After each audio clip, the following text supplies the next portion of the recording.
Chapter 1 The Will of the Ancestor Dragon, Ivia twin brother. In the primordial world, vast and boundless, beyond the expanse of the earth, the immeasurable sea shave her ned for countless Silenaya, ceaseless lyricing, tumultuous waves. A the horizon where sea meets sky, each surge manifests says a colossal wave, towering tin soft house and sophy thigh, resembling Gagent's claw, reaching toward the zenith of the heavens. On this day, throughout of the immeasurable seas were specially tumultuous. The cacophony of crashing waves reverberate through heskies, shattering the clouds and dossing the abyss to tremble. In the profound depths of the eastern sea, the most expansive and enigmatic of the forces, countless dragons coiled densely within, their numbers so vast they defied numeration. Swarms of aquatic beings filled the spaces between he dragons, their presence overwhelming. All reverent and ostrugas converged upon a singular figure the forefront towering, golden silhouette, exuding majesty and grandeur. Their regal array of teaking shimmered with an almost tangible brilliance, akin to swords, halberds, and axes suspended in midair. This was the Ancestor Dragon, the fierce-born sovereign of te primordialara, revered as the progenitorful dragons. Hebasket in heteration of the numerable subordinate tes fromiriad races, his golden eyes radiating the overwhelming might of dragons. Even in a tranquil state, his formidable powers manaten in parallel dora, creating gripple safiner githot predator in concentric circles. Yet, at that moment, the Ancestor Dragon's thoughts drifted back to watermelon past. Oh, my foolish brother, they measurable Caesara our true domain. On Libby mastering the vastation scanner dragon clan securiat survival. If I our fusito eat my console, then venturato thel and daloni our paths diverge. It ways a time you win the entire dragon clan comprised butafuandred lineages. The Migio fist brother turning away without the citation haunteth Ancestor Dragono, an indelible memory. Perhaps he our right, my brother, he murmured softly, casting his gaze upon Thetria's sword artifact and his grasped 10,000 dragons. These was the ultimata triasura of Tedragon clan, as you premane a tespera treasure forged from Asher doth Tibonov te great pang. It was thys artifact the tallowed the dragon store chestra tetha formidable 10,000 dragons formation, ad offensis a powerful hated, could subdue both phoenix and killing clans. However, at this moment, a nominous glimmer flickered within 10,000 dragons disc, a dark threat that unlike the Ancestor Dragon cold perceive, coiling ominous lie around, artifact like a shadow of fisher. Lord Ancestor Dragon, Asoft voiced lyrist him from his reverie. The Ancestor Dragon refocused said the satinchen, raising his eye estimate, those of his most trusted aid, the Azure Dragon, Hogas datham with concern. Lord Ancestor Dragon, Ariao de Pinthought? Is it regarding the impending great battle? The Azure Dragon inquired. Our preparations are a thorough tis time. Shall surely a highlight teth phoenix and killing clans. The Ancestor Dragon paused, his golden eye estimating slightly.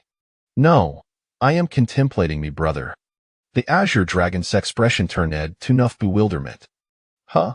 You're a thing King Ophio your brother at this moment? Beauty uvi always imadrather displeased with that troublesome zibling Ophio yours. Just beforeth the expedition, you scold dead the leader off Candle Dragon. Confused but respectful, the Azure Dragon bowed. Lord Ancestor Dragon, the letter off Candle Dragon is waiting outside. Is shalsome inhimitance. The Ancestor Dragon raised a hand, halting him. I didn't speak off Candle Dragon, but off Nether Dragon. The bewilderment in Azure Dragon's face became almost palpable. Nether Dragon? What's that? Asked the Ancestor Dragon's most trusted lieutenant. The Azure Dragon often held as statues that Sir Hasidevanthium, pulsive and combative Candle Dragon. Being gone off the oldest dragons, he was familiar with the remember of Techland, yet the had never off Nether Dragon. A mysterious flickered across Ancestor Dragon's face, softening otherwise ampusing demeanor. It is surprising thought you do not know oft Nether Dragon and in the entire Dragon clan is aware of him. He was born alongside him from the Dragon transformation pool, a true blood relative. The Azure Dragon nearly be thigh sewn tongue in shock. The Ancestor Dragon's true blood relative? What an extraordinary being Fizz must be. The entire Dragon clank knew that tall thought a Candle Dragon claimed to be the Ancestor Dragon's brother. He was merely formed from Adrapof the Ancestor Dragon's blood within the Dragon transformation pool. Their relationship was half brotherly, half fatherly. Yet, The Azure Dragon had Navirai imagined through a sage and Uina brother of Ancestor Dragon. Lord Ancestor Dragon, then Watoth Nether Dragon, has stammered, realizing that's in Seath Nether Dragon Azun, known to the clan, he might have per reshed in ancient times. Once more, the Ancestor Dragon's expression turned nostalgic. Hende Heldefring views a belly evid, the Hies Longas the Dragon clan managed the immeasurable seas well, we would thrive.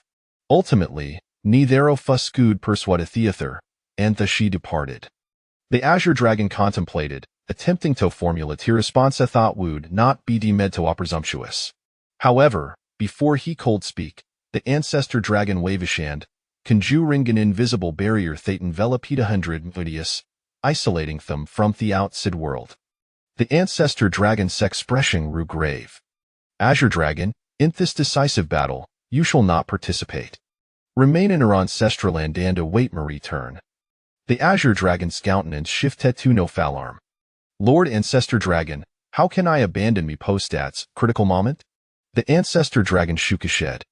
Azure Dragon, your mistrusted subordinate, Annie Haviatisco, futmust importance regarding the survival of for clan Otrastoi. Instantly, the Azure Dragon's demeanor became solemn. Azure Dragon is ready to accept the command of Lord Ancestor Dragon. The Ancestor Dragon's voice became a thread, deliberate and measured as he imparted his words into the Azure Dragon's mind. In Thevent that Typhon battle, you must seek how the Nether Dragon on bring him forth to safeguard your clan. The Azure Dragon's expression transformed from solemnity to horror.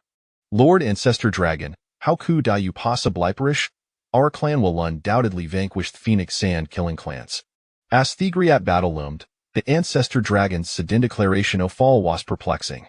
Were it not for the complete lockdown of Tirabith Ancestor Dragon's powers, the Azure Dragon ald havinal tindispiration. Yet, the Ancestor Dragon bore no hint of jest. With Thinius golden eye as flowed the history of Tedragon clanover countelsages. Our clan has struggled against Phoenix Sand Kylan clans for billions so 5 years, with bloodshed so profound that the karmic debts are insurmountable. Themit among the 3 clans has grown too deep it is a fight to Thedith from which no can escape. Isn't that the conflict among the 3 clans transcends mere clan rivalry. The Ancestor Dragon swords jolted, Azure Dragon from Israel Firento Statov calm realization. Hounderstood the Ancestor Dragon El Hinu that Thesovirance words were a not mere expression soft despair. A the pinnacle of power that the Ancestor Dragon had attained, every utterance bore weight. The Ancestor Dragon was pleased with Azure Dragon's composure. Henna degently. Remember, should an misfortune befall, you must seek how the Nether Dragon and bring him back to Versithia Fairsafor clan. The Candle Dragon may serve well as a frontline commander, BT son suitable for leadership in other matters. The Azure Dragon inhaled deeply, his voice said trembling Gasha spoke. Lord Ancestor Dragon, if Wadi Upredict comes to pass, can't Nether Dragon true like a man the Dragon clan? If the Ancestor Dragon were to fall, how could this brother maintain control? Among their people, the Candle Dragon owled like clip the fierce tos. The Ancestor Dragon smiled with unwavering confidence. Don't worry about Nether Dragon's capability as in terms of finite talent and potential, heifer surpasum. When head departed, he had on Lyriaked Theste Geovtai Golden Immortal, while he was already at the pinnacle of Deluo Golden Immortal. Now, after billions so fires, I can hardly fathom Thexton Tophus cultivation. The Azure Dragon's jaw dropped in astonishment. Goodness! Is the Nether Dragon truly thought formidable? The Ancestor Dragon id Drhwis reminiscing demeanor and produced on Ike scale. This is my companion scale, intrinsically linked to Nether Dragon. Should anything happen to him, you need only active Tethys scale, and you shall seeth Nether Dragon's presence. The Azure Dragon cautiously accepteth the companion scale, tucking Jit Kari fully into his robe. With both hands pressed against Thishist, he performed the highest tribute of Tedragon clan. Azure Dragon acknowledges the command. The Ancestor Dragonided slightly, dispelling the barrier surrounding them. His expression shifted to Nafir said determination. His commanding voice echoed throughout Hedragon clan. All since of Thedragon clan, he'd me command. Prepare a formation in Theastern Sea. In this battle, we shall merge victorious. Thechorasof countless dragons resounded in unison. Weak knowledge ethicommand, victory, victory, victory. The Ancestral Dragon cast a significant glance at Ancestral Dragon before launching himself toward the sea. Moments later, air-sounding roar reverberated through the primordial realm, causing the eastern sea to erupt and Theskius to tremble. A Sanowine-spiring dragon, spanning miles in length, broke through the surface. It radiated a golden luminescence so unique with the Dragon clan. Its boundless majesty sweeping gay crossed her primordial expanse. All beings in existence about Eden reverence toward the eastern sea. Ascendencian tan soleil terminated from the Ancestral Dragon. The Ancestral Dragon, the first-born sovereign among the primordial beings. When the sovereign emerges, all spirits trembling. Upon the emergency of the Ancestral Dragon, all things bow towards the Azureskis. Chapter 2 Did Luo Halcomiel thighs wait to present with God-slaying spear? As the dragon glanced up the formation in the eastern sea, in the farthest southern reaches of the primordial realm, the immortal volcano, spanning billion sophomals, stirs with wind sand flames.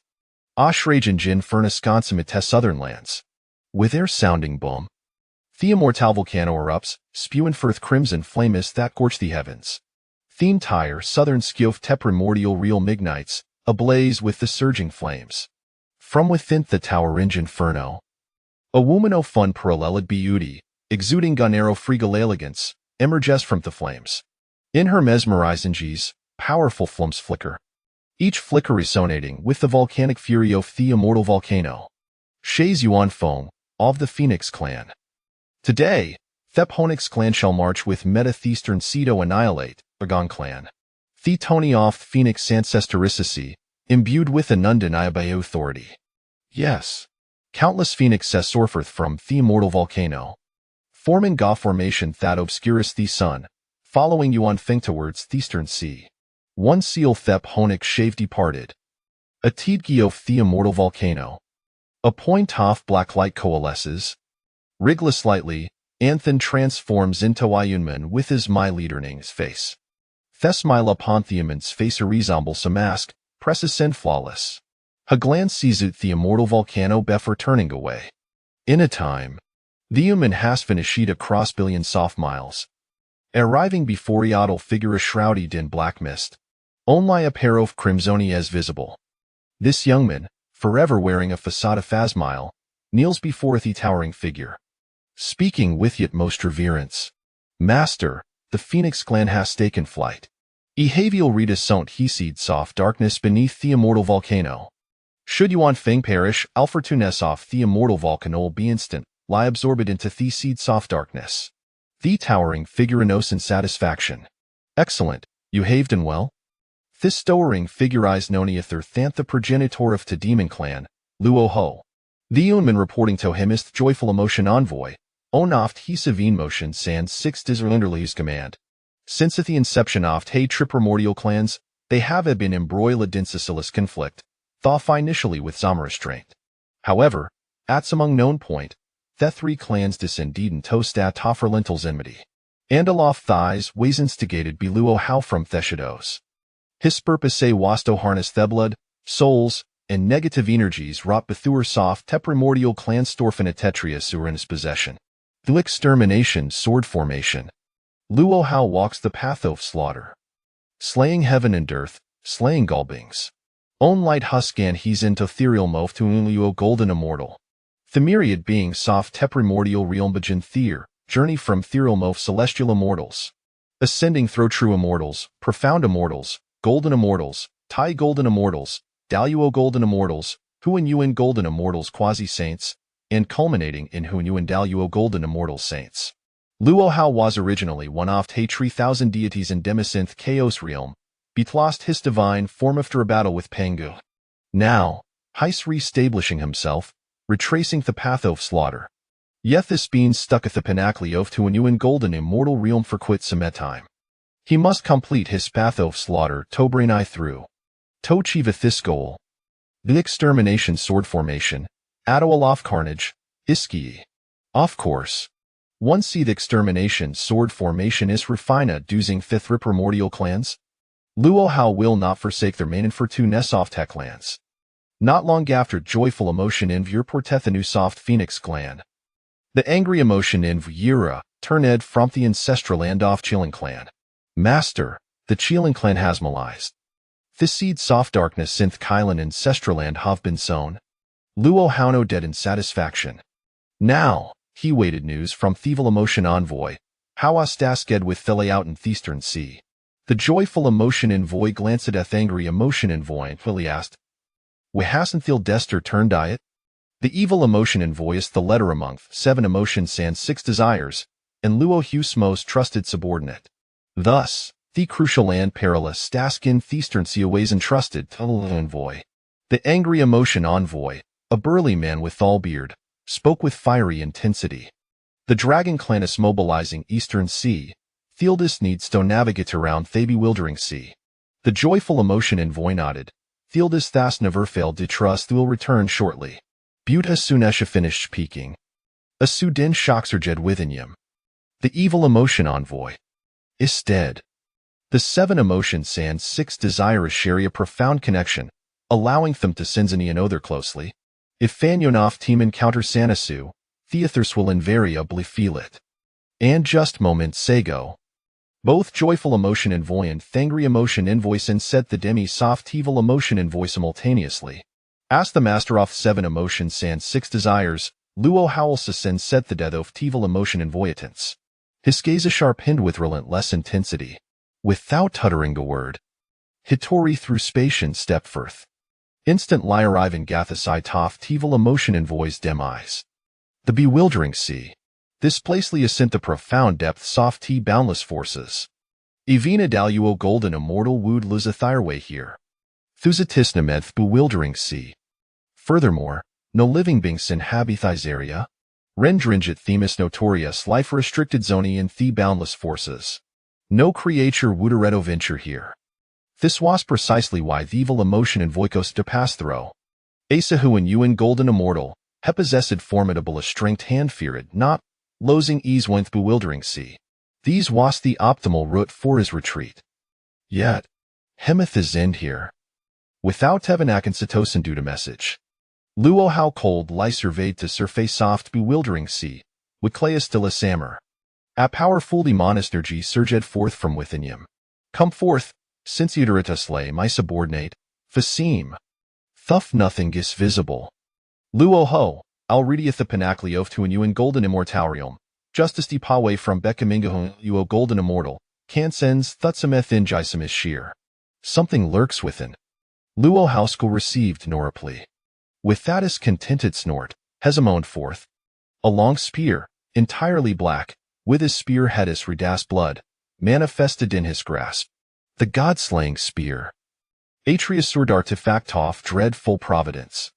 Its essence forged from Thichiotic blue latust hapberthid pangu, infused with these of avels. Its might can cleave a thruff heaven and earth. Capably of slayin Jevana when you endow you o golden immortal. In terms of sheer power, it surpasses any blady extermination 4 swords. Ask the god-slaying spear inter Shishand. Luo Hughes demonicore intensifies threefold. Het whirlst god-slaying spear, then thrusts it downwards. It shall see how long it can remain hidden. There exists nothing that can withstand me god-slaying spear. The spear cleaves say far yarka crossed hesky. Tearing thruff the void. It divideth the celestial dome above the bewildering sea into realms of light and darkness. Within 100,000 miles, the spiritual nerge ignites spontaneously. Then, propelled by the god-slaying spear, it rushes towards Thesia surface. Befereth asperse arrival. Thover Ureoft has spear conjures stowering wave soft Hesia. Boom. In that moment, everything froze. Within the surging waves, intricate and profound formations begin to emerge. Luo Hauka stasinglance. And Herorichida itself across his typically placid face. The time formation. The space formation. The annihilation formation. The Yellow Springs formation. The Banquet formation. The Yin-Yang formation. In an instant, every drop of sea water transformed into a formation. Each formation is soft heavenly grade, sufficient to obliterate heaven and earth. The surging waves consist of billion soft triplets. Thus, billion soft heavenly grade formations surged forth, rushing towards Luo Ho. Luo how filthy heron his neck stand an end. Tolo evanata choftes, heavenly grade formations? Would be kinto facing diviner retribution? No. Far worse. Diviner retribution has its limits. Yet, these heavenly grade formations, unless they shred hirter ghetto pieces, burn no limits however. Unless the target's realm exceeds thatofty heavenly domain. For the second time, Luo how distinct licensed the breath of death. The first time was when Panga Shivan Liaxe cleaved before Hymen the 3-style soft creation. Luo how broke into a cold sweat, without a scon thought. Helucent hiscraponth god-slaying spiritfold. Boom. Thetramindu explosion flung Luo how across billion sophomals. Thoth he scaped the fatalies nariof tiblian soft formations. The god-slaying spear, which had accompanied Humferons, was lost. Luo how clutch had the chest in anguish. Yethidard not return to retrieve the god-slaying spear. Hegrited his teeth. Ishao return after refining the extermination sword formation, tor honor. With that, he turned and departed. Tollinger no longer wouldn't lie invite humiliation. After Luo House's departure, the bewildering Sira turned to its tranquil state. And the god-slaying spear, abandoned by its master, was drawn to the heart of bewildering CB formations. There, a slender young man opened his eyes. He reached out to catch god-slaying spear, his brow slightly raised. Luo how Camille thighs Wado delivereth god-slaying spear tome? Chapter 3. Long Ming, the devoted practitioner of the system, the chaotic sea gradually settled into tranquility, as though nothing had transpired. Not a single sorcerer perished in this place, nor did any demon lord lose their weapon. Yet beneath the calm surface of the sea, every droplet, every current, every sound of crashing waves, and every glimmer piercing through the water, all contributed to an immense formation, an array of celestial magnitude, the very one that had sent the formidable Luo Ho fleeing. This was but a mere fragment of the infinite array present here. The heart of this grand formation stood Long Ming, his eyes wide open as he grasped the god-slaying spear that had been transmitted to him by the boundless array. A slight furrow creased his brow. Luo Ho had already set his plans in motion. What then of the dragon clan? Was my foolish elder brother still alive? Long Ming, a direct descendant of the ancestral dragon, was also a soul from another realm, a traveler through time and space. Upon sensing the foreign presence of its wielder, the god-slaying spear emanated a fierce and malevolent aura, cold enough to rend apart even a Tai golden immortal. However, such a presence bore no effect on Long Ming. He merely curled his lip in disdain, tossing the spear carelessly into a nearby heap of weapons, each inscribed with numerous profound runes, all radiating an aura several times more potent than that of the god-slaying spear. Once the fiercely potent spear landed among this collection, it resembled a pure white lamb amidst a pack of wolves, immediately retracting all its menacing energy, appearing small, pitiful, and trembling in the shadow of the formidable weapons. Long Ming paid it no mind. To him, such an artifact was mere refuse. As he dozed, the weapons he forged were innate treasures. After discarding the god-slaying spear, Long Ming resumed his cultivation. He slowly unleashed a punch, which reverberated with a sound that could travel across vast distances, even under the suppression of the infinite array. Had it not been for this constraint, that single punch could have shattered half of the primordial world. Retrieving his fist, he struck again and again, producing a symphony of resonant sounds. 1 punch, 2 punches, 10 punches, 100 punches. Long Ming felt no tedium. He continued to unleash his fists relentlessly, thousands, tens of thousands. Finally, upon delivering 10,000 punches, a voice echoed in his mind. Ding, task. Complete 1 billion punches. Awaken the laws of strength, reward. 1 drop of Pangu's primordial blood. Instantly, a drop of azure golden blood materialized in Long Ming's palm, while a surge of formidable law power coursed through his being, causing his originally slender frame to expand to an astonishing 10,000 zhong in an instant. In the next moment, he reverted to his elegantly elongated form. A serene smile gracing his features. Years ago, upon crossing over and becoming the brother of the ancestral dragon, he had foreseen that if the dragon clan ventured beyond the boundless seas, they would inevitably face ruin. Yet the Ancestral Dragon, heedless of his counsel, insisted on dominating the primordial realm. Thus, Long Ming chose to part ways with him. It was then that the benefits of being a time traveler manifested.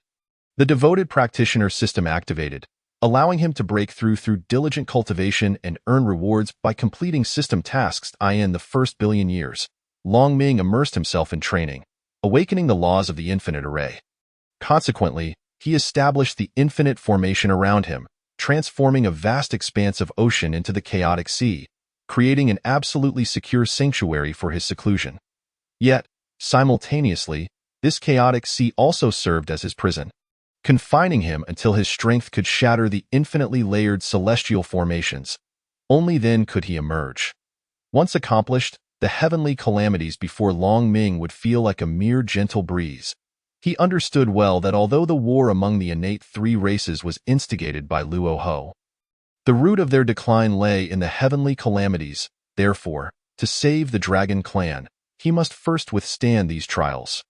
Otherwise, all would be for naught. In the countless eons that followed, Long Ming diligently practiced, awakening the laws of swordsmanship, the supreme rebirth and the laws of weapon forging. Now, he had awakened the laws of strength, the mightiest among the 3,000 laws.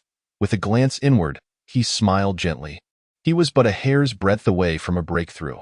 Without relying on the primordial purple energy or the blessings of the heavens, with the system at his disposal, the attainment of the primordial golden immortal was finally within reach.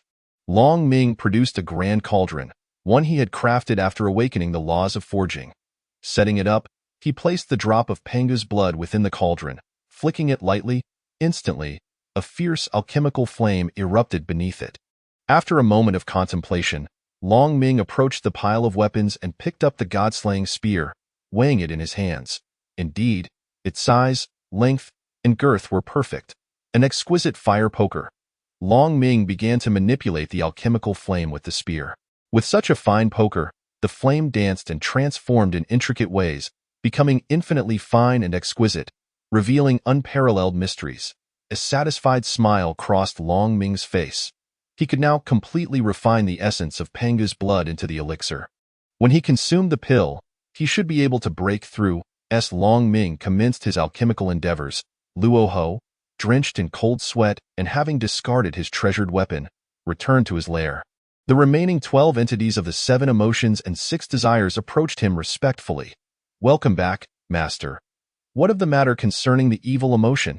inquired the joy emotion, cautious in tone. Luo Ho's expression remained unchanged. "I have dealt with the ancestral matter. Now, the pressing concern is our grand scheme. We shall postpone the rest for the time being." He could not reveal that he had not only failed to uncover the truth, but had also lost the god-slaying spear. The entities, accustomed to Luo Ho's absolute authority, dared not question him. Thus, they set aside the affairs of the evil emotion. Luo Ho discreetly suppressed the incident involving the evil emotion and waved his hand. "Proceed as planned. The East Sea shall be overseen by the Ancestor personally. You shall head to the ancestral lands of the Phoenix and Qilin clans. Once the demonic seed has matured, we will mobilize forces to seize the ancestral lands of the Phoenix and Qilin." The 7 emotions and 6 desires, along with millions of demons, immediately bowed respectfully, accepting their master's decree. Randomly, the myriad desires and emotions of the demon clans set forth into action. Luo Ho waited patiently until all his subordinates had departed before casting a deep gaze towards the chaotic sea. "Just wait," he vowed silently. "I shall certainly avenge today's humiliation." With a resolute determination, Luo Ho tore through the fabric of space, arriving at the eastern Seada. At this juncture, the Dragon clan had already assembled their forces over vast stretches of land, while the Phoenix and Qilin clans were on the cusp of entering the battlefield. Concealed at the boundary of the eastern sea, Luo Ho unfurled the diagram of extermination, from which emerged 4 swords imbued with a terrifying killing intent. Sharp beyond measure, these were the 4 swords of extermination, revered as treasures of heaven alongside the god-slaying spear. Luo Ho fixated on the approaching 3 primordial clans, his demonic eyes glowing fiercely. Countless demonic runes surrounded him, completely shrouding his presence.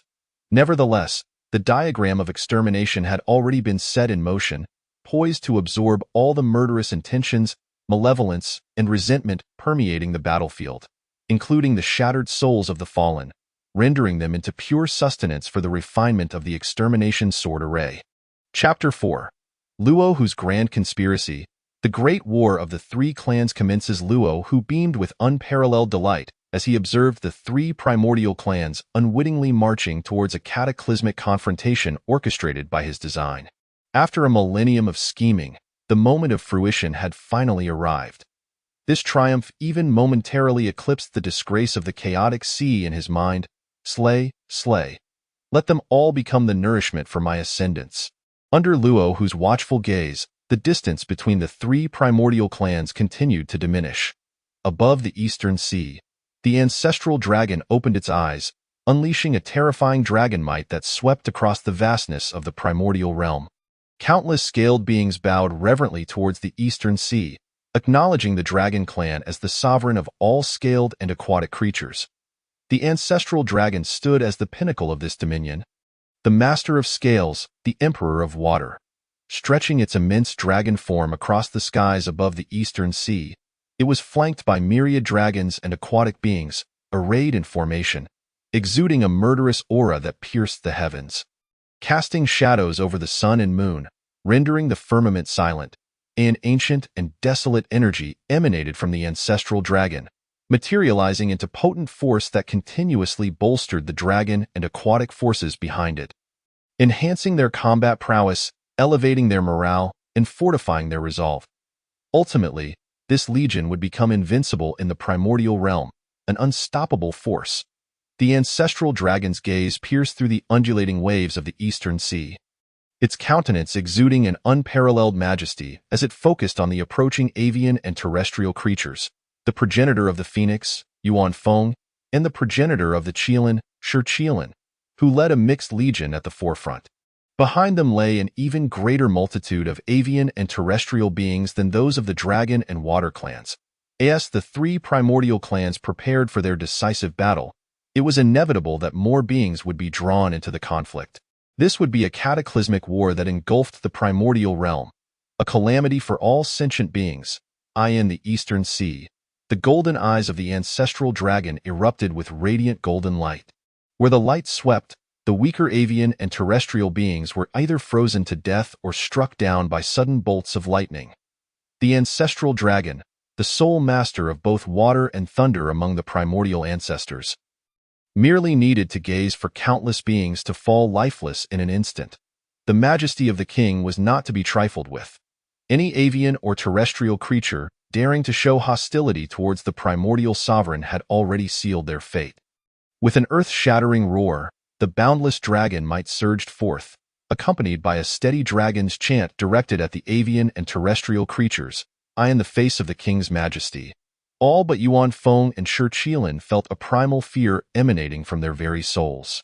The armies of the avian and terrestrial clans came to an abrupt halt, paralyzed by dread. Yuan Feng and Shi Qilin exchanged glances, their expressions shifting dramatically. How can we fight now that we've stalled? They thought simultaneously, unleashing a furious roar as they soared into the sky. Yuan Feng erupted with the primordial Namingli fire, transforming into a magnificent phoenix with wings spanning thousands of miles. Its formidable flames coalescing into a fiery cloud that countered the ancestral dragon's golden radiance. In the extreme southern lands, the Phoenix clan's ancestral volcano, the Eternal Fire Mountain, erupted violently under Yuan Feng's influence, spewing flames that formed a fiery bridge across the eastern sea. Instantly, the temperature in the eastern sea soared dramatically, leading to the untimely demise of countless weaker aquatic beings who were unable to react. Beneath the heavenly phoenix, the Shi Qilin also revealed its true form, standing tall and resolute, with thunder as its mane, tempest as its antlers, ice as its claws, and flames as its fangs. It towered beneath the heavens, a guardian of the five elemental lights. Under the illumination of the auspicious radiance of the Qilin, the avian and terrestrial beings finally broke free from the ancestral dragon's oppressive might, resuming their advance. Together, Yuan Feng and Shi Qilin managed to withstand the ancestral dragon's might. Yet even in a 2-against-1 scenario, they only barely matched its strength. revealing why the Phoenix and Qilin clans had to unite.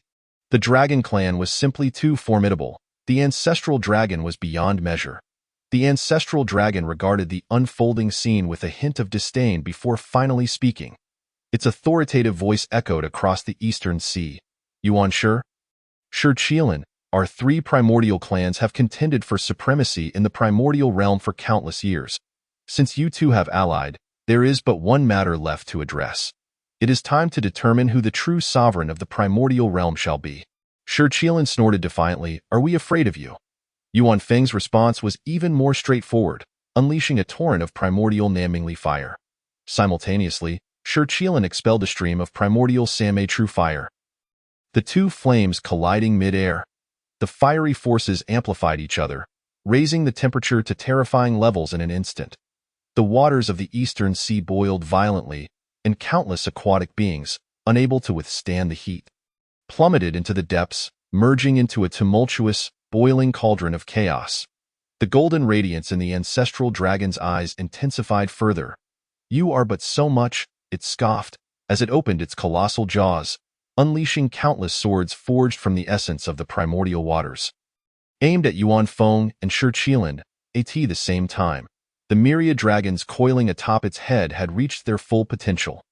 The myriad dragon array, responding to the Ancestral Dragon's roar, spontaneously scattered into countless minuscule star-like particles, each representing a focal point of power. With each dragon that joined, the might of the myriad dragon array grew stronger, consolidating the collective strength of the entire dragon clan. This was their greatest reliance in dominating the primordial realm. The long-awaited legion of dragons surged into the array, and with each dragon that entered, the myriad dragon array resonated with a sound akin to a dragon's roar. The rhythmic rumblings echoed throughout the primordial realm, imbuing it with the vitality of a pulsating heart. As Yuan Feng and Qilin deflected the Ancestral Dragon's onslaught of water swords, they recognized the activation of the myriad dragon array and dared not delay. They promptly deployed the primordial Namingli fire array and the primordial five elements Qilin array. The Phoenix and Qilin clans, having studied for eons to counter the Dragon clan's myriad dragon array, combined their two formations. Though they may not have matched the myriad dragon array in strength, they were nonetheless capable of resistance. Boom! The grand formations of both sides collided with one another. Countless void erupted from the point of impact, then surged across the entire primordial realm. Innumerable beings were swept away by these, shattering into pieces, leaving them without a burial place. The great battle of the three innate clans had commenced, more in the void. More raging flames, frenzied thunder, and merciless ice. A tempest of wind and rain spread in all directions. Thousands of miles, tens of thousands of miles, hundreds of millions of miles. The entire primordial realm was in turmoil. Chapter 5. The initiating Qilin of inviting demons into the home. The battle over the East Sea had persisted for a full century. This was a conflict that would influence the entire situation of the primordial realm. The three innate clans entered the fray with the intent to annihilate their adversaries. Billions of beings joined this war. The bodies of various creatures littered the surface of the East Sea. Thousands of miles, tens of thousands of miles, hundreds of millions of miles, as far as the eye could see. A sweep of divine consciousness revealed nothing but corpses. These corpses were continually churned by the tumultuous waves, reduced to powder, transforming the East Sea into a murky broth. Various hues of blood stained the East Sea, adding the final frenzied touch. Then, all of it was incessantly vaporized amidst flames, frost, and thunder, becoming thick, ominous clouds, which then precipitated into a foul, acrid rain. Half of the primordial realm had been subjected to a torrential downpour for 10 years. The earth was saturated with the stench of blood. The blood of the three clans often contained immense power, and under this influence, more and more primordial beings grew ferocious. A grand and wild slaughter was unfolding across the entire primordial realm. Boom, boom, boom. The East Sea .3 resounding blasts echoed. Tens of millions of beings perished upon hearing these colossal sounds. Some perished frozen, while others were instantly reduced to ashes. Still others erupted with countless bolts of thunder from within, ultimately becoming charred remnants. The three clans, having maintained the grand formation for a century, could no longer hold on. After one final, forceful collision, it shattered simultaneously. Yet, the loss of the formation did not signify the end of the war. It merely indicated that an even more frenzied battle was about to begin. The intense depletion of magical energy forced the cultivators of the three clans to revert to their human forms, each brandishing their weapons to continue the struggle.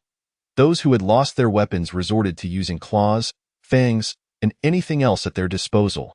The Ancestral Dragon, with its colossal body, erupted in a golden light that illuminated the entire East Sea. As the golden light faded, the Ancestral Dragon wielded the ancestral spiritual treasure of the Dragon clan, the Dragon Soul Sword, with its sword energy extending for 30,000 miles. One dragon, one sword, charged towards the Yuan Feng and the initiating Qilin.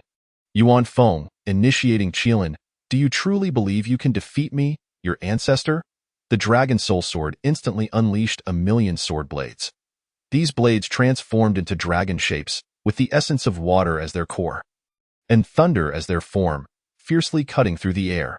Yuan Feng and the initiating Qilin simultaneously regained their human forms. The initiating Qilin transformed into a formidable middle-aged man clad in golden armor, wielding a golden spear. With one hand gripping the spear and the other forming seals, he unleashed thousands to confront the Ancestral Dragon's assault. Yuan Feng reverted to the appearance of a stunning red-haired woman, brandishing the phoenix staff and summoning millions of fireballs.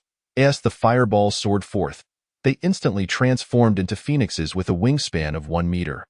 Both sides exerted their utmost effort.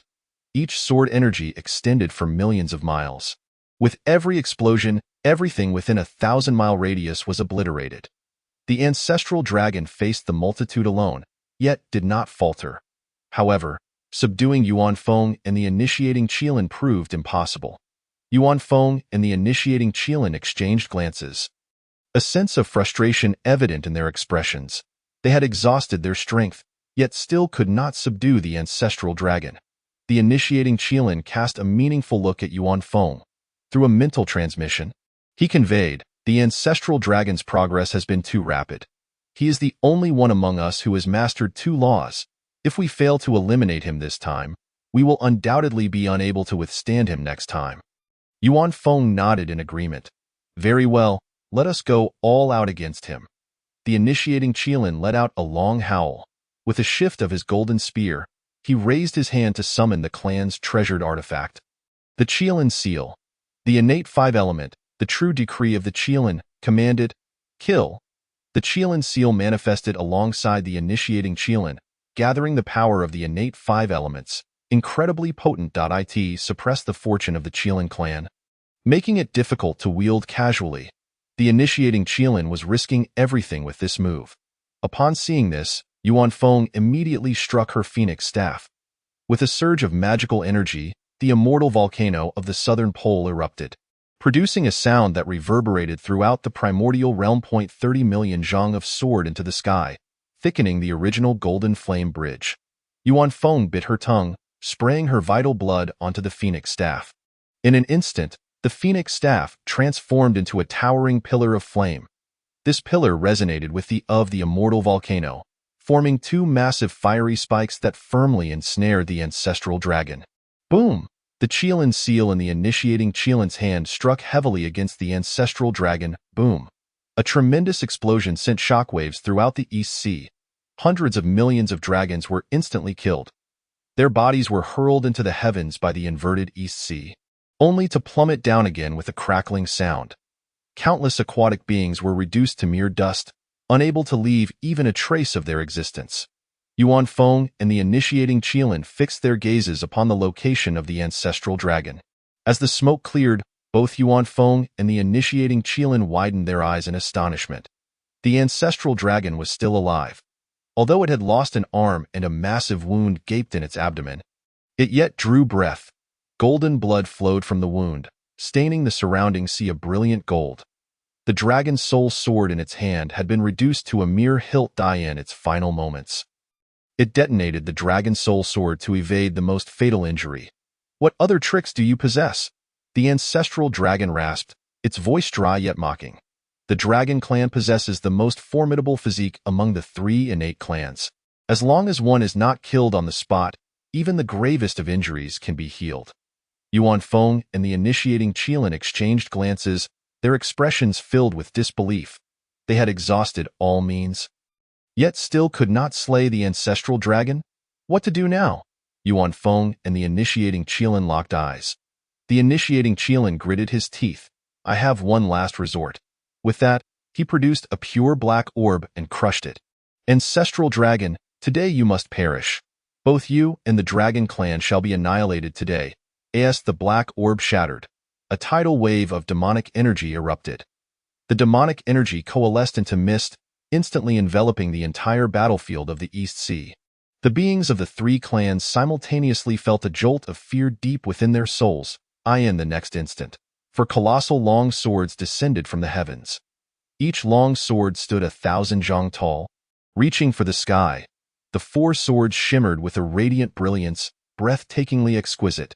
Yet beneath that resplendent exterior, the killing intent emanating from the sword bodies was razor-sharp, to the point that even the slightest glance could spell death.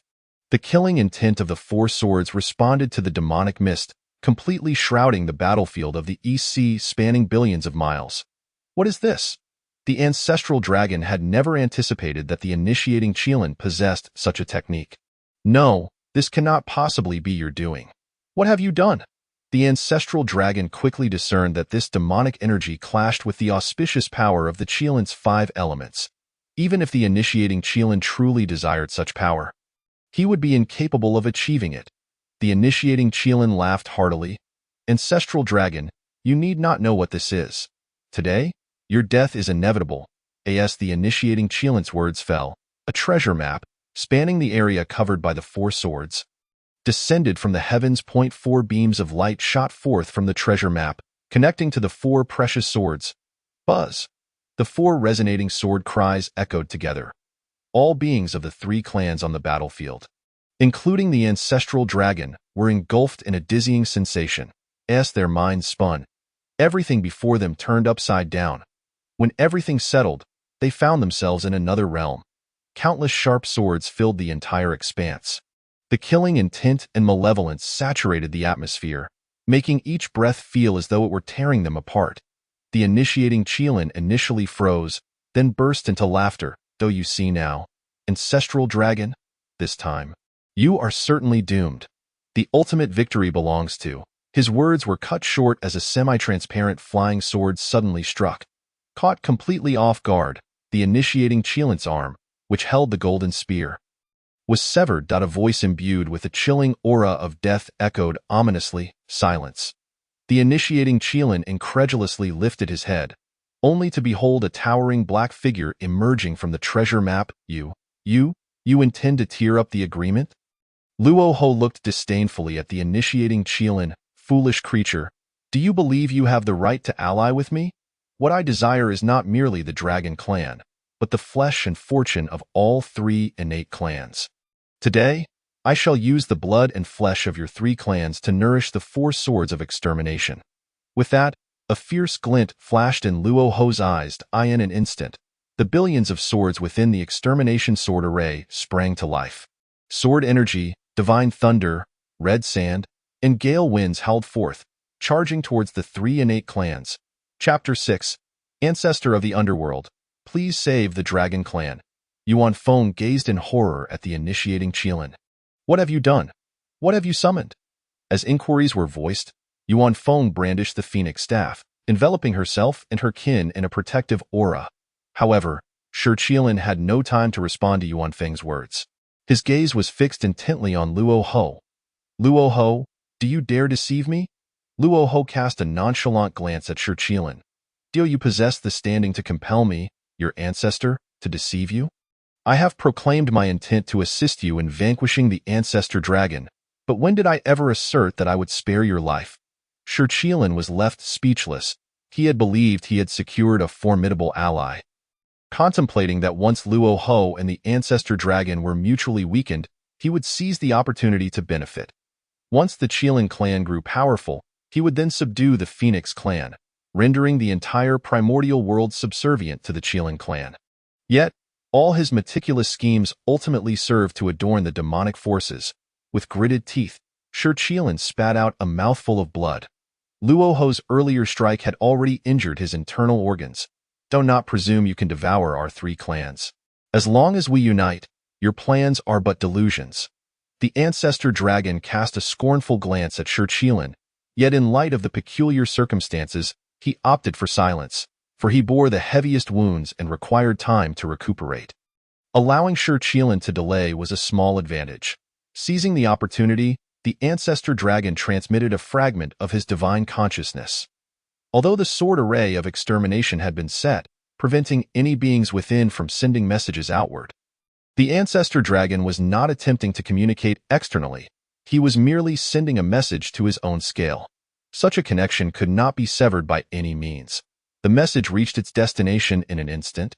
Deep in the East Sea, upon witnessing that the primordial 3 clans had been ensnared within the sword array of extermination, the Azure Dragon was consumed by anxiety, akin to an ant on a hot stove, yearning to rush forth and assist. Yet he understood that his presence would be futile. The clan leaders had all been trapped, and billions of cultivators had been confined without a fight. How could he single-handedly rescue everyone? More importantly, he bore the weightiest of tasks. While the Azure Dragon paced restlessly at the seabed, the scale he clutched tightly radiated a fiery red light. Startled, the Azure Dragon recalled the Ancestral Dragon's instructions from before his departure. When this scale emitted red light, he must abandon all else and follow its guidance, even if he witnessed the Ancestral Dragon perish before him. The Azure Dragon cast one last glance at the sword array that enveloped the entire East Sea, gritted his teeth, and sped towards the direction indicated by the scale's aura. However, at that moment, the entire East Sea was already surrounded by the demonic forces. The instant the Azure Dragon moved, he was immediately detected by both the Anger Emotion Envoy and the Joy Emotion Envoy. The Joy Emotion Envoy wore a flawless smile, incredulously remarking, "Does this little mudfish truly believe he can escape?" The Anger Emotion Envoy let out an indignant snort. "Our master's plan requires no unforeseen variables. Eliminate him." The Joy Emotion Envoy nodded. "Leave it to me." With that, he summoned 300 subordinates and pursued the Azure Dragon. The Joy Emotion Envoy moved with incredible swiftness, quickly closing the distance to the Azure Dragon, halting less than a kilometer behind him. "You are the most trusted subordinate of the Ancestral Dragon. Since the Ancestral Dragon has already been slain by our master, how could you possibly escape?" As the words left his lips, the Joy Emotion Envoy unleashed a pitch-black demonic claw. The claw cleaved through the sea's surface, creating a profound scar that extended for thousands of miles in a single strike. It had contaminated all the seawater within its range. The water erupted like a demonic spirit, surging violently toward the Azure Dragon. The Azure Dragon, the strongest among the Dragon clan apart from the Ancestral Dragon and the Candle Dragon, found himself lacking confidence against one of Luoho's most formidable subordinates, the Joy Emotion Envoy. He understood that once ensnared, his mission would surely fail. Gritting his teeth, the Azure Dragon steeled himself and emitted a low, resonant dragon roar, Ong. In a flash of azure light, the Azure Dragon transformed into his dragon form, stretching 1,000 miles long, his azure scales shimmering brilliantly. The essence of water coiled around him, and with a flick of his tail, his scales erupted, showering the area with his blood, effectively repelling the encroaching demonic waters. The Joy Emotion Envoy laughed derisively. "How foolish of you to think you can escape." He opened his mouth and expelled a demonic pearl, crafted by Luoho using chaotic gemstones for the 7 emotions and 6 desires envoy. Each pearl possessed power equivalent to a mid-grade innate spiritual treasure. Once combined into an array, their might could rival that of a top-grade innate spiritual treasure. Although only a single pearl was present now, its power was not to be underestimated. The Joy Emotion Envoy's eyes glowed with malevolent energy as the demonic pearl shimmered with frenzied light. Wherever the light shone, even space itself warped. Countless black threads erupted from the pearl, transforming into chains that ensnared the Azure Dragon. The Azure Dragon struggled fiercely, but the more he fought, the tighter the chains became. The Joy Emotion Envoy flicked his fingers, and 10 streams of demonic light pierced through the Azure Dragon's body, creating 10 massive gaping wounds. Let us see how you escape now. Your blood will soon run dry. The joy emotion envoy reveled in tormenting his foes. Unless absolutely necessary, he never delivered a swift death. He delighted in slowly torturing his enemies to their demise. When his demonic threads ensnared an adversary, it signified the commencement of his game. However, this time, the Azure Dragon had long been prepared. Just as the demonic threads were about to engulf him, rendering him immobile, an explosive sound erupted as the Azure Dragon's form shattered into countless fragments. Simultaneously, the demonic threads were completely severed. The Azure Dragon was also at the level of a primordial golden immortal. The power of his self-detonation was not to be underestimated. The Joy Emotion Envoy and his subordinates bore the brunt of the blast, being hurled thousands of miles away. Those who rushed to assist the Joy Emotion Envoy in capturing the Azure Dragon were instantly torn to shreds. The tremendous explosion conjured towering waves, creating a 1,000-mile-wide void in the sea, revealing glimpses of the ocean's depths. The Joy Emotion Envoy attempted to break through the shockwave with his demonic pearl, but could only watch helplessly as the Azure Dragon's primordial spirit, riding the dragon pearl, fled. Damn it, this wretched mudfish. I shall rend your body into 1,000 pieces. The Joy Emotion Envoy, utterly humiliated, had not anticipated the Azure Dragon's decisive self-detonation. With a pair of demonic wings unfurling behind him, he pursued the Azure Dragon. At this moment, the Azure Dragon had exhausted every ounce of strength, even igniting his primordial spirit and dragon pearl to reach his destination with utmost speed. Faster, I must go faster. Perhaps I can still save the Ancestral Dragon. The Azure Dragon was unaware of how long he had flown, only knowing that his primordial spirit was growing increasingly feeble, and the power within the dragon pearl was dwindling to its last remnants. Azure Dragon, do you dare to toy with me? Do not think that by escaping to the chaotic sea, you can evade your fate. The Joy Emotion Envoy closed in, an endless expanse of demonic energy enveloping the entire chaotic sea. The demonic energy caused the waters to boil violently. The Joy Emotion Envoy's demonic pearl emitted a terrifying purple light. I have had enough of your evasion. Prepare to die. With a flick of his hand, the demonic pearl descended, and behind him, the endless demonic energy coalesced into a colossal palm, descending to obliterate everything. As the attack of the Joy Emotion Envoy was about to annihilate the Azure Dragon's primordial spirit, the sea mist, stirred by the demonic energy, suddenly revealed its sinister fangs. Tens of millions of formations unfolded in an instant, encircling the Joy Emotion Envoy and all his subordinates.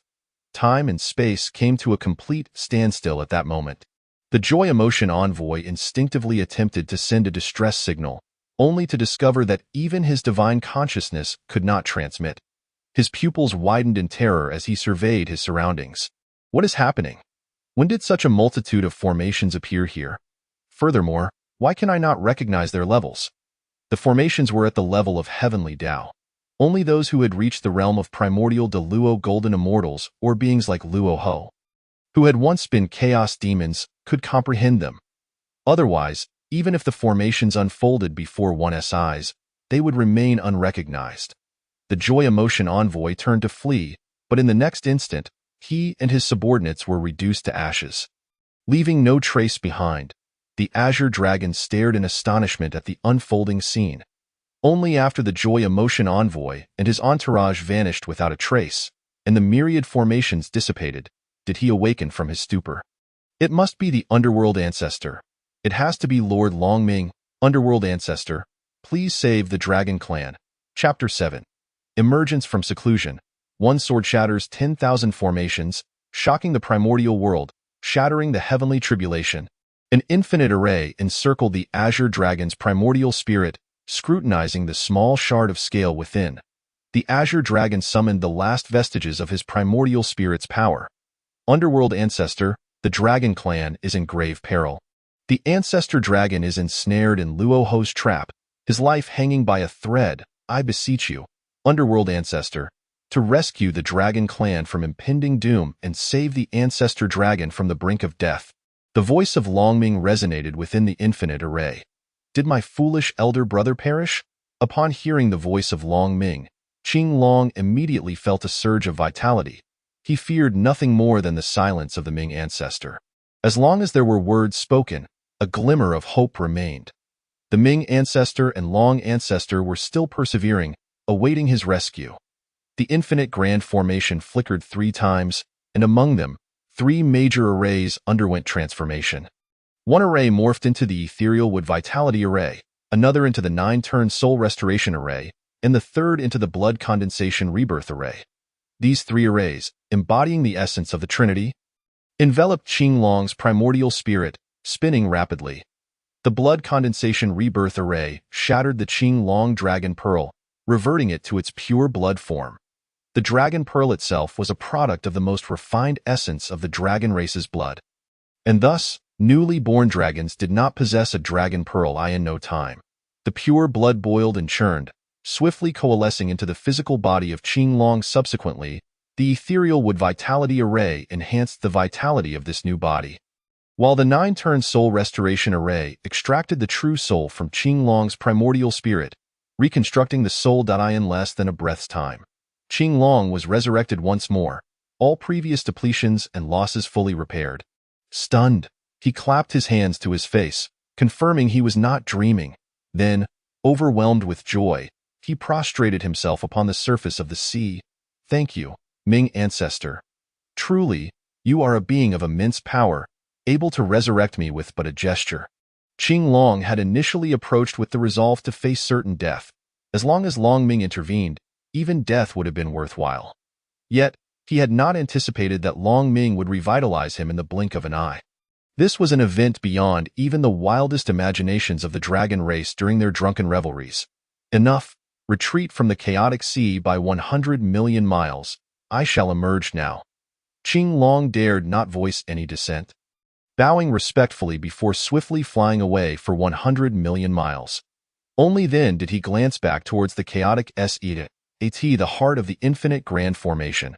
Long Ming consumed the final elixir crafted from the essence of Pangu's blood. Originally, that single drop of Pangu blood had yielded 12 Pangu blood pills. The first had taken Long Ming 30 years to refine, with subsequent pills requiring progressively less time, by the time of the last pill.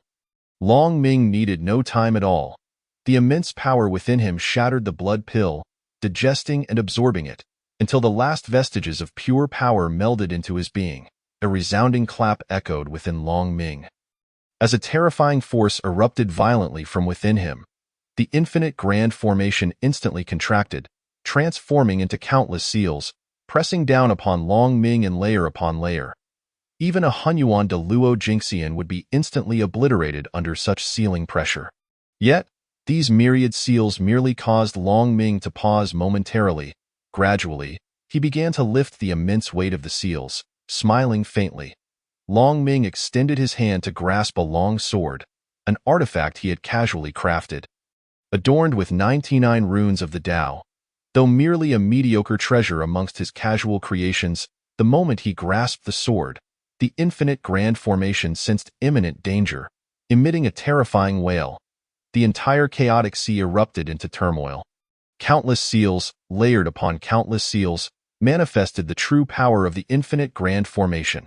As long as it remained unbroken, it could perpetually accumulate. The overwhelming number of seals pressed upon Long Ming, as if innumerable hands were gripping every inch of his skin, every muscle, every strand of hair, reaching within to seize his organs, bones, blood, and even his primordial spirit and true soul. In this moment, even if the heavenly Tao were present, it would be utterly torn asunder. Yet, Long Ming stood firm and unyielding, as immovable as a mountain. After a brief pause, he revealed a smile. With a swift motion, the Tao sword in his hand cleaved through the air. A brilliant beam of sword light erupted from the ocean floor, instantly severing every seal that bound him.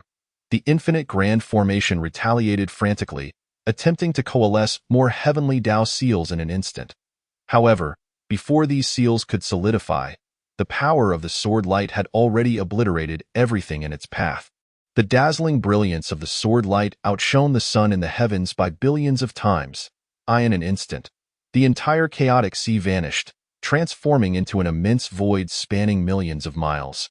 The infinite grand formation roared, finally shattering completely, dissolving into a torrent of spiritual energy that surged forth from the ocean floor. A fearsome roar resonated throughout the primordial realm, shaking the very fabric of existence. The myriad beings of the chaotic wilderness, driven mad by the battle between the three races, were jolted awake by this sword strike, abruptly raising their heads towards the direction of the chaotic sea. A profound shiver emanating from their souls compelled them to abandon all fervor for battle, leaving only awe and reverence for the mundane. Meanwhile, the tumultuous Zhujian sword formation of the Eastern Sea came to an unexpected halt under the impact of this sword strike. The beings of the three races, who had been ensnared in the illusions of the sword formation, suddenly regained their senses. The Ancestral Dragon sensed the power of his accompanying dragon scales and burst into laughter. My brother has emerged from seclusion, dragon race. Heed my command. Let us fight our way out. Although the dragon and water races had suffered considerable losses, they immediately obeyed the Ancestral Dragon's decree, abandoning the other two races before turning to assault the halted sword formation. The Phoenix clan, realizing this was not the time for infighting, rallied to join the dragons in breaking free from the sword formation. The avian clans swiftly followed suit. Only the starting Qilin remained silent, casting a brooding glance at the Ancestral Dragon. Outside the sword formation, Luo Ho felt a jolt of alarm. This aura was all too familiar to him, one from the depths of the chaotic sea. Damned! Why now? Just one step away from completion, my Zhujian sword formation was about to be perfected. Luo Ho turned to gaze at the assailed sword formation, gritting his teeth. I refuse to believe you can arrive in time. No matter who you are, as long as I complete the Zhujian sword formation, I shall have nothing to fear. Listen, invoke the heavenly demon disintegration technique, sacrifice the sword formation. The rage spirit was taken aback. But there was no time for reaction. Instinctively, his body complied. All of Luo Ho's subordinates were under his absolute control. Resistance? Out of the question. Luo Ho cast one last glance toward the chaotic sea. The aura of the heavenly Tao was already coalescing there. Humph! The heavenly Tao tribulation has already passed, and no matter how strong you are, can you truly defy the heavenly tribulation? Even if you are fearless of it, you cannot escape its grasp in a short time. I have ample time to complete the Zhujian sword formation. Victory will undoubtedly belong to me. Before Luo Ho's thoughts could conclude, a peculiar sound echoed throughout the primordial realm, soft, yet resonant enough for all beings to hear. It was strange, akin to the popping of a bubble. Then, from the direction of the chaotic sea came a thunderous roar. This sound traveled across billions of miles, instantly stunning Luo Ho's subordinates who were not powerful enough to be golden immortals. The eastern sea was engulfed in towering waves.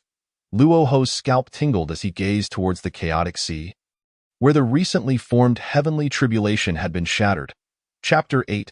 Arrival at the battlefield. The chaotic ethereal wood vitality array. Luo Ho shuddered, his hand trembling.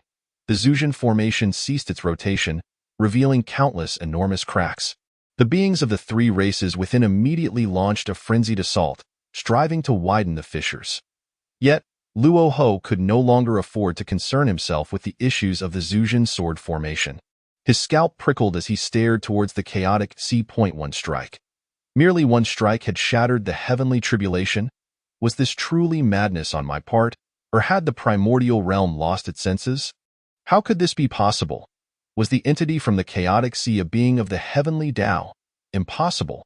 The heavenly Tao would never permit another existence of its kind. As one of the 3,000 chaos demons, Luo Ho must first attain the Hunyuan de Luo Jingxian level to restore the power of the ancient chaos demon, seeking refuge in the chaos and evading the heavenly Tao, before finding an opportunity to regain his former strength. To achieve the level of the heavenly Tao beneath its very gaze. How could that be? Even a mountain cannot harbor two tigers. How could the primordial realm accommodate two heavenly Taos, if it were not another heavenly Tao? How could a single strike obliterate the heavenly tribulation? Had the heavenly tribulation gone without sustenance today? Casting a glance back at the crumbling Zhujian sword formation, Luo Ho gritted his teeth and stomped his foot. A resolute glare emanating from his demonic eyes. Retreat. I shall not face that monstrosity. Whoever wishes to fight may do so. Luo Ho retracted the Zhujian sword formation, leading all his subordinates as they tore through space. Fleeing westward, I cannot provoke this. I shall take my leave. As Luo Ho departed, the three clans beings finally emerged. Yet, the events unfolded with such rapidity that everyone was momentarily bewildered, frozen in place. However, after a brief stupor, Shi Qilin was the first to regain his composure. He thrust the golden spear in his hand directly towards the already gravely injured Ancestor Dragon. Previously, in the extermination of a mortal sword array, the beings of the three clans had succumbed to the illusions of the sword formation, plunging into a chaotic battle devoid of any camp. The most powerful Ancestor Dragon had been particularly favored by Luo Ho, thus sustaining the gravest injuries. At this juncture, he was on the brink of exhaustion, fully aware that Long Ming had emerged from seclusion. For a fleeting moment, his consciousness wavered, revealing a vulnerability. Shi Qilin seized the opportunity, his strike unexpectedly landing true. The golden spear pierced through the heart of the Ancestor Dragon from behind, followed by the heavy impact of the Qilin seal crashing down upon the dragon's crown. Boom! The Ancestor Dragon had no time to react before being obliterated by Shi Qilin. In that instant, Yuan Feng was left in a state of shock. Once she regained her senses, her immediate reaction was one of disdain towards Shi Qilin's actions. Lord Dragon Ancestor, slay, avenge the Dragon Ancestor. The Dragon Clan and the Water Clan went into a frenzy. After a hard-fought emergence, they believed they had escaped with their lives, only to find the Ancestor Dragon ambushed by Shi Qilin. The Dragon Clan charged madly forward, some already grievously wounded, embracing the Qilin in self-detonation. The Phoenix Clan instantly turned towards Yuan Feng, but she forestalled all her kin. Retreat. We are merely bystanders. The Phoenix Clan and the Avian Clan promptly withdrew, ceding the battlefield to the frenzied Dragon Clan and Qilin Clan. Above the East Sea, at the pinnacle of the Nine Heavens, there was another who trembled in fear from the muddled sea. Akin to Luo Hou.it was Hong Jun, who had concealed himself above the Nine Heavens using the power of the Creation Jade Dish to observe the East Sea battle before the conflict commenced. Unlike Luo Ho, whose attention was divided by the extermination of a mortal sword array, Hong Jun had a clearer view. The shattering of the heavenly tribulation was not a single strike, but rather the residual turbulence following the destruction of some lamentable object. Hong Jun nearly dropped the Creation Jade Dish in fright. He swallowed hard and, without a moment's hesitation, infused his magical power into the dish, burying himself deeper within its concealment. What kind of monster had emerged from the muddled sea? After confirming that his invisibility was intact, he once again directed his gaze towards the muddled sea.as for the battle above the East Sea. Hong Jun had entirely lost interest in the muddled sea. The Azure Dragon trembled as he glanced at the protective barrier surrounding him. This barrier had appeared suddenly, and the Azure Dragon was certain that, without it, he would have perished without a trace. After swallowing hard once more, the Azure Dragon surveyed his surroundings. Within 1 billion miles, the sea had completely vanished, while an invisible force prevented the distant waters from filling the void. Thus, a gaping chasm, 1 billion miles across, emerged in the depths of the boundless sea, a sight both alarming and awe-inspiring. Even more shocking were the points of light cascading from the sky, fragments of the shattered heavenly tribulation. Each point of light possessed the destructive power equivalent to a full-force strike from a Hunyuan Jinxian. Regardless of what they encountered, they would instantly explode, creating voids with a diameter of 10,000 meters. Such voids appeared like fireworks, continuously flashing, leaving the Azure Dragon trembling with fear. Finally, he simply covered his heart and bowed his head. Running 1 billion miles truly safe, Lord Ming. It feels as though even retreating to the East Sea offers no solace. Are we emerging from seclusion, or are we facing annihilation? Azure Dragon, let us depart. At that moment, the voice of Long Ming resonated. The Azure Dragon quickly lifted his head to behold a young man standing before him, whose height closely matched that of the Ancestor Dragon, possessing an 8-part resemblance but appearing decidedly younger, with strikingly distinctive black and white hair. The young man donned a robe of black adorned with white edges, embroidered with the black and white dragon, crowned with a high cap in his eyes. Countless stars seemed to flicker.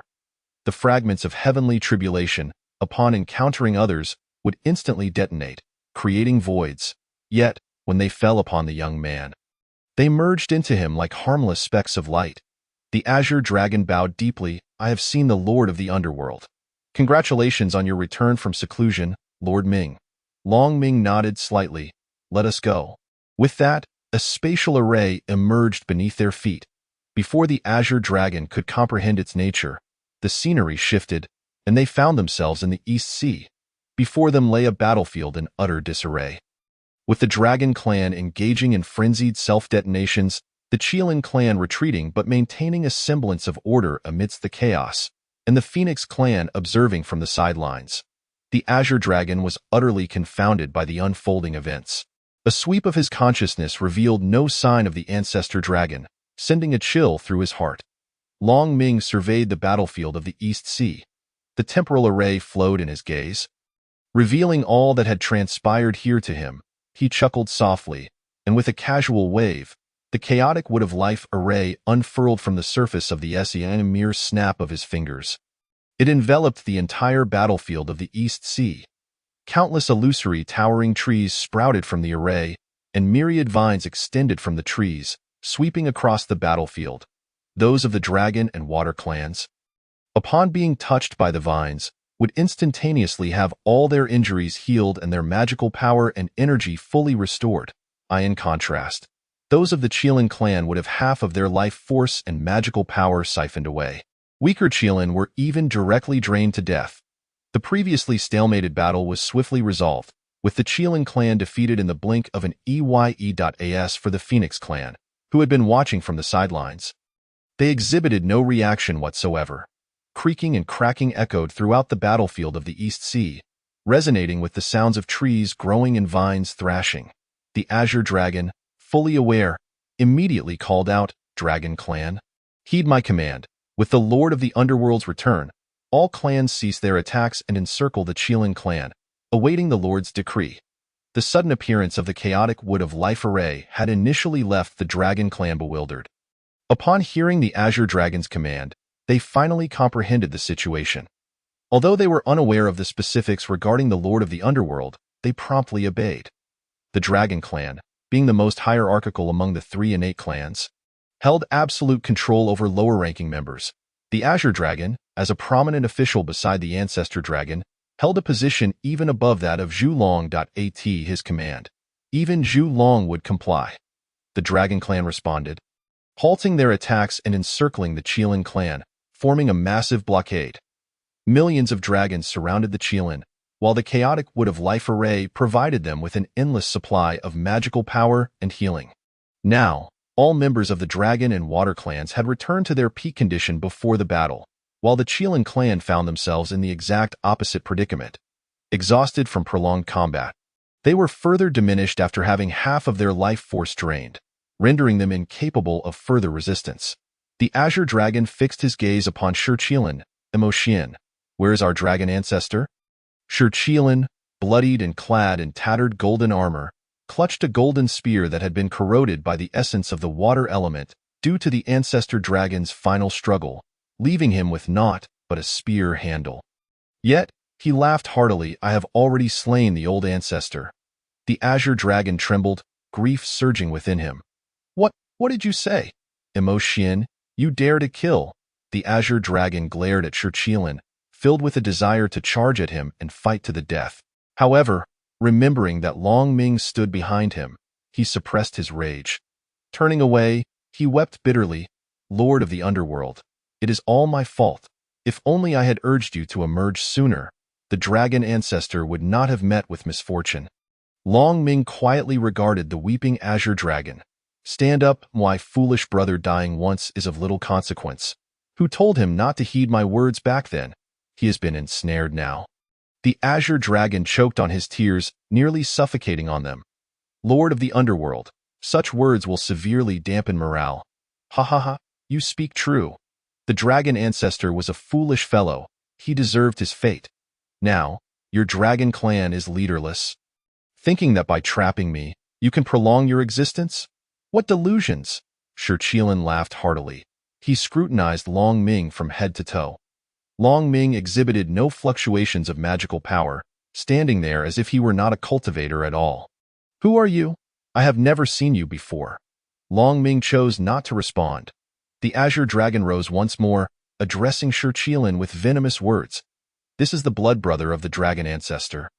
The Een Dragon, the lord of the underworld. Do you think that by killing our dragon ancestor, you can bring our clan to its knees? Emotion, you are the one lost in delusion, at the outset." Qinglong harbored little confidence in Longming. He believed that no matter how formidable Longming might be, he could at best surpass the ancestor dragon by a slight margin. Should the dragon clan's strength wane?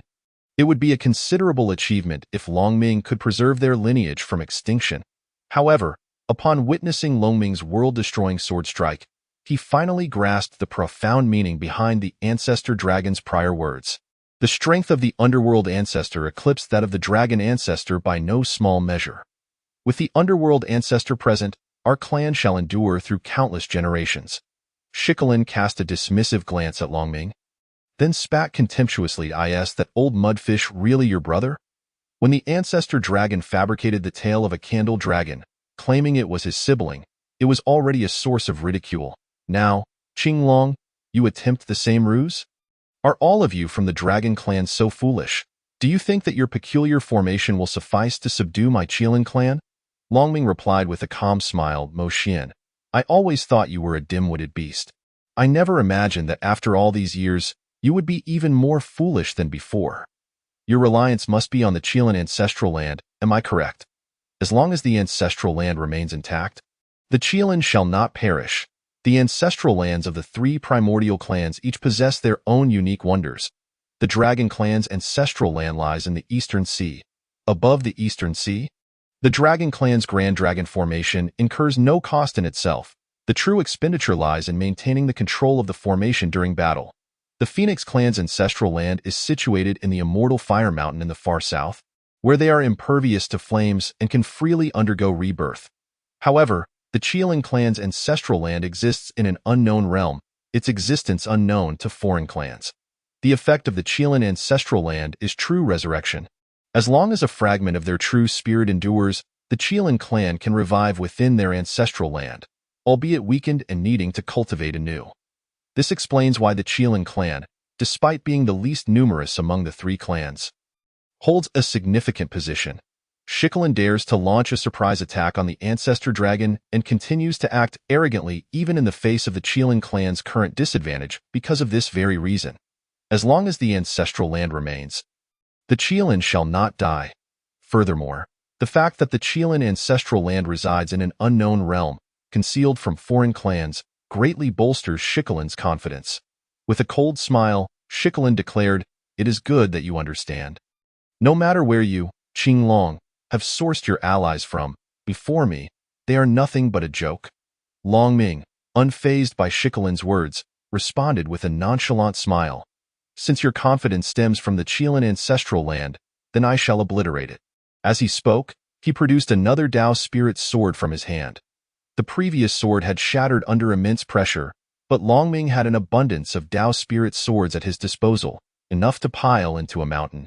The emergence of the Dao spirit sword resonated with a clear chime, causing all weapons in the hands of the three clans to tremble violently, particularly the sword-shaped weapons, which emitted a cacophony of sword cries. The sovereign status of the Dao spirit sword instilled profound fear in these weapons, leading the sword-shaped ones to uncontrollably submit. Shi Qilin's expression shifted slightly. The terrifying pressure of the Dao spirit sword made him realize that the situation might be dire. "Where did you acquire this sword?" Longming replied with a serene smile. "This sword? It is merely a toy I forged during moments of boredom." Shi Qilin scoffed. "How absurd! A treasure of such might is your creation. Why not claim that all treasures in the world are of your making?" Longming rolled his eyes. "All treasures in the world? Ha! If it weren't for the Panga god axe that split the heavens before the schism, it wouldn't even qualify as a treasure. Now, it is merely rubbish." With that, he casually waved the Dao spirit sword, and a streak of sword light reappeared in an instant. It expanded into a mighty force spanning billions of miles. Another flash revealed a rift billions of miles wide, into which the sword light plunged, vanishing from sight. Shikalin's countenance changed dramatically. Within that rift, he sensed the aura of the Qilin ancestral land. Chapter 10. I have yet to agree. What right do you have to die? Shikalin watched in horror as the billions of miles of sword light disappeared. A sense of unease welled up within him. He looked up at Longming. What have you done? Longming smiled slightly. Wanna know? I can show you. With a flick of his wrist, a small magical array rapidly expanded before Longming, transforming in the blink of an eye into a luminous curtain stretching 1,000 miles long and towering 10,000 feet high. The curtain revealed the mountains and rivers of another realm, with ethereal mists swirling for countless miles. Auspicious light coiled and twisted, manifesting into a myriad of galloping beasts and scattering into countless treasures. 13 towering mountains, each 1,000,000 feet high, interlaced and split apart, resembling a Qilin king standing tall and proud. This is our ancestral land. The Qilin were filled with trepidation. The Qilin ancestral land had always been unknown to foreign clans. Much like the Blood Sea, as it existed as an alternate space tethered to the primordial world. However, while the Blood Sea had a fixed passage known to the world, the Qilin ancestral land was a drifting space. Its connection to the primordial world not fixed. Only the Qilin residing within were privy to the changes of this passage. This explains why the 3 primordial clans had battled for eons. Yet the Dragon and Phoenix clans could never locate the Qilin ancestral land. Had the Qilin's reproductive capacity matched that of the Dragons, the struggle among the 3 primordial clans would have been devoid of suspense. Now, with Longming's curtain illuminating the Qilin ancestral land, the implications were unmistakable. Shikalin, both shocked and enraged, glared at Longming. You dare. But his words were cut short as a colossal transformation unfolded within the curtain. A rift spanning billions of miles abruptly tore open, and from within, a beam of sword light surged forth, blazing like the sun, gleaming gold and radiating brilliance, as if billions of stars were plummeting. Bringing forth an apocalyptic force, upon its emergence, the immense power of the sword light instantly annihilated all beings within the Qilin ancestral land. Those incomplete shadows of Qilin were shattered into elemental essence, which then ignited into flames. With a resounding boom, the sword light struck the majestic Qilin's sacred mountain, producing a thunderous sound. The 13 towering mountains that comprised the Qilin's sacred mountain shattered in an instant. The Qilin clan had spent countless eons refining their sacred mountain, rendering it indestructible. Each Qilin firmly believed that no assault could harm their sacred mountain. Yet, the pride and confidence of the Qilin clan's sacred mountain crumbled under Longming's single strike, reduced to rubble in the blink of an eye. The debris was swiftly transformed into ash, which then dissipated into nothingness. The sword light crashed down with tremendous force, causing the entire Qilin ancestral land to tremble violently. Emitting a sound akin to a wounded beast's groan, suddenly, a colossal rift in the void appeared, rapidly expanding. 2, 10, 1,000, 1,000,000 rifts, in the span of a breath, billions of void rifts manifested within the Qilin ancestral land. The entire space collapsed on the Eastern Sea battlefield. The last 100,000 Qilin gazed in horror at their shattered ancestral land. Though they were loath to admit it, the hollow emptiness and despair emanating from their souls proved the reality of the situation. Their ancestral land had been shattered by Longming's blow in a mere 50 breaths. The ancestral land that had existed for untold eons, the greatest reliance of the Qilin clan, was reduced to nothingness. Shikalin's eyes widened in rage, the elemental essence swirling violently around him. What have you done? How dare you destroy our sacred ground? Longming rolled his eyes. Am I to consult you before destroying your ancestral land? He extended the Tao spirit sword towards Shikalin, stating, with your ancestral land obliterated, can you still claim to be immortal? Shikalin glared at Longming through gritted teeth, and in a fit of rage, he revealed a sinister smile. Do not think that this will intimidate our clan or me. Even if our clan is finished, your dragon clan will meet the same fate. Upon the death of the Ancestor Dragon, your clan's fortune shall perish as well. Moreover, the Ancestor Dragon bound the ancient transformation pool to himself. Upon his demise, the ancient transformation pool will shatter.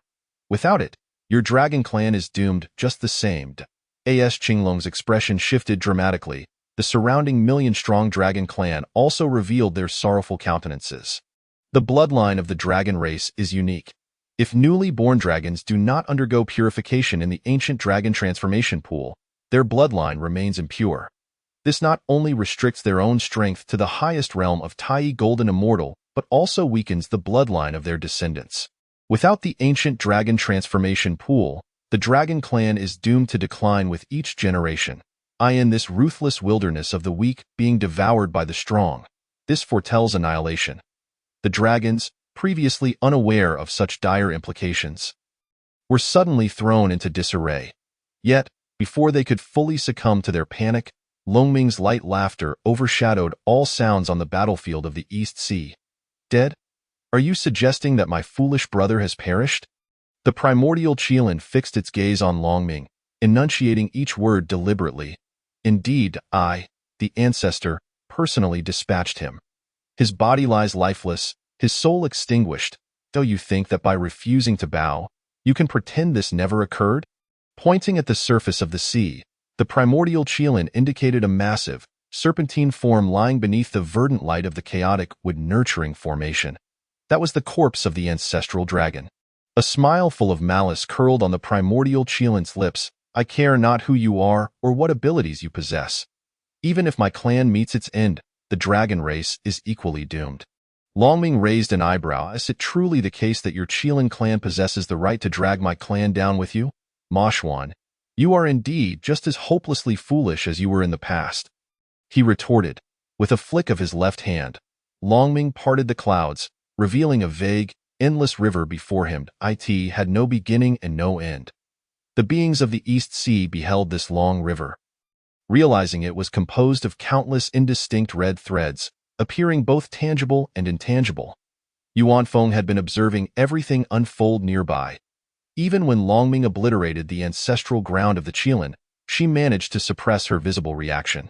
However, at that moment, she could no longer contain herself. The River of Causality? The River of Causality, also known as the River of Fate, is a part of the Grand River of Destiny in the wilderness. The threads of causality connecting all things and beings in the wilderness converge within this river. Yuanfeng's eyes widened in astonishment as she focused intently on the River of Causality. The Phoenix clan's innate ability of nirvana is, in fact, a form of causality inversion. Thus, Yuanfeng instantly discerned the authenticity of this causality river. Recognizing its truth only deepened her disbelief. This was indeed the River of Causality. The Phoenix clan dances within the river's projection, gaining the power of nirvana. Yet, even Yuanfeng herself could not approach the River of Causality. Yet Longming had summoned it forth directly. Could he possibly be a sage? Amidst the astonished gazes of the beings of the East Sea, Longming plucked a single thread from the River of Causality and gently tugged it. The sound of cascading waters resonated throughout their very souls. In the blink of an eye, the River of Causality vanished, leaving behind the thread that now pulled at the ancestral dragon's slightly bewildered true spirit. Why, foolish brother, I have yet to consent. What right do you have to die? Longming smiled at the true spirit of the ancestral dragon, then exhaled a breath of mysterious yellow energy. A grand formation of heavenly principles unfurled within this energy, gracefully settling upon the corpse of the ancestral dragon. Chapter 11. Before my brother, you are all trash. The mysterious yellow energy engenders creation. Causality inverted, calamities alleviated. Longming casually flicked his fingers, casting a grand formation of resurrection. With a sweep of his right hand, the thread of causality resonated like the strings of a zither, producing an ethereal melody of celestial music. As the final note settled, the grand formation of resurrection fully integrated into the body of the ancestral dragon. At that moment, the entire battlefield of the East Sea fell into an eerie silence, so profound that one could hear a pin drop. Those lacking sufficient power and cultivation could not discern the significance of the events transpiring before them, simply astonished by the spectacle. Meanwhile, Yuanfeng, the primordial Qilin, Qinglong and Zhulong, those with adequate cultivation, transitioned from shock to terror, to create from the void, to engender with mysterious yellow energy, to invert causality, to reset life and death. What realm of power could achieve such feats? Hunyuan Daluogen immortal? Don't be absurd. The ancestral dragon's primordial spirit had been obliterated, and its true spirit dispersed. How could one possibly resurrect it? At that moment, the fragment of the ancestral dragon's true spirit that Longming held was extracted from the river of causality. This maneuver, let alone accomplishing it, one would not even dare to dream of it in a drunken stupor. Yuan Feng gazed at Longming in horror. Who exactly is this individual? Qinglong claimed he is the brother of the ancestral dragon. Is that serious? If the dragon race truly possessed such a formidable being, why had they not acted sooner? Yuan Feng's thoughts raced. She realized that the Qilin clan was genuinely finished. Following their demise, it would be the turn of the Phoenix clan. What should be done? A sense of dread enveloped Yuan Feng. Although the Phoenix clan ultimately maintained a neutral stance, they had previously been the mortal enemies of the dragon race, as for the primordial Qilin. The unfolding events had rendered him incapable of rational thought. Just as time seemed to stretch, Longming had set up the Grand Resurrection formation and reversed causality in but 10 breaths, and the next moment, a dragon's roar echoed throughout the East Sea. The corpse of the ancestral dragon stirred within a radiant golden light. An overwhelming dragon might emanated once more from the ancestral dragon's body. As the chaotic wood-nurturing formation restored it to its prime state, within the golden light, the ancestral dragon regained its human form and gazed up at Longming. Longming had directly conveyed to the ancestral dragon all that transpired from his death to his resurrection. Thus, the revived ancestral dragon bore no confusion. He merely looked upon his brother with astonishment and delight. Longming, you have finally arrived. Longming smirked slightly. My foolish brother, how fares your game of dominion in the wilderness? The ancestral dragon forced a smile, a bitter laugh escaping his lips. In that fleeting moment of death, he had communed with the heavens, gleaning a fragment of truth from the river of fate. He came to understand what it meant to be shackled by the heavenly principles and the nature of calamities that demand bloodshed. The struggle of the 3 clans? The ambitions of the wilderness? Merely a fleeting dream.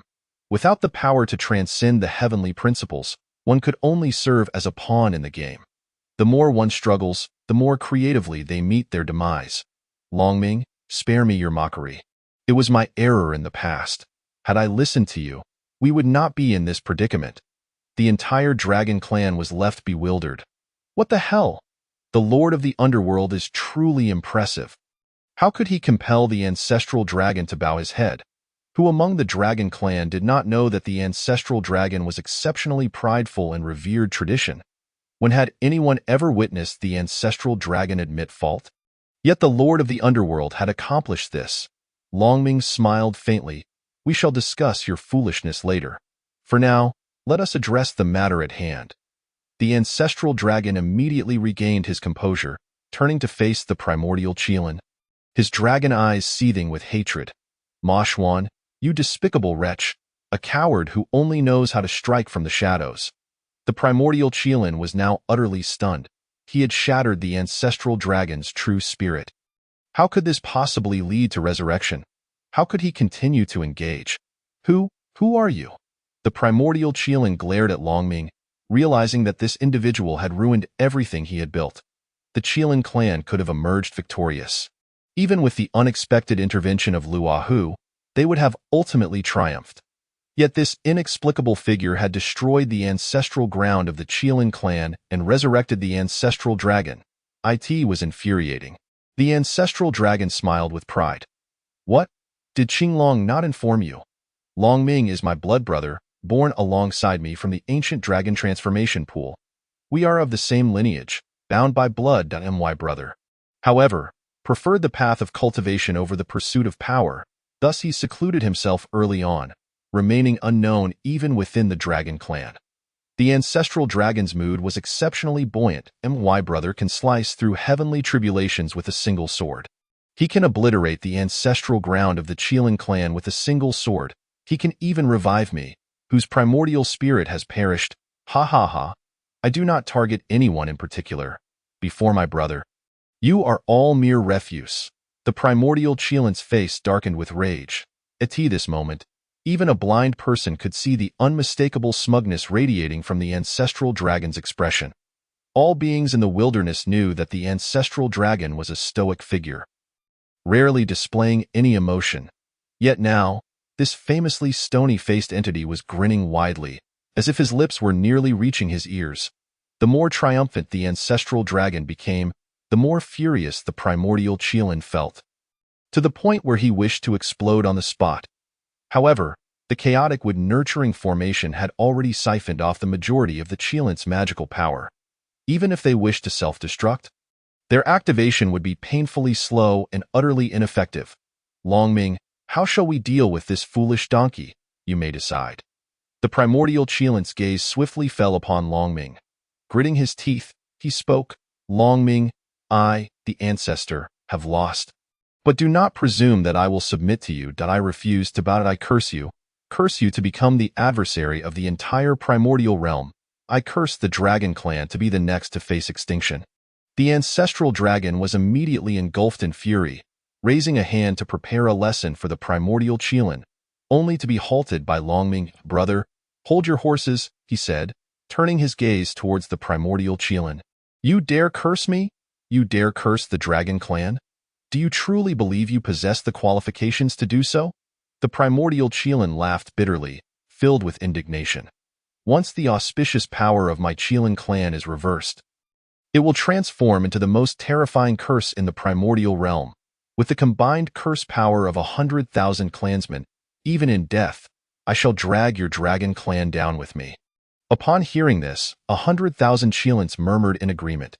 Indeed, if it comes to a fight to the death, we can also take down the dragon clan with us. If they are cautious, we may yet find a way to survive. At that moment, the Qilin clan was devoid of any fighting spirit from top to bottom. Their only thought was survival. Longming regarded the primordial Qilin with amusement. Ma Xuan, is your next statement to be that as long as I spare you, you shall refrain from unleashing your curse? The primordial Qilin did not respond, yet the meaning was unmistakably clear.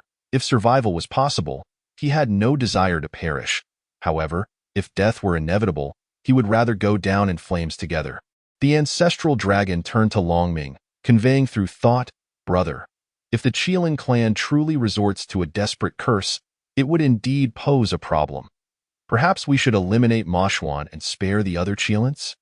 After all, without their ancestral land and progenitor, the Qilin clan's fortune would greatly diminish. They would be unable to stir up any trouble. As the progenitor of the dragon clan, the ancestral dragon had to consider the well-being of the entire race. Chapter 12. Dare you curse the dragon clan?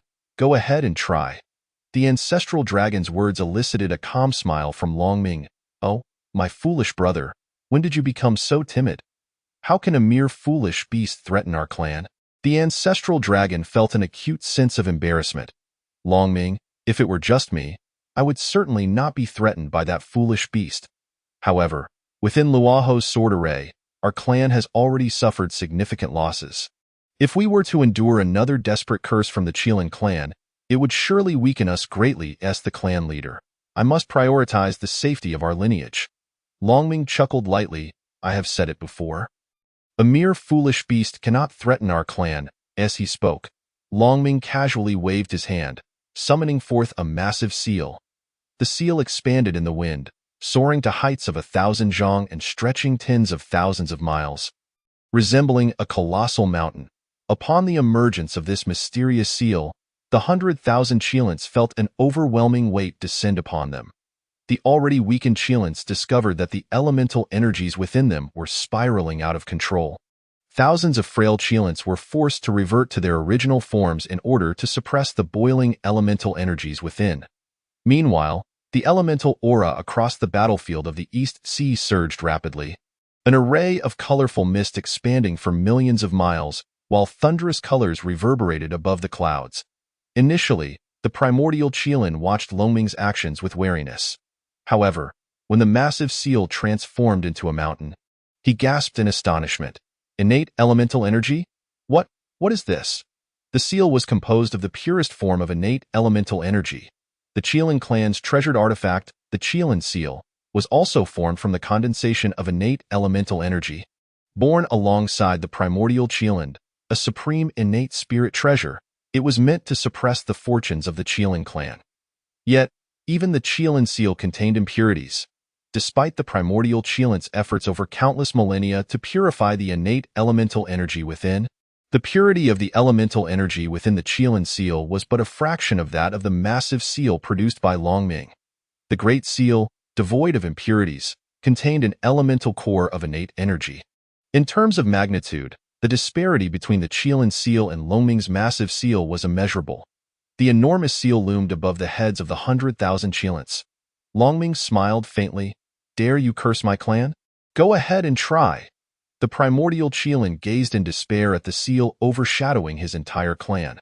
There was no longer any point in trying. The auspicious power of the Qilin clan was, in essence, a transformation of innate elemental energy through the Qilin clan's innate divine abilities. Thus, the auspicious power was indeed innate elemental energy, regardless of whether the elemental energy was innate or acquired. It shared the same characteristic. Whoever possessed greater purity and quantity would hold sway in the face of the mystifying seal, which had achieved a purity sufficient to form an innate elemental core. It mattered not if there were merely 100,000 Qilins remaining, or even 1,000,000,000 in their prime attempting to reverse the auspicious power. It would be utterly futile. The Ancestral Dragon, equally bewildered, stared at the mysterious seal. "Longming, what is that? It appears even more formidable than an innate supreme treasure." Longming replied nonchalantly, "That is the Chaos Elemental Seal, a top-tier chaotic spirit treasure, a whimsical creation I forged out of boredom." The Ancestral Dragon and the Azure Dragon simultaneously spat in disbelief. Such an object, even more impressive than an innate supreme treasure, is merely a plaything. The Ancestral Dragon gazed at Longming with fervent desire. "How many of such playthings do you possess? Do share some with me." The primordial Qilin, hearing Longming's words, felt an even deeper sense of despair, his facial muscles twitching incessantly. "Longming, you have won, the Ancestral One. Concede that I only wish for a swift death." Longming smiled slightly. "You sought the annihilation of my clan. You are the one who threatened us. You were the one who summoned Luoho, resulting in the deaths of countless dragons. And you wish for a swift death?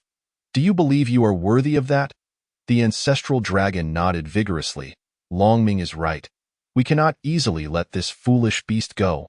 Leave him to me. This foolish beast is not worthy of your effort. Allow me to extract his true spirit, subjecting him to countless years of suffering." Longming cast a disdainful glance at the Ancestral Dragon. "You truly lack creativity. Is your mind so consumed with the desire to dominate the primordial realm that your intellect has been exhausted?" The Ancestral Dragon grimaced. His brother was indeed exceptional in many respects, yet when it came to mocking him, he spared no mercy. Could he not at least show some consideration for his elder brother? "So, what do you propose we do?" Longming's gaze swept over the Qilin clan, a faint smile gracing his lips. He then reached out and pressed downwards. With a hum, there was no process to speak of. Even the Ancestral Dragon, standing beside Longming, sensed no fluctuations of magical power. Yet, with that single press, the entire battlefield of the East Sea erupted with a muffled roar. In an instant, the bodies of the last 100,000 Qilins were obliterated, leaving only their true spirits behind. Each of those 100,000 true spirits was connected by a fine thread to the Chaos Elemental Seal, each possessing an unusual crystalline quality. "True spirit transformation?" Yuanfeng gasped, feeling as though her heart had stopped. Even though these 100,000 Qilins were gravely weakened, to obliterate them in a single strike was no simple feat. Yet, to achieve such destruction while simultaneously completing the transformation of their true spirits was beyond her wildest imaginings. Above, Hongjun crushed the feather duster he held in his hand into powder. He could certainly annihilate the 100,000 Qilins who had been reduced to the brink of collapse. But to do so with such ease while preserving all their true spirits was a feat even he could not accomplish. What astounded Hongjun even more was that Longming had managed to complete the transformation of the true spirits of the 100,000 Qilins in that very strike. The transformation of true spirits into spirit artifacts was the quickest method to imbue a treasure with spirit. However, even for Hongjun, to refine a single true spirit into a spirit artifact required extensive preparation, taking at least 49 days to accomplish. At most, he could manage 9 at a time. Yet, in the blink of an eye, Longming had transformed the true spirits of 100,000 Qilins. Hongjun swallowed hard, a chill running from the top of his head to the tips of his toes. What on earth is this monster? The true spirits of the 100,000 Qilins had become the spirit artifacts of the Chaos Elemental Seal. Longming smiled faintly, casting the Chaos Elemental Seal into the boundless seas. From now on, the Qilin clan shall serve as the guardian spirits of the boundless seas, protecting them for generations to come. The 100,000 Qilin spirit artifacts bowed their heads respectfully to Longming, including the primordial Qilin Moshuan. We shall faithfully obey the decrees of the underworld ancestor. Thus, one of the 3 innate clans, the sovereign of the terrestrial beasts, the Qilin clan was forever removed from the annals of the primordial realm. What remained was only the guardian spirit of the boundless seas, the Qilin guardians. Longming turned to the Ancestral Dragon. What do you think? The Ancestral Dragon, fully convinced, clasped his hands in reverence. Indeed, my intelligence has proven insufficient. What good is it to kill such a being like the primordial Qilin? Torturing him is of little consequence. May he become the eternal sentinel of the Dragon clan, honoring the countless lost ancestral spirits. Indeed, it is my younger brother who thinks things through. Longming smiled faintly, finally turning his gaze toward Yuan Feng. Now, it is time to address the matters concerning the Phoenix clan. Chapter 13, Yuan Feng. I willingly choose to be Longming's handmaiden for generations to come. At Longming's single utterance, Yuan Feng and all the phoenixes trembled in fear.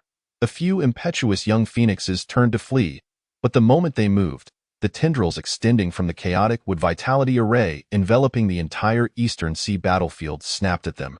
With a series of sharp crackling sounds, thousands of phoenixes plummeted into the sea, where they were captured by the aquatic beings lurking beneath. The chaotic wood vitality array sustains the life of its inhabitants, yet it can also sever all vitality within its bounds. The distinction between life and death lies solely within Longming's thoughts. Yuan Feng's eyes widened in alarm, yet she found herself utterly powerless. Longming, with a demeanor akin to playfulness, refined the Qilin clan into guardian spirits. Though the Phoenix clan's current state surpasses that of the Qilin clan, what does it matter? Longming could easily annihilate the Qilin ancestral land in the unknown realm with a single strike, and extinguishing the immortal volcano would be even simpler. He could refine 100,000 Qilin into guardian spirits with ease, and dealing with the current 1,000,000 phoenixes would be no challenge at all. A wave of despair washed over Yuan Feng. With a resigned sigh, she uttered, Longming, my Phoenix clan concedes. What must we do to ensure your mercy upon us? Longming scrutinized Yuan Feng from head to toe. Her phoenix eyes were captivating, her distant mountain brows unparalleled in grace. Truly, she deserves the title of the most beautiful being of the primordial era. He smiled slightly. What do you believe the Phoenix clan can offer in exchange? Yuan Feng gritted her teeth. The Phoenix clan shall henceforth serve as vassals to the Dragon clan, obedient to your command. Shock reverberated through the ranks of the phoenixes as they looked to their leader for guidance. Yet, after their initial astonishment, a grim realization dawned upon them. What else could they possibly present? The legendary high-grade chaotic spirit treasures were mere trinkets in their hands.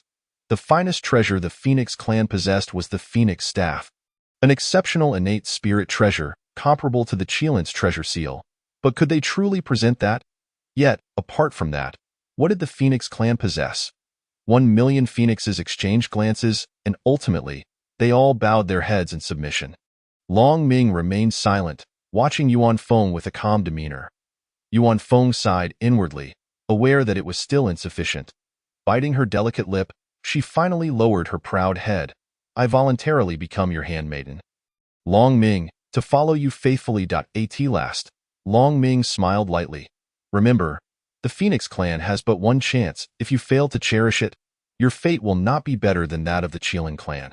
Yuan Feng obediently approached Longming, lifting the Phoenix staff high above her head, performing the ritual of contract before him. Servant Yuan Feng pays her respects to her master. The Ancestral Dragon beside them nearly burst into laughter. Ha! After countless years of conflict, the once haughty Yuan Feng now becomes my brother's handmaiden. Ha ha ha! Having a brother truly is delightful. At last, I can ease this frustration. With a casual gesture, Long Ming summoned the vast might of the heavenly Tao. Over the eastern sea battlefield, dark clouds roiled, and thunder rumbled endlessly. Observing from the hidden realms above, Hong Jun turned to flee in terror. What the hell? The authority of the heavenly Tao. Are you disregarding the heavenly Tao entirely? You wield its power without a word of warning? Where is the heavenly tribulation? Why is there no reaction from the Tao? In a panic, Hong Jun retreated into the depths of the dimensional void. Just barely evading the oppressive might it was only then that he calmed himself to, the heavenly tribulation was just shattered by Long Ming. Naturally, there would be no response. Above the eastern sea, the immense pressure descended from Long Ming's fingertip, bearing down on Yuan Feng. She was horrified, mistakenly believing Long Ming was about to renege and kill her.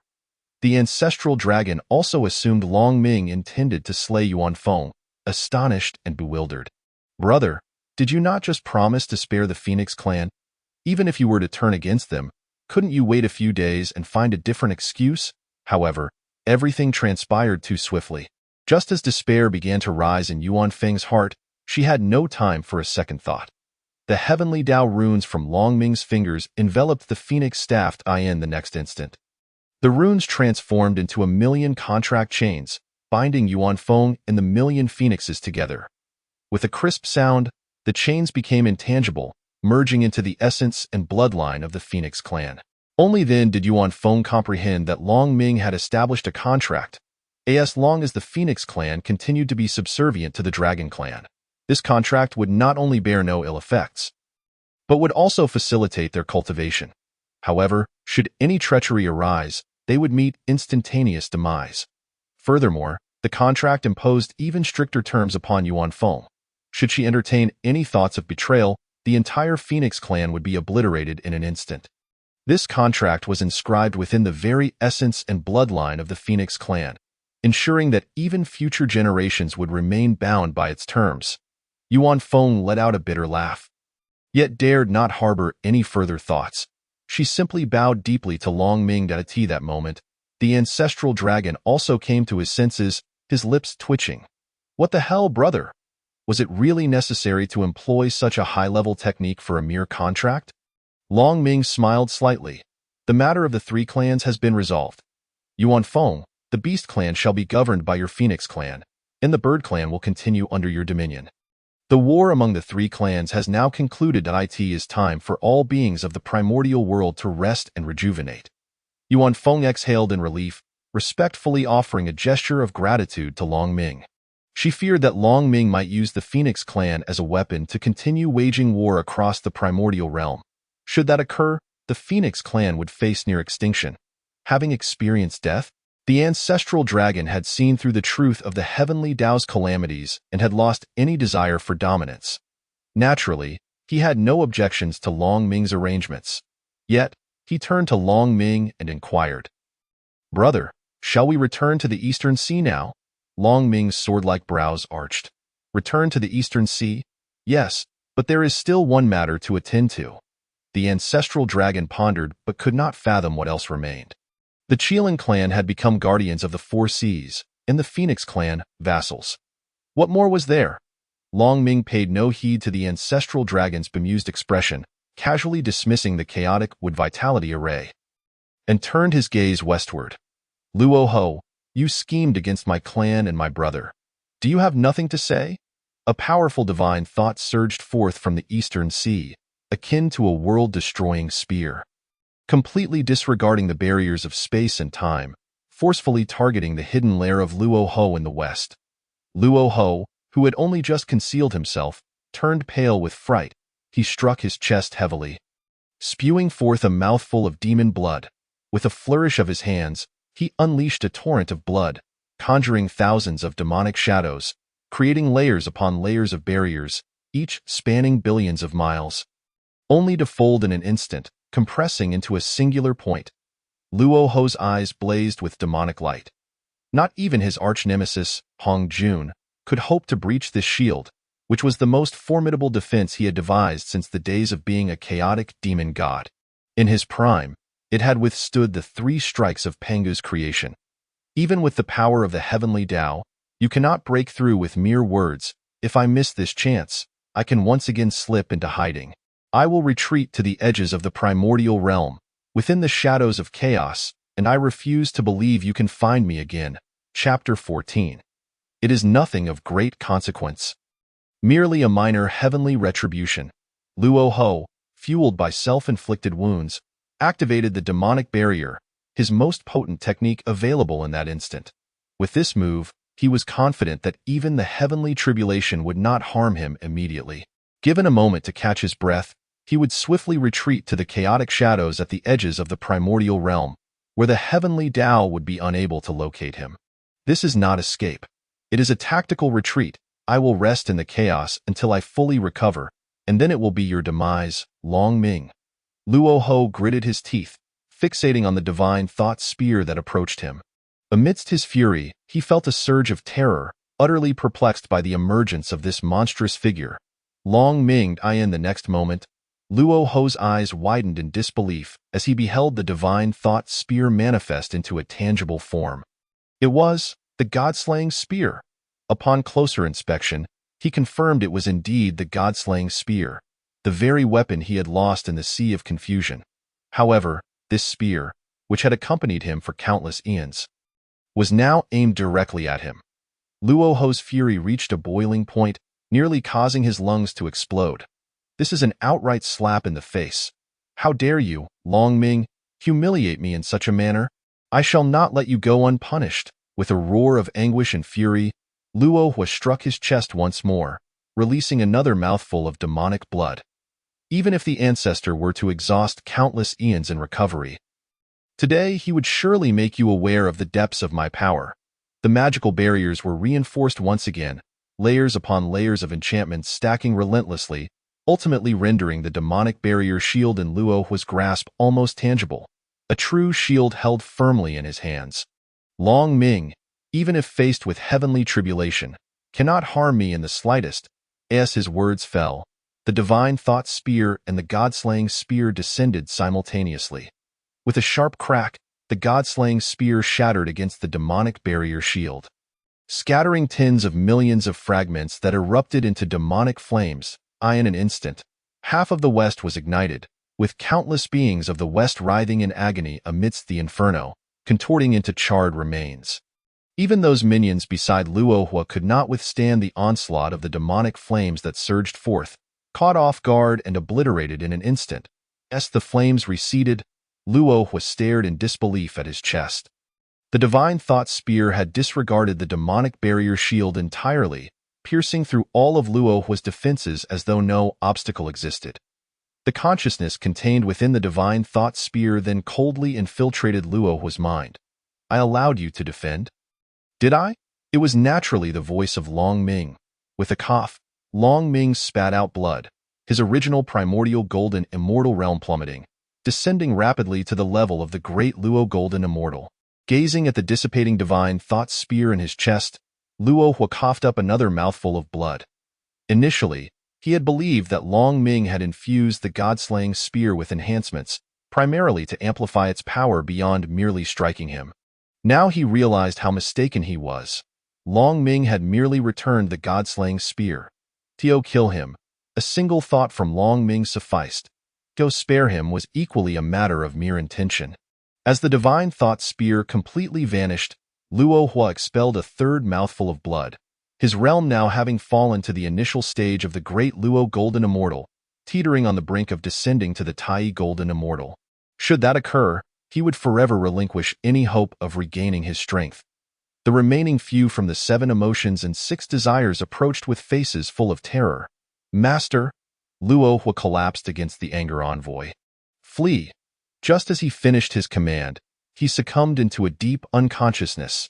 Upon witnessing this, the 7 emotions and 6 desires dared not linger, summoning a shroud of demonic shadows and fleeing. However, lacking the capacity to reach the edge of the primordial wilderness, they could only retreat deeper into the west. High above the eastern sea, Hong Jun watched helplessly as Luo Ho sustained grievous injuries and fell from grace, cold sweat cascading down his brow. He understood well the formidable nature of Luo Ho's demonic barrier shield. It was precisely because he lacked the confidence to shatter it that he had delayed action. Otherwise, how could he have afforded Luo Hua the opportunity to refine the exquisite sword of immortality? Yet, that barrier, which struck fear into his heart, seemed non-existent before Long Ming. With merely a divine thought transformed into a spear, it had reduced Luo Hua to a state of severe injury and demotion. What sort of power could achieve such a feat? Hong Jun glanced at the Tao Creation jade plate in his hand, confirming that his concealment was intact before exhaling a long breath of relief. Fortunately, with the Tao Creation jade plate in my possession, my invisibility is foolproof. I have not been discovered by this terrifying Long Ming. As he consoled himself, he lowered his head, only to inadvertently meet Long Ming's gaze. Long Ming's expression remained calm, his eyes glittering with countless stars. Without uttering a word, he conveyed a clear message to Hong Jun. I see you, if you wish to live, scram. Hong Jun stood frozen in place. His entire body stiffened until Long Ming averted his gaze, at which point he finally exhaled deeply and fled without a backward glance. By the heavens, this monster is too terrifying, as long as I am not a saint. I cannot provoke this harbinger of doom. Hong Jun hastened towards the west, though he could not confront Long Ming, now that Luo Hua was gravely injured and demoted, if he did not act now. When would he? As Hong Jun dashed westward, Long Ming smiled indifferently. That old schemer runs quite swiftly. There is no rush to deal with him. Let him draw the attention of the heavenly Tao. After casting one last glance at the west, Long Ming withdrew his gaze. He refrained from killing Luo Hua because there existed a significant karmic connection between him and the west. The subsequent events of the celestial recruitment and the two calamities of the function and journey to the west were all intertwined with this. Long Ming held no fear of the heavenly Tao at present, yet he had not discovered a means to transcend it. Slay the heavenly Tao would be easy, but with its demise, Long Ming would inevitably perish alongside it. Therefore, he intended not to forcibly disrupt any karma unrelated to the Dragon clan. Long Ming turned to the Ancestral Dragon. Brother, matters of the primordial wilderness no longer concern our clan. It is most crucial to return to the Eastern Sea and recuperate. The Ancestral Dragon nodded, fully compliant with Long Ming's words at this juncture. Striving for dominance?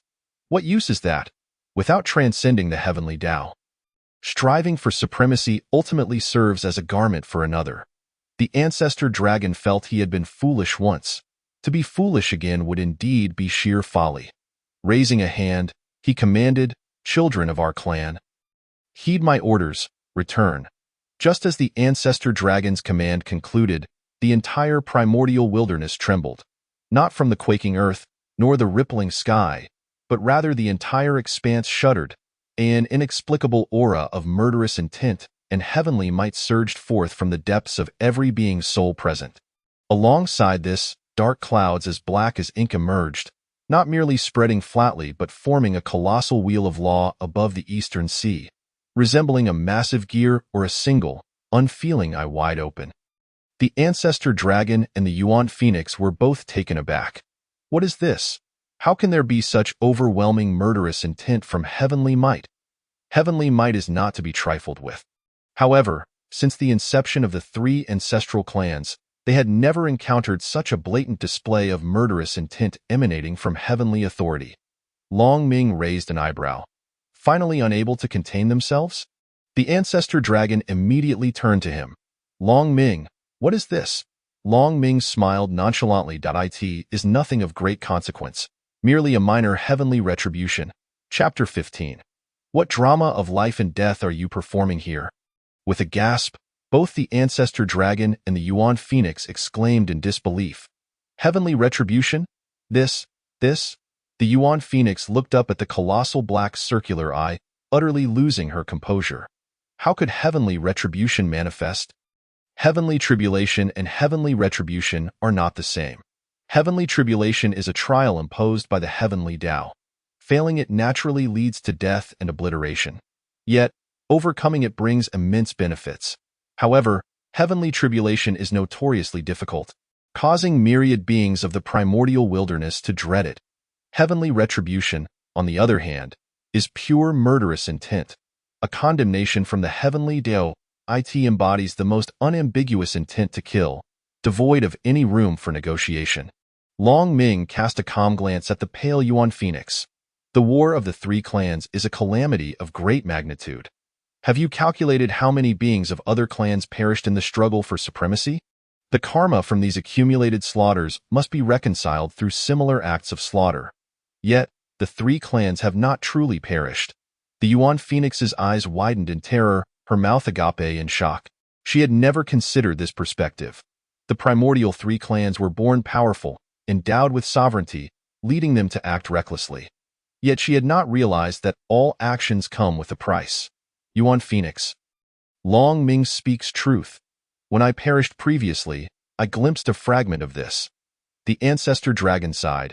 Having witnessed such truths, it was for this reason that he had so readily shifted his mindset.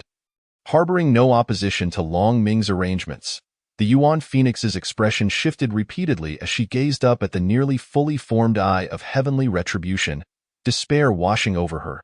I have already betrayed the future of the Phoenix clan, committing myself to become Long Ming's maid, yet cannot alter the impending doom.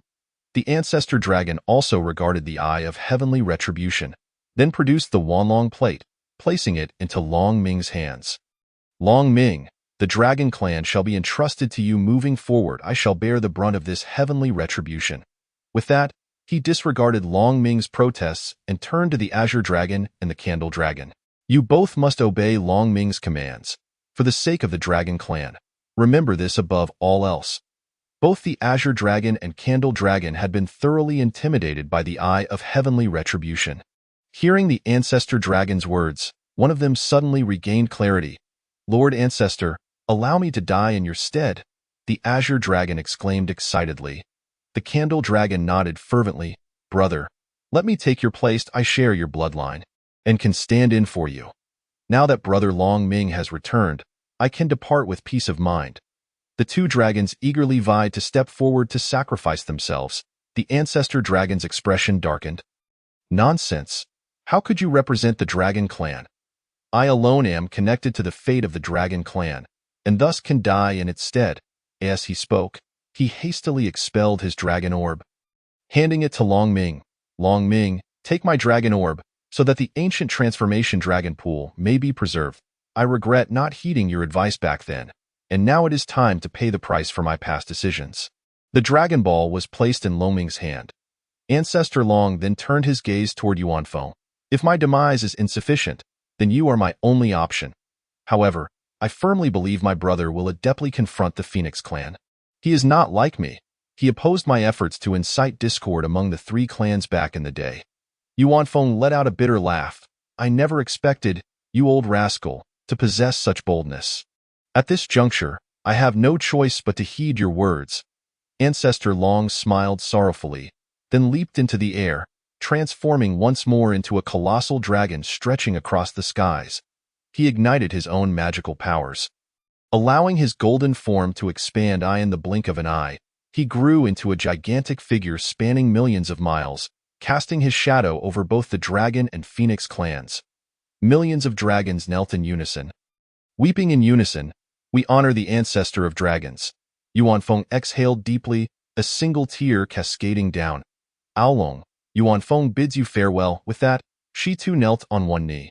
The Phoenix clan, witnessing Ancestor Long shielding them, followed suit and knelt as well.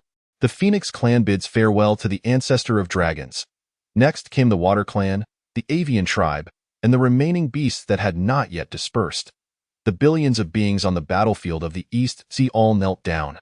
We honor the ancestor of dragons. At that moment, the eye of heavenly wrath took its form entirely. A merciless, ice-cold, and malevolent black eye manifested above the East Sea, resembling a giant eye weeping black blood. Akin to a wheel of darkness, beings lacking sufficient strength would ignite in black flames upon merely gazing upon it, disappearing into ashes in an instant. All beings in the East Sea bowed their heads in awe and fear, prostrating themselves upon the earth and in the waters, not daring to offend the eye of heavenly wrath. Ancestor Long let out a resolute dragon roar, bolstering all defenses. Come, I, Aolong, shall bear all the karmic retribution alone. With a thunderous roar, thousands of ink-black lightning bolts, sharp as blades, struck down from the eye of heavenly wrath, converging into a single point, transforming into a colossal thunderbolt spanning 1 billion miles, akin to a great sword of slaughter cleaving through the heavens. As the blade passed, space shattered, time distorted, and spiritual energy ignited. The rifts in the void overlapped, resembling an unfurling spider's web or the propagation of sound waves. This rumble of thunder resonated within the souls of all beings throughout the vast primordial realm, proclaiming the might of heaven and the irreversibility of the heavenly path. In the west, Hong Jun turned his head, revealing a faint smile. Excellent, well struck. A worthy death, Long Ming. Regardless of what kind of monster you are. How will you face heavenly punishment? With Ancestor Long's demise, the fortunes of the Dragon clan would inevitably suffer greatly. To defy the mandate of heaven while dwelling in the primordial realm. This is your fate. Hong Jun could hardly contain his delight, almost bursting into laughter, were it not for the fear of attracting the wrath of heaven upon himself. He even considered returning to witness Longming's expression as he watched his elder brother meet his end. Surely, that expression would be quite the spectacle. Meanwhile, the likes of Yangmei Daoist, Yinyang Ancestor, Yuanhuan Daoist, Tianji Daoist, and Qin Kuan Ancestor, powerful beings reincarnated from the chaotic demons, simultaneously turned their gazes toward the East Sea. The calamity of heavenly wrath was something even they, powerful as they were, dared not confront head-on. The Dragon clan was finished. Once the calamity emerged, it would not be easily overcome. Even if Ancestor Long's death managed to stave off the true onslaught of heavenly wrath, the residual effects would utterly shatter the fortunes of the Dragon clan. Not only the Dragon clan, but the Phoenix and Qilin clans would also find no escape. The mighty beings glanced at one another, losing all interest.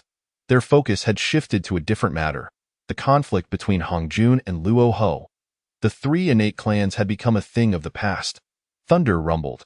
The sound of heavenly punishment reverberated deep within the souls of all beings in the primordial realm. The earth-shattering black thunderbolts surged forth like a frenzied swarm of serpents, tearing apart everything they encountered.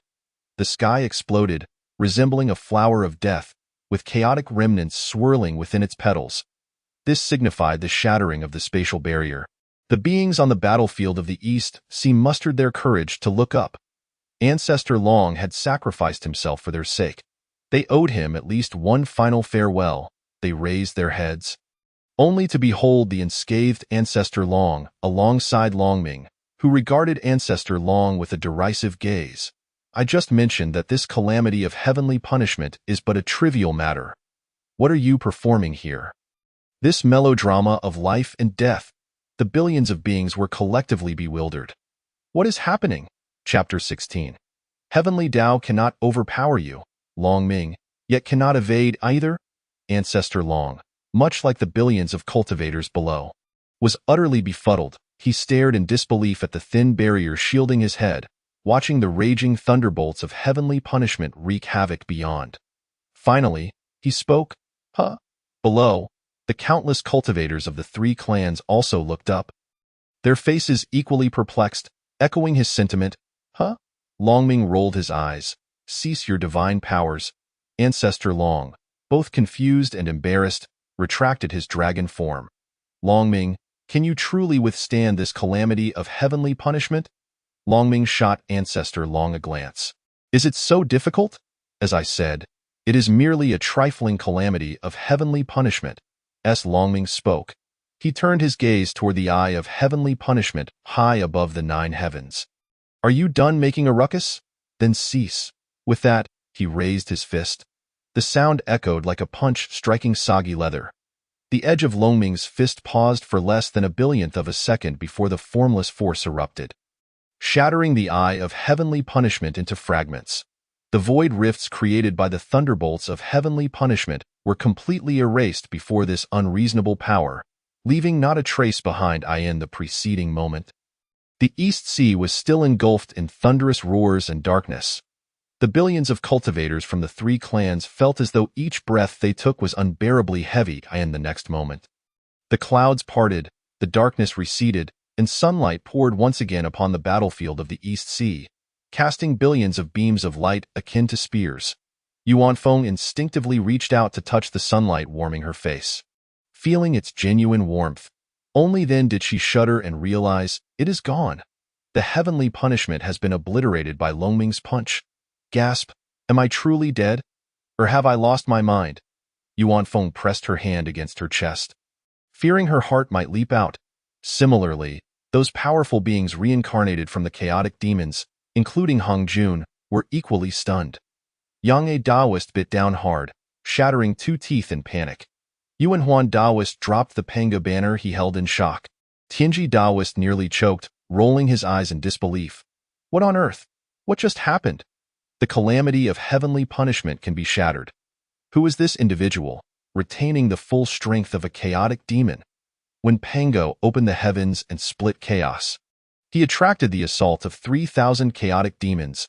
Pangu, utilizing the 3 styles of opening heaven, ultimately triumphed over the 3,000 chaotic demons, most of whom perished, while a few fled beyond chaos. A portion of those remaining reincarnated as beings in the primordial realm. The calamity of feral beasts during the early formation of the primordial realm arose from the fusion of the most violent chaotic demon souls and their malevolent aura. However, those feral beasts ultimately became nourishment for the primordial realm, meeting their demise. Meanwhile, some intelligent and self-controlled individuals transformed into the few powerful beings we see today in the primordial realm, based on their abilities and memories. These reincarnated beings retained varying degrees of memory. Some, like Luo Ho and Yang Mei, preserved all their original memories, while others, like Tianji and Yuan Huan, held only fragments. Still, some, like Hong Jun, Yin Yang, and Qin Kuan, were aware only of their past lives as chaotic demons, with no recollection of the rest. Regardless of their origins, they all understood one thing. To shatter the calamity of heavenly punishment, one must possess power equal to that of the heavenly path. Longming effortlessly shattered the calamity of heavenly punishment with a single blow. This indicated that Longming was stronger than the heavenly path. Yet, how could such a being exist? The only explanation was that Longming retained the body and the minimum power of a chaotic demon. For the weakest among the chaotic demons was the heavenly path. Hongjuan's eyelids twitched violently, countless thoughts racing through his mind. Finally, he gritted his teeth and continued his journey westward. I cannot provoke him. Even if I became a Hongyuan de Luo Jingxian, I cannot provoke him. I shall wait until I can control the heavenly path. Hongjun was a character who could let go and take up. He understood that his primary focus now was to eliminate Luo Ho. While Hongjun sped toward the west, Yangmei Daoist and the other powerful beings began to consider different thoughts. Yuan Huan Daoist, standing nearby, looked towards Tianji Elder. Tianji Daoyu, how about we pay a visit to Longming? Perhaps he might be an old friend from our past. The Daoist of Heavenly Secrets let out a bitter smile. Even so, do you truly believe that we would remember? When Yuan Huan Daoist and the Daoist of Heavenly Secrets were still the chaotic demon gods, they were friends. Yet, upon their recent reincarnation as beings of the Honghuang, they completely forgot each other. It was only after a fierce battle that they finally recalled their connection. The Daoist of Heavenly Secrets raised his hands in exasperation, saying, "You cannot expect that after a single battle, we would suddenly remember everything, can you? I must clarify, do not provoke Longming." Yuan Huan rolled his eyes. Daoist of Heavenly Secrets, am I truly that impulsive? Did you not see a glimpse of chaotic destiny before? We could use it as an opportunity to inquire further. Longming can summon the river of causality and reverse fate. Even if he does not become our ally, perhaps he could assist us in deciphering that fleeting glimpse of destiny? The countenance of the Daoist of Heavenly Secrets turned grave. Previously, he had utilized his innate divine abilities to glean a thread of destiny regarding himself and Yuan Huan from the river of fate of Honghuang. However, that thread was too murky for them to interpret, despite their best efforts. Very well, once the current situation stabilizes, we shall pay him a visit. In the Eastern Sea, tranquility had finally returned. After Longming shattered the eye of heavenly punishment with a single punch, there was no further disturbance. It was as if even the heavenly Tao feared the monster that is Longming. Yuan Feng trembled slightly, her emotions exceedingly complex. One would expect that with such a formidable master protecting the Phoenix clan, their future would be secure. Yet, the issue lay in the fact that the Phoenix clan had long been adversaries of the Dragon clan, enmities that had spanned millions of years. Longming's power had far surpassed Yuanfeng's imagination. Even in her loftiest aspirations, she had never envisioned herself as being so formidable, a master of such strength, even with a trace of discontent towards the Phoenix clan, could spell disaster for them all. But what options did Yuanfeng have at this juncture? Taking a deep breath, she approached Longming and bowed. "Does my master have any commands?" She truly could not fathom what to say. To flatter someone as powerful as Longming felt like an affront. Yuanfeng dared not show any disrespect towards him. Longming, naturally, discerned Yuanfeng's thoughts, but he was unconcerned. "Proceed as I previously instructed. You have 1 year to attend to your affairs. After that, come to my side." Yuanfeng nodded. Having a year to manage various matters was a tremendous gift. After all, she was a servant. What servant would not be by their master's side? Longming then turned to the Ancestral Dragon. "You may return now." The Ancestral Dragon nodded and promptly turned to organize the Dragon clan. Longming gazed upward at the 33 heavens, a faint smile gracing his lips. The Dragon and Phoenix calamity had officially concluded. As for the impending Tao and Demon calamity, he could play as he wished, as long as he did not provoke Longming in the 33 heavens. A vague consciousness decisively retracted all attention from the lower realms. A colossal wheel of the heavenly Tao dissipated in an instant. "Humph, this heavenly Tao cannot contend with you. Longming, I shall take my leave." Chapter 17. A trivial supreme chaos spirit treasure in the Eastern Sea.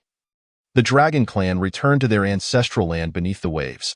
The Ancestral Dragon entrusted the ancient transformation pool to Longming. "Longming, it is best that you continue to oversee the ancient transformation pool. With you in charge, my clan has no cause for concern." Longming rolled his eyes and returned the Wandering Dragon and Dragon Pearl to the Ancestral Dragon. "I have no interest in it." "Brother, you can keep it." The Ancestral Dragon shook his head vigorously. "No. This incident with Moshwan has been a wake-up call for me. My strength is insufficient. If I were to continue controlling the ancient transformation pool and something went awry, my clan would be in peril." The Azure Dragon chimed in. "Indeed, Mingzu. Your power is unrivaled in Honghuang, and thus, no one dares to scheme against you. But what if someone were to target the dragon ancestor?" The threat posed by hidden arrows was daunting. The matter with Luahu made the Azure Dragon realize that unless one reached the level of Longming, there would always be insurmountable hidden threats. The Ancestral Dragon once again pressed the Dragon Pearl into Longming's hands. "Longming, for the sake of the entire clan, please do not refuse any longer." Longming lifted the Dragon Pearl. The ancient transformation pool required suppression to stabilize. The Ancestral Dragon had used his Dragon Pearl to exert control, which had indeed accelerated his power's growth in the early stages. However, once the Ancestral Dragon reached the pinnacle of the primordial golden immortal stage, he found himself constrained by the ancient transformation pool. Unless he ceased using the ancient transformation pool to purify any dragon lineage, he would never achieve a breakthrough. Another reason the Ancestral Dragon handed the ancient transformation pool to Longming was that he bore no jealousy over his younger brother's superior strength. Yet, being stuck at the primordial golden immortal stage was a source of embarrassment, not only for himself but for his brother as well. The most powerful Longming was said to have an older brother who was merely a primordial golden immortal. Such shame was unbearable. After experiencing death once, the Ancestral Dragon finally liberated himself from the ephemeral ambitions of conquest. All ambitions were illusory. Only one's strength was tangible. Longming casually gestured, extracting the ancient transformation pool from the Ancestral Dragon's Dragon Pearl. He returned the Dragon Pearl to the Ancestral Dragon and gazed at the ancient transformation pool. "Since you are concerned about its potential issues, let us upgrade it. That way, we can avoid such trouble." The Ancestral Dragon's lips twitched. "Longming, the ancient transformation pool is derived from the essence of innate water, and a fragment of the Pangu goddess bone from his brow. It also condenses a portion of the divine consciousness essence from Pangu's Niwen Palace." The reason the Ancestral Dragon became Honghuang's first natural monarch was precisely due to the influence of the divine consciousness essence from the ancient transformation pool. The bone fragment was inherently the most resilient among all bones. After its formation, the ancient transformation pool had undergone no changes for countless years. Now, Hearing Longming's intention to upgrade it, the Ancestor Dragon's initial reaction was disbelief. But then he reconsidered. My brother has already forged a Chaos Spirit treasure. So upgrading the ancient transformation pool should pose no issue, right? The Ancestor Dragon gazed at Longming with anticipation. How do you plan to proceed? Longming smiled slightly. Like this. With a single finger, he pointed at the ancient transformation pool. In an instant, the ancient transformation pool shattered into countless fragments. Puffed. The Ancestor Dragon spat out in shock. What the hell? Beside him, the Candle Dragon and Azure Dragon dropped to their knees. Mingzu is here. You are being too reckless. This is the lifeblood of our dragon clan. If something goes wrong, we are doomed. Longming paid no heed to the astonished expressions of the three dragons, using his powers to bind the shattered pieces of the ancient transformation pool. With a flick of his wrist, a heavenly Tao rune appeared before him. The rune shimmered, multiplying from 1 to 2, from 2 to 4, and from 4 to 8 in the blink of an eye. A single heavenly Tao rune transformed into billions of runes, forming a profound array that the Ancestor Dragon and his companions could not comprehend. Longming reached forward, and with a thunderous roar, the entire limitless seas trembled. All the essence of water converged into the array formed by the billions of heavenly Tao runes. On the surface of the ocean, towering waves surged, rising thousands of zhong, accompanied by a tremendous roar. Akin to a heavenly calamity, the sea creatures of the limitless seas, who had just regained their calm, were left bewildered. What is happening? Didn't Mingzu and the dragon ancestor say to return to their own domains? Why is the limitless seas in turmoil again? However, the panic among the sea creatures did not last long, for they soon realized that no matter how tumultuous the waves became, they were unaffected. An intangible force rendered the colossal waves harmless to the sea creatures. Yuanfeng, who had just returned to the undying volcano, also heard the tremendous commotion from the limitless seas and almost assumed a battle had broken out once more. Yet, after some contemplation, she reasoned that no one in their right mind would provoke Longming. Forget it. No need to concern myself. I should focus on fulfilling my master's tasks. The chaos in the limitless seas did not persist for long. Within a brief moment, it returned to an uncanny calm. The limitless seas fell silent, as tranquil as a flawless mirror, devoid of even the slightest ripple. The bottom of the eastern sea, the ancestral land of the dragon clan. The Azure Dragon and the others stared in astonishment at the newly formed transformation pool, stretching 100,000 miles. Countless heavenly Tao runes formed a barrier, establishing the new boundaries and foundation of the transformation pool. The liquid within the pool resembled molten gold, and each ripple of the water caused a heavenly Tao rune to flicker. A power so formidable surged within the pool that the Ancestor Dragon feared that even the slightest contact would result in being overwhelmed. If the strength of the ancient transformation pool was previously rated at 100, then the power of the new transformation pool had escalated to an unfathomable level, far exceeding billions. Longming, what on earth is this new transformation pool's grade? The ancient transformation dragon pool is indeed an exquisite innate spiritual treasure, and it belongs to the most exceptional tier. The new transformation dragon pool surpasses the ancient one by an astonishing 100 billion times or more. What level should that be? Longming smiled enigmatically. For those unfamiliar, it was casually forged with rather mediocre materials, merely a minor premium chaotic spiritual treasure. Let us utilize it for now. When better materials are acquired, I shall upgrade it once more. Pift! The Ancestral Dragon, the Candle Dragon, and the Azure Dragon simultaneously sputtered. A premium chaotic spiritual treasure. The legendary chaotic Azure Lotus, which is said to have nurtured the Panga deity, is essentially the apex of chaotic spiritual treasures. This new transformation dragon pool is actually a premium chaotic spiritual treasure. The Ancestral Dragon swallowed hard, incredulous. Were it not for Longming's assertion, he would never have believed it. The Candle Dragon trembled as he gazed at the golden transformation waters. What might happen if one were to soak in it? Longming chuckled nonchalantly. You may certainly give it a try. The Candle Dragon immediately began to weep. Longming, I fear I may not withstand such fortification. Longming rolled his eyes, waving his hand dismissively, summoning the Ancestral Dragon, Candle Dragon, an azure dragon into the new transformation dragon pool. He instructed all the members of their lineage who had reached the Great Luo Golden Immortal and Primordial Golden Immortal realms to join in the immersion, declaring that they shall emerge only after a millennium of soaking. Anyone who refrains shall face my wrath. A powerful divine consciousness swept across the space. All eligible members of the dragon lineage obediently leapt into the new transformation dragon pool. Half an hour later, including the Ancestral Dragon, all dragons submerged in the pool bore expressions of utter contentment. How delightful! Chapter 18. Is it truly necessary to be so ruthless over merely having tea? The primordial era bears no records of time. It has been 500 years since the conclusion of the Great War among the three clans of the Eastern Sea. Due to Loming's formidable intervention, the conflict among the three clans has ceased. The Dragon clan has retreated into seclusion, with the Qilin clan becoming the guardians of the sea. Although the Phoenix clan has finally come to dominate all beings of the primordial world, they do so under the auspices of the Dragon clan. Under Loming's directive, the Phoenix clan has permitted all creatures of the primordial realm to recuperate and flourish. 500 years have passed, and each clan has experienced a resurgence in numbers. In the east, peace reigns supreme.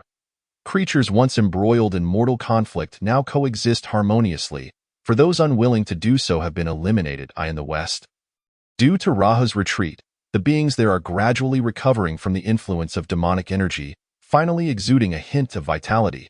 Hongjun continues to search for Rahu's whereabouts, who has hidden himself exceedingly well this time.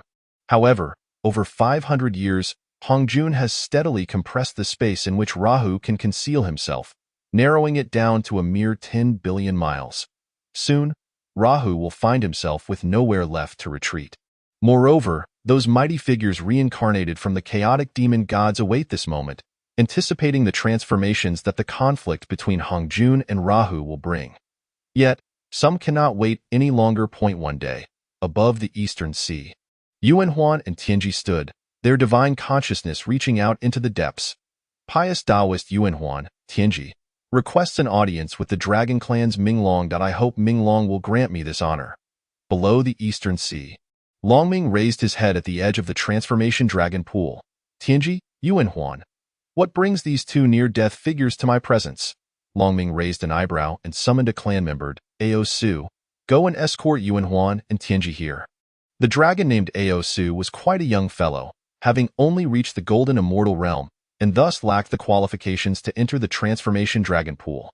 Upon receiving Longming's command, Ao Su immediately set off with excitement, for this was a direct decree from the Ming ancestor. When he realized this, how envious will his companions become? Soon, Taoist Yuanhuan and Taoist Tianji, accompanied by Ao Su, arrived at the ocean's depths. Esteemed ones, this is the abode of the Ming ancestor. I shall leave you here. At the very edge of the new transformation dragon pool, Ao Su halted and bowed respectfully to the two mighty figures. Yuanhuan frowned in dissatisfaction. Using his divine consciousness, he spoke to Tianji. This Longming is truly arrogant, sending a mere golden immortal to greet us and only bringing us this far. Does he look down upon us? Tianji rolled his eyes. Yuanhuan, if you retained your full strength from your prime, how would you respond? Yuanhuan fell silent. Though Tianji and Yuanhuan were close friends, their temperaments were vastly different. Yuanhuan was proud and ostentatious, often dismissive of the weaker. In contrast, Tianji was humorous and carefree. Tianji clapped Yuanhuan on the shoulder with a smile. Come, let us discover which old friend this Minglong truly is. With that, he took the somewhat disgruntled Yuanhuan by the hand and proceeded towards the new transformation dragon pool. As they took their first step, their expressions shifted slightly. They realized they had entered a continuously shifting grand formation. Tianji, a master of formations, found himself unable to discern the intricate array at a glance. They exchanged glances and continued forward, their astonishment growing with each step. With every stride, the grand formation morphed, countless heavenly Tao symbols intertwining around them like gentle waves, both formless and harmless. Yet, both Tianji and Yuanhuan understood that at Longming's whim, these seemingly benign symbols could reveal their ferocity. Tianji, in your prime, could you accomplish this? Yuanhuan inquired through divine consciousness. Tianji offered a bitter smile. In terms of raw power, I would naturally surpass this in my prime. However, when it comes to the mastery and application of formations, I am but a fraction of Longming's capabilities. Yuan Huan gasped in awe. He knew that Tianji would not speak lightly. To claim he was a mere fraction of Longming's prowess was indeed a profound acknowledgement. Yuan Huan surveyed the surrounding symbols, which ebbed and flowed like waves and danced like a breeze, and felt a chill run down his spine. He was no longer dissatisfied. Only cold sweat remained. Arrogant? They are justified in their arrogance. Unsatisfied? Those who are unsatisfied may as well perish. After traversing 77 steps, they finally arrived at the edge of the new transformation dragon pool. Yet, what lay before them was a sea of mist, boundless. Swirling fog, devoid of life, magic, or any trace of discernible knowledge. Their divine consciousness swept through, revealing nothingness. To the naked eye, there was only dense fog.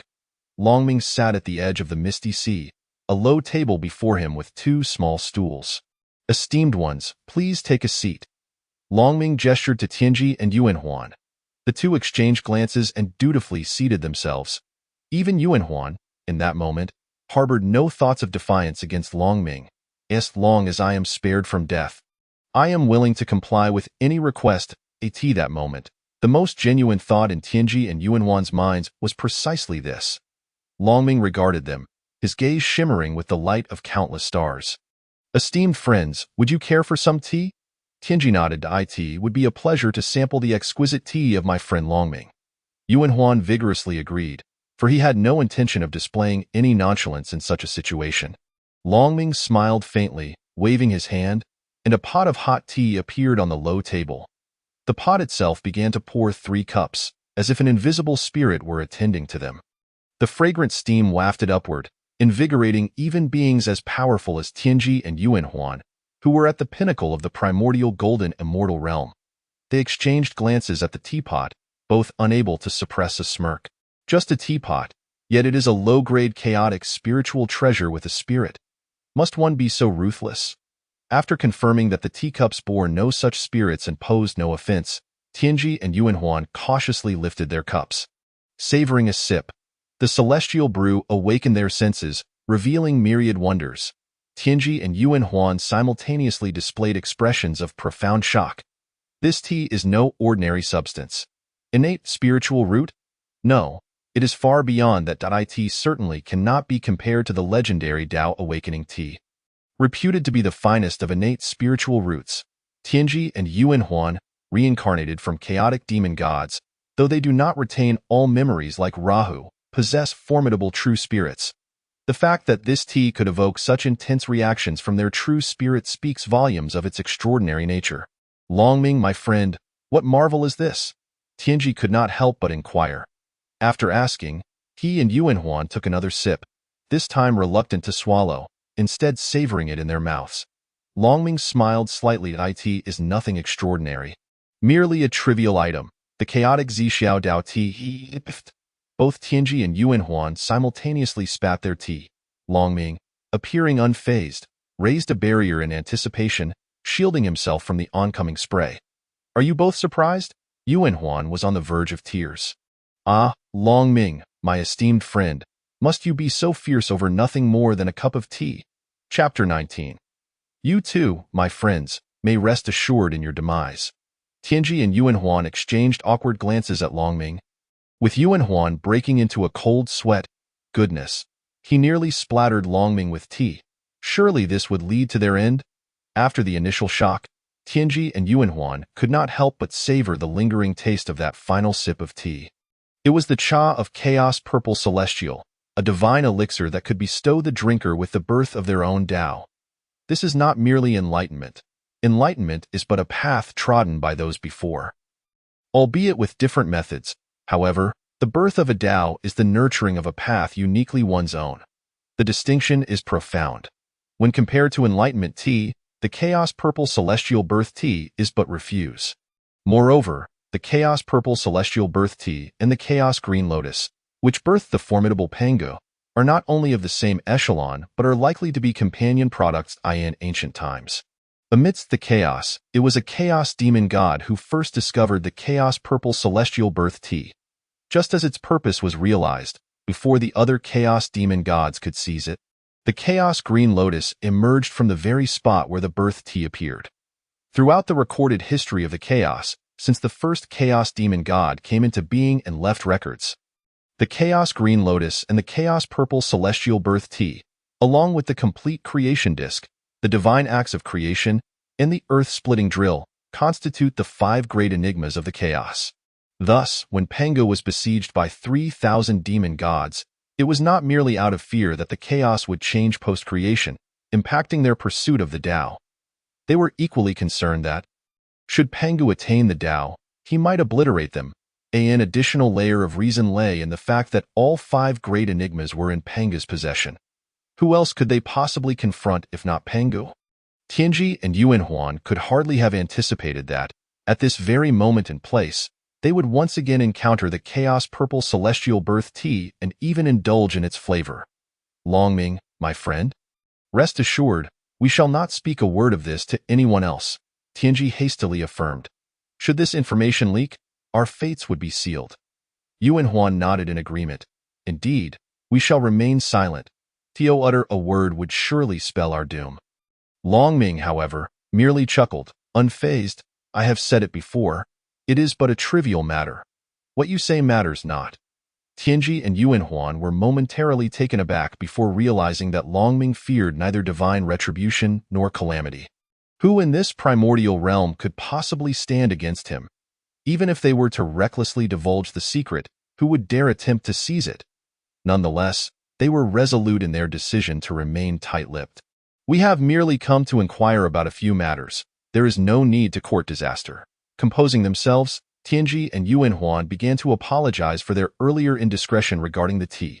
Longming dismissed their concerns with a smile. My esteemed friends, there is no need for such formality. It is but a minor inconvenience. However, may I inquire as to the purpose of your visit today? Taking a deep breath, Tianji steadied himself before elaborating on the intentions behind their visit alongside Yuan Huan. Upon concluding his explanation, Tianji shared a fragment of the murky divine insight he had gleaned from the River of Fate. This was a perilous act. Any hint of crisis from Longming could result in Tianji's severe injury. Yet he hesitated not. It was simple. Should Longming wish to eliminate him and Yuan Huan, he need only activate the surrounding formation. There would be no need for further means. Longming possessed an extensive understanding of the primordial history. Even if some were not entirely aware, upon cultivating the supreme heavy eyes, he could perceive every ripple within the fabric of time and the river of fate. Longming smiled slightly, observing Tianji and Yuan Huan with intrigue. My esteemed friends, you wish to inquire about the evolution of your destinies? Tianji nodded. The fragment of fate I glimpsed carries ominous portents. For millennia, Yuan Huan and I have endeavored to decipher it, yet we have gained naught but confusion, which in turn has clouded our Tao hearts. As he spoke, Tianji let out a self-deprecating chuckle. Had I known, it might have been better had I not glimpsed that fragment of fate at all. Yet, one cannot resist the temptation when granted the opportunity to behold even a sliver of the divine, especially for the 3,000 chaos demon gods who were once ensnared by the Tao.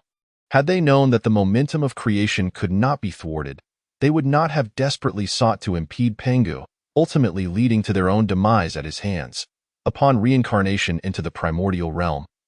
How could Tianji and Yuan Huan possibly forsake the chance to glimpse the divine? Yuan Huan chimed in, beseeching Longming for assistance. We understand the gravity of this matter, and should you be willing to aid us, we would owe you a great debt of gratitude. Longming, however, remained indifferent to notions of karma and obligation, particularly those unrelated to the Dragon clan. Nevertheless, since Tianji and Yuan Huan had come to him, and their attitude was satisfactory, he deemed it permissible to lend a hand. After all, there was amusement to be found in potentially outmaneuvering Hongjun. Longming smiled nonchalantly. Why, esteemed friends, your fortunes have faded due to your transgression against the heavenly Tao. Tianji and Yuan Huan were momentarily taken aback. Transgressed against the heavenly Tao? What could this mean? Longming chuckled lightly. Yuan Huan, you possess the Panga banner, do you not? Yuan Huan nodded slightly. The divine axe wielded by Pengu, which had once opened the heavens. shattered into 3 pieces due to the immense pressure of that very act. The axe's back transformed into the Taiji diagram, its blade into the Panga banner, and its handle into the Chaos Bell. The Chaos Bell melded into the Sun Star, rendering it unattainable for anyone. Hong Jun, however, acquired the Taiji diagram amidst the calamities wrought by ferocious beasts. As for the Panga banner, it was claimed by Yuan Huan after enduring a fierce contest. His battle with Tianji had been ignited by the very existence of the Panga banner. Yuan Huan gazed at Longming in confusion, simultaneously revealing a large, grayish banner. An enigmatic power surged forth from its surface. Cascading down, within the rippling waves, there flickered sharp strands of sword energy. This was indeed one of the 3 primordial treasures of the wilderness, the mightiest treasure in terms of offensive capability, the Panga banner.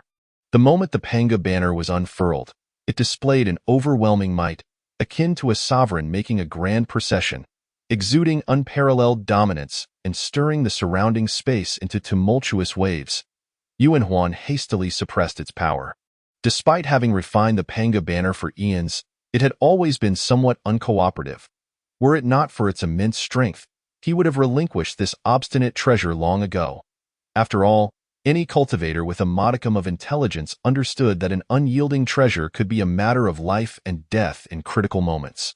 Yet, before Yuan Huan could impose control, Longming's gaze had already settled upon the Panga banner. In an instant, it fell silent. Not merely subdued, but utterly still. Yuan Huan, gripping the Panga banner, could distinctly sense the overwhelming fear emanating from it. A fear so profound that it threatened to manifest physically. Longming withdrew his gaze, a subtle smile gracing his lips. Remain tranquil, and all will be well, with a mere flick of the Panga banner. It ceased all response, resembling a lifeless object. Yuan Huan twitched his lips. Are you truly my treasure, or Longming's? After a resigned breath, he cautiously inquired, Longming, my friend, is there an issue with the Panga banner? Longming regarded Yuan Huan with a knowing look. Yuan Huan, the Panga banner is a transformation of the divine acts that open the heavens, imbued with the merits of creation. This artifact can only be wielded by one who possesses similar merits. You not only lack such merits, but were also one of those who obstructed the opening of the heavens. You think it appropriate to bear the Panga banner? A shock coursed through Yuan Huan's heart, causing his hand to tremble and the Panga banner to clatter to the ground. He harbored no doubts about Longming's integrity. At their level of existence, deceit was beneath them. If they chose not to speak, they simply would not. Now at the pinnacle of the Hunyuan Golden Immortal stage, and once a chaos demon god, Yuan Huan swiftly unraveled the implications of Longming's words. As he gazed upon the Panga banner, any lingering attachment dissipated, replaced by profound terror. How could I have been so blind? I have wielded such a fearsome object for countless eons. It is a miracle I have survived to this day. Meanwhile, Tianji, having witnessed Longming's succinct identification of Yuan Huan's predicament, felt a surge of anticipation for his own situation. His eyes burned with intensity as he addressed Longming. Longming, what of me? Longming chuckled lightly. Tianji, your situation is more straightforward. Your name is simply incorrect. Tianji stood there, utterly bewildered. Huh? Longming regarded him with a playful glint. Friend, you are named Tianji, and your innate abilities revolve around peering into the secrets of fate. When you were a chaos demon god, you sought the secrets of the great Tao. Now, you seek the secrets of the heavenly Tao. Have you not realized that your actions amount to usurpation of the authority of the great Tao and the heavenly Tao? Do you believe they will tolerate your transgressions? Tianji's mouth fell agape, rendered speechless for a long moment before finally exclaiming, What the? To probe into the secrets of fate and to calculate its intricacies are entirely different endeavors. The latter only pertains to matters connected to oneself or targets significantly weaker, with no relation to the workings of the heavenly Tao. This does not encroach upon the authority of the great Tao or the heavenly Tao. However, to delve into the secrets of fate directly involves witnessing all the transformations of the great Tao or the heavenly Tao, equivalent to stealing their authority. Not only would the great Tao and the heavenly Tao oppose such acts, but if Tianji were in their position, he too would object. Longming chuckled softly, If you could contend with the great Tao or the heavenly Tao, that would be one thing. Yet you cannot, and you have recklessly endangered yourself twice. He paused, casting a slight smile at both Tianji and Yuan Huan. You two persistently court disaster. Such courage is commendable. Tianji and Yuan Huan felt their faces flush with embarrassment. We had no idea. We never considered this possibility. Suddenly, they realized the simplicity of the matter that had eluded them until now. Why? Because from the very beginning, they had fallen into the machinations of the great Tao and the heavenly Tao. A cold sweat broke out on both of them, especially for Tianji, who had been courting disaster since his days as a chaos demon god. How had he managed to survive this long while bearing the weight of so much scheming from the great Tao and the heavenly Tao? All of that would undoubtedly manifest as karmic retribution. Now he understood why his fortune had waned. With such heavy karmic burdens, it was a wonder he had any luck remaining. Longming gently waved his hand, and the teapot on the table refilled their cups with the primordial purple mist tea. With a grin, Longming remarked, "I do not partake in wine. So let us toast with tea as I bid farewell to you both." A jolt of realization struck Tianji and Yuan Huan, their bodies going weak. This is death tea, but if they refrained from drinking, would Longming's wrath lead him to eliminate them both? Yet if they drank it, their fate would be sealed upon departure. They did not believe that rallying other reincarnated chaos demon gods to confront Luo Ho would allow them to escape this destiny. The crux lay in their fortune. Without it, death was inevitable. They could do nothing, even if they joined forces against Luo Ho. For a moment, a battle raged within Tianji and Yuan Huan. After a brief silence, they exchanged glances and simultaneously rose. Bowing deeply to Longming, "We implore you, Longming, to save our lives." Chapter 21. I have no interest in such inferior mid-grade primordial spiritual treasures. The distinction between fearing death and desiring to live is profound. If Tianji and Yuan Huan were to confront Longming, even if he were to eliminate them with a single strike, they would not plead for mercy to preserve their lives. After all, they were once among the 3,000 chaos demon gods, and they still held onto a shred of pride. Yet the current situation was different. Longming was not their foe. "Longming, my friend, considering we were once all chaos demon gods, I beseech you to assist both myself and Tianji." Yuan Huan bowed deeply. Longming, uninterested in correcting their misconceptions about his identity as a chaos demon god, merely smiled faintly. "Assist you? Do you believe you can afford the price? The lives of two reincarnated demon gods come with an immense burden of karmic consequences." Tianji and Yuan Huan were rendered speechless. Their demise would undoubtedly be orchestrated by the heavenly Tao. To rescue them from such a fate would entangle Longming in profound karmic repercussions. Why would he undertake such a risk for those he had no ties to? Moreover, should Longming save them, they would owe him a monumental debt of karma, a debt concerning life and death that could not be easily repaid. They exchanged glances, uncertain how to offer recompense. This was karmic debt from the heavenly Tao, not something that could be settled with mere words of camaraderie. Taking a deep breath, Tianji proposed, "Longming, I shall surrender my primordial spirit to you, becoming your servant until my death, to offset the karmic debt for your saving both myself and Yuan Huan. What say you?" Before Longming could respond, Yuan Huan interjected, "Tianji, what do you mean by that?" "I cannot agree." Tianji shook his head. "Yuan Huan, my entanglement with karma runs too deep. Even with Longming's intervention, I may not escape unscathed. But you are different. You are merely entangled due to the Panga banner. If you entrust the Panga banner to Longming for safekeeping, it should suffice for me to bear the karmic burden." Yuan Huan's expression darkened. "That is absolutely unacceptable." He cradled the Panga banner in his hands and bowed to Longming. "Longming, my friend, I offer you the Panga banner, swearing by the heavenly Tao and my true spirit that I shall become your servant. In the future, any treasures or opportunities that arise shall belong to you. I ask for little, only that you spare no effort to save Tianji." The Taoist of heavenly secrets twitched his lips, a look of helplessness upon his face. "My friend, are you not effectively selling both of us to Longming? If the entrusted task is not performed by a capable individual, would we not be sacrificing ourselves entirely?" Though he harbored such thoughts, the Taoist dared not voice them at this moment. Longming raised an eyebrow. Do you both wish to become my servants? If I fail to save you, you shall bear no additional cost. Should I succeed in rescuing you, your lives will inherently belong to me. Your servitude will require no further price. What a clever scheme! A cold sweat broke out on Tianji and Yuan Huan immediately. The Taoist of heavenly secrets stood tall and bowed deeply. Long Ming, please do not misunderstand that I and my friend Yuan Huan possess no remarkable abilities. The only price we can pay is our own selves. Nothing more. Yuan Huan forced a bitter smile. My friend, during our conflict with Pangu, not only were our bodies destroyed, but all our treasures were shattered as well. Over the years, we have not only failed to regain our strength, but our memories remain far from complete. We truly have nothing left to offer.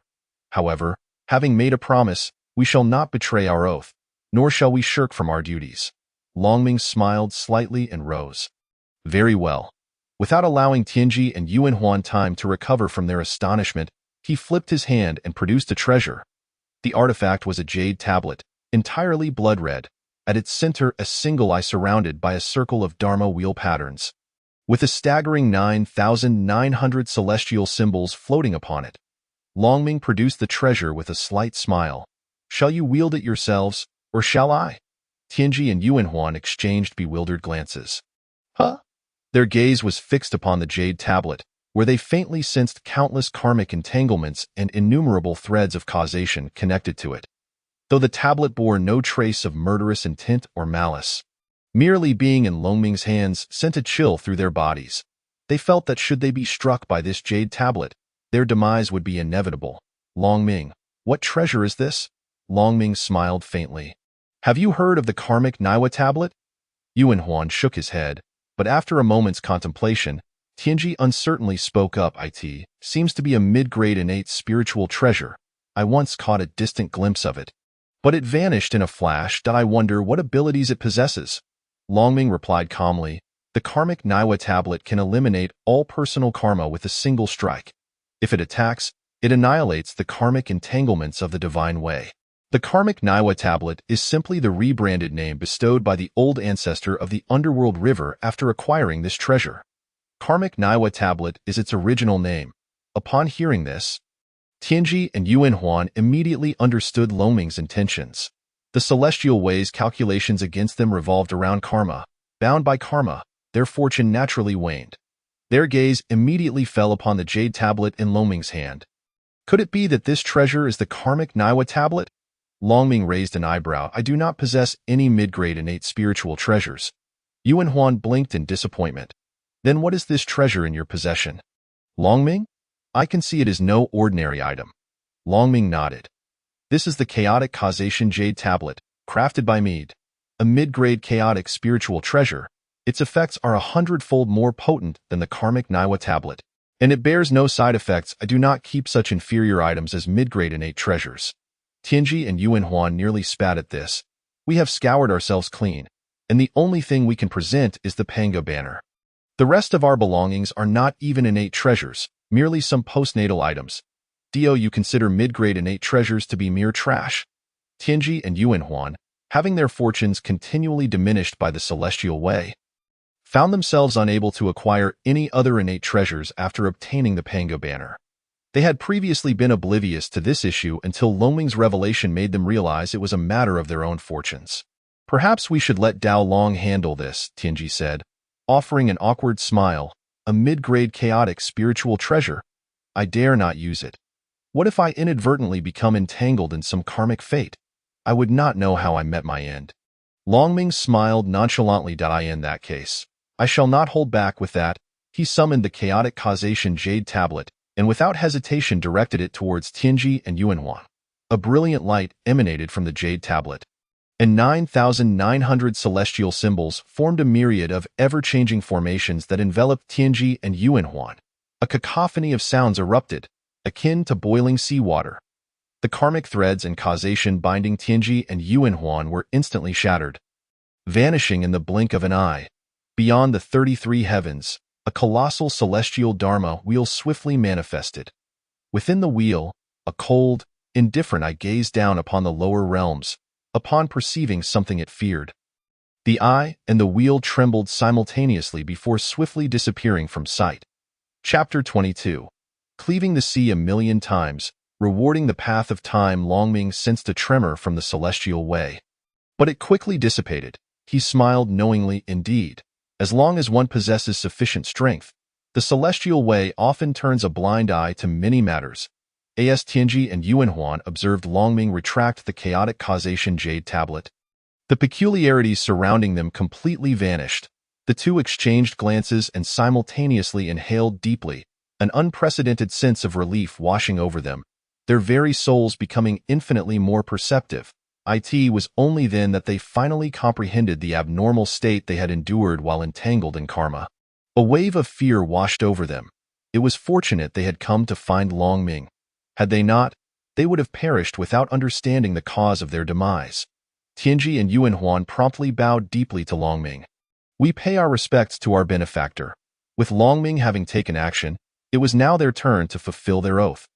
Both Tianji and Yuanhuan knelt on one knee before Longming, drawing their blades across their chests to extract a drop of blood. I, Tianji, Yuanhuan, pledge my spirit to the celestial way. With this vow, Tianji and Yuanhuan became Longming's servants. Upon completing their oath, Yuanhuan reverently placed the Panga banner before Longming, while Tianji relinquished his innate supernatural ability. Vowing never again to entertain thoughts of probing heavenly secrets, I humbly request a name for my benefactor.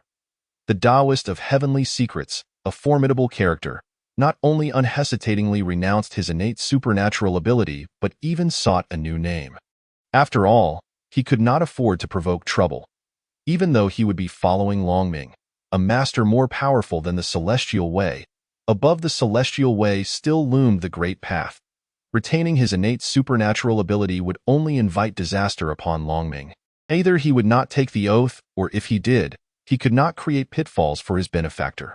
Longming smiled faintly. From now on, you shall be called Ming Dao. The Taoist of heavenly secrets nodded.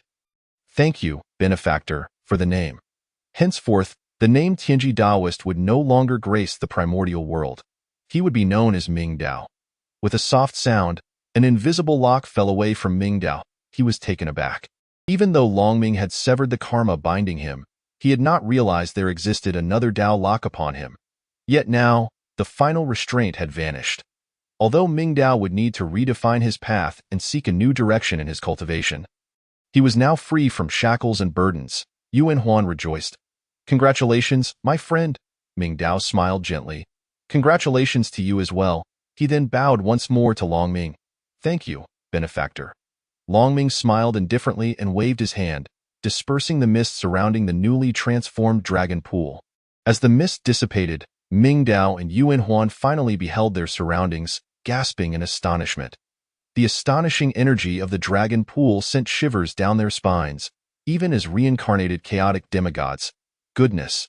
If this were to explode, it could shatter the entire primordial world, wouldn't it?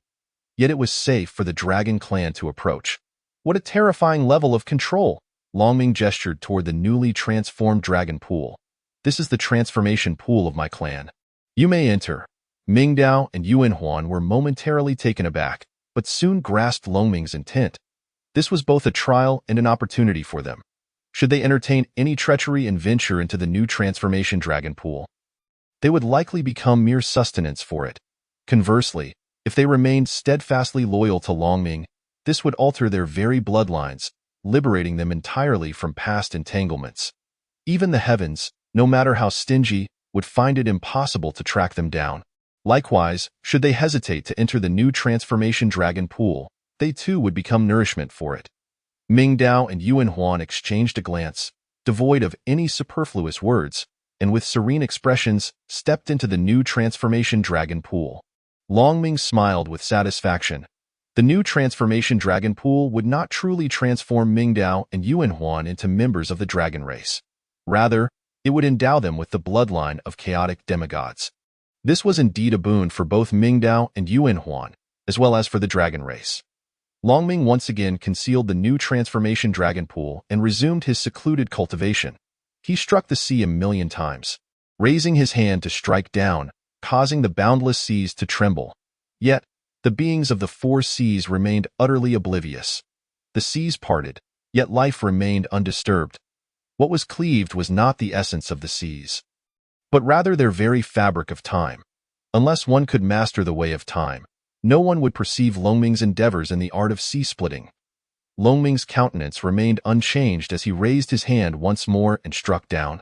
Before long, 500 years elapsed. Ding! The task of striking the sea 1,000,000 times was completed, yielding the reward. The way of time, an invisible hourglass materialized within Longming's primordial spirit, with grains of sand swirling around him like starlight. Pushing the surrounding seawater away by millions of miles, a vast void emerged above the eastern sea, where the power of time cleaved through it, reaching the heavens with a resounding roar. At that moment, all beings in the primordial realm lifted their heads towards the source of the thunderous sound. A translucent, colossal hourglass imprinted itself in the eyes of all living beings. Before they could fully comprehend the spectacle, the hourglass vanished, taking with it their memories of the event, as that segment of time had been erased. At the bottom of the eastern sea, in the ancestral land of the dragon race, Longming gently brushed his right hand to erase the traces of time, restoring tranquility and leaving no clues behind. He then dispelled the fog surrounding the new transformation dragon pool.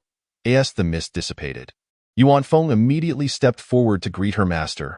Based on reports from scouts, Hong Jun had pinpointed the last location of Luohu, and a confrontation between both parties could erupt at any moment. Additionally, a new leader had emerged among the beasts, self-identifying as the Diamond Qilin, a hybrid descendant of the Qilin clan. Under the guise of the Qilin clan, they were rallying the beasts. I wish to consult you, master, on how to deal with them. The dragon race had now completely retreated from the world.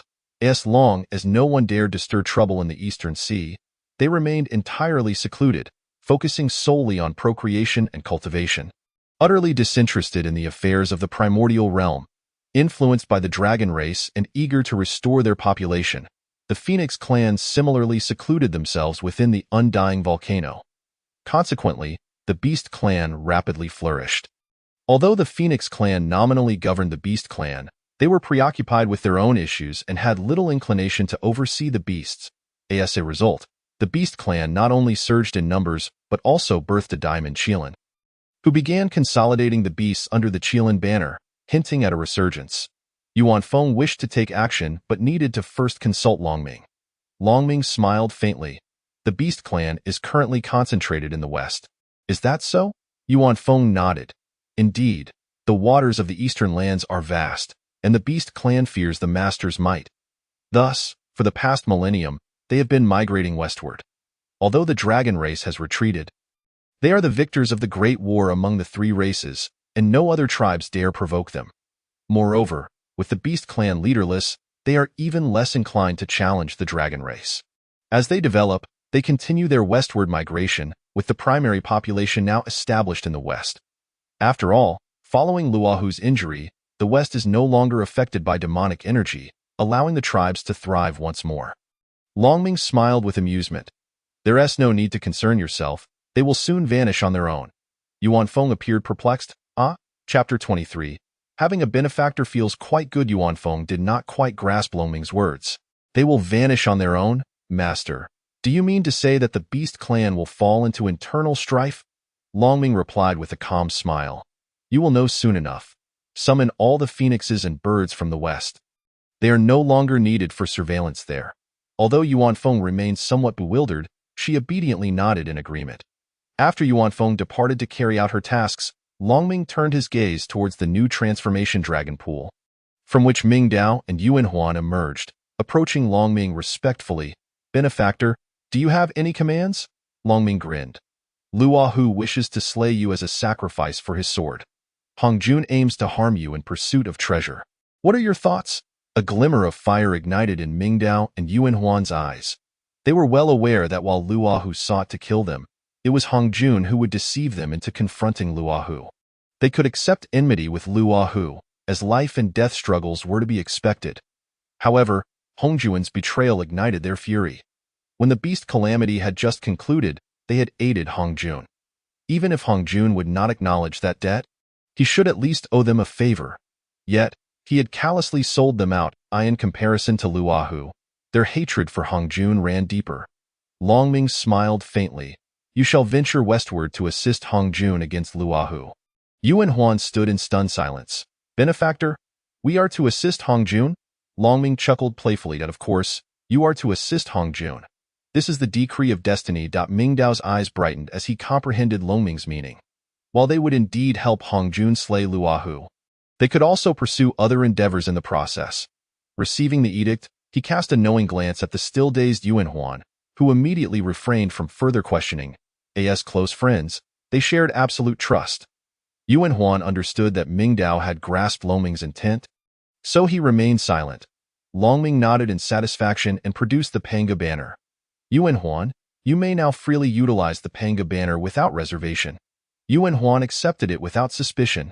Longming waved his hand, and a small mountain materialized beside him, piled high with thousands of treasures, each radiating brilliance, adorned with intricate heavenly runes like stamps. The overwhelming power of the collection nearly blinded Mingdao and Yuan Huan. Choose whatever you wish to use. Mingdao and Yuan Huan surveyed the thousands of chaotic spiritual treasures, a cold sweat forming on their brows. Where did Benefactor acquire so many chaotic spiritual treasures? There couldn't have been this many in the chaos back then, could there? He couldn't have hoarded most of the chaotic treasures back then, could he? They could hardly fathom that these were crafted by Longming. Having now mastered the art of crafting, he could forge treasures of great magnitude. However, the primordial realm could not withstand the burden of such treasures. Should he create one, the entire realm would collapse, bringing disaster upon him as well. Thus, the highest grade he could manage was the finest chaotic spiritual treasures. Yet, he possessed a multitude of those, mainly crafted to fulfill tasks, ranging from high to low-grade chaotic spiritual treasures, numbering in the tens of thousands, ready for use or further crafting at any time. Once he mastered the art of crafting, he could create from nothing. Requiring no materials whatsoever, he could forge at will, unless it was an exceptionally rare treasure capable of birthing Pango. Mingdao and Yuan Huan gazed at the thousands of spiritual treasures, ultimately sharing a wry smile. They selected 2 low-grade chaotic spiritual treasures. There was no alternative. They were still at the level of Chaos Golden Immortals. A low-grade chaotic spiritual treasure was the most potent artifact they could wield.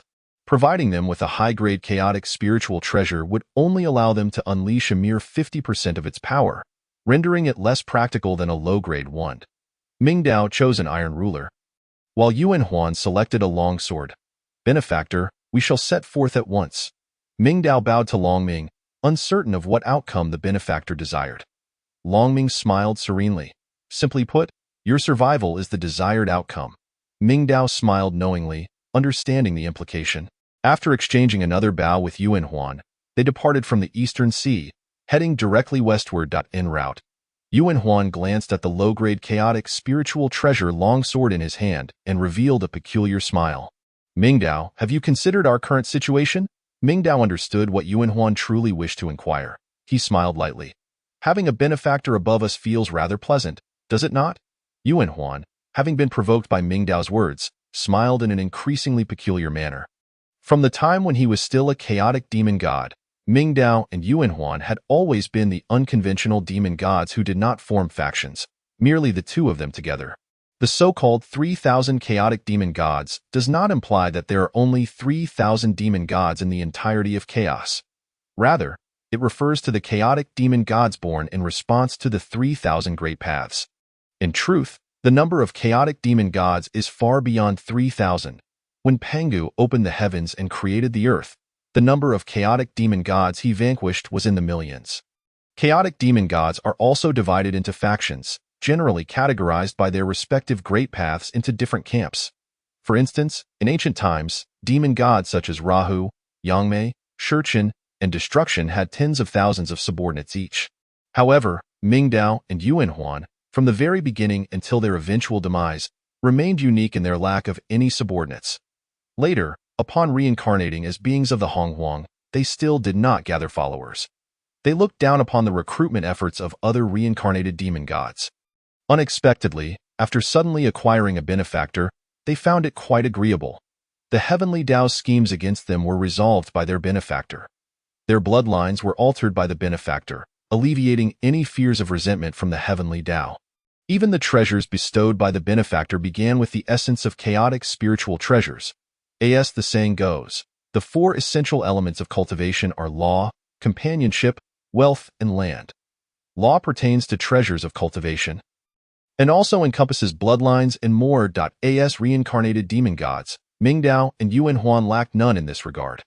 Companionship refers to companions, which can be friends, brothers, or lovers, as long as they are fellow travelers. Mingdao and Yuan Huan had no shortage in this aspect either. However, they were severely deficient in wealth and land. Wealth refers to the treasures that assist in cultivation, along with an often overlooked element, fortune. Land signifies not only the favorable locations for cultivation, but also the power dynamics in which one resides. In these two respects, Mingdao and Yuan Huan were not merely lacking but were fundamentally in the negative. Yet, now, Dragaming had resolved all their issues.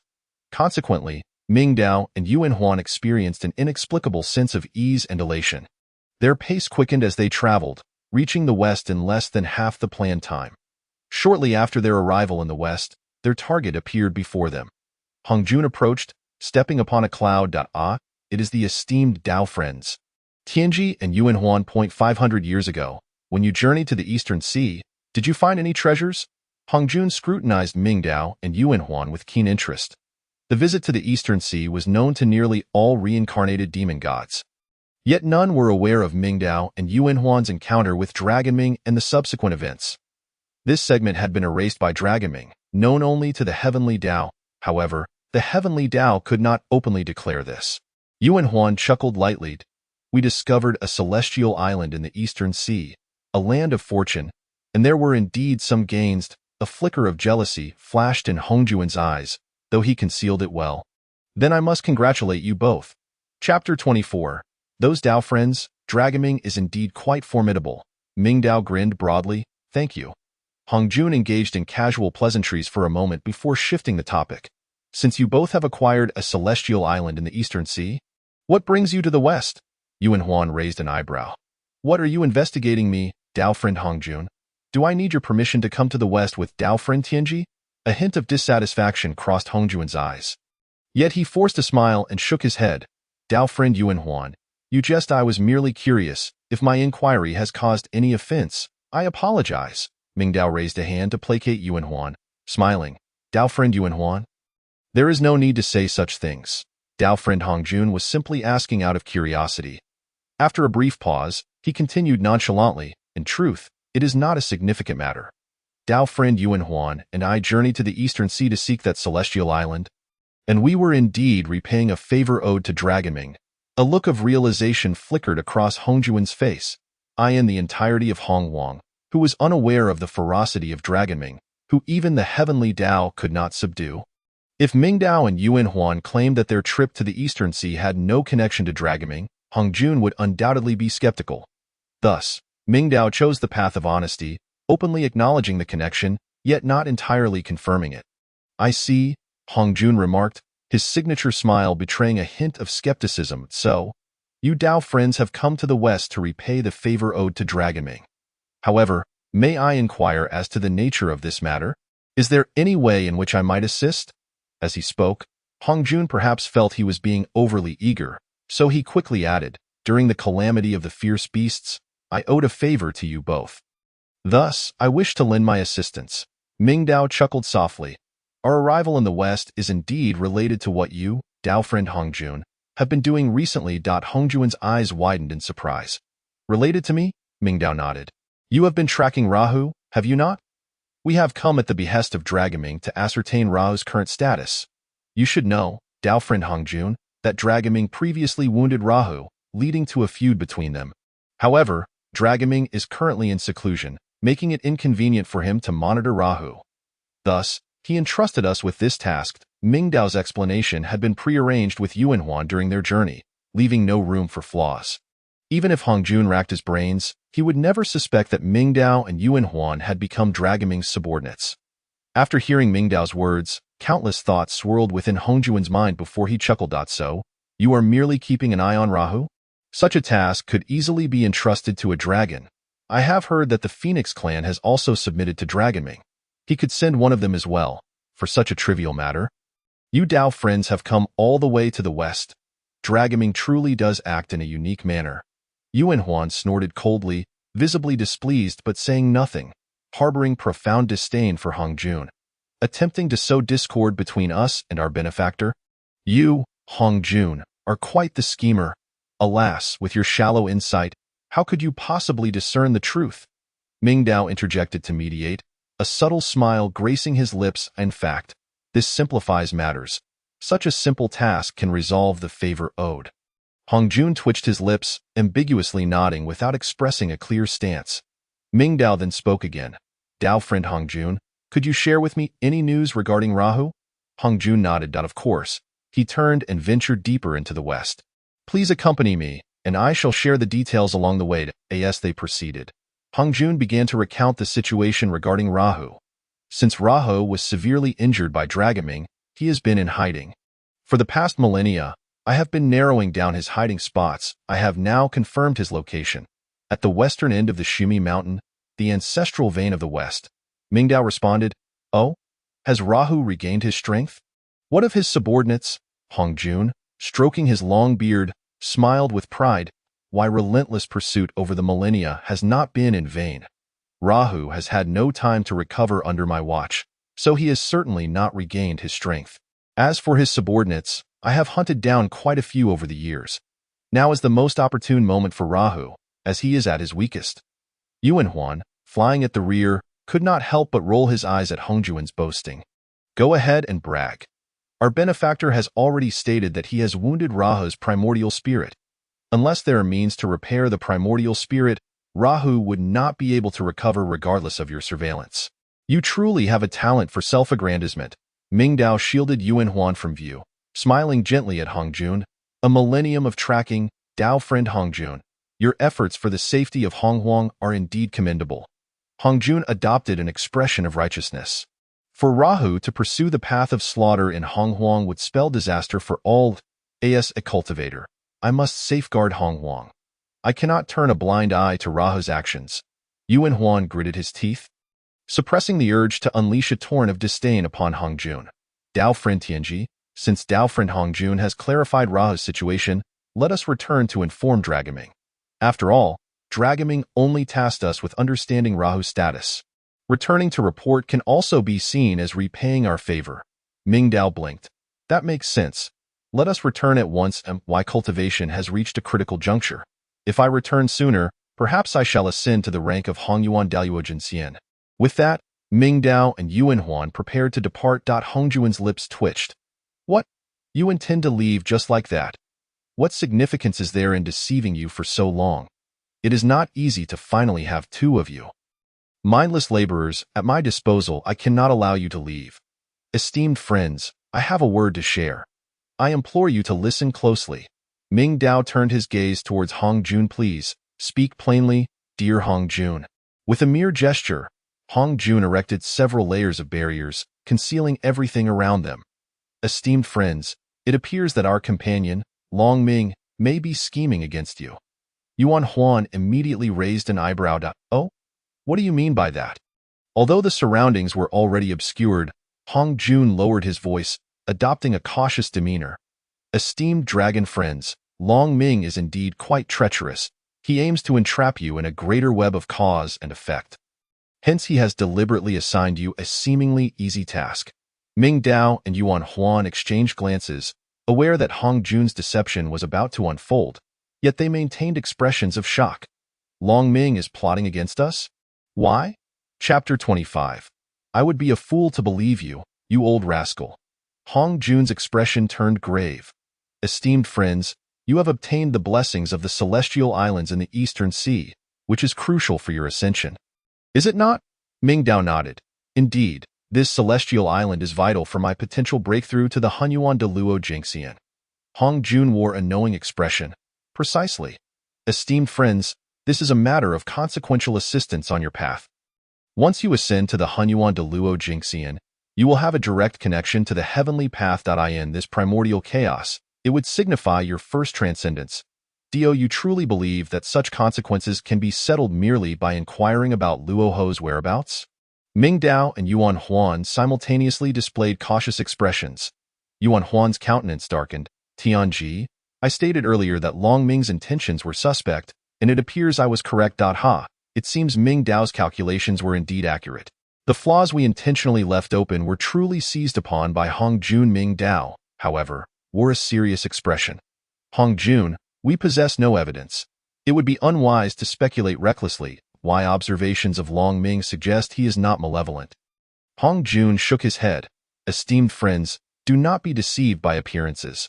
Long Ming possesses formidable strength. A single strike would suffice to eliminate Luo Hou. So why has Luo Ho survived? There must be a scheme at play. After a pause, he continued, even if my deductions are flawed, the fact remains that your arrival in the West is indeed suspicious, correct? This does not align with a proper repayment of consequences and is certainly problematic. Yuan Huan let out a cold snort. Tianji, see? I have maintained my doubts from the beginning, yet you insisted on trusting Long Ming. We must return and confront Long Ming to ascertain his true intentions. Ming Dao feigned a troubled expression. Yuan Huan, what do you suppose will be the outcome of confronting Long Ming? Yuan Huan's expression froze, followed by an indignant huff as he fell silent. Observing this, Hong Jun's heart let out a cold sneer. Excellent. You two have finally fallen into my trap. Esteemed friends, I beseech you to heed my counsel. Yuan Huan's eyes sparkled with interest. Hong Jun, since you have discerned Long Ming's scheme, do you possess a solution? Hong Jun smiled nonchalantly. The solution is quite simple. Just do not accrue any debts of consequence with Long Ming. Ming Dao, feigning ignorance, inquired, how do we avoid incurring any debts of consequence with Long Ming? Hong Jun pointed towards the far west. Eliminate Luo Ho. Long Ming has offered you a seemingly simple task to ensnare you in a web of consequence. However, by vanquishing Luo Ho, you not only repay all debts but also greatly benefit the primordial chaos, possibly earning merit in the process. Ming Dao pretended to hesitate, while Yuan Huan appeared intrigued. This plan is indeed brilliant. Tianji, it is settled then. I have long found Luo Ho to be an eyesore. Now is the perfect opportunity to eliminate him. Ming Dao sighed. Very well, let it be so. With that, he bowed to Hong Jun. Thank you, dear Hong Jun, for your guidance. Otherwise, we would have been in great trouble. Hong Jun, smiling, returned the gesture. You are too kind, Tianji. I merely spoke out of righteousness. Yuan Huan rolled his eyes secretly. I would be a fool to trust you, you old rascal. Strangely enough, among all the reincarnated demonic gods, only Hong Jun maintained the image of an elder with white beard and eyebrows. The others all appeared as youths, even in their youthful forms. In terms of appearance, Hong Jun was indeed a peculiar figure in the primordial chaos. Following this, Ming Dao and Yuan Huan feigned manipulation over Hong Jun, who also believed he was deceiving Ming Dao and Yuan Huan. All parties were quite satisfied with the outcome. The three of them resumed their journey, this time with swifter strides, racing towards the location designated by Hong Jun. Esteemed friends, it lies just ahead. Hong Jun pointed forward. At the extreme western point of the western ancestor Shumi Mountain, 12 peaks rose majestically, resembling a crown. These 12 peaks were shrouded in a haze of demonic energy, which was the only remaining environment in the west with a distinct presence of demonic aura. As the trio arrived, two auspicious clouds soared in their direction. Ming Dao and Yuan Huan recognized them as the ancestors of Qinkuan and Yin Yang. These two, similar to Ming Dao and Yuan Huan, had remained together since the primordial chaos due to their similar power and compatible personalities. After reincarnation, they continued to act as one. However, unlike Hong Jun, these two, aside from remembering their identities as reincarnated chaotic demonic gods, retained no further memories. Thus, they were somewhat different from the Qinkuan and Yin Yang chaotic demonic gods that Ming Dao and Yuan Huan had once known, now merely referred to as the Qinkuan and Yin Yang friends. Hong Jun greeted them courteously. Hong Jun promptly bowed to these two allies he had cleverly recruited. Ming Dao and Yuan Huan followed suit, paying due respect to the Qinkuan and Yin Yang friends. The Qinkuan and Yin Yang friends appeared quite proud. Who would have thought, dear Hong Jun, that you would invite Tianji and Yuan Huan? What this? Do you doubt the strength of this old ancestor and the Qinkuan friend? The Yin Yang ancestor huffed in discontent. He and the Qinkuan ancestor had been lured to this alliance by Hong Jun's promises of merit. Now, upon seeing Ming Dao and Yuan Huan, they feared their share of merit would be diminished, resulting in their displeasure. Yuan Huan immediately glared fiercely. "Young friend, it seems you harbor some dissatisfaction towards me and Tianji. Do you? How about we settle this with a contest before we eliminate Luoho?" This style of immediate confrontation was quite in line with Yuan Huan's usual demeanor, and naturally, no one questioned it. Ming Dao quickly intervened. "Yuan Huan, be cautious with your words. We are all here to eradicate the bane of the primordial chaos. Luoho cultivates the path of slaughter. Once he succeeds, he shall annihilate heaven, earth, and all beings. None of us will fare well then. Let us resolve our differences after we have dealt with Luoho." With that, he bowed to Yin Yang and Qinkuan. "Esteemed friends, we have no intention of competing with you for anything. We are here solely to repay our debts of consequence. If you do not believe us, you may inquire with Hong Jun." Hong Jun quickly nodded. "Qinkuan and Yin Yang friends, you need not worry. All previous promises made by me remain unchanged. Tianji and Yuan Huan have come for another reason. We should unite our efforts for the benefit of the primordial chaos. I have gone to great lengths to deceive you fools into coming here. If you were to clash prematurely, it would be disastrous." Upon hearing Hong Jun's assurance, Yin Yang and Qinkuan ceased their disputes. After all, the strength of Ming Dao and Yuan Huan still invoked considerable caution in them. Hong Jun nodded towards the four beside him. "Then let us commence. I shall take the lead. The four of you should provide support." With that, he charged towards the 12 peaks with a righteous air. The remaining four followed suit. However, Ming Dao and Yuan Huan took precautions, discreetly leaving behind several protective barriers. "Luoho, there is nowhere for you to escape now. Today, I shall rid the primordial chaos of this bane." With a mighty shout, Hong Jun plunged into the inky demonic energy surrounding the 12 peaks. The four followed closely behind. Yet, as they entered the shroud of demonic mist, the surrounding space transformed instantaneously. "You fools, did you truly believe Hong Jun was a benevolent figure? You are merely pawns in his scheme, brought here to meet your demise. However, I shall take advantage of you to complete the final step of the extermination sword formation. Prepare to perish." The sinister voice of Luoho echoed ominously. In the next moment, countless sword energies, divine thunder, crimson sand, and gale winds surged towards Ming Dao and the others like a tidal wave. Simultaneously, an invisible illusion began to sever the four, preventing them from assisting one another. Chapter 26. What kind of mess have I stumbled into? As the space around them underwent a dramatic transformation, the visible attacks surged forth, while the treacherous illusions began to divide Ming Dao and the others, isolating them from one another. Yin Yang and Qinkuan had not anticipated any trouble. In their view, Luoho was already at his wit's end. With 5 of them against 1, victory was surely within their grasp.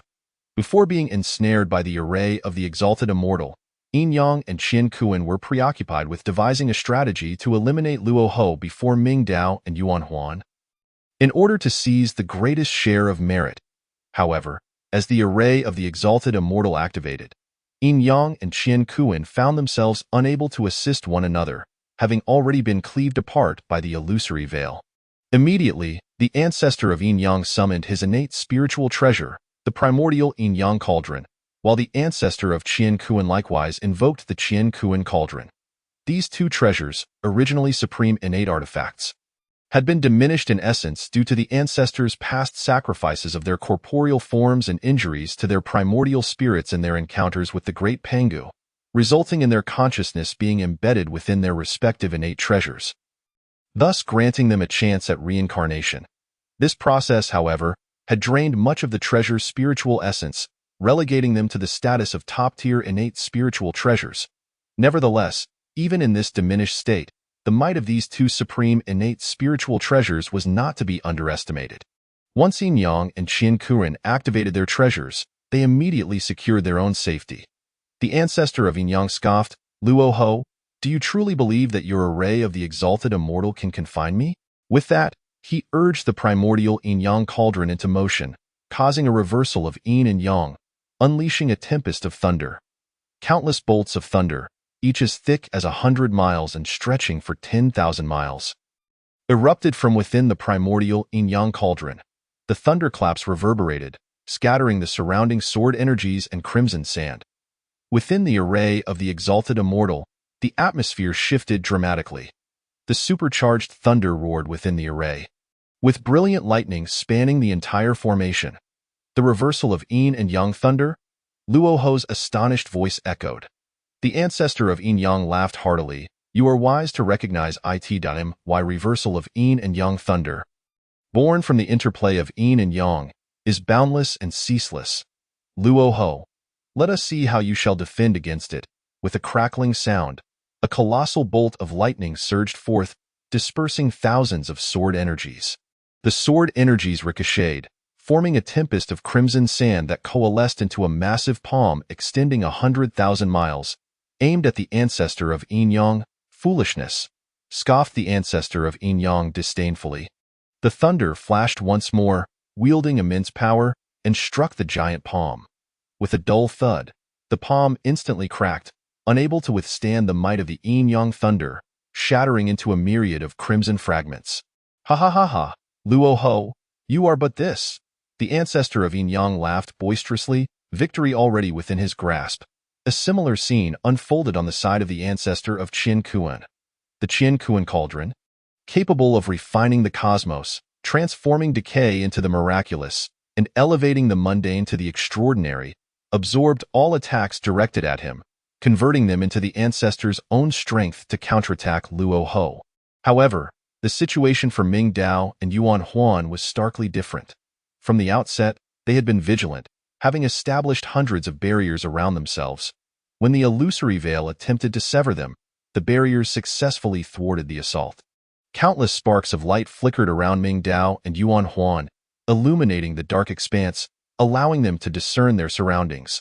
Countless sword energies, crimson sands, gale winds, and ominous thunder loomed like a pack of hidden beasts, poised to pounce.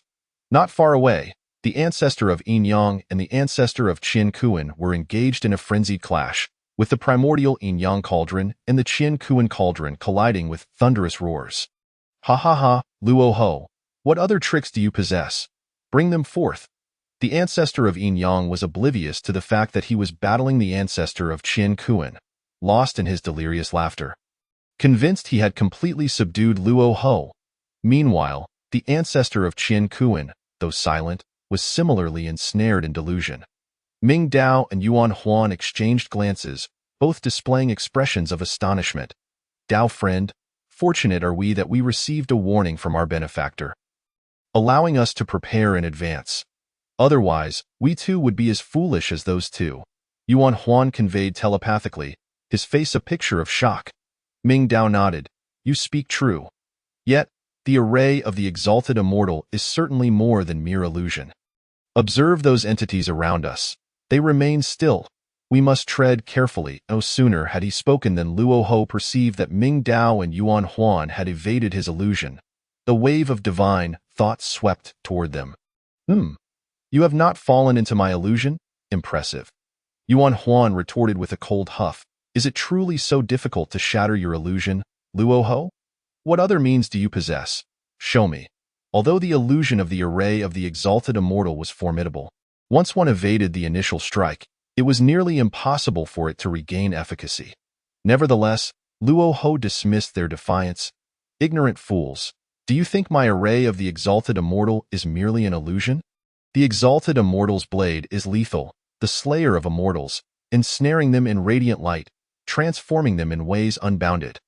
The illusion is merely one facet of the exalted immortal's sword. The remaining 3 swords, one for severing the body, another for annihilating the soul, and the last for ensnaring the heavens, are far more potent. Luoho sneered contemptuously. I had intended for you to perish on your own, but since you have begged, I shall indulge you.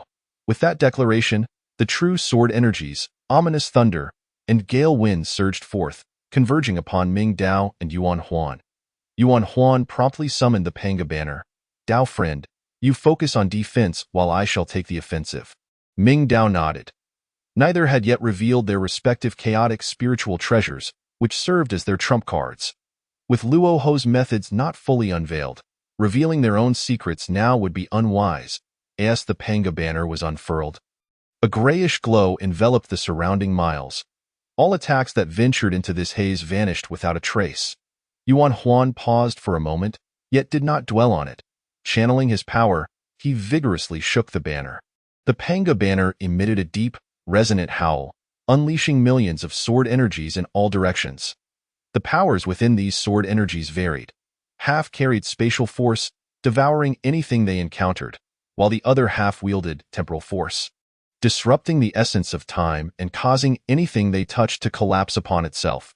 With just a shake, the assaults from the array of the exalted immortal were entirely repelled. Yuan Huan stared in disbelief, glancing at the Panga banner in his grasp. What on earth? What incredible power is this? Is this truly the Panga banner? If it possessed such strength, I would have swept through the entirety of Hong Huang long ago.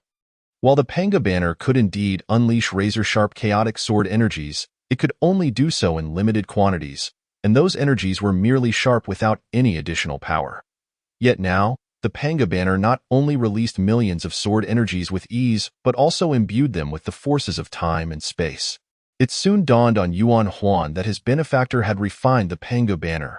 This was no longer the original innate treasure, but a top-tier chaotic spiritual treasure. Chapter 27. Bring your head closer. Let me show you a great treasure. Ming Dao and Yuan Huan exchanged glances, each reflecting surprise and a hint of self-deprecation. They had finally grasped the profound meaning behind Long Ming's words. I do not possess such trifling innate treasures. Even if I acquire one or two, they must be refined and ascended to the level of chaotic treasures. Yuan Huan glanced at the Panga banner in his hands, a smile spreading across his face. With the Panga banner bestowed by their benefactor, Luo Ho was insignificant. Yuan Huan channeled his power once more, shaking the Panga banner with fervor. A torrential downpour of countless sword energies rained down, engulfing Luo Ho's array of the exalted immortal. The entire array trembled violently. From the onset, Luo Ho had been in a state of bewilderment, but now he finally comprehended the gravity of the situation. What in the world is this? This cannot possibly be the Panga banner. The combined might of the four swords of the exalted immortal was a treasure of the heavenly Tao, rivaling the power of innate treasures. Yet, the Panga banner now effortlessly suppressed the array of the exalted immortal, akin to an innate treasure overpowering a postnatal one. Yuan Huan laughed heartily, whether it is the Panga banner or not. Do you think I would divulge that to you? Just know that you are now encircled by me. Prepare to meet your end. The magical power emanating from Yuan Huan surged forth like boiling water. He had channeled all his mystical energy into the Panga banner, completely relinquishing any pretense of defense in favor of an all-out offensive. Ming Dao stood resolutely beside Yuan Huan, wielding what appeared to be an unremarkable iron ruler. Yet in truth, it was a low-grade chaos spiritual treasure. His divine consciousness swept across the surroundings, leaving no rustle of grass or whisper of wind within a 1,000-mile radius unnoticed. Yuan Huan took the lead in assault. While Ming Dao assumed the defensive role at last, Luo Ho could no longer contain himself and emerged from his concealed vantage point. In truth, the extermination sword array was now in a state of violent turmoil. Making his concealment utterly futile, he glared fiercely at Ming Dao and Yuan Huan. You two are related to that Long Ming, aren't you? That thing was given to you by Long Ming. Yuan Huan burst into laughter. Luo Ho? My benefactor has sent me and fellow Taoist Ming Dao to extend greetings to you, Ditso. How is the mark left by my benefactor treating you these days? Luo Ho winced at the memory of that previously humiliating strike, as pain flared anew in his already aching wound. His eyes blazed with fury. Ditso, you two have become Long Ming's lackeys. It is a disgrace to the chaos demon gods that you were once part of. Yuan Huan scoffed. Luo Ho, do you truly believe your empty words can shake my resolve? As for your disgrace, I shall assess it when you are dead. Luo Ho suppressed his anger, swiftly regaining his composure. Do not think that just because you possess a treasure, you can break my extermination sword array. He fixated on the Panga banner in Yuan Huan's grasp, formulating a plan in his mind. This treasure must be a chaos spiritual artifact, deliberately disguised as the Panga banner to mislead me. Fortunately, Yuan Huan's impulsiveness led to its premature exposure. Otherwise, I might have fallen into a trap. Since the sword array cannot rival this chaos treasure, I shall employ a different strategy, though not presume that I, the ancestor, rely solely on the sword array. With his plan in place, Luo Ho's treasure map of the extermination array flickered, prompting both the Yinyang ancestor and the Qinkuan ancestor, who were already battered and bleeding, to suddenly halt. They then lunged simultaneously towards Ming Dao and Yuan Huan. The Yinyang ancestor's face twisted with rage and madness. Luo Ho, I shall fight you to the death. From the innate Yinyang cauldron erupted a massive, chaotic thunderbolt. Yet, compared to the previous thunder's might, which spanned thousands of miles, this lightning now measured only a few kilometers in length and a dozen zhang in width. Significantly diminished in power, both the Yinyang ancestor and the Qinkuan ancestor became ensnared in an illusory realm, locked in a mutual struggle until they were utterly exhausted. Yuan Huan frowned in annoyance. Damn it. These two fools only bring trouble. He redirected the Pangu banner, nullifying the attacks of the Yinyang and Qinkuan ancestors, creating a brief window of opportunity against the extermination sword array in that instant. Luo Ho appeared beside Ming Dao, a flash flickered across his chest, and a black lotus of the 12th rank materialized above his head. The dark lotus cast a veil of inky light, shielding Luo Ho from harm, preventing the dispersed sword chi of the Pangu banner from closing in. This was none other than the world-destroying Black Lotus, one of the 4 sacred lotuses of the primordial wilderness. With the Black Lotus hovering above him and wielding his sword, Luo Ho prepared to strike. He aimed to eliminate Ming Dao first. Without protection, the only offensive Yuan Huan would surely perish. As Ming Dao observed Luo Ho's approach, a playful smile graced his lips. "Do you think I am easy to bully?" He raised the iron ruler, and immediately, a bolt of lightning shot toward Luo Ho. This lightning, while seemingly far less impressive than the Yinyang ancestor's chaotic thunder, sent a chill down Luo Ho's spine, causing him to falter momentarily. The ordinary bolt of lightning struck before Luo Ho, causing the world-destroying Black Lotus to erupt in a cloud of darkness. Within that black mist, countless Black Lotuses emerged, radiating immeasurable light, encasing Luo Ho in layers upon layers of protection. Thunderous roars echoed as the seemingly inconspicuous bolt of lightning collided with the barrier of the world-destroying Black Lotus, transforming into a vast expanse of thunderclouds spanning billions of miles. Countless bolts of lightning cascaded from the clouds, descending with unmatched ferocity. These bolts carried formidable dispelling energy, rendering even the fierce aura of the world-destroying Black Lotus vulnerable, as if it were merely a delicate veil. Chaos Divine Thunder. Luo Ho, a reincarnated demon god with all memories intact, finally recognized the thunder released from the Iron Ruler. Chaos Divine Thunder, the lightning that shatters all laws, unless it pertains to the Tao. No technique can withstand the might of Chaos Divine Thunder. In his heyday, the Thunder Emperor demon god wielded this very power throughout the chaos. Luo Ho was forced to halt his assault, channeling his energy into the world-destroying Black Lotus. The Black Lotus flared with brilliance, swirling above Luo Ho's head, its dark veil multiplying into layers upon layers, resisting the relentless onslaught of Chaos Divine Thunder. How can you wield Chaos Divine Thunder? At that moment, Luo Ho could no longer comprehend Ming Dao and Yuan Huan. Ming Dao offered a slight smile. Care to take a guess how I came by it? With that, he brushed his hand across the iron ruler, causing all its disguises to vanish in an instant. The power of the low-grade Chaos spiritual treasure erupted forth, and the previously restrained Chaos Divine Thunder became even more frenzied. The barrier of the world-destroying Black Lotus was forcefully pushed back several notches. Another Chaos spiritual treasure. How is this possible? How could Longming possibly part with such treasures for you? Luo Ho was on the verge of madness.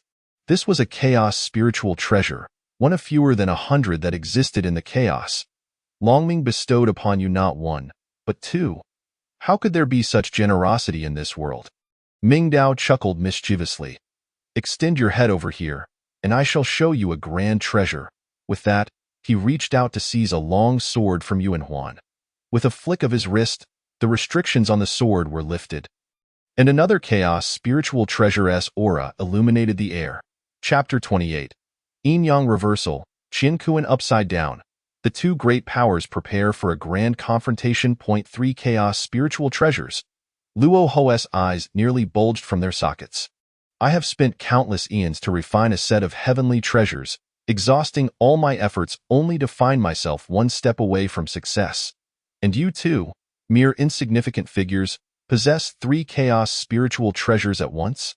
The combined might of the 3 chaos spiritual treasures exuded a terrifying pressure, stalling the entire Western realm. At that moment, all beings in the West trembled in fear, unaware of the events unfolding, only knowing that a primal dread had compelled them to cower on the ground. Some astute beings attempted to flee eastward, but under the overwhelming pressure of the 3 chaos spiritual treasures, they found it utterly impossible to move. Resonance? Chaos spiritual treasures capable of resonance? Where did you procure such items? Luo Ho was on the brink of insanity. Resonant treasures are exceedingly rare. If the chaos spiritual treasures in existence totaled fewer than 100, then among those, only 3 could resonate. Yet, Luo Ho was certain that the resonant treasures were not the 3 before him, as those 3 belonged to Pangu. The heavenly acts of creation, the earth-splitting chisel, and the transformation jade plate. The emergence of these new resonant treasures signified a novel source. Luo Ho could not fathom that these treasures were crafted by Long Ming, and all treasures he forged could resonate. Once resonated, their power would exceed mere addition. Wanna know? Why not take another guess? Yuan Huan, in high spirits, taunted Luo Ho. If you guess correctly, I shall gift you this treasure. That way, you won't need to refine the worthless extermination sword array anymore. As Yuan Huan spoke, the spiritual might of the 3 chaos spiritual treasures intensified, ultimately causing the space within billions of miles to become utterly stagnated. The extermination sword array could no longer move. With the array rendered ineffective, the surrounding space rapidly reverted to its original state, and the group found themselves once again amidst the 12 mountain peaks. Luo Ho was both astonished and furious. Ming Dao and Yuan Huan had yet to fully unleash the power of the 3 chaos spiritual treasures. Merely the pressure generated by their resonance had rendered the extermination sword array uncontrollable. How are we to fight now? What on earth has transpired? Yuan Huan, do you dare to scheme against me? With the extermination sword array rendered ineffective, the Yin-Yang ancestor and Qin Kuan ancestor, who had been ensnared in an illusion, regained their senses. The Yin-Yang ancestor noticed the Panga banner in Yuan Huan's hand directed at him, igniting a blaze of fury within him. Yuan Huan rolled his eyes. Idiot, are you so weak that you cannot comprehend what just transpired? It was Luo Ho who attacked you. Had it not been for me and Daoist Tianji intervening, you would already be dead. The ancestor of Yin and Yang was momentarily stunned, hastily delving into the recesses of his memory. Despite having been ensnared in an illusion alongside the ancestor of Qin Kuan, their formidable prowess allowed them to discern the events that had just transpired, as beings of their caliber, reincarnated chaos demons at that. They possessed the capacity to comprehend the truth of the situation. Their primordial spirits automatically recorded the realities of what occurred. The Yin-Yang Ding and Qin Kuan Ding also bore this capability. Thus, it did not take long for the ancestor of Yin and Yang and the ancestor of Qin Kuan to grasp what had unfolded. With fury etched across his face, the ancestor of Yin and Yang glared at Luo Ho. Luo Ho, do you dare to humiliate me in such a manner? He had initially believed that dispatching Luo Ho would be as simple as a mere flick of the wrist, only to find himself ensnared in an elaborate illusion. Had it not been for Ming Dao and Yuan Huan dismantling the sword formation, he would have remained oblivious to the truth until his dying breath. For the proud ancestor of Yin and Yang, this was an egregious affront. Luo Ho regarded the ancestor's wrath with utter disdain. Yin and Yang, in my eyes, you and Qin Kuan are merely fodder for the sword formation. Were it not for the infernal assistance of Long Ming to Tianji and Yuan Huan, I would have long since refined you into a part of my sword formation. Before me, you lack the qualifications to boast. The ancestor of Yin and Yang could scarcely bear this indignity. His eyes widened in fury, and the essence of Yin and Yang blazed like flames upon his form. Luo Ho, Do not presume that my current injuries render me incapable of being your adversary." He cast a glance at the ancestor of Qian Kuan, and they exchanged resolute nods in unison. They struck their heads, summoning their powers. Yin-Yang reversal, Qian Kuan inversion. With the Tao in hand, they commanded the forces of Yin, Yang, and Qian Kuan. The dual paths of Yin-Yang and Qian Kuan were inherently complementary, coexisting in harmony, thriving together. In the era of the 3,000 chaos demons, many possessed similar abilities, such as Yu Ming, Huang Quan, Xian Huang, Tai Xian, the forces of fate and causality, and the 12 capital celestial gods. These demons not only shared a profound connection but could also resonate with one another's powers, unleashing even greater might. With a crackling sound, the energies of the ancestor of Yin and Yang and the ancestor of Qian Kuan surged dramatically. Their previously dwindling magical power was restored to its full glory. Yin-Yang reversal, Qian Kuan inversion was their ultimate trump card. Regardless of the severity of their injuries, they could regain their peak state once, at the cost of 1,000 years of subsequent weakness.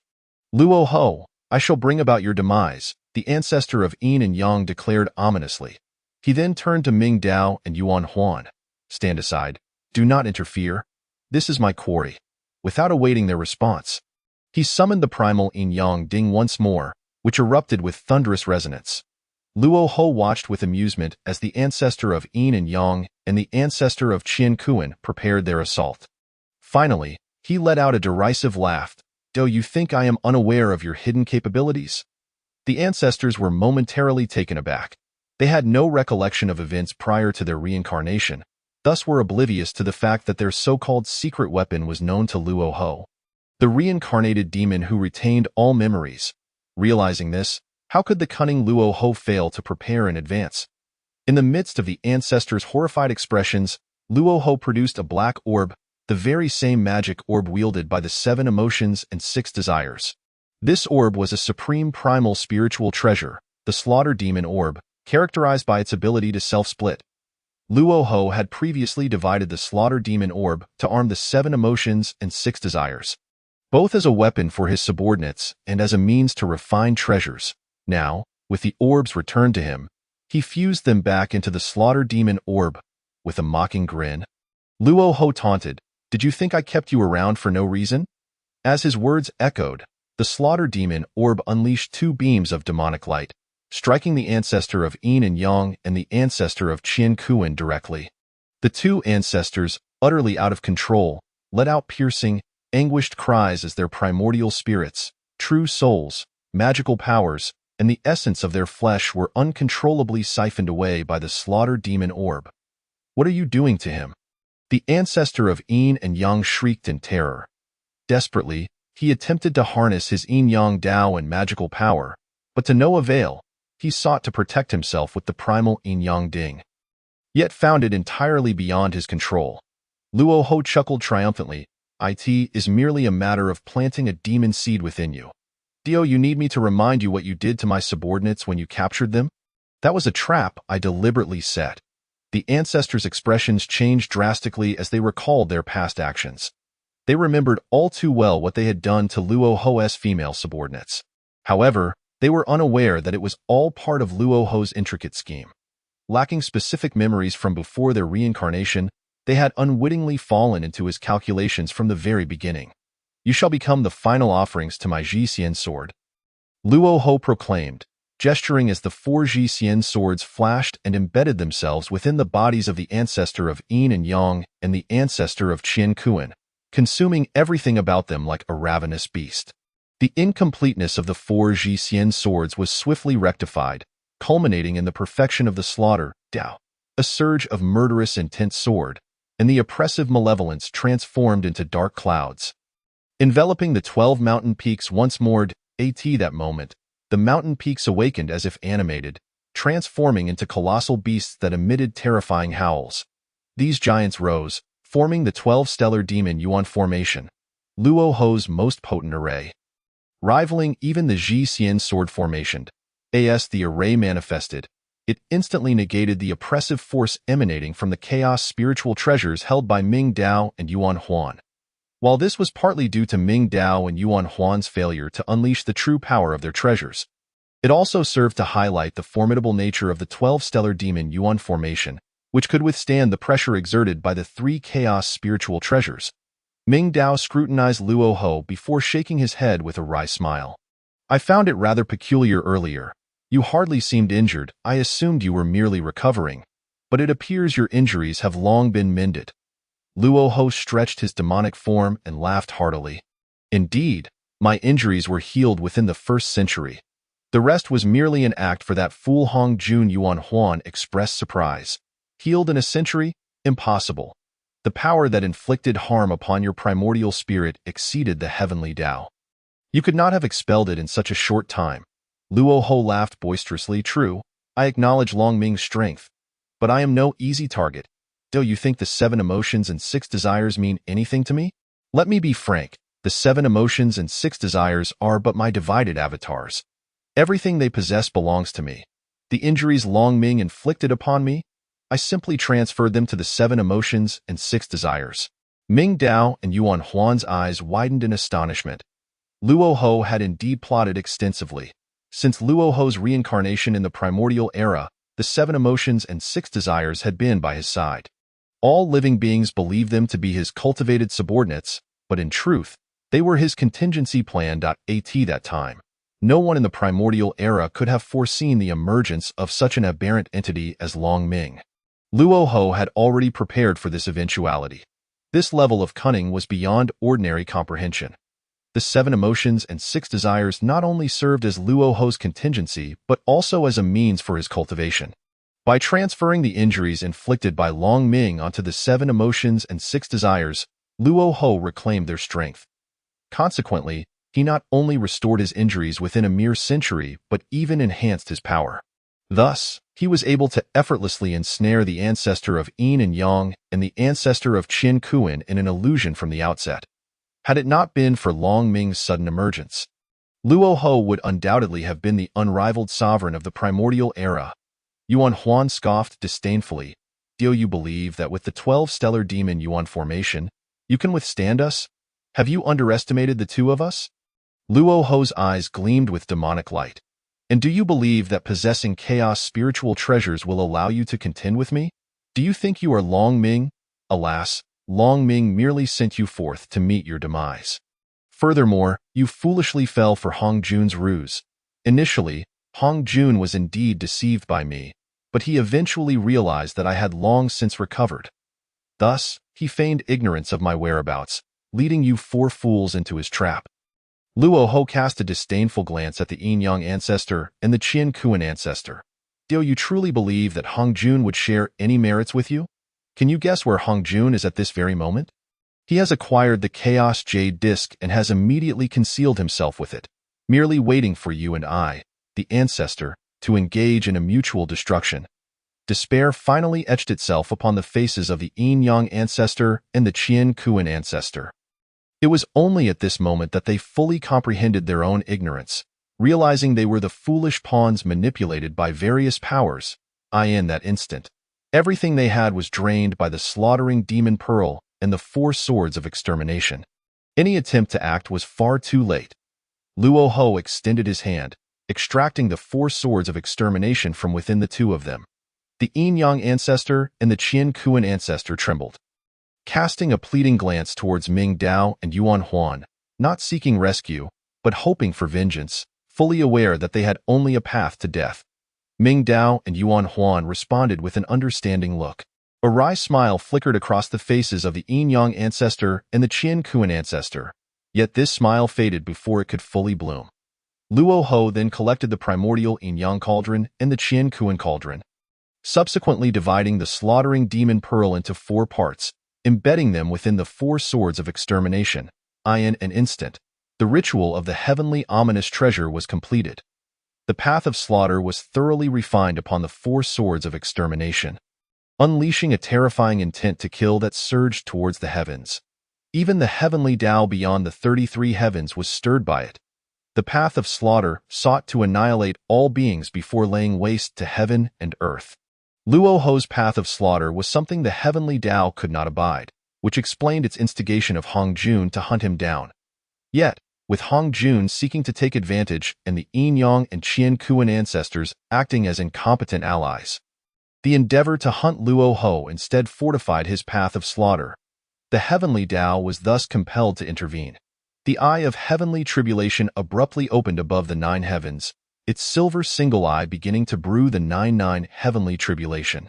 Unfortunately, the prior force of heavenly punishment had been shattered by Long Ming, and merely 1,000 years had passed, leaving the heavenly Tao unable to reconstitute its punitive power in time. Otherwise, it would have directly unleashed its retribution.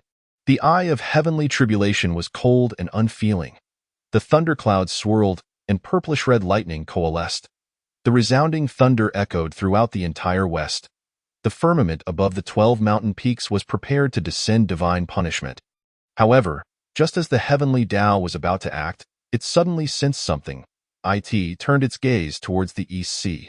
The wheel of heavenly Tao within the 33 heavens trembled slightly the next moment. The eye of heavenly tribulation in the west vanished without a trace, as if the first bolt of heavenly tribulation, poised to strike, had been stifled in the blink of an eye. The firmament above the 12 mountain peaks was once again bathed in sunlight, rendering the previous events akin to an illusion. Both Luo Ho and Ming Dao Yuan Huan were left in bewilderment. What was happening? Had the heavenly tribulation been retracted midway? Luo Ho paused momentarily before bursting into laughter. The heavenly Tao is about to submit to my path of slaughter. Now that my path of slaughter has been established, who can possibly stand in my way? Even if Long Ming were to return, I could slay him with my sword. The heavenly Tao is afraid of me. What do I have to fear? A light, airy voice unexpectedly emerged, easily overshadowing Luo Ho's laughter. The world fell into a profound silence. Chapter 30. I didn't see clearly just now. Please repeat. A calm yet omnipresent dragon might envelop the entire West. Unlike the domineering might of the Ancestral Dragon, this dragon might was more subdued, yet utterly irresistible. While the overpowering dragon might could be resisted by the strong, this pervasive aura left no room for defiance among all beings in the West. No, it was not that they could not resist. Rather, they had no desire to resist at all. It was akin to an ordinary being gazing up at the heavens, devoid of any rebellious thoughts, only filled with reverence and yearning. Luo Ho's expression changed dramatically. He had felt this dragon might once before. A spatial rift appeared beside Ming Dao and Yuan Huan. This rift was unlike any ordinary method. It bore no sense of abruptness, as if the fabric of space itself acknowledged that a rift should exist there. Devoid of any dissonance, Long Ming stepped forth from the spatial rift. Did you just call for me? He regarded Luo Ho with a slight smile. Luo Ho nearly collapsed from shock, wishing he could slap himself 1,000,000 times. Why had he spoken so recklessly? He had inadvertently summoned this calamity. Long Ming. How did you come to be here? As Luo Ho spoke, he couldn't help but feel a deep sense of trepidation. Long Ming smiled slightly. Did you not call for me? Thus, I came to see. Luo Ho appeared utterly defeated. You came just because I called you? Are you jesting with me? Ming Dao and Yuan Huan were on the verge of laughter. Yet they remained solemn as they greeted Long Ming. We pay our respects to our benefactor. Their spirits soared, having realized why the heavenly tribulation had unexpectedly vanished. It was due to Long Ming's arrival. The heavenly Tao had retracted the tribulation, feeling no need to act further in the presence of Long Ming, who it preferred not to provoke. Ming Dao and Yuan Huan exchanged glances, each reflecting the fervor in the other's eyes. Their benefactor's mere presence was enough to compel the heavenly Tao to retreat. How awe-inspiring! Just moments ago, they had pondered how best to deal with Luo Ho, but with Long Ming's arrival, their concerns dissipated. With their benefactor here, could Luo Ho still create any disturbances? A smile appeared on both Ming Dao and Yuan Huan's faces as they retreated to Long Ming's side, preparing to witness Luo Ho's downfall. Luo Ho found himself in an exceedingly awkward position. Just earlier, he had proclaimed his intent to slay Long Ming, yet now Long Ming stood before him. The question arose, to strike or not to strike? However, Luo Ho's hesitation lasted but a fleeting moment. After all, he was the once mighty chaos demon god, who had traversed the chaos and practiced the ruthless path of slaughter. Even the unease and fear within him could be quelled by violence. Long Ming, your timing is impeccable. You wounded me in the past. Now let us settle this. Long Ming appeared unfazed. Very well, that I too wish to see what the complete extermination sword array looks like. He glanced around at the 12 peaks, which had transformed into 12 colossal beasts under the influence of demonic essence. I am only interested in the extermination sword array. I have no interest in this 12-star demonic essence array. With that, Long Ming casually waved his hand. Boom! The 12 colossal beasts, fully arrayed, did not even last a blink of an eye against his might, instantly shattering into rubble, which was then reduced to dust. Scattering across the land, the demonic essence within had been rendered utterly ineffective. Luoho's complexion shifted dramatically. This 12-star demonic essence array had taken him 500 years to establish.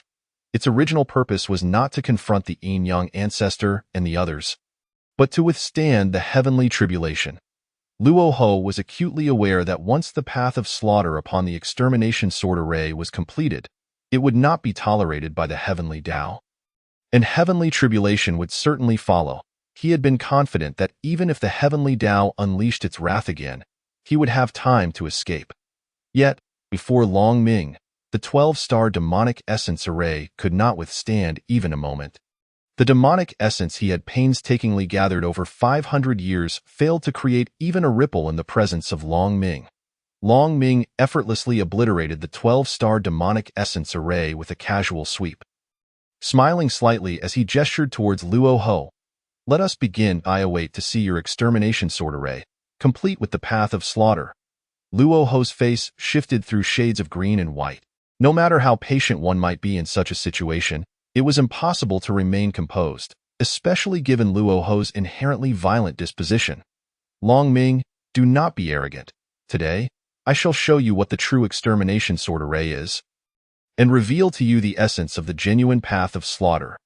Luoho removed the Zhuxian treasure map and bit his tongue, spewing forth a mouthful of essence blood. The Zhuxian treasure map unfurled in the wind. It instantly enveloped the vast expanse of the sky. The 4 swords of Zhuxian emitted a series of resonant sword cries, transforming in an instant into 4 colossal swords that pierced the heavens and the earth, encircling the entire west in the cardinal directions. The Zhuxian treasure map emitted a thunderous hum, and an enigmatic force of arcane laws descended. Within the formation of swords, a surge of overwhelming malevolent energy erupted, coalescing into countless characters for kill that danced and swirled in the air. The entirety of the West, no, the entirety of the primordial world, quivered beneath this torrent of murderous aura. The myriad beings of the primordial realm gazed in terror towards the 4 towering swords of the West, where the malevolent energy condensed into ominous clouds that obscured the sun. The boundless might of slaughter cascaded down like a waterfall, causing all beings in the West to perish beneath its relentless force, subsequently merging into the malevolent energy, further amplifying the power of the sword formation. Ming Dao and Yuan Huan revealed expressions of astonishment. Was this truly the Zhuxian sword formation, now possessing the complete path of slaughter? The difference from its previous incomplete state was indeed monumental. The two exchanged a glance, bolstering each other's resolve. Even if the benefactor could disregard the heaven's condemnation, the complete Zhuxian sword formation could never be the benefactor's adversary. Though they thought this inwardly, both Ming Dao and Yuan Huan could not suppress the cold sweat trickling from their palms. Meanwhile, Luoho's confidence surged as he laughed uproariously. Long Ming, I acknowledge your prowess. Had you unleashed your full strength from the outset, I would have indeed been at a disadvantage. Your mistake lay in allowing me to set up the complete Zhuxian sword formation. Now, perish in your regrets. Luoho formed the seal of slaughter with his hands, chanting incantations to activate the Zhuxian sword formation. At that moment, Long Ming finally moved. The myriad stars within his eyes burst forth with brilliance, and a massive hourglass shadow appeared behind him. Long Ming extended his right hand, curling it into a claw as if grasping an unseen object, then turned it counterclockwise. With a resounding crack, time in the west began to flow backward. The Zhuxian sword formation, which was meant to transcend time and space, could only resist for a fleeting breath before being forcefully reversed in the blink of an eye. Everything reverted to the state before Luo Ho had set the formation. Long Ming smiled faintly. Not bad, but I couldn't quite see it just now. How about you try again? Puff. Ming Dao and Yuan Huan could no longer contain themselves, spitting out in disbelief. What? This can happen again? They exchanged glances, nodding with certainty. The benefactor was merely toying with Luo Ho. Chapter 31. The frantic Luo Ho seeks to establish the demon sect. Luo Ho stared at Long Ming, his jaw agape, his demonic eyes nearly bleeding from the intensity of his glare. The law of time? No, it is the path of time. Were you the reincarnation of the Time Taoist? The Time Taoist was among the 3,000 chaotic demon gods of yore, second only to Pangu in strength, and the only one to stand by Pangu's side. Alas, the Time Taoist fell victim to the machinations of the great Tao, perishing prematurely. Had he not, Pangu would not have had to fight alone, ultimately succumbing under the weight of the heavens. Conversely, it can be said that if the Time Taoist had not sacrificed part of his power against some of the formidable chaotic demon gods, Pangu would not have endured the onslaught of 3,000 chaotic demon gods. Luo Ho had participated in the assault against the Time Taoist. Thus he was acutely aware that Long Ming had employed the path of time. Moreover, to reverse the Zhuxian sword formation, which embodied the path of slaughter, only the path of time could suffice. From chaos to the primordial realm, while the methods of cultivation are myriad, the core remains the same. Cultivators often begin with techniques, refining them into divine abilities, purifying those into laws, and elevating the laws into paths. This is the essence of cultivation. Each elevation brings about a transformation in the potency of the same methods. The techniques of time cannot compete with the divine abilities of time. The laws of time can shatter divine abilities, and the path of time naturally transcends the laws of time. For within the Zhuxian sword formation lies the complete path of slaughter. Only the path can oppose the path. Therefore, what Long Ming wielded was undoubtedly the path of time, not merely the laws of time. However, paths also have levels of distinction. The Hunyuan path, the heavenly path, the chaotic path, and the great path. All are exponentially more powerful at each elevation. In the past, the 3,000 chaotic demon gods were said to master 3,000 great Taos, yet the mightiest among them, Pangu, merely reached the pinnacle of the chaotic path. The true great Tao remains shrouded in mystery. The Zhuxian sword formation's path of slaughter is akin to the Hunyuan path. To fully reverse, it would necessitate at least the level of the heavenly path of time. Mastering the laws is within the realm of possibility for a Hunyuan golden immortal, a being so powerful that even the heavenly Tao might yield. The mastery of laws did not astonish Luo Ho. However, the leap from laws to paths, particularly surpassing the Hunyuan path to the heavenly path, was something he could not comprehend. It is known that the chaotic demon gods were born with the strength of the heavenly Tao and were inherently aligned with the Tao. Only upon reaching the chaotic realm could they qualify to wield the heavenly path's level of Tao. Before that, they could barely grasp the Hunyuan path. Some weaker chaotic demon gods, until their demise, could only master the Hunyuan path. Such weak chaotic demon gods, if they were to enter the primordial realm, could easily wipe out all beings beneath the heavenly Tao's dominion. From the moment of his reincarnation, Luo Ho had looked down upon all beings within the primordial realm, viewing them as nothing more than the failed products of Pangu's enlightenment. The entire primordial realm appeared laughably weak in his eyes. He believed that merely restoring half of his former strength would suffice to obliterate the entire primordial realm, thereby affirming his path of slaughter. Yet, from this realm he deemed so weak, emerged a prodigy like Long Ming. Who exactly are you? The reincarnation of the Time Taoist? Or perhaps Pangu himself? Long Ming smiled indifferently. Did you not hear my words? I instructed you to set up the Zhuxian sword formation once more. As he spoke, his hands swept gracefully as if playing a zither, causing the massive hourglass behind him to sway gently. Luo Ho found himself unable to control his own body. Once again, he bit his tongue, spewing forth his heart's blood, activating the Zhuxian sword formation anew. Everything unfolded as before. In terror, Luo Ho urged all the laws within him and his path of slaughter, yet he could not resist. Even more terrifying was the fact that Long Ming had severed his time.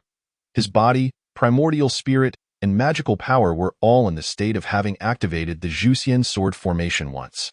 However, the sword formation he was attempting to activate was in the state of its first deployment.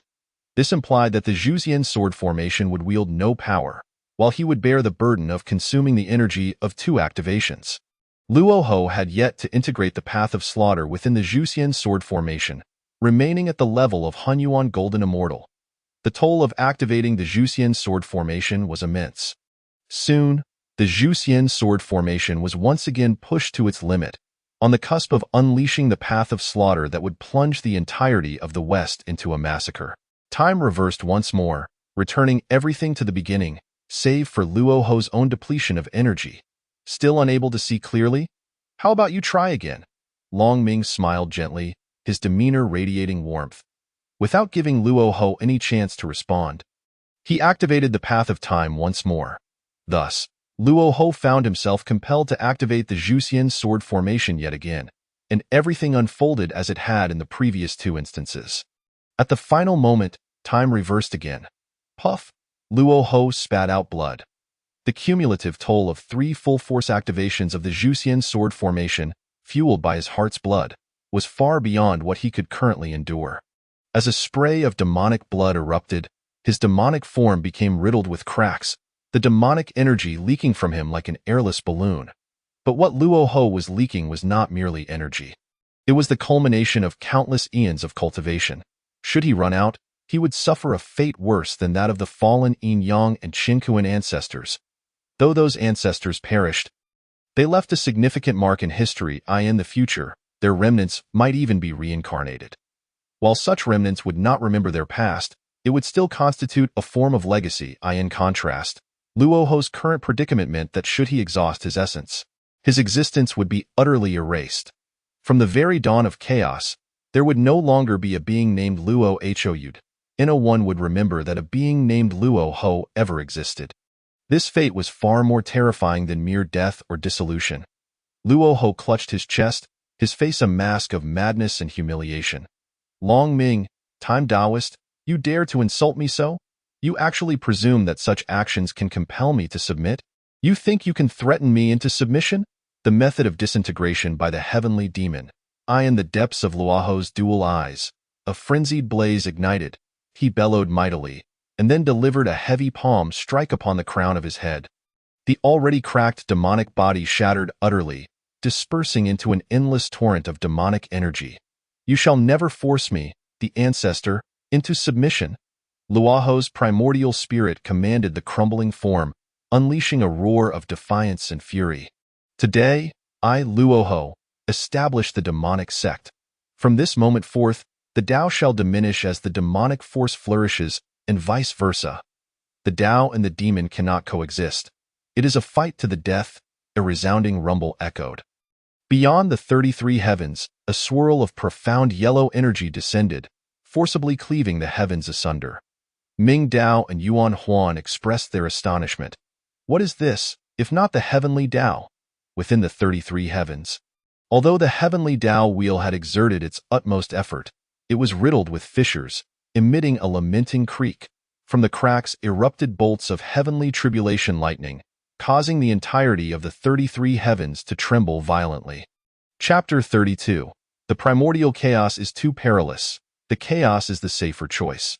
The heavenly Tao had exhausted its strength, yet it could not obstruct the profound yellow aura, which symbolized the great Tao. The establishment of the demonic sect would never be acknowledged by the heavenly Tao, for its very essence stood in opposition to it. How blind must the heavenly Tao be to grant such recognition? Yet, while the heavenly Tao refused to acknowledge it, the great Tao did.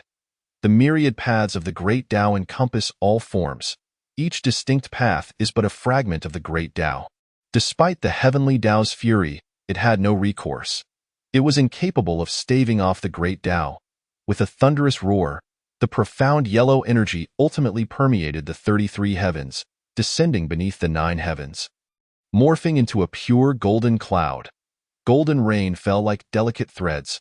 Luoho laughed heartily, proclaiming, "The merits of the great Tao have recognized my demonic sect. Just wait, For one day I shall return to exact my vengeance." His laughter echoed, "I shall return." The golden rain, born of the merits of the great Tao, did not fall upon Luoho's primordial spirit. Instead, it was absorbed by the 12th grade Annihilation Black Lotus atop his head. The Annihilation Black Lotus twirled in delight, consuming the merits of the great Tao, transforming into a black rainbow that sought to breach the primordial chaos and venture into the void. Once it entered the chaos, it would become the reincarnation spring of the demon clan, and the entire demon realm would unfurl in its wake. However, just as the Annihilation Black Lotus morphed into a black rainbow and was about to escape the confines of the primordial, Long Ming finally made his move. With a casual flick of his wrist, a long whip shot forth, coiling around the Annihilation Black Lotus, which had barely reached the boundary of the primordial. The Annihilation Black Lotus, having just gained recognition from the merits of the great Tao, surged with newfound power. Its malevolent aura transformed into countless blades, ruthlessly slashing at the long whip, while even more blades hurtled towards Long Ming, intent on eliminating this obstacle. Yet, Long Ming remained impassive. He merely flicked his finger against the whip's handle. A surge of green light erupted from the whip, illuminating the entire west as if a green sun had arisen. Within each beam of green light, a layer of space was birthed. Countless rays of light flooded the west, giving rise to innumerable spaces. The clash of space against the blades produced an earth-shattering cacophony, leading to mutual annihilation. At that moment, the Taoist Yang Mei, who had hidden away a millennium prior to observe the unfolding drama, could not help but spit upon witnessing this scene in the west. He stared intently at the myriad spaces, smacked his face to ensure he wasn't hallucinating, and finally uttered two words. "What the hell? My own myriad laws space. What is happening? Isn't Long Ming the reincarnation of the time Taoist? How has he also mastered the path of space?" Yang Mei continued to gaze in astonishment at the explosive emergence of space beneath the green light. It was indeed his own myriad laws space. He had utilized the path of space to create unstable dimensions for defense, harnessing the power of annihilation during their collapse to deflect attacks. What the hell? This is even stronger than my current myriad laws space. Also a heavenly Tao-level path of space. Who on earth is Long Ming? He has taken the time Tao from the time Taoist and now seeks to usurp my path of space. Is there no sense of fairness? Trembling, Yang Mei cast a wary glance at the sprawling myriad laws space that enveloped the west. With a resolute clench of his teeth and a stomp of his foot, he turned and retreated into the chaos. The primordial was far too hazardous. It was wiser to seek refuge in the chaos, even though regaining strength would be significantly slower. Safety was paramount. Thus, Yang Mei stealthily departed the primordial, unwittingly altering his fate. Luoho stared in bewilderment at the long whip in Long Ming's grasp. Another treasure of the chaos? Medium grade? High grade? No, it must be a top-tier chaos artifact, capable of wielding the heavenly Tao-level path of space. Long Ming glanced at Luoho, offering a slight smile. The chaos-shattering whip, a top-tier chaos artifact, crafted with a modicum of seriousness. As he spoke, Long Ming flicked his wrist, retracting the chaos-shattering whip, which ensnared the Annihilation Black Lotus that had already fled to the boundary of the primordial. The Annihilation Black Lotus thrashed violently, unleashing an endless torrent of malevolent blades. However, all were thwarted by the myriad laws space of the chaos-shattering whip. Luoho was now in despair. If the Annihilation Black Lotus could not transform into the reincarnation spring within the chaos, the demon realm would remain a mere farce. He glanced up at the dissipating golden clouds, which showed no sign of reaction, merely fading at a leisurely pace. It appeared as though the heavenly Tao bore witness to Long Ming's brutal and ruthless obstruction of the demonic sect's establishment without intervention. The great Tao acknowledged the existence of the demonic sect and conferred merits. However, this did not imply that the great Tao would assist Luoho in its establishment. Should Luoho lack the capability, then even the great Tao's endowment would be of no consequence. Luoho cast a desperate glance at the Annihilation Black Lotus, a glint of fierce determination flashing in his eyes. Long Ming, regardless of your identity, I shall ensure you do not escape the vengeance for obstructing my path. Previously, he had firmly believed Long Ming to be the reincarnation of the time Taoist, but doubt now clouded his certainty. Even in death, I shall have successors who inherit my will, seeking vengeance upon you. As his words fell, a surge of pitch-black flames erupted from Luaho's primordial spirit. Concurrently, the myriad demonic seeds embedded throughout the west unleashed torrents of black, demonic fire, forming pillars of hellfire that enveloped the entire region. In that instant, the west was entirely sealed off. Even a peak chaotic golden immortal like Ming Dao Yuan Huan could not hope to breach it in a short span of time. Meanwhile, countless beings inhabiting the west had perished by the thousands. These beings believed that the retreat of the demonic energy heralded the dawn of a new era in the west, particularly the newly emerged beast clan led by the Diamond Chilan. Yet, they remained oblivious to the fact that the demonic energy had merely receded into the seeds, becoming intangible. Unbeknownst to them, they had long been affected by the demonic seeds while living in the west. Now, with the seeds erupting, they perished in an instant, contributing their essence to the power of the demonic seeds. Ha ha ha! Let them all perish, all of them. Long Ming, are you not formidable? I shall relish watching how you prevent my ascendance. All my origins, the essence of countless beings in the west, and the powers of the ancestral veins. Let us see how you can stop this. Luoho laughed maniacally, his eyes gleaming with a desire to perish alongside Long Ming. Dare to obstruct my path, and you shall die. Even if you command the heavenly Tao-level paths of time and space, you shall not evade this self-detonation. The chains of reaction among the demonic seeds meant that if even one failed to be stopped, they would all explode in unison. You are doomed. Ming Dao and Yuan Huan were struck with terror. This is bad. Luoho is going to self-destruct. He aims to obliterate the entire West. Both turned their gazes to Long Ming, realizing that in this dire situation, they had no recourse. Even escape seemed impossible. Their sole hope lay with Long Ming. Our benefactor will surely find a way. Chapter 33. Luoho, Long Ming, I implore you. End my existence. The entirety of the West quaked. The myriad beings of the West, caught unawares, had perished before they could react. Their primordial spirits and life essences were siphoned by the demonic seeds, becoming the materials for Luoho's impending self-detonation. If this continued, not only the West but the entire primordial would be affected. Yuan Huan cried out in horror. Initially, he had naively assumed that Luoho was simply despairing and seeking mutual destruction. Now, he realized that Luoho's notion of mutual destruction was far more extensive than merely slaying Long Ming and themselves. Luoho desired the entire primordial to serve as his burial ground, a formidable demon ancestor and a once great tyrant. How could he seek only one or two to accompany him in death? Billions are still insufficient. He desires the entirety of the primordial chaos as a burial accompaniment. Ming Dao and Yuan Huan simultaneously gripped the chaotic spiritual treasure tightly in their hands, instinctively yearning to strike.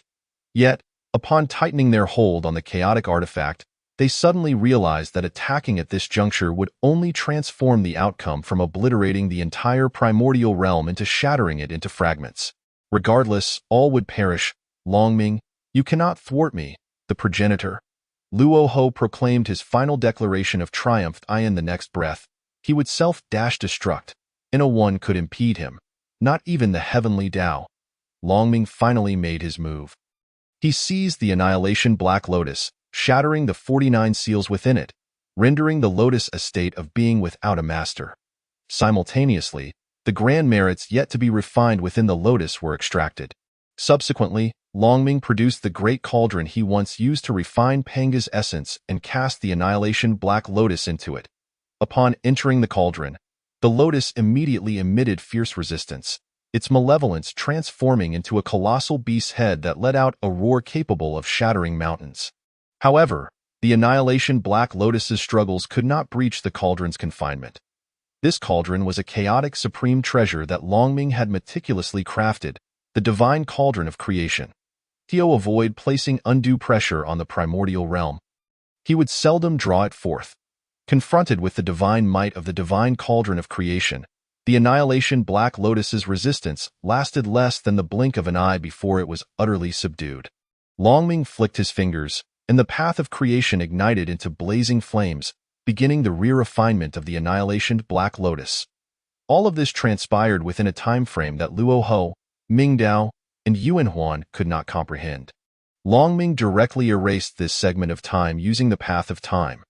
Thus, to the onlookers, it appeared that he simply retrieved a great cauldron, cast the annihilation Black Lotus inside, and then brought it back out.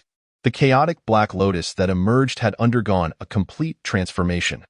The once heavy and murky texture vanished, replaced by a translucent black crystal lotus, though the malevolence and murderous intent still clung to the Black Lotus. It now bore an indescribable feeling. It was no longer the annihilation Black Lotus of supreme innate spiritual treasure, but rather the chaos Black Lotus of supreme chaotic treasure.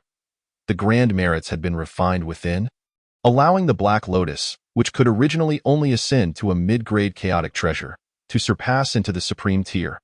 Longming casually tossed the Chaos Black Lotus onto Luo Ho's head. Buzz. As the final moment of explosion approached, the demonic energy enveloping the entire West came to a standstill. It was neither the cessation of time nor its reversal, but rather the demonic energy itself that halted. The Chaos Black Lotus was absorbing the demonic energy of the entire West. Under the same power, a high-tier entity possesses absolute dominion over a low-tier one. It is exceedingly easy for the Tao to obstruct the laws. The slaughterous demonic path at the level of heaven and earth can effortlessly impede the primordial level of the slaughterous demonic path. The Chaos Black Lotus easily suppressed Luo Ho's self-destruction and began to reverse the situation. Longming smiled faintly. If you hadn't chosen to self-destruct through the path of slaughter, perhaps I would not have been able to stop you. Luo Ho was rendered speechless.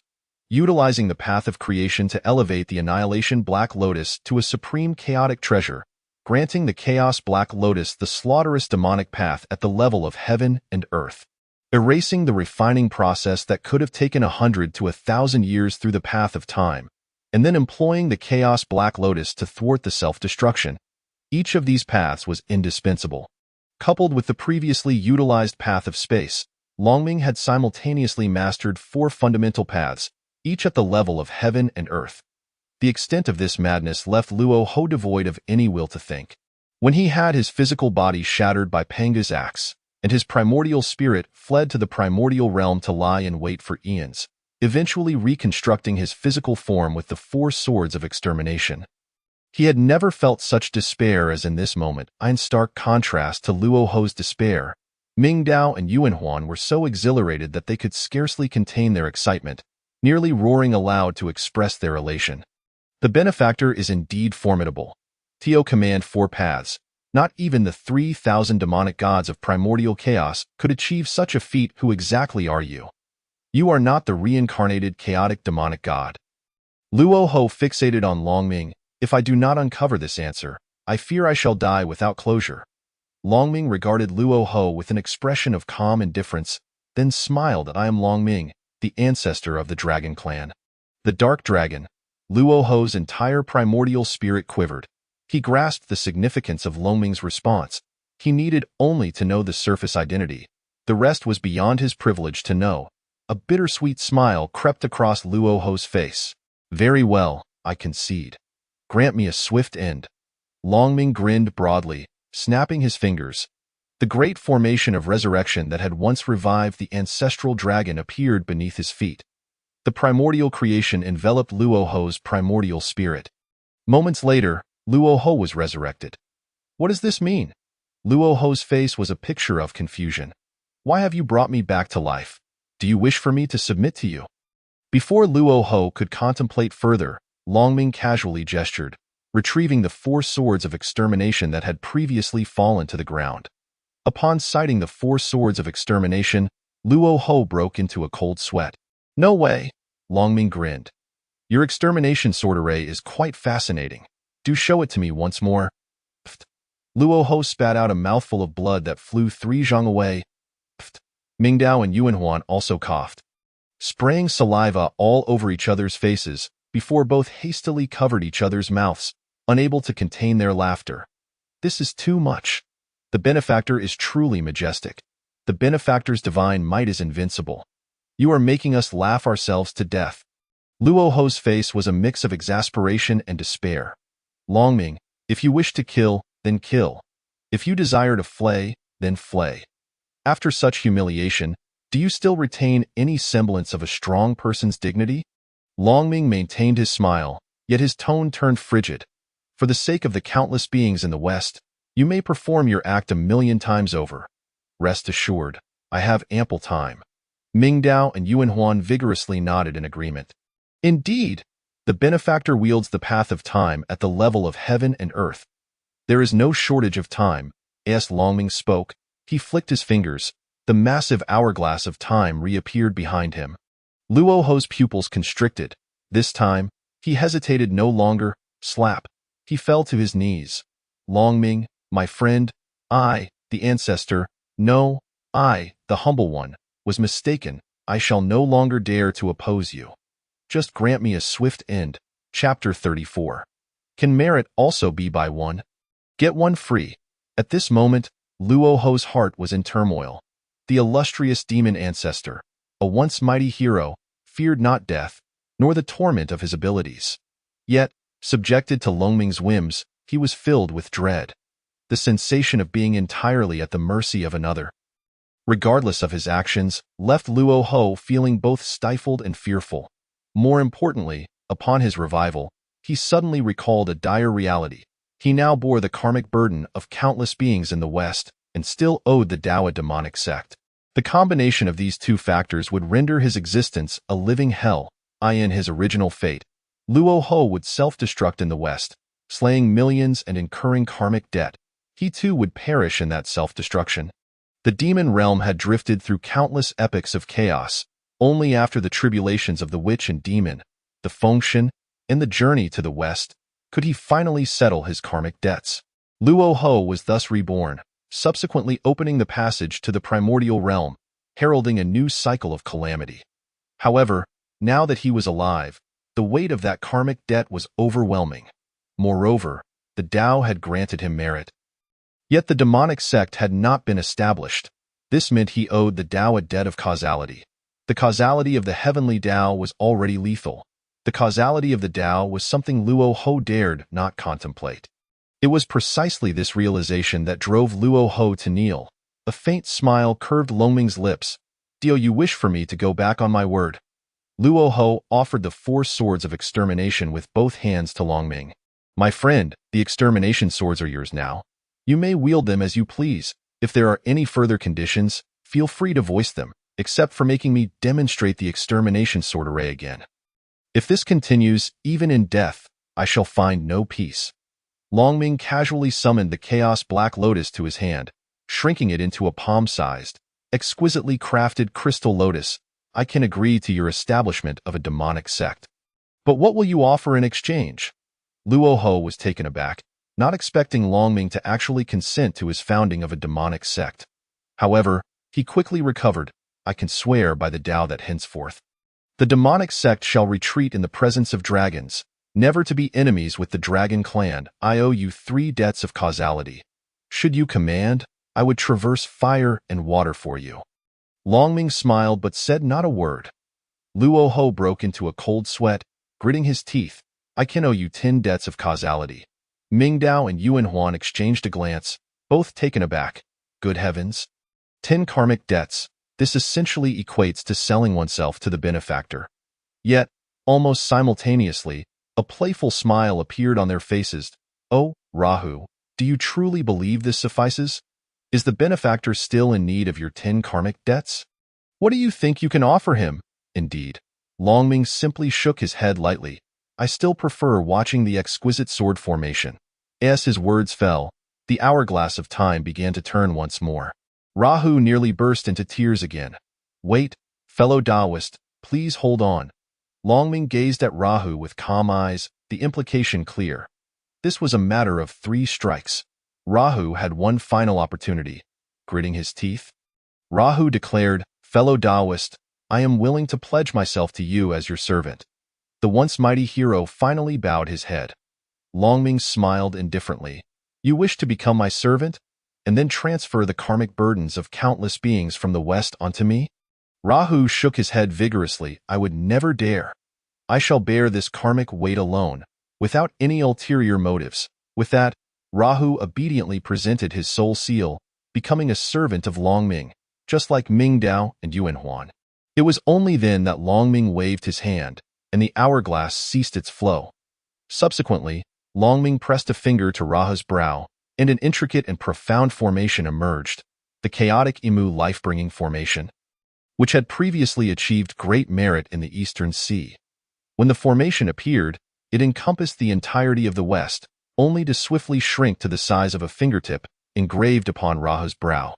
Rahu's corporeal form was entirely composed of condensed demonic energy. Any ordinary being that merely glanced at him would succumb to demonic corruption.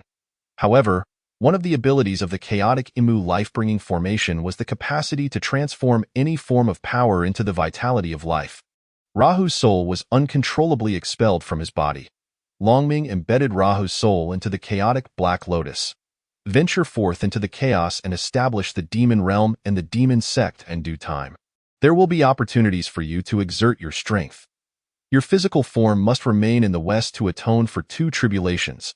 As his words concluded, Rahu's body, under the control of the chaotic Imu life-bringing formation, sank beneath the ancestral veins of the western Shumi mountain, becoming the nourishment for the entire West. Rahu, being a reincarnated chaotic demon god, had, at the last moment, truly attained the level of a primordial Deluo golden immortal. The power within his demonic form was indeed extraordinary. The vitality reversed from the chaotic Imu life-bringing formation could gradually heal the entirety of the West. Rahu gazed in a daze at all that Longming had orchestrated. He had initially believed that becoming Longming's servant would subject him to the most rigorous treatment. To spare the Dragon clan from repercussions, Longming would undoubtedly handle the karmic debts in a ruthless manner. Yet, Longming treated him no differently than before. Were Rahu in Longming's position, he could not conceive of a better method of resolution. Rahu's soul, standing upon the chaotic Black Lotus, finally bowed respectfully to Longming for the first time. "I thank you, benefactor. I shall diligently execute your commands."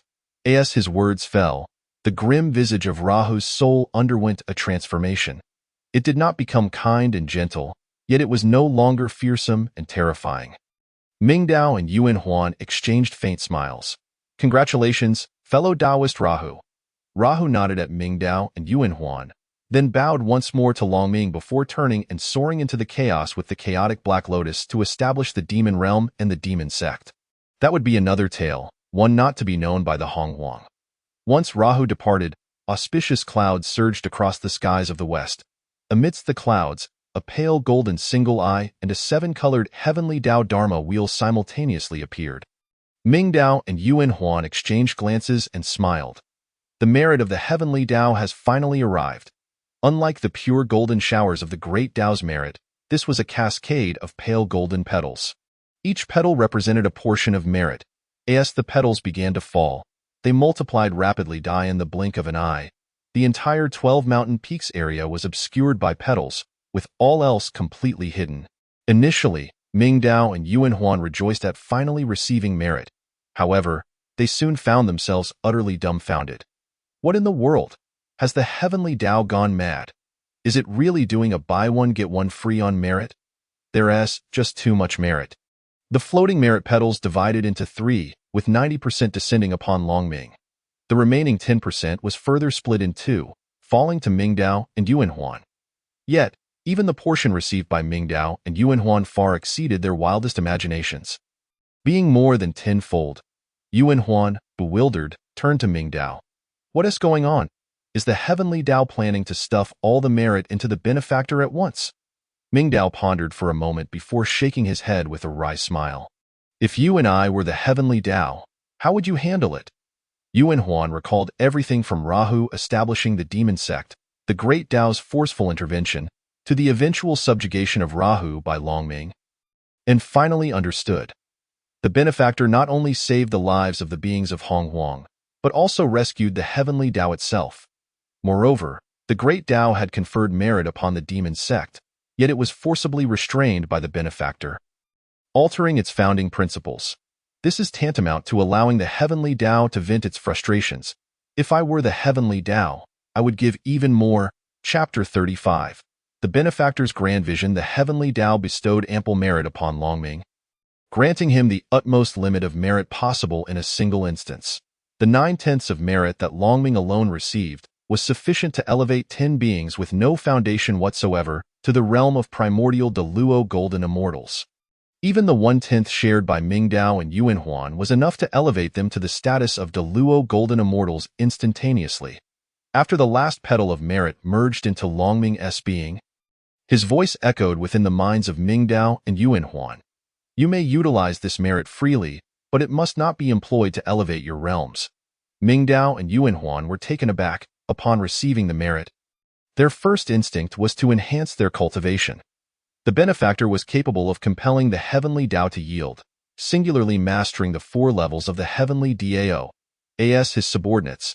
If their strength were too low, would that not be a disgrace to the benefactor? However, at that moment, Longming uttered a single phrase that obstructed the path. Mingdao and Yuan Huan were perplexed, yet they respectfully placed their hands over their hearts and bowed. The wishes of the benefactor undoubtedly held their own logic. They simply needed to listen. The two gazed upward toward the heavens. The celestial wheel of the Tao and the solitary eye of merit that once resided in the firmament had dissipated. With a mere gesture, Longming allocated 2/10 of the immense merit he had acquired, casting it into the chaotic Imu vitality array. Instantly, the entire formation radiated with resplendent light. Merit, a universal asset even in the primordial chaos, acted as a formidable catalyst. The infusion of 2/10 of merit into the chaotic Imu vitality array triggered an unprecedented luminosity. The entire western region was enveloped in a lang of golden and green light. From the vast chasms torn open by the eruption of demonic seeds, sounds akin to the roars of colossal beasts echoed forth. The once lifeless western spiritual veins were rejuvenated, erupting with copious amounts of spiritual energy. This energy was transformed into vitality by the chaotic Imu vitality array. Consequently, the earth undulated, mountains trembled, and an overwhelming life force coalesced into celestial runes. These runes began to reshape the entirety of the West. The vitality that had been extinguished by demonic energy was resurrected once more. Countless vortices of spiritual energy emerged in the skies above the West, expanding in size until they converged into 18 colossal storms of spiritual energy, each spanning billions of miles and reaching from heaven to earth. These storms stirred the remaining demonic energy in the West, absorbing and transforming it, subsequently reintegrating it into the chaotic Imu vitality array, thus converting it into life force. As a result, vast expanses of vegetation began to sprout from the earth, and pristine waters emerged in the chasms, swiftly transforming into lakes and rivers. Along the banks of these lakes and rivers, lush greenery flourished. In the aftermath of the demonic seed eruption, the West had been rendered lifeless, a desolate wasteland. The chaotic Imu vitality array, utilizing the body of Luo Ho as nourishment, would have typically required a century to reverse the dire circumstances and catalyze vitality. It must be understood that the eruption of demonic seeds unleashed a wave of murderous energy, leading to the demise of the entire Western realm. If left to its own devices, the West would not fully recover until the era of the journey to the West calamity. The ability of the chaotic Imu vitality array to restore vitality in just a century was already remarkable. Yet, Longming found this pace unsatisfactory. Thus, he nonchalantly distributed 2/10 of his acquired merit. The merit he had obtained could only be described as terrifying. Even 2/10 was astonishing. In an instant, the demonic energy engulfing the West was reversed, and the once extinguished vitality was revived. Mingdao and Yuan Huan stared in awe at the unfolding spectacle. They were not only astonished by Longming's ability to regenerate vitality, this was the very essence of the Western realm, but also by the fact that he could reverse it with a mere blink.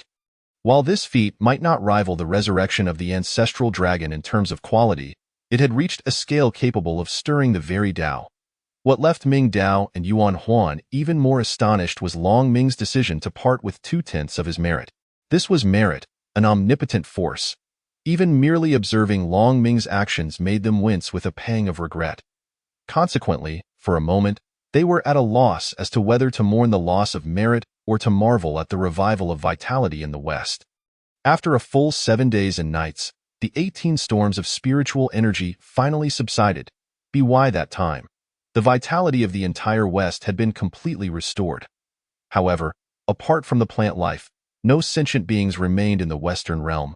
Yet, the Western region had entirely regained its vitality and spiritual veins. More importantly, there was no trace of demonic energy left. In under a century, true vitality would be restored here, and within a millennium, it would once again flourish as it once did. Only then did Ming Dao and Yuan Huan finally exhale the lingering heaviness in their chests. If the merit was gone, then so be it. Just 2/10. After all, it should not pose a significant issue for the benefactor. Ming Dao stepped forward. Benefactor, before he could finish his sentence, the entire West trembled violently. Countless ethereal figures rose from the earth. These apparitions were pure white, varying in size. At first glance, they appeared to be mere wisps of smoke. Upon closer inspection, Ming Dao and Yuan Huan realized that these smoky figures were, in fact, the residual souls of countless beings from the West. Amidst their astonishment, these myriad souls swiftly fused together, ultimately transforming into a colossal figure standing 1,000,000 zhang tall. This figure then quickly shrank down to a size similar to Long Ming, taking on a milky white hue. Upon closer scrutiny, Ming Dao discerned that this figure bore a striking resemblance to Long Ming, perhaps 5 or 6 parts alike. The figure knelt before Long Ming, clasping its fists in reverence. We have met the benefactor. We thank you for liberating us. We vow to remain loyal to you from this day forth. Should we violate this oath, may heaven and earth reject us, our souls be scattered, and we never attain release. Ming Dao and Yuan Huan were utterly flabbergasted. What in the world? This is the transformation of deities, and all of them from the West, in the present primordial chaos. There was no cycle of reincarnation. Upon death, the true souls of beings would wander the heavens and earth. Without sufficient power for resurrection, they would drift indefinitely. During this process, the vast majority would sink into the sea of blood, enduring untold torment for eons, ultimately being absorbed by the blood sea. Only a fortunate few would be transformed into deities, becoming mountain spirits, river spirits, and other such entities within the primordial realm. The explosive eruption of demonic seeds had led to the tragic demise of countless beings in the West. Following the normal course of events, only a minuscule fraction of their remnants would be transformed. The rest would face the abyss of suffering in the blood sea. However, Long Ming not only reversed the vitality of the West using the chaotic Imu vitality array, but also employed a substantial amount of celestial merit in the process. As a result, under the catalysis of this merit, the residual souls of countless beings were all transformed into the spirits of the West. The deities of the entire Western realm emerged as a single entity, formed from the fusion of myriad residual souls and transformed by celestial merit. This meant that, unless the Tao intervened, no one could deny the position and inherent authority of this Western deity. Of course, deities could be slain, but such an act would equate to the demise of the West once more. More importantly, this Western deity had already pledged allegiance to Long Ming. Who would dare to challenge that? With the entire pantheon of Western deities bowing to Long Ming, it was akin to the entirety of the West falling under his dominion. Without Long Ming's consent, not even a primordial golden immortal could extract a sliver of spiritual energy from the West. 2/10 of merit exchanged for the entirety of the West. What a lucrative transaction! Ming Dao and Yuan Huan exchanged glances, simultaneously recognizing the astonishment mirrored in each other's eyes. Could it be that the benefactor foresaw this outcome? This scale, we truly cannot compare. Chapter 36. Your mind is not right. Worry you cannot control yourself. With a thunderous rumble, the heavens once again echoed with the sound of thunder. The Tao wheel, which had only recently dissipated, reappeared. The solitary eye of merit slowly opened, but after a moment of hesitation, no petals of merit fell. Ming Dao and Yuan Huan were initially perplexed, unsure of the Tao's intent. Then, realization dawned upon them. They burst into laughter, covering their mouths and clutching their bellies, struggling to contain their amusement, their faces turning purple from the effort. What a surprise! The Tao has no merit to offer. Clearly, Not only were Ming Dao and Yuan Huan caught off guard by Long Ming's direct creation of a Western deity, but the Dao was also unprepared. Saving the West and restoring the Dao equated to one act of merit. Reviving the beings of the West and soothing the residual souls of countless beings counted as another. Yet, in its excitement, the Dao had exhausted all its stored merit. Merit is not an infinite resource.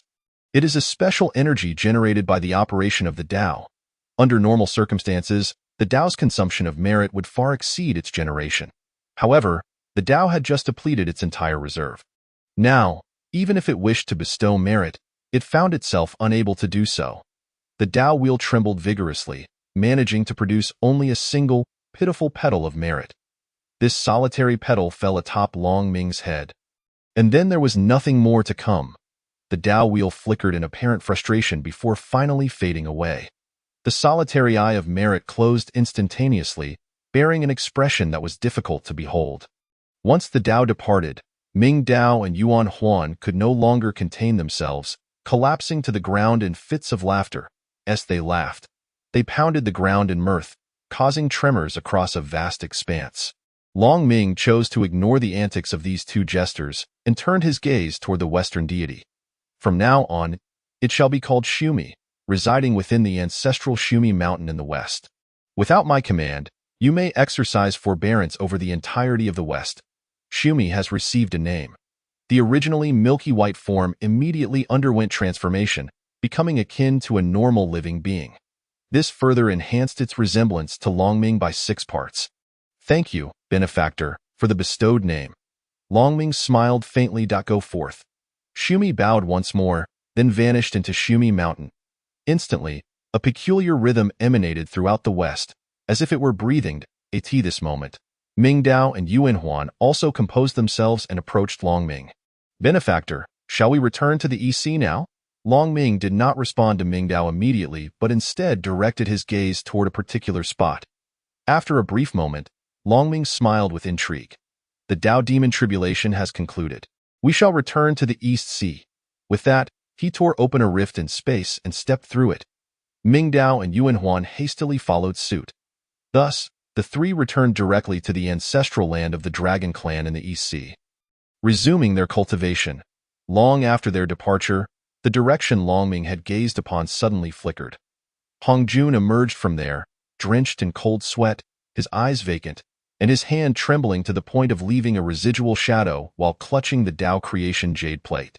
From the moment Luo who unleashed the extermination sword and the tragic demise of Yin Yang and Qian Kuren began, Hongjun had concealed himself nearby.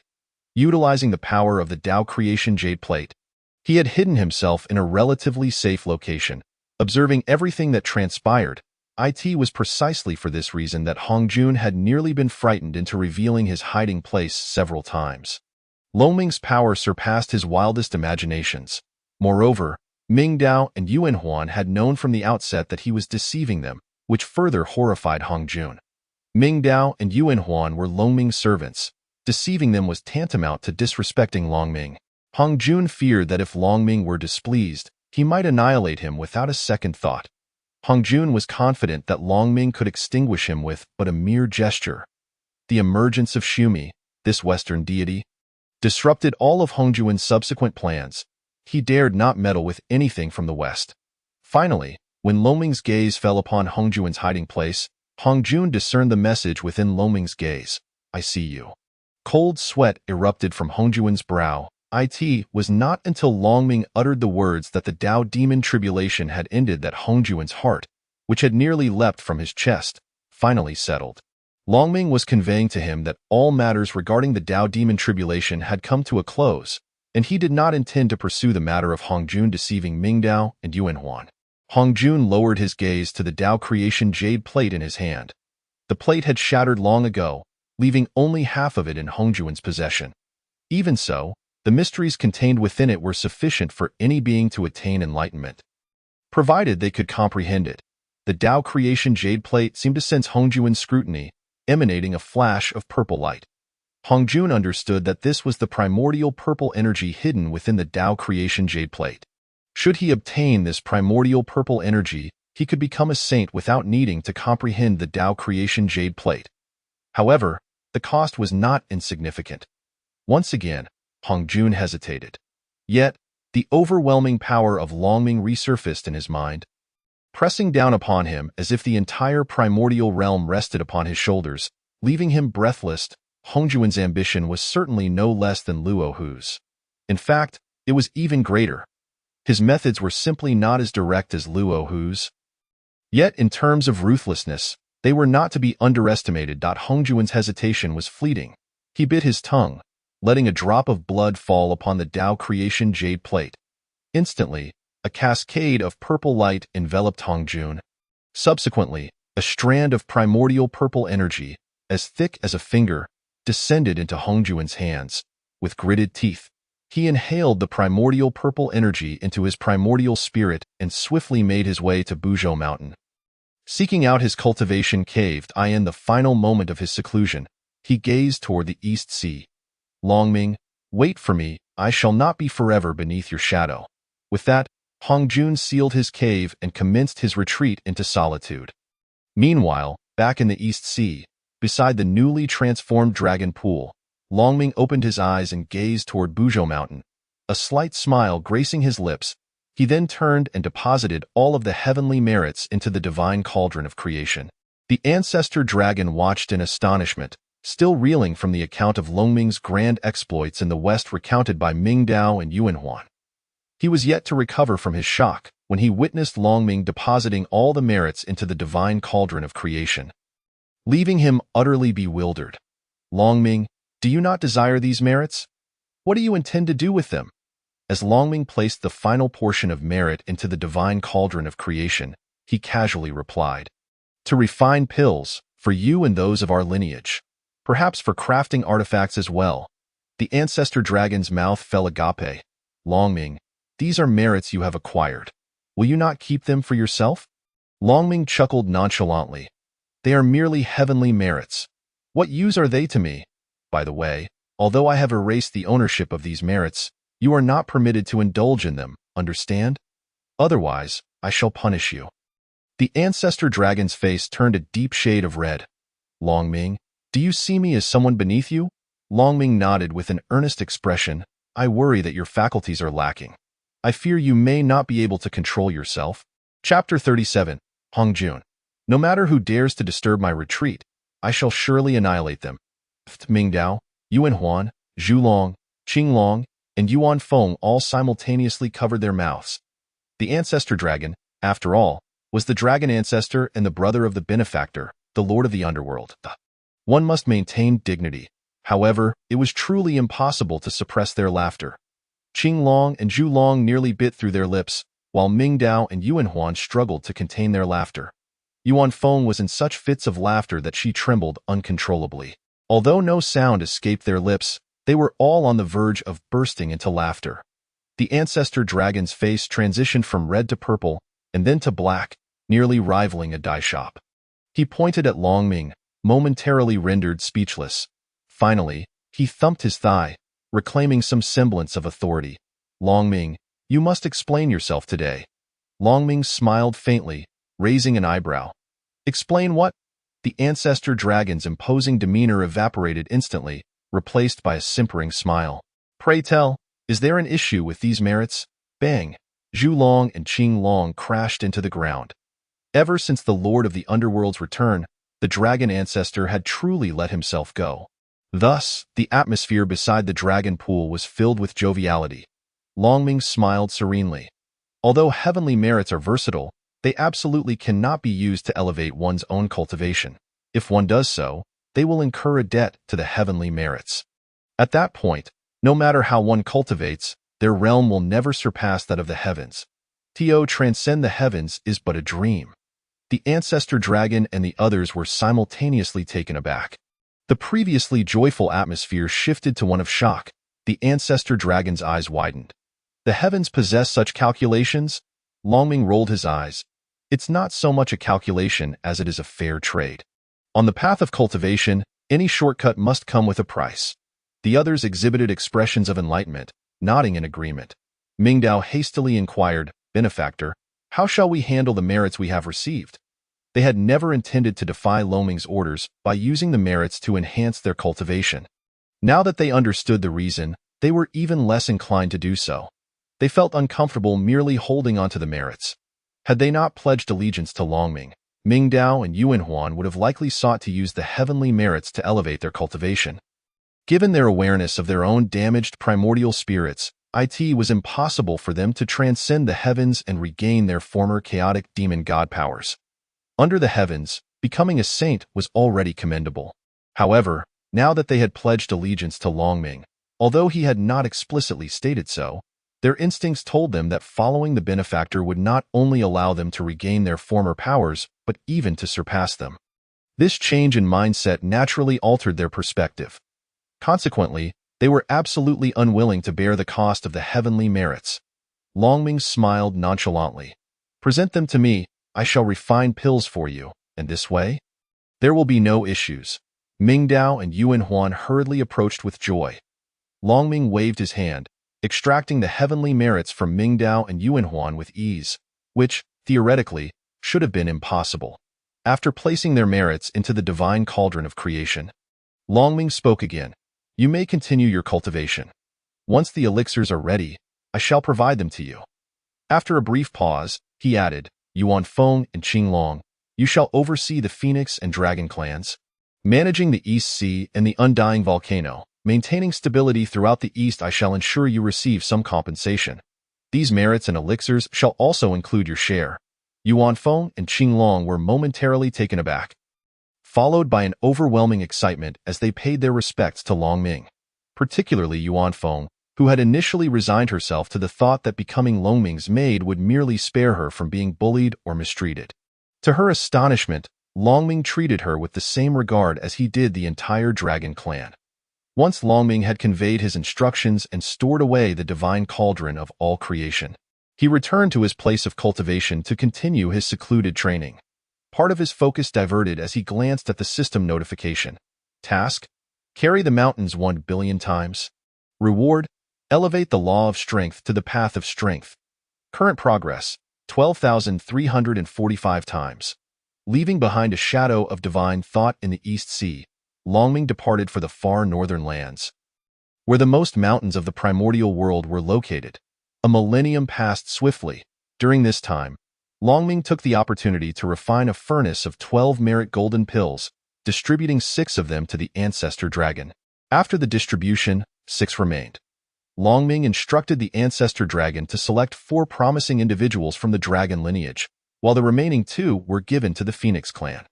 Yuanfeng was so moved by this gesture that she wept on the spot, silently vowing to serve Longming faithfully and never waver in her loyalty. However, Longming paid little mind to this. His entire attention was devoted to his secluded training task. Ding! The task of carrying the mountains 1 billion times now showed a progress of 970 million times. Longming's gaze swept over the entire far northern region, renowned as the land of 1 billion mountains. Was it truly only 970 million? Never mind. He decided to head towards Buzhou Mountain, which also boasted a considerable number. Any mountain that had been carried once must rest for over 1,000 years to reabsorb the essence of the Earth's veins. Otherwise, it would cease to be a mountain and merely become a heap of stones. No matter how large, it remained just a pile of stones. Furthermore, the system would not recognize a mere pile of stones, no matter how much it was carried. The 600,000 mountains recorded in Longming's task were those he had relocated repeatedly. The rest had yet to recuperate adequately. Thus, Longming straightforwardly made his way to Buzhou Mountain. Buzhou Mountain.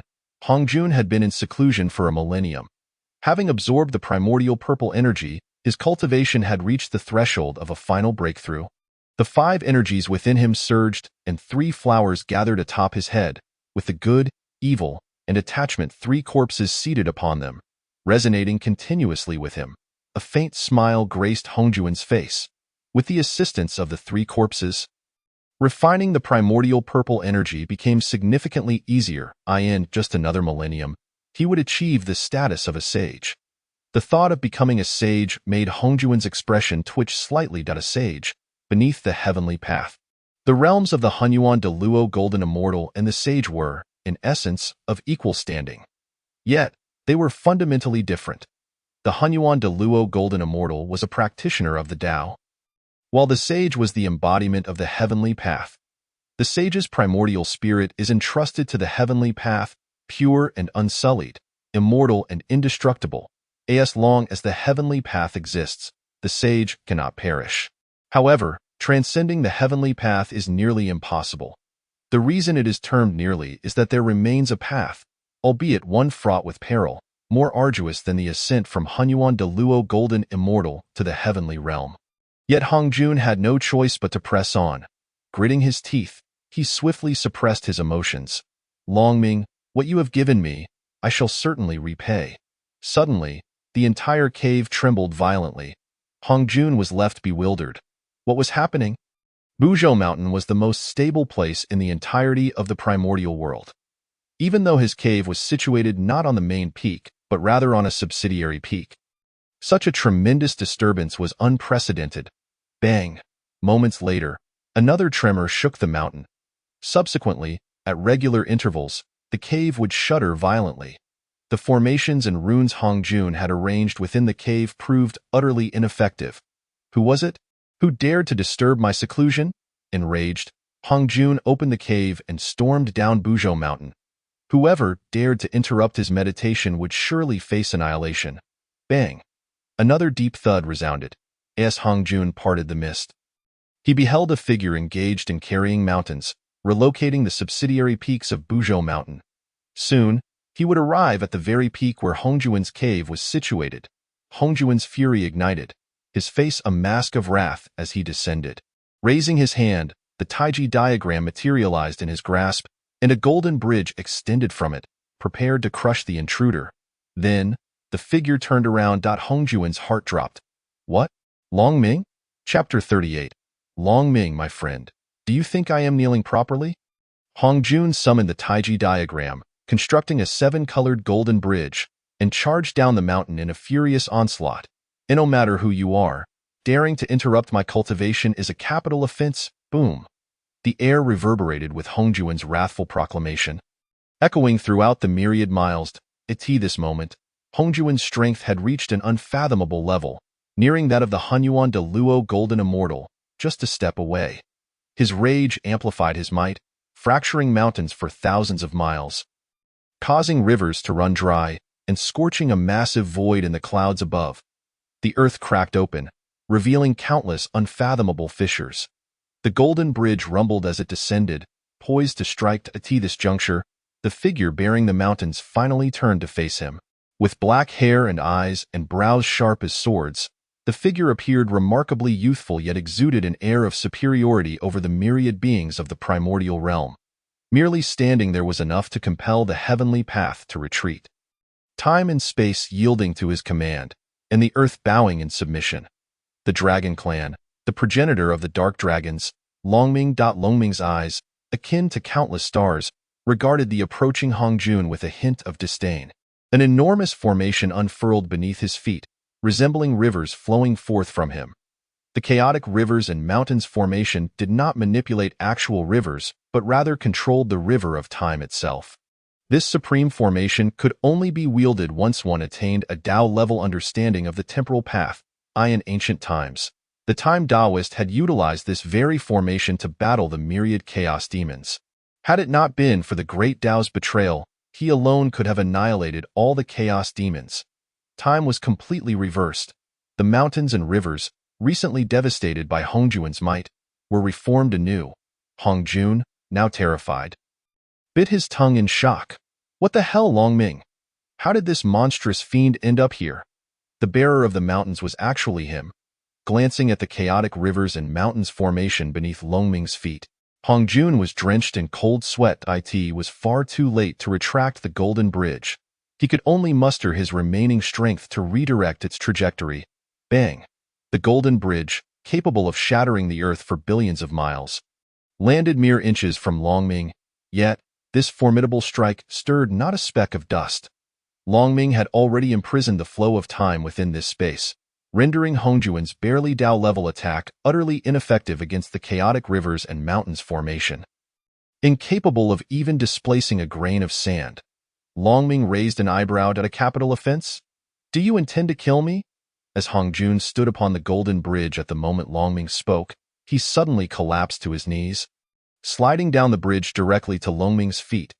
Longming, my friend, do you think I am kneeling properly? Longming smiled silently, merely gazing at Hong Jun. Hong Jun, drenched in cold sweat, dared not feign ignorance. He hurriedly plastered a grin on his face. Longming, my friend, you may have misheard me just now. As a practitioner of the Tao, I abhor violence. How could I so carelessly utter the words capital offense? A slight smirk tugged at the corner of Longming's mouth. Oh, did I mishear? Hongjuan's scalp tingled. No, it wasn't that you misheard, my friend. It was I who misspoke. During the beast calamity years ago, I suffered some injuries. My mind has not been quite right since, and sometimes my words escape my control. Hongjun is indeed making a desperate effort to preserve his life. He shows no mercy even to himself. Both Hongjun and Luahu are individuals with grand ambitions. The distinction lies in Luahu being a formidable hero, one who possesses his own sense of responsibility and is unafraid of death. In contrast, Hongjun is a schemer, profoundly fearful of his own demise. He gazes pitifully at Longming, seeking mercy in this moment of desperation. There is no shame in it, after all. It is a matter of survival. Longming is acutely aware of the nature of Hongjun. Yet, he remains indifferent. With a mere glance, he easily discerns the remnants of the Hongjun purple aura within him that have yet to be fully refined. A subtle smile graces his lips. You have already absorbed the Hongjun purple aura tainted by the will of the heavenly Tao from the creation jade plate. Thus, your next step must inevitably lead you to merge with the Tao. At that juncture, you shall bear the burden of the heavenly Tao, preventing it from fixating on me. Longming discreetly casts his gaze towards the skies. Amidst the clouds, an inconspicuous wheel of the heavenly Tao flickers briefly before vanishing, only to reappear at a greater distance, continuing its clandestine observation of Longming. Although Longming is capable of contending with the heavenly Tao, as a being of the primordial chaos, he has yet to transcend it. Should he truly vanquish the heavenly Tao, he too would meet his end. Thus, he can only allow the Tao to maintain its vigilant watch. A faint smile plays upon Longming's lips. I shall lend Hongjun a hand, enabling him to merge with the Tao sooner. After that, the heavenly Tao will lack the energy to scrutinize me further. Hongjun, you have absorbed the primordial purple aura from the creation jade plate. Yet you still lack that final push to attain sanctity, do you not? The forced smile upon Hongjuan's face swiftly transforms into one of astonishment. He instinctively leaps to his feet. Why, you know how? Longming replies with an air of nonchalance. You need not concern yourself with how I know. I only ask, do you require my assistance? Hongjuan's expression is one of disbelief. Assist me? Why? Longming's dragon-like gaze sharpens slightly. If you do not require it, then so be it. Before Longming can finish his thought, Hongjun hastily interjects, No. I am well aware of your good intentions, Longming, but I fear I cannot bear the consequences of such assistance. Longming chuckles lightly. It seems Hongjun truly lives up to his reputation as a schemer, always calculating gains and losses with clarity. I can willingly relinquish this karmic debt. Karmic ties can be formidable, yet they are not insurmountable. One may sever them through the act of annihilation, or the bearer may choose to forego them. Hongjun regards Longming with suspicion. Longming, why would you go to such lengths for me? Longming smiles gently. The primordial chaos requires saints. I have no interest in that. Since you have chosen this path, I shall aid you. The saints of the primordial chaos are a part of the heavenly Tao, which benefits the stability of the realm, and the stability of the primordial chaos is advantageous for the Dragon Clan. After all, I am one of the Dragon Clan. Hongjun suddenly comprehends that is the reason. No matter how powerful Longming may be, he is still a member of the Dragon Clan. Should the Dragon Court decline, he too would be affected. Excellent. In the future, when I confront Longming, I shall first target the Dragon Clan. Longming, aware of Hongjuan's thoughts, merely smiles. Now, are you prepared? Hongjun takes a deep breath. How do you intend to assist me? Longming flicks his wrist, summoning the chaotic fractured space whip, which swiftly ensnares Hongjun. With a flick, Hongjun is propelled through countless layers of space, landing directly in a vast ocean, the ocean of Tao. Only those who have attained the realm of the heavenly Tao can perceive its existence. Even if one can sense it, entry is impossible without mastery over at least 3 paths. Thus, none of the 3,000 chaotic demons could ever enter. However, Longming has long since grown weary of it. Chapter 39. Merely attaining sanctity. What is so extraordinary about it? Ordinary. Hongjun had barely registered Longming's intentions before being thrust into the ocean of Tao. The ocean of Tao is extraordinary and indescribable. Hongjun is met with a panorama of wondrous flowers, fragrant waves, spiritual dust like ripples, and colorful clouds illuminating the myriad paths before him. In an instant, his primordial spirit is left disoriented. Not only is he unable to comprehend the Tao, but he struggles to maintain his sense of self within this ocean. My goodness. Longming intends to kill me. This is indeed the ocean of Tao. Is this a place for someone of my stature? Suddenly, a colossal wave crashes down upon Hongjun, shattering his primordial spirit and stunning his true essence. Just as he is on the brink of spiritual dissolution, he finds himself back beneath Mount Buzhou. Longming gazes at him with a beaming smile. How do you feel? Would you care for another visit? Hongjun, overwhelmed, kneels once more. Having knelt once, he feels no shame in doing so again. Friend, please spare me.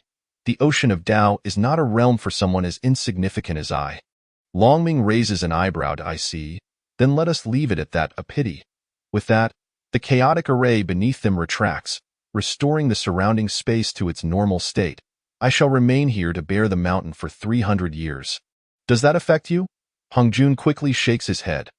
Not at all. Not in the slightest. It is a blessing for me that you can cultivate here. However, Hongjun adds, I have expended too much energy in the ocean of Tao and must return to rest, so I shall not disturb you. After bowing repeatedly, he turns to leave, swiftly returning to his own cave. Upon entering his cave, Hongjun's previously pitiful expression transforms into one of unbridled joy. Ha ha ha. Longming, do you think I emerged from the ocean of Tao empty-handed? I not only discovered the path to sanctity but also found a way to free myself from the heavenly Tao after merging with it. Just you wait. When I unify heaven, earth, and humanity, you shall repay all the humiliations you have inflicted upon me. Hongjun lets out a triumphant laugh, setting up an additional 5,000 layers of restrictions around his cave before beginning to refine the primordial purple aura. In the ocean of Tao, he found his path to sanctity and the means to educate the primordial chaos. With newfound direction, the final refinement of this primordial purple aura becomes a matter of course. Beneath Mount Buzhou, Longming rolls his eyes. Where does Hongjun derive such confidence? Does he think I cannot hear his soliloquies from within his cave? Yet, it is fortunate he has found a direction for his sanctity and a method to contend with the heavenly Tao. Now, let him and the heavenly Tao engage in their gradual torment. Hongjun remains blissfully unaware that had it not been for Longming suppressing 99% of the pressure from the ocean of Tao, he would have perished the moment he entered. There would have been no opportunity for him to contemplate anything. After casually giving Hongjun a push along his path to sanctity, Longming resumes his own system tasks. Time flows swiftly, and 300 years later, as Longming places down the final mountain, the familiar chime of the system resonates. Ding. Task. Bear the mountain 10 billion times completed. Reward. Elevation of the law of strength to the path of strength. Ding. Early completion reward. 1 drop of Panga's essence blood. 1 drop of quintessence. Longming smiles slightly. Additional rewards, not bad.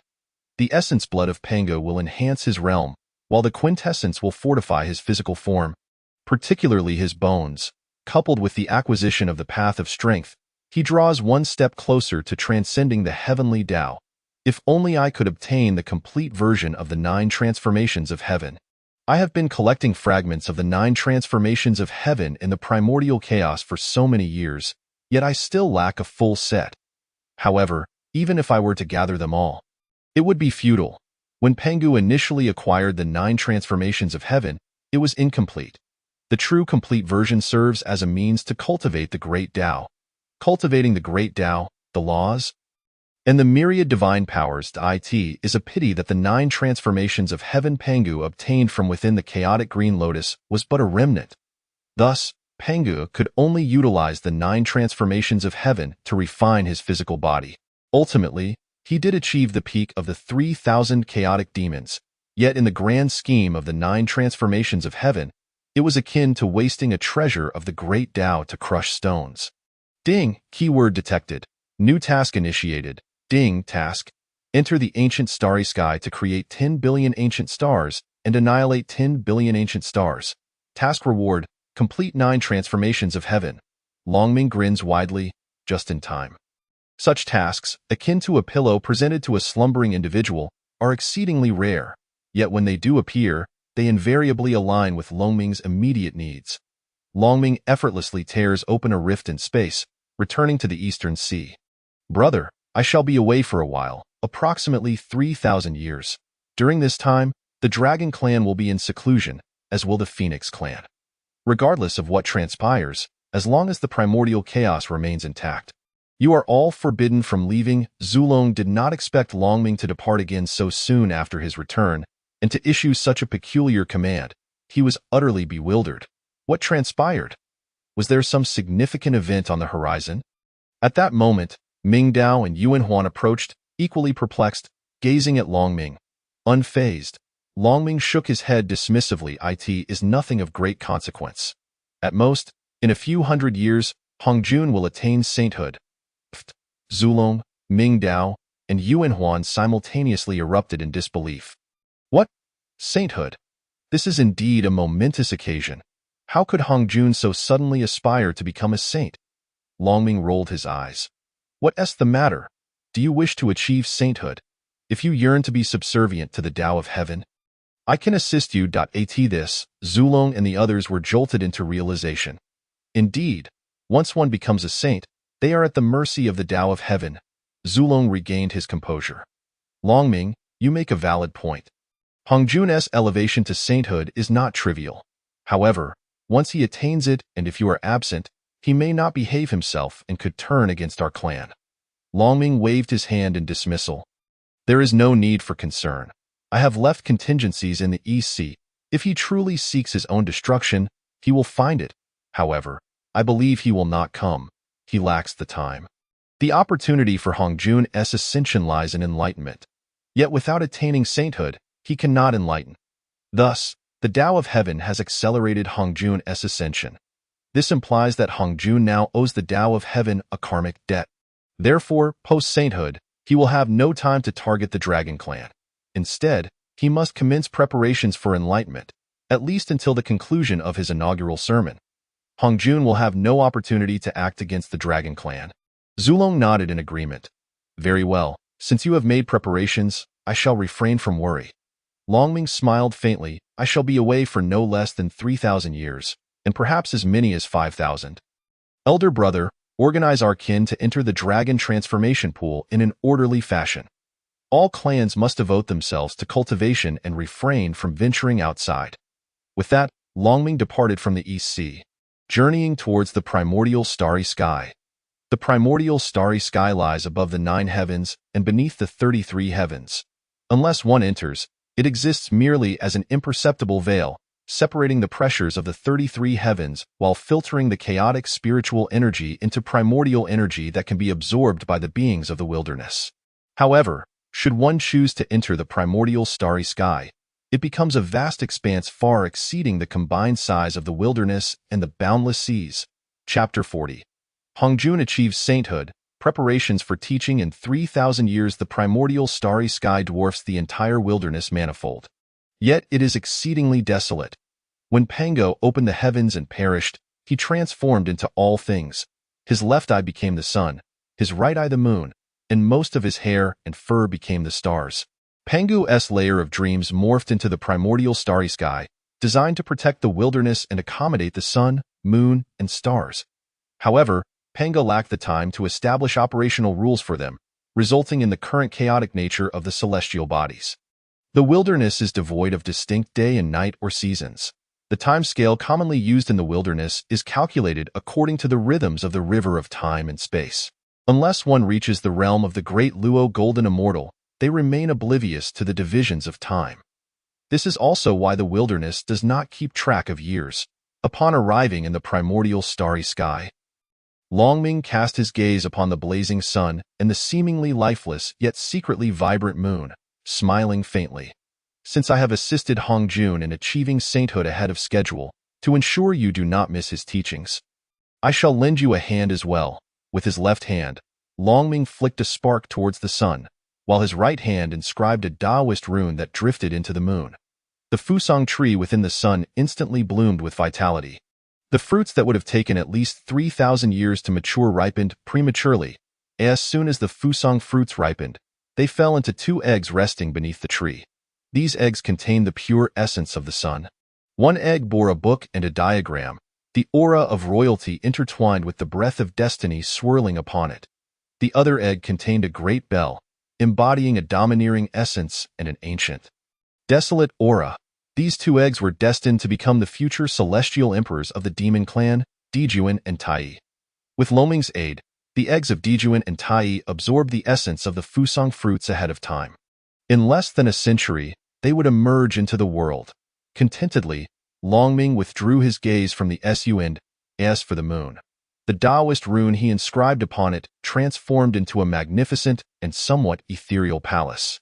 A plaque inscribed with the characters Guanghan Palace adorned the front of the palace, as for the circumstances of the lunar goddesses Shiha and Changshi. Longming had no interest in taking advantage of his 2 juniors. After all, if they had yet to take form, they would undoubtedly be unclothed. After casually aiding Dijuan and Tai, Shiha and Changshi, Longming delved deep into the primordial starry sky to commence his own tasks.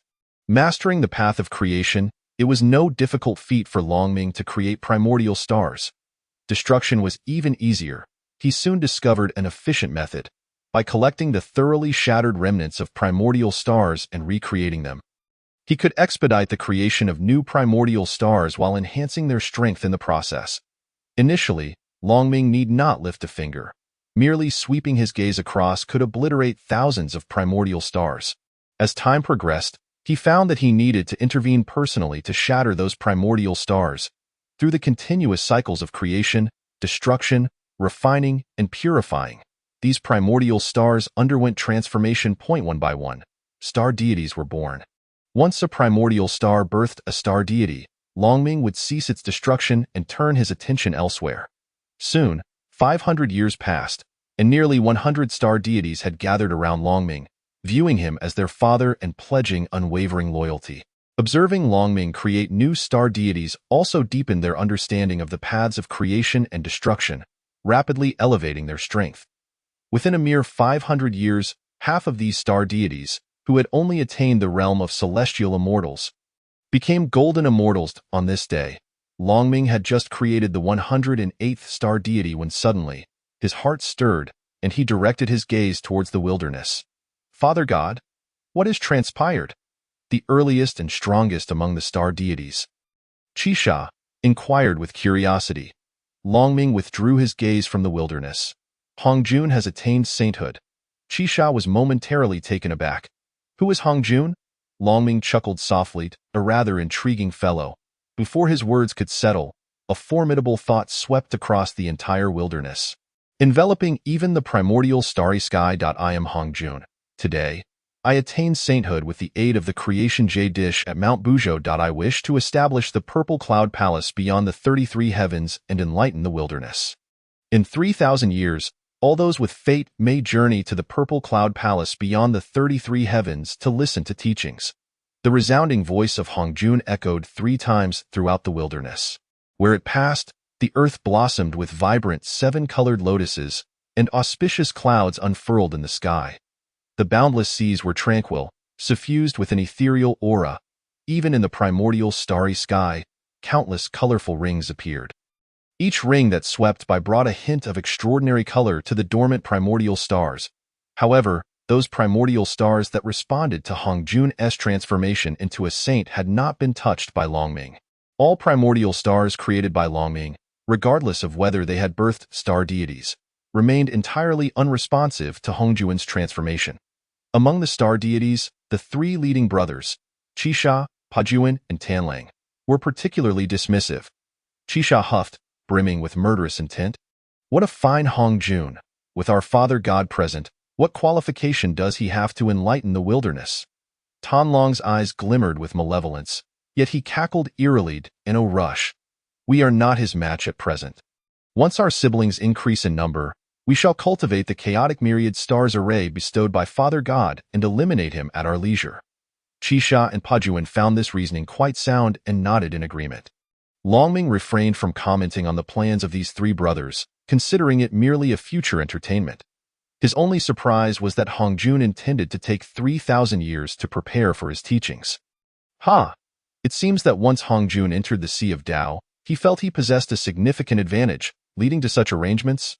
Never mind, IT matters not to me. 3,000 years is just right. My tasks here should soon reach completion. Longming turned his back on the wilderness, continuing with his endeavors. Meanwhile, within the Sun and Moon, other changes were afoot.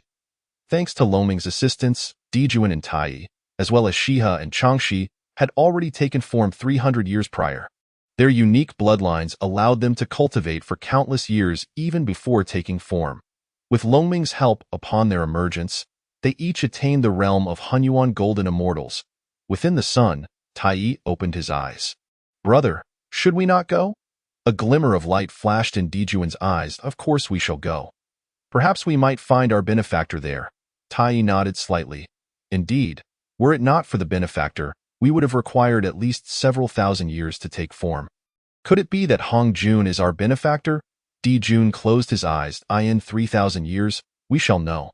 For now, the most crucial task is to solidify our realms and completely refine the power left by our benefactor within us. Otherwise, we would be betraying the benefactor's goodwill. Tai nodded in agreement and began to cultivate alongside Dijun the two future celestial emperors of the demon clan within the Sunstar, resolved to embark on their journey to the Zhixiao Palace in 3,000 years. Simultaneously, the two lunar goddesses in the Guanghan Palace reached a consensus. They decided not to pursue that enigmatic Hong Jun, whose flowery words obstructed our view of our master. How vexing! Where has our master gone? Why can we not see him? Chapter 41. Master, your disciple has fallen upon the moon.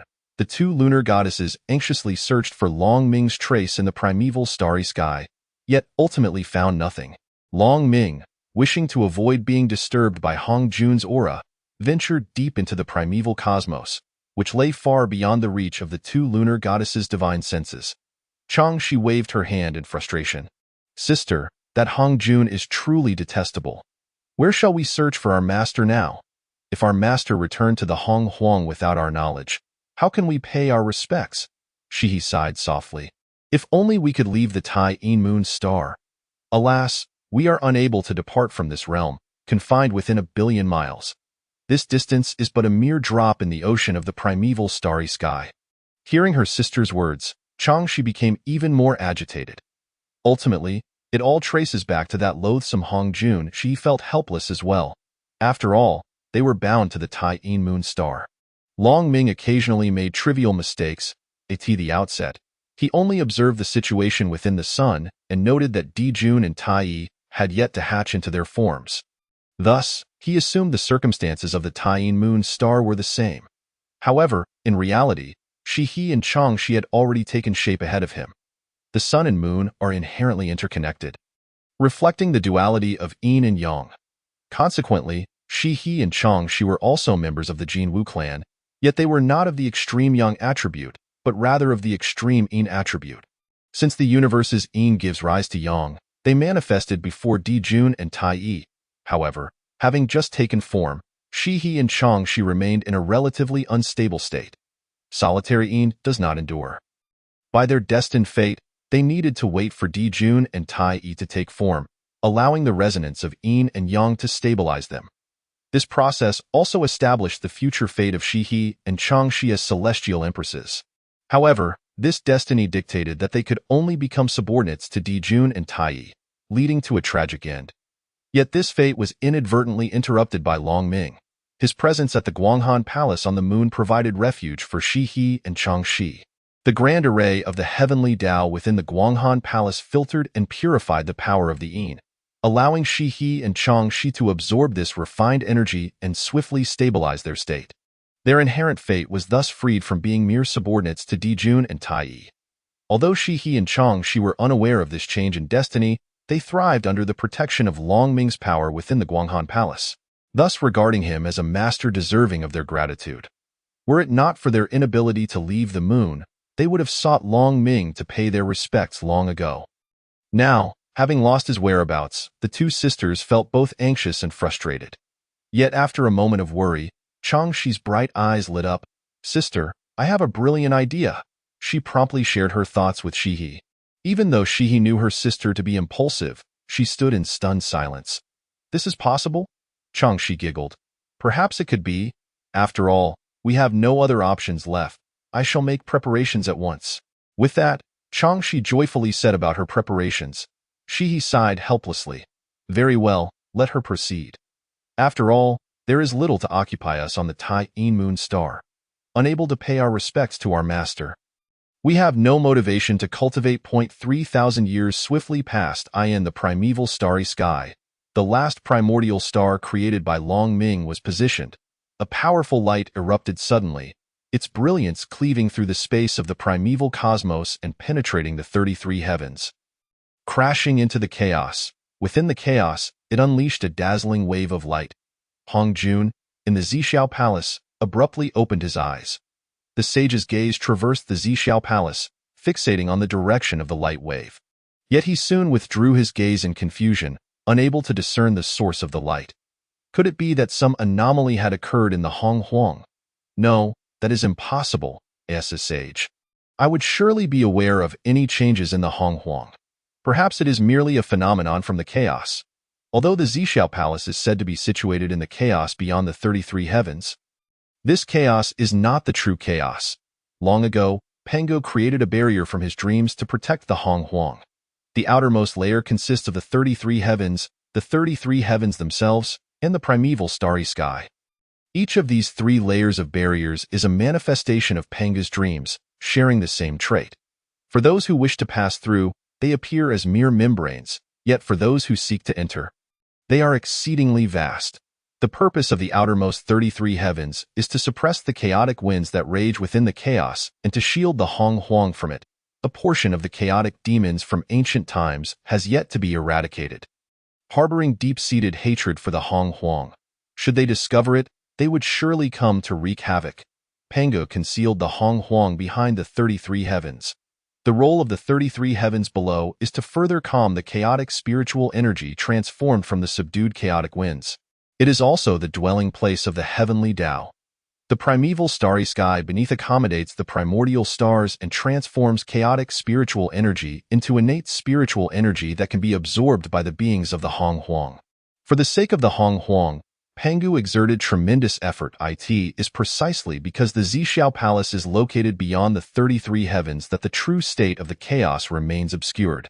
The light wave that erupted in the primeval starry sky traversed the 33 heavens and the outer 33 heavens, plunging directly into the chaos. Naturally, Hong Jun could not perceive it with concern. Hong Jun calculated with his fingers, but discerned nothing.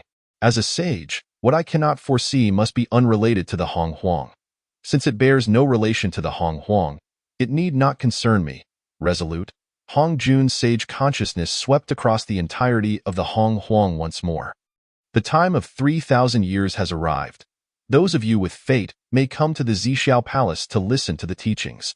His sacred voice echoed thrice throughout the Hong Huang, stirring countless beings into a frenzy.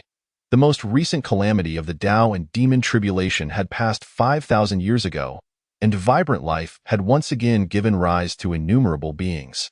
Among these beings, even if just a fraction possessed the heart to seek the Tao, the cumulative number would be astonishing.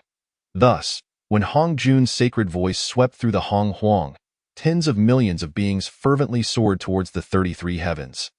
Meanwhile, in the primeval starry sky, Qi Sha, accompanied by the 3,000 celestial spirits, joined forces to block the impact of Hong Jun's sacred voice, preventing it from affecting Long Ming's domain.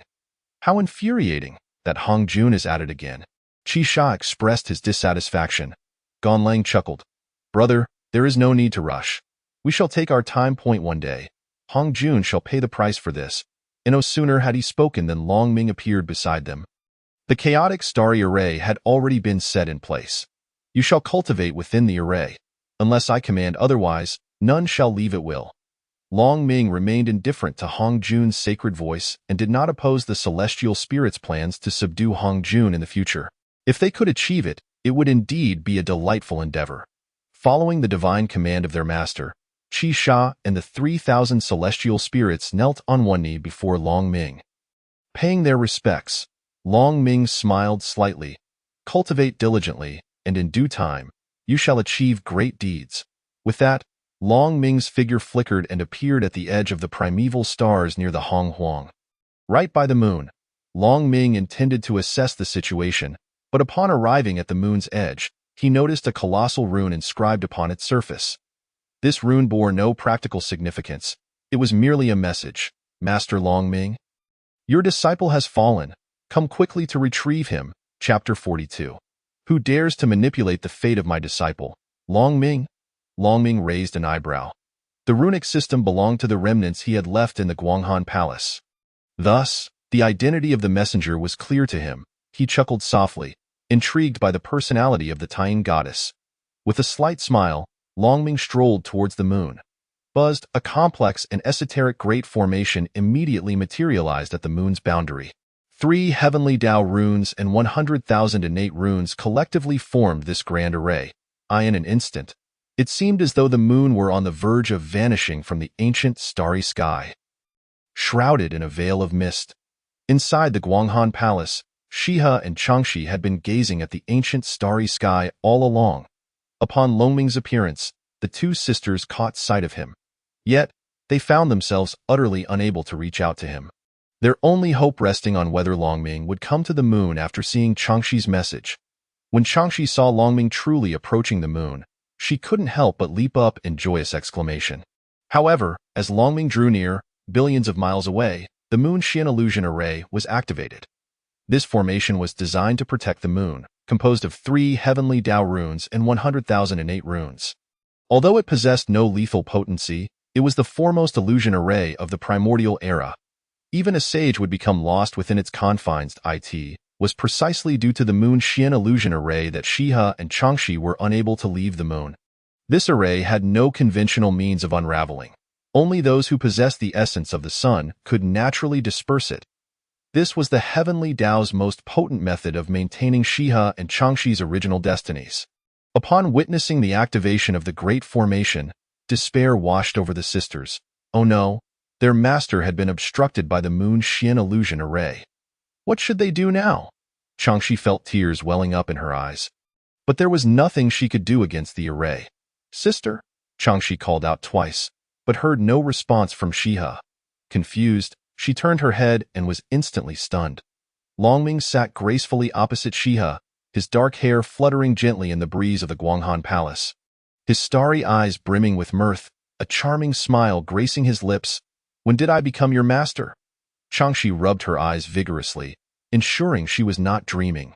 With a gasp, she leapt forward, but before Long Ming could react, she halted, a hint of nervousness creeping into her voice. Master, you weren't obstructed by the Moon Xian illusion array, were you? That is a formation left by the heavenly Tao, utterly unbreakable. Long Ming smiled lightly. An illusion array? Is there one? I do not feel anything.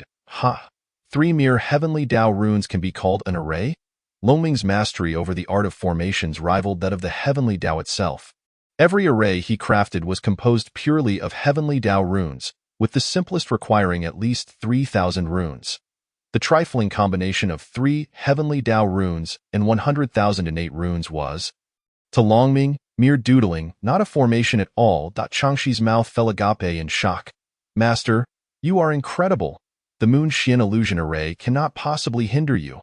Long Ming chuckled at Changshi's enthusiasm. This little girl was rather amusing. Now, why do you call me master? I do not recall having accepted you. Shiha quickly rose to restrain her sister, who was about to speak, and then the two sisters performed a courteous bow to Long Ming. Disciple is being presumptuous. Tio explained the situation, We must begin with the establishment of the Guanghan Palace by Master 3,500 years ago. Thus, Shiha recounted everything that had transpired. That is why we have come to pay our respects. Master, regardless of the circumstances, we shall never forget the grace you have bestowed upon us. Longming's gaze swept over Shiha and Changxi with a smile. And what else? Shiha immediately tensed, realizing that Master was aware of everything. But how could she broach the subject? Shiha, being reserved, struggled to find the right words, while Changxi, in stark contrast, felt no embarrassment. After all, what was there not to discuss in front of their master? Master, when we underwent the baptism of the Guanghan Palace's power, we inadvertently glimpsed our original destinies. The heavenly Tao has arranged for us a bizarre celestial marriage. We do not even know those two on the sun star. Yet, the heavenly Tao demands we wed them and bind our fates to theirs. How is that fair? Master, the heavenly Tao is bullying us. Shiha, unable to restrain her sister, sighed. Oh no, sister, why must you say everything? How embarrassing. Besides, this is the arrangement of the heavenly Tao. What can Master do? Finally managing to silence Changxi, Shiha hastily sought forgiveness from Longming. Master, please do not be angry. Why sister merely speaks her mind. Before Shiha could finish her sentence, Longming stood with a slight smile. Changxi is right. The heavenly Tao bullying my disciples is unacceptable. Shiha's expression turned puzzled. Huh? Longming found amusement in the two sisters' shared surprise. If you call me master, then you are my disciples. Who dares meddle with the fates of my disciples? As Longming concluded, he raised his gaze towards the front. Shiha and Changxi, sensing a shift, looked up to see the heavenly Tao wheel hovering just outside the Guanghan Palace. The sisters were taken aback, retreating behind Longming in alarm. The heavenly Tao wheel. The heavenly Tao is outside. When did it arrive? Will it have heard our conversation? Even Changxi, who was usually bold, now hid behind Longming, too afraid to speak. Longming, however, merely regarded the heavenly Tao wheel with indifference, uttering no further words. Having said what he needed to, there was no need to repeat himself. The heavenly Tao wheel flickered twice before vanishing promptly. Shiha and Changxi faintly heard a majestic yet indistinct thought reverberating across the moon. Please, feel free. The two sisters were left utterly speechless. Retreat? The heavenly Tao has retreated. How is this possible? When Longming had once shattered the heavenly retribution with a single sword strike, the sisters had yet to take form and thus had no knowledge of the heavenly Tao's true lack of authority in Longming's presence. Moreover, with the matter of Rahu, the relationship between the heavenly Tao and Longming was now such that as long as Longming did not alter the grand scheme of the heavenly Tao, it would not intervene. Of course, even if Longming were to change the grand scheme, would the heavenly Tao dare to intervene? In truth, the recent appearance of the heavenly Tao had nothing to do with Shiha and Changxi. The heavenly Tao had been observing Longming all along. It merely came forth to express its stance, indicating that Longming was free to act. This was also why Longming had assisted Hongjun in attaining sanctification and subsequently merged with the Tao. Though there was no inherent danger, being under the watchful gaze of the heavenly Tao was rather tiresome for Longming. Let us go. Longming interrupted Shiha and Changxi's stupor. Come with me back to the primordial era. Shiha and Changxi's eyes brightened simultaneously. Finally, they could leave the Taiyin moon star. How wonderful! The trio exited the Guanghan Palace. With a casual gesture, Longming summoned the entire palace, which flickered momentarily before a miniature version, no larger than a palm, appeared in his hand. He handed this shrunken Guanghan Palace to Shiha. Take this. After returning to the East Sea, you can continue your cultivation within it. Being inside it is akin to being on the moon, not affecting your training. The sisters couldn't help but gasp in awe. Master, you are incredible. Chapter 43. My disciple using a chaotic spirit treasure is basic operation. Changxi gazed at Longming with admiration. Is this even possible? Master, you are amazing. How did you do this? Longming smiled nonchalantly. It is merely a preliminary application of the spatial Tao, a trivial matter. If you are interested, I can teach you in the future. Changxi nodded vigorously. I want to learn. I want to learn. Longming smiled slightly and then glanced at the moon Xin illusion array outside the moon. Since you have become my disciples, allow me to bestow a gift upon you.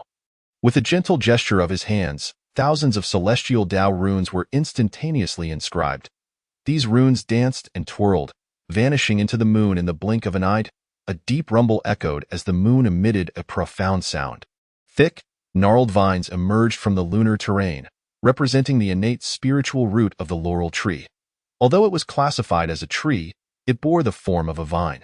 Aside from its remarkable ability to condense the essence of the moon and restore power, the laurel tree possessed no other significant functions. Yet, under the catalysis of Longming, the laurel tree began to manifest an entirely new role. Thousands of celestial Tao runes permeated the vines of the laurel tree, transforming this innate spiritual root into a vessel of runes. In mere moments, the moon Xinyan illusion, originally inscribed upon the moon by the celestial Tao, was devoured and assimilated by the laurel tree. Consequently, the laurel tree evolved into a living formation. Shiha and Changxi, being the goddesses of the moon, were particularly attuned to the lunar transformation. They quickly discerned that the power of the new formation created by the laurel tree was incomparably greater than that of the moon Xinyan illusion. No, there was simply no basis for comparison. Master, what formation is this? It feels incredibly powerful, one of the sisters remarked. Longming responded with a calm smile. This is the chaotic misdirection grand formation, the foremost of all chaotic formations. Even the celestial Tao would find itself ensnared within. Shiha and Changxi were momentarily stunned, with Changxi nearly leaping in astonishment. Even the celestial Tao can't break through? Longming nodded affirmatively. Indeed, not to mention the celestial Tao. In the past, the venerable Wuxiang, who mastered the art of formations, ensnared hundreds of chaotic demonic gods within the chaotic misdirection grand formation. Had it not been for the fact that the primordial realm could not withstand it, this formation would not merely be capable of trapping the celestial Tao. However, Longming chose not to elaborate further to the two sisters, as they would eventually come to understand certain matters in due time. There is another item I wish to present to you. Longming spoke. He casually gestured, and two slender branches sprouted from the laurel tree beside him in a single breath. The delicate branches burgeoned with leaves, blossomed, and bore fruit. Two deep blue, gem-like fruits subsequently formed. Longming plucked these fruits and, after a brief refinement, transformed them into a pair of pendants. These are the hearts of the chaotic moon spirit, condensed from the entirety of the moon's power. Wearing them will afford you the protection of the chaotic misdirection formation. In this primordial realm, no one can harm my disciples. As he spoke, he lightly gestured, causing the two pendants to materialize on Shiha and Changxi. Although the pendants were a matching pair, they were not entirely identical. Shiha's pendant took the form of a necklace, embodying a serene, full moon shape, while Changxi's was an adornment, resembling a playful crescent moon. This is merely a low-grade chaotic spiritual treasure. Your current strength is insufficient. Once your realms elevate, I shall bestow upon you something of greater value. Changxi instinctively reached to touch the heart of the moon spirit on her forehead, but upon hearing Longming's words, she was startled into stillness. A chaotic spiritual treasure? Master, you casually refined this into a chaotic spiritual treasure. Shiha also cautiously touched her necklace, astonished that it was indeed a chaotic spiritual treasure. Longming rolled his eyes. For my disciples, utilizing chaotic spiritual treasures is merely foundational practice. You must continue to enhance your realms. Otherwise, even if I grant you chaotic artifacts, you will be unable to wield them. The two sisters fell silent, gazing at Longming with unbridled admiration, their eyes sparkling with awe.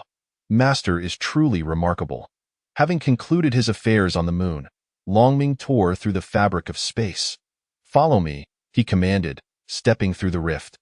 Shiha and Changxi hurriedly trailed behind. As they crossed the spatial fissure, the surrounding environment underwent a drastic transformation. If the atmosphere of the ancient starry skies was desolate, this place was nothing short of ferocious. Dark currents surged everywhere, and perilous winds wreaked havoc across millions of miles, threatening to annihilate everything in their path. More terrifying were the seemingly tranquil regions, where hidden thunder lurked. A single misstep could result in utter obliteration. Changxi observed countless beings struggling nearby. A mere hint of misfortune could lead to their demise, and even without error, Mere ill fortune could shatter their very souls. The agonized screams of those beings echoed, a haunting chorus of despair. Changshi had never encountered such a treacherous environment before and gasped softly, retreating behind Longming for safety.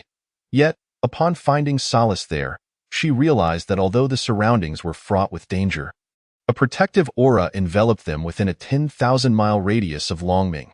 All threats dissipated or evaded upon nearing this sanctuary. What appeared to be formidable dangers transformed into mere phantoms, leaving only shadows in their wake. However, once those illusions crossed the 10,000-mile threshold, they reverted to their true, destructive forms, obliterating unfortunate souls. Is this the 33 heavens opening? Are those cultivators heading towards the Zhixiao Palace?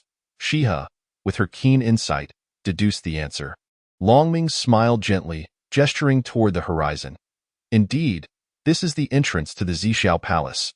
Only then did Shiha and Changshi turn their gazes forward. In the unfathomable distance, a floating mountain range came into view, within which lay a resplendent palace. Changshi wrinkled her nose. Is this the Zhixiao Palace? It's quite unimpressive, far inferior to the Guanghan Palace. She recalled how Hongjun had nearly deprived them of their chance to become his disciples. Finding everything associated with him distasteful, Shiha, unusually in agreement with her sister's sentiments, noted the palace's ostentatiousness, which paled in comparison to the Guanghan Palace's understated elegance and natural beauty. The Guanghan Palace was constructed solely from the essence of celestial Dao runes, each brick and tile embodying the Dao, while the Zhixiao Palace was established by Hongjun utilizing the powers of the celestial Dao, infused with his own interpretations of the Dao. Given the disparity in realms between Hongjun and Longming, the Zhixiao Palace was naturally incapable of rivaling the Guanghan Palace. Changshi nodded vigorously. Exactly. Comparing this eyesore to the Guanghan Palace is an insult to the latter. Longming paid no heed to the sister's remarks, his gaze sweeping over the myriad beings striving to approach the Zhixiao Palace. Splendid. The three clear ones, Nuwa, Fuxi, Emperor Jun, Tai, Hongyun, Zenyuanzi, Kuanpeng, and the River of Darkness. These pivotal figures are all present. Has Jane and Juanti truly arrived late? The matter of seating will prove quite entertaining. A smile graced Longming's lips. A grand spectacle is about to unfold. Let us find a prime location. Master, what are we going to do? Changshi inquired, her confusion evident. Are we attending Hongjuan's lecture? What qualifies him to impart wisdom to you, master? Longming chuckled lightly. No, we are here to watch a performance. Chapter 44. Master, could you let me die a little faster? Shiha and Changshi followed Longming, still perplexed. Changshi wished to ask further questions but was restrained by Shiha. With a serious expression, Shiha communicated with her sister through their mental connection. Sister, do not be disrespectful to master. Let us remain silent and observant while accompanying him, so as not to disgrace his reputation. Changshi understood well that while her sister typically indulged her, this serious demeanor indicated that Shiha was not to be trifled with. Disobedience at this moment would result in a reprimand accompanied by a light smack. Thus, Changshi could only obediently nod. Understood. The two sisters followed Longming, quickly arriving at the floating island where the Zhixiao Palace was situated. This time. Among the seekers of the Dao, the most formidable figures, the three clear ones, Nuwa, Fuxi, Emperor Jun, Tai, had already ascended the island, yet the Zhixiao Palace remained closed. Even having reached the island, these cultivators could only wait outside. Upon seeing Longming accompany the two sisters onto the island, all eyes turned towards them. As goddesses of the moon, Shiha and Changshi possessed unparalleled beauty, rivaling even the famed beauty of Yuanfeng, the most exquisite maiden of the primordial realm, and Nuwa, the future paragon of beauty. With their contrasting serene and spirited auras, they only enhanced their allure. In contrast, Longming left the onlookers bewildered. Aside from his black hair and eyes, and his striking features, they shockingly realized they could not retain a clear image of Longming's appearance. Though they had observed him distinctly, shifting their attention resulted in instant forgetfulness regarding his visage. However, while his features eluded memory, Longming's presence shone far more brightly than that of Shiha and Changshi. Tongtian cast a sidelong glance at Taiji Laozu and Yuanshi. Brothers, who is this? Why do I feel as if I am gazing directly at the remnants of Pango before his transformation? Sanqing is the manifestation of Pango's primordial spirit, divided into three. Even in the primordial chaos, when Pango succumbed to his grievous wounds, they had already taken shape. However, their previous abode, the Kunlun Mountain, was entirely situated in a different dimension, remaining unseen in the primordial realm.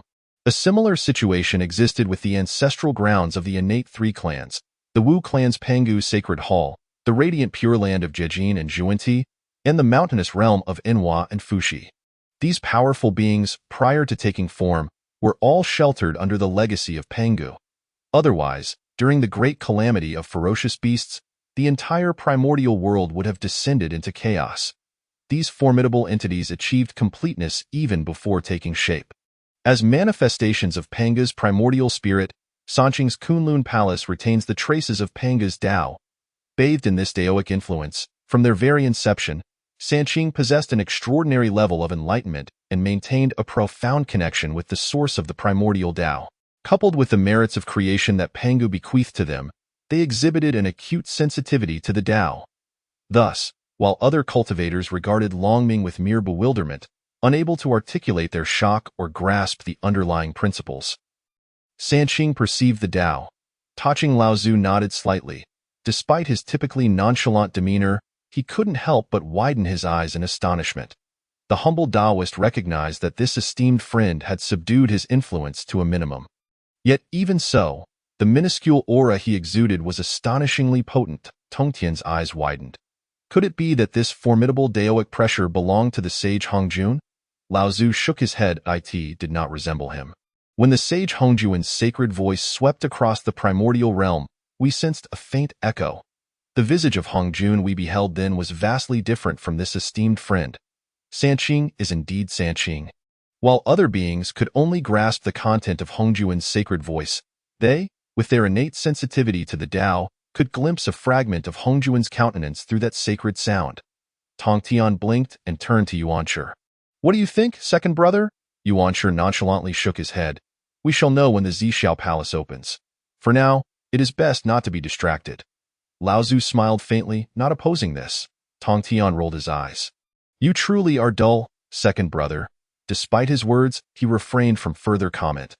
Upon arriving on the island, Longming immediately sensed the unique gaze of Sanqing. Naturally, he also overheard their mental dialogue, a special ability acquired after mastering the Tao of Sound. As long as any existence communicated within a 1,000-mile radius, he would hear their exchanges. Moreover, this was a passive divine ability, requiring no action from Longming himself.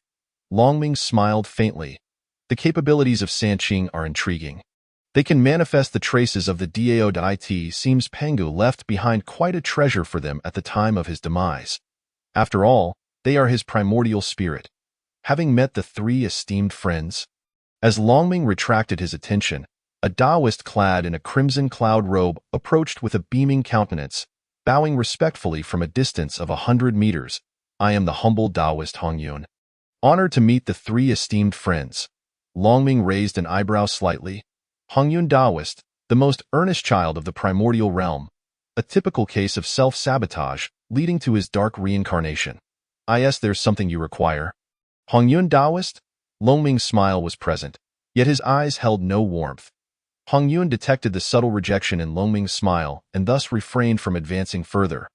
Maintaining a polite smile, he remarked, I could not help but notice the ease with which the three esteemed friends arrived on the island. Devoid of any sign of distress, I felt a surge of admiration and thus came to intrude. My apologies for the abruptness. Bowing once more, he prepared to turn away. Longming smiled serenely. Your intrusion is not a concern. However, it would be best to refrain from wandering too much at present. Perhaps you should return to your companions for now. Hongyun sensed an underlying message in Longming's words, yet in that moment, he could not decipher it. He merely nodded and stepped back to join Zenyuanzi. Just as Zenyuanzi was about to advise Hongyun to avoid such ungrateful endeavors in the future, a swift shadow descended upon the island. It was a young man with a cold expression and an upright stature. The youth moved with remarkable speed, leaving behind a trail of afterimages upon landing. Once the afterimages settled, he shook his dark robe. his previously pallid complexion improving slightly, and then strode forward with great strides. He positioned himself directly behind Longming and the others. However, as Longming stood further out, the young man intended to move deeper into the group. Upon noticing that Longming and the others obstructed his path, he immediately huffed impatiently. "Get out of the way!" Changshi's beautiful eyes narrowed. "You? How rude! Are we obstructing you? How dare you show such disrespect?" Even Shiha, known for her gentle nature, furrowed her brows in displeasure but chose not to speak. However, seeing her sister's anger only bolstered Changshi's courage. "I refuse to yield, and you must apologize. Otherwise, I will not let this go." The young man sneered, his inherently sinister eyes now ablaze with a fierce light. "Seeking death, do not think that just because we are in Zhixiao Palace, I would hesitate to kill you," he advanced boldly, transforming his hands into dark claws, ready to strike. From a distance, Taoist Hong Yuan was incensed. He stepped forward 3 paces. "Esteemed friend, cease this at once. What kind of behavior is this?" Enhua and Tong Tian also prepared to intervene. But just as Enhua made a move, Fushi restrained her. Tong Tian had already drawn his Qingping sword but was similarly held back by Yuan's at that moment. Longming turned his head, and the young man caught sight of Longming's visage. His actions faltered instantly. Taking a deep breath, seemingly confirming that he was not hallucinating, the young man's haughty expression turned ashen. He staggered back a significant step, crossing his arms defensively while glaring at Longming. Yet a sense of insecurity washed over him, prompting him to consider fleeing.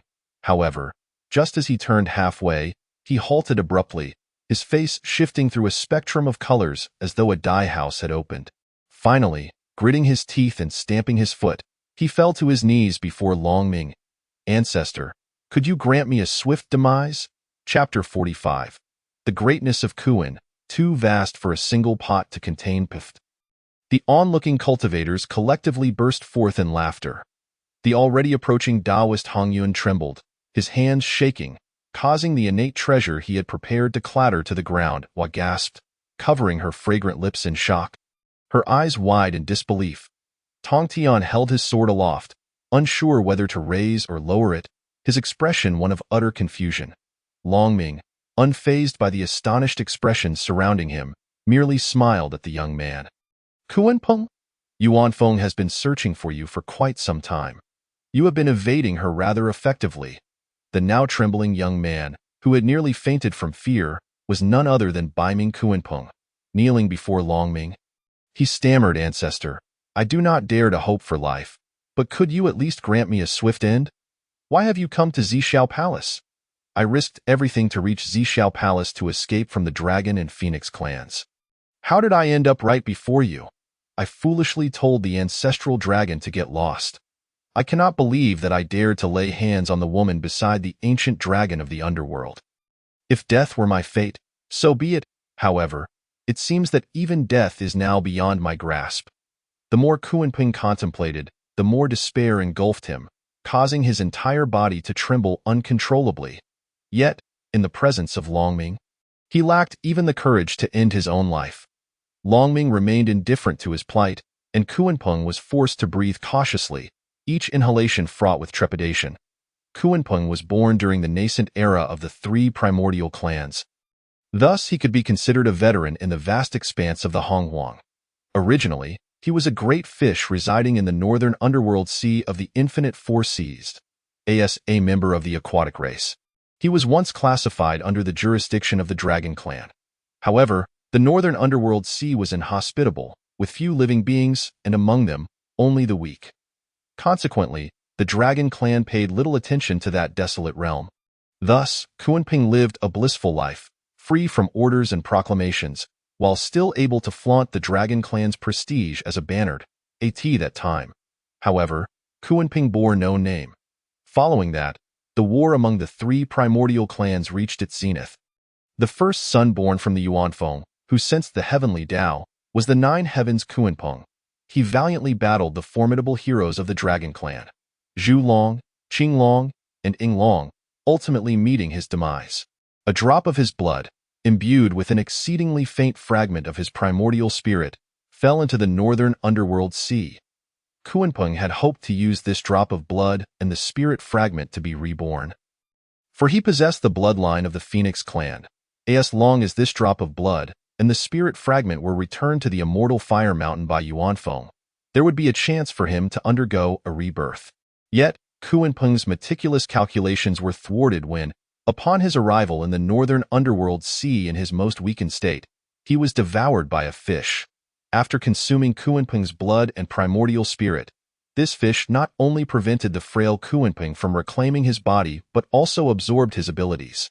Thus, this fish gained the power to soar into the skies as a Peng, rising to heights of 90,000 miles, and plunging into the sea as a Kuan, creating waves of immense proportions. The fish then bestowed upon itself the name Kuanpeng. Subsequently, Kuanpeng felt confident enough to betray the aquatic race and declare himself king in the northern underworld sea. At that time, the three primordial clans were entangled in a fierce conflict, leaving them little time to concern themselves with this creature. Later, during the Eastern Sea battle among the three clans, Kuanpeng planned to bide his time in the northern underworld sea until they had mutually exhausted themselves and then emerged to seize the spoils. However, he witnessed Longming's awe-inspiring might as he executed divine retribution, vanquished the Qilin, and subdued the ancient dragon, ultimately quelling the strife among the three clans single-handedly. Kuanpeng was nearly frightened to death. Without a second thought, he abandoned all his troops and hid deep within the northern underworld sea. Afterward, the Dragon clan followed Longming's guidance, focusing on self-cultivation, and withdrew to the Eastern Sea. Although Yuanfeng eventually recalled the reckless fish, she was unable to delve into the depths of the northern underworld sea and dared not disturb Longming over such a trivial matter. She could only send a few clansmen to keep watch in the northern underworld sea. Kuanpeng was well aware of this, and thus he devised a plan. Seizing an opportunity, he fled towards the western regions, intending to start anew there. Alas, he then witnessed Longming obliterating Luo Ho. From that moment on, Kuanpeng, who had observed Longming's two displays of divine power in the Eastern Sea and the West, trembled at the mere thought of Longming's name. This time at the Zhixiao Palace, he had taken a monumental risk. Had it not been for the Phoenix clan being commanded by Longming to refrain from approaching the Zhixiao Palace, Yuanfeng would have already captured Kuanpeng. Yet, Kuanpeng never anticipated that, having narrowly escaped Yuanfeng's clutches, he would collide directly with Longming. The more Kuanpeng reflected, the more fear consumed him, and he was drenched in sweat. "Ancestor, I beseech you for death. All I desire is to escape this life." Longming raised an eyebrow slightly. "Did you not just declare your intention to kill my disciple?" With a resounding crack, Kuanpeng's heart nearly exploded from terror. "Disciples? Ancestor's disciple? What terrible misfortune have I encountered? The ancient dragon of the underworld is a being of unparalleled power, and I have just proclaimed my intent to slay his disciple." Kuanpeng realized that his desire for a swift death was now utterly unattainable. Thus, with a swift turn of his gaze, he wore a face of utter despair and refrained from mending his shattered heart. Trembling, he stood before Longming. "Ancestor, Yuanfeng once declared that she would stew me to honor the nine heavens. Kuanpeng, I shall stew myself instead." As he spoke, he produced two large cauldrons, which astonishingly were the primordial yin-yang cauldrons of the former yin-yang ancestor. After the deaths of the yin-yang ancestor and the Qinkuan ancestor, their primordial yin-yang cauldron and Qinkuan cauldron were initially seized by Luo Ho. However, after Longming destroyed Luo Ho's physical form for the first time, these treasures scattered. Longming had no interest in these primordial treasures and thus left them unattended, eventually allowing Kuanpeng to take advantage of them. It was precisely because of these two treasures that Kuanpeng felt hopeful for the future. As long as he could gain something from the Zhixiao Palace, he believed he could live well while avoiding Longming's gaze. Kuanpeng never imagined that these two cauldrons would now be used for his own demise. Without hesitation, he tore his body in half, placing one half into each cauldron. The remaining fragment of his primordial spirit trembled as it gazed at Longming. "Ancestor, all I seek is a swift end." Kuanpeng understood that he had pushed his luck too far and that survival was no longer an option. Even if he were to live, if Longming were to deliver him into Yuanfeng's hands, he would find no means to escape death. Yet, he could not directly admit this to Longming. After all, Longming had the power to revive the ancient dragon whose true spirit had dissipated and could toy with Luo Ho, whose essence remained. Kuan-Peng believed he lacked the qualification to die at Longming's behest. Thus, he decided to sacrifice his corporeal form, leaving only his primordial spirit to seek death. Kuan-Peng gazed at Longming with pitiful eyes, completely devoid of the fierce demeanor he had displayed when threatening to kill Changxi. Changxi felt a pang of sympathy and was about to plead for Kuan-Peng, however, before she could utter a word. Shiha restrained her. Shiha recognized that Kuan-Peng's situation was far more dire than a mere offense against Longming. Her sister could not afford to speak out of turn. Longming regarded Kuan-Peng's rather inventive self stewing with indifference. I shall hand you over to Yuanfeng. How she deals with you is no concern of mine. Kuan-Peng's primordial spirit sank into despair, nearly losing his soul on the spot. Yet, Longming had already spoken, and he lacked even the courage to continue begging for mercy. He could only obediently lower his head. Longming casually sealed Kuan-Peng's primordial spirit but did not collect it, allowing it to hover nearby. Disregarded, then, he turned to the astonished Hongyun and smiled lightly. Would you care for some fish? Chapter 46. Do you have an abundance of primordial treasures at your home? Hongyun Daoist looked utterly bewildered. Ah? Longming smiled slightly. There is fish here, and my 2 disciples and I cannot possibly consume it all. You seem quite amiable. Would you care to join us? With that, he turned to the 2 who had similarly contemplated intervening but had been restrained by their companions, Nuwa and Tongtian. Both looked equally perplexed. Hiss. This question is quite difficult to answer. Tio Agree feels strange, yet to decline might offend this fellow Taoist. Although Longming had maintained a calm demeanor since arriving on the island, his gentle smile only served to heighten Kuan-Peng's terror to the point of self-immolation. It should be evident to anyone not foolish that Longming's status is extraordinary. Nuwa looked towards Fushi and conveyed a thought through divine communication. Brother, if we do not go, we may risk offending him. I shall go and engage with him briefly. Do not worry, brother. Fushi pondered and deemed this reasoning sound. Thus he relented. Tongtian, however, had a far simpler perspective. He had intended to intervene because he found Kuan-Peng displeasing. Now, however, he was drawn to Longming's invitation, finding him more agreeable. Just as he was about to step forward, Yuan Shi furrowed his brow in disapproval and spoke up. The Zixiao Palace is a sacred ground for saints. We have come here to seek the Tao and cultivate ourselves. Engaging in conflict here is disrespectful to the saints. To partake in such unprincipled conduct as consuming the deceased is no different from the beasts that crawl upon the earth and feast on raw flesh. Upon hearing Yuan Shi's words, the expressions of the other cultivators shifted. Nuwa and Fushi appeared particularly troubled. Nuwa had already accepted Longming's invitation and was halfway there. Fushi, who prided himself on his reputation, frowned upon hearing Yuan Shi's words and contemplated calling Nuwa back. However, to do so at this moment would only serve to further humiliate them. In a moment of profound inner turmoil, Fushi found himself entangled in contemplation. At that very instant, the sealed essence of Kuan-Peng began to speak. Although Kuan-Peng was unaware of the reasons behind Longming's seal, perceiving it more as a form of stasis to prevent his essence from dissipating, he could not fathom why Longming did not simply absorb his spirit. Nevertheless, Kuan-Peng recognized that this was his moment to shine. You, Taoist, are truly laughable. I have offended the ancestor first. I accept my death sentence. What concern is it of yours? I shall end my own life to amuse the ancestor. What business is that of yours, who has indulged in violence, if I choose to abandon my existence? Can a sage truly forbid me? An act of injustice? Humph, let me tell you, if the ancestor wishes to take a bite of me, it is a fortune accrued over countless eons for you. A mere ragged Taoist, best find a cooler place to linger. Kuan-Peng was not a being born into nobility, solely focused on cultivation.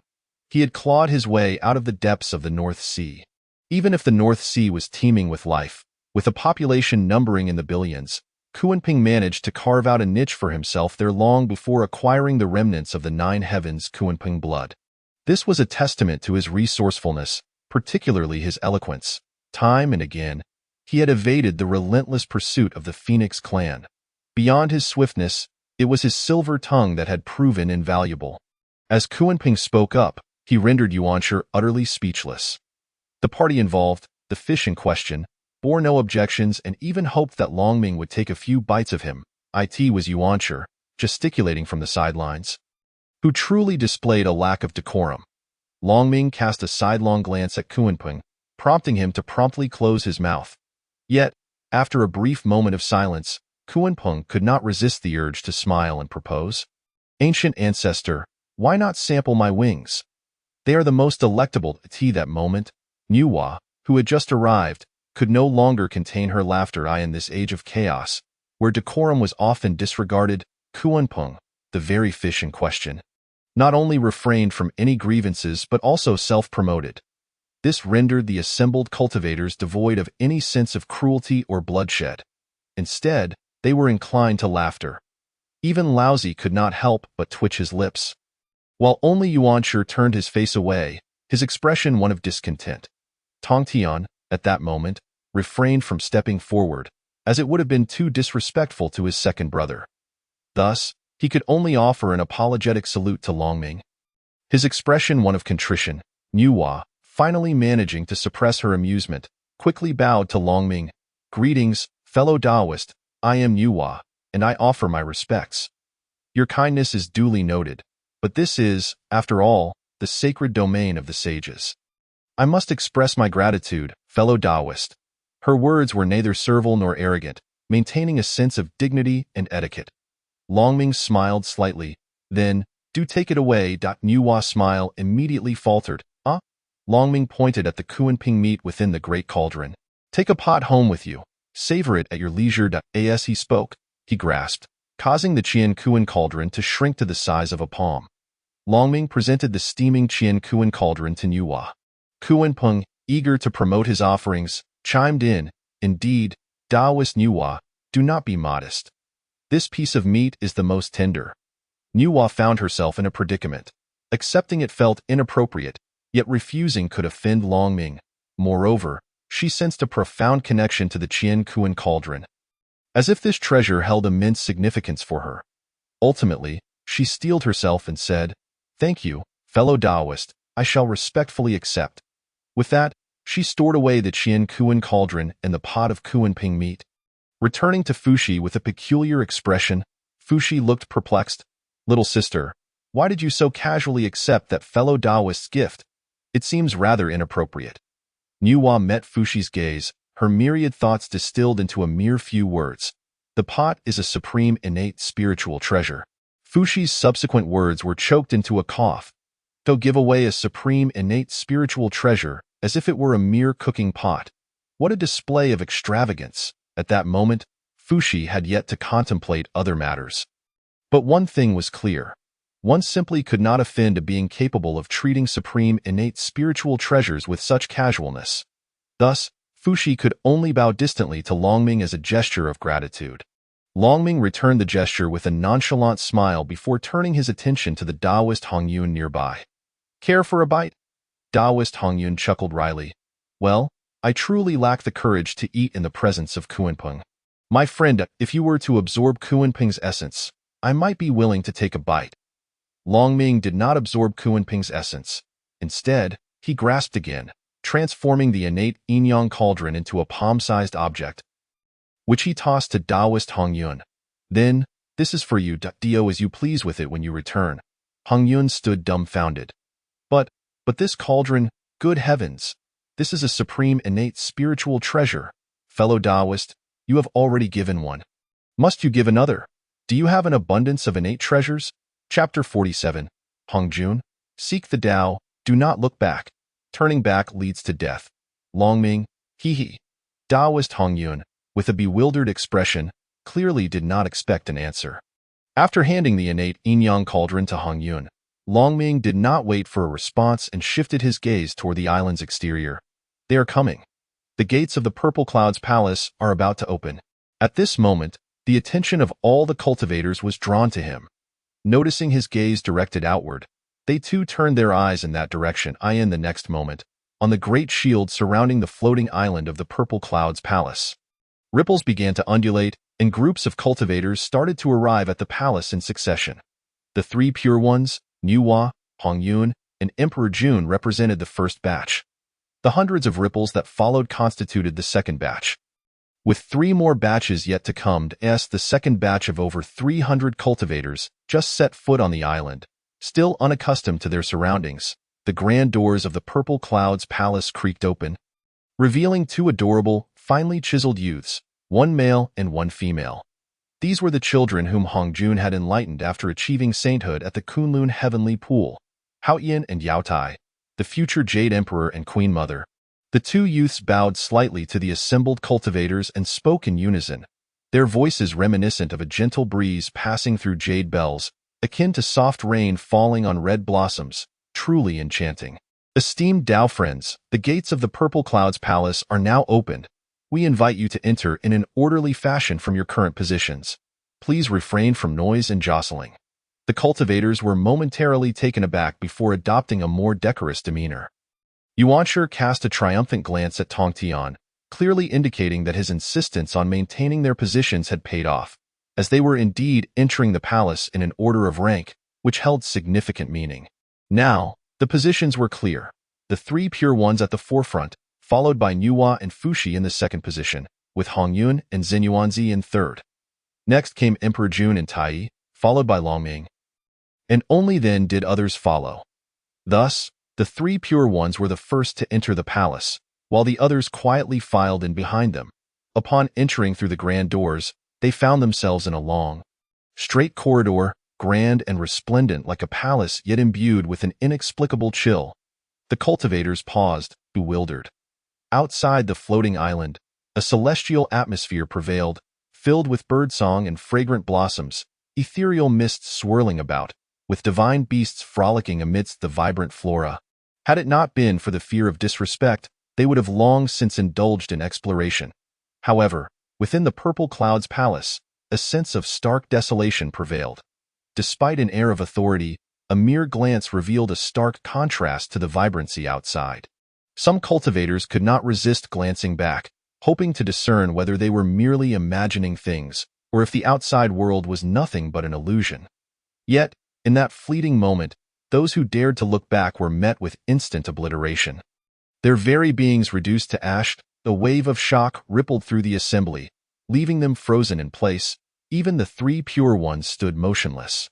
Yet, they did not turn back, for they had begun to harbor suspicions. Indeed, Haoyan and Yaotai spoke in unison. The Great Lord has decreed. Seek the Tao, do not look back. Turning back leads to death. The path of seeking the Tao is fraught with challenges. Should one look back? It is a path of no return. Upon hearing this, all the cultivators bowed their heads or fixed their gazes ahead, their hearts awash with awe. A sage is indeed a sage. Every word and action is imbued with the essence of the Tao. How fortunate are we to be here. It is a tremendous opportunity. However, just as Haoyan and Yaotai were about to continue leading the way, a voice interjected. I seem to have left something outside. Changshi, could you fetch it for me? Long Ming wore an enigmatic smile at the corners of his lips as he spoke to Changshi beside him. Changshi, with her innocent heart, did not contemplate Long Ming's words any further and promptly turned to leave. He instinctively reached out to grasp her sister, but it was too late. However, Changshi was swift, having the rare opportunity to assist her master, even if it was merely to fetch something. She felt compelled to do it with grace. Moreover, she had been so captivated by Long Ming that she had not paid attention to what had transpired moments before. By the time, she extended her hand. The girl had already taken 3 steps away. She stood there, momentarily dumbfounded. Yet, unlike the previous cultivators who vanished into thin air, Changshi walked out unscathed. Not long after, she returned, her face flushed with shame. Master, I couldn't find it, she stammered, on the verge of tears. Long Ming smiled gently. It's all right, I must have misremembered. The item wasn't lost. As he spoke, he casually flicked his hand, and a luminous pearl appeared in his palm. Emanating a soft, gentle glow that illuminated the eyes of all present, it is worth noting that due to the earlier events, none of the cultivators dared to even glance back. let alone use their divine sense to look behind. Yet, the radiance of the pearl captured the attention of every cultivator in the vicinity. Changxi, still oblivious to the implications of her earlier actions, remained transfixed by the pearl, enraptured by its mysterious and profound light. "Master, what is this?" she inquired. Long Ming chuckled softly. "I call it the Qingfeng Mingyue Pearl, a chaotic seeking pearl. Its singular ability is to illuminate your path of seeking. With it, your journey will encounter no obstacles. Since you made the unnecessary trip, I gift this to you, allowing its light to guide your way." As he spoke, the golden light in his hand flared magnificently, swirling around the pearl 3 times before transforming into a golden hairpin. Long Ming beckoned to Changxi. "Come here, let me adorn you." Overjoyed, Changxi approached and obediently lowered her head. Long Ming gently placed the crafted hairpin into her hairdo. All done. Changxi immediately lifted her head. Turning to Shi He, her eyes brimming with indescribable joy. "Sister, does it look beautiful?" She found herself at a loss for words regarding her sister's alarming ignorance in certain matters. Yet, what could she say? It was a gift from Master. Of course it looks splendid. You should thank Master. Changxi hurriedly bowed to Long Ming. "Thank you, Master." Long Ming smiled and waved his hand dismissively. It was only then that Changxi finally noticed the peculiar atmosphere surrounding her. She looked around, bewildered. "Why is everyone still here?" Long Ming chuckled with amusement. "They have lost their way on the path of seeking." Changxi appeared perplexed. "It is merely a straight path. How could they get lost? Are they foolish?" Long Ming grinned. "Not foolish, but how could they be lost?" Changxi blinked, wanting to say something, but was held back by Shi He, who could no longer tolerate her sister's naivety.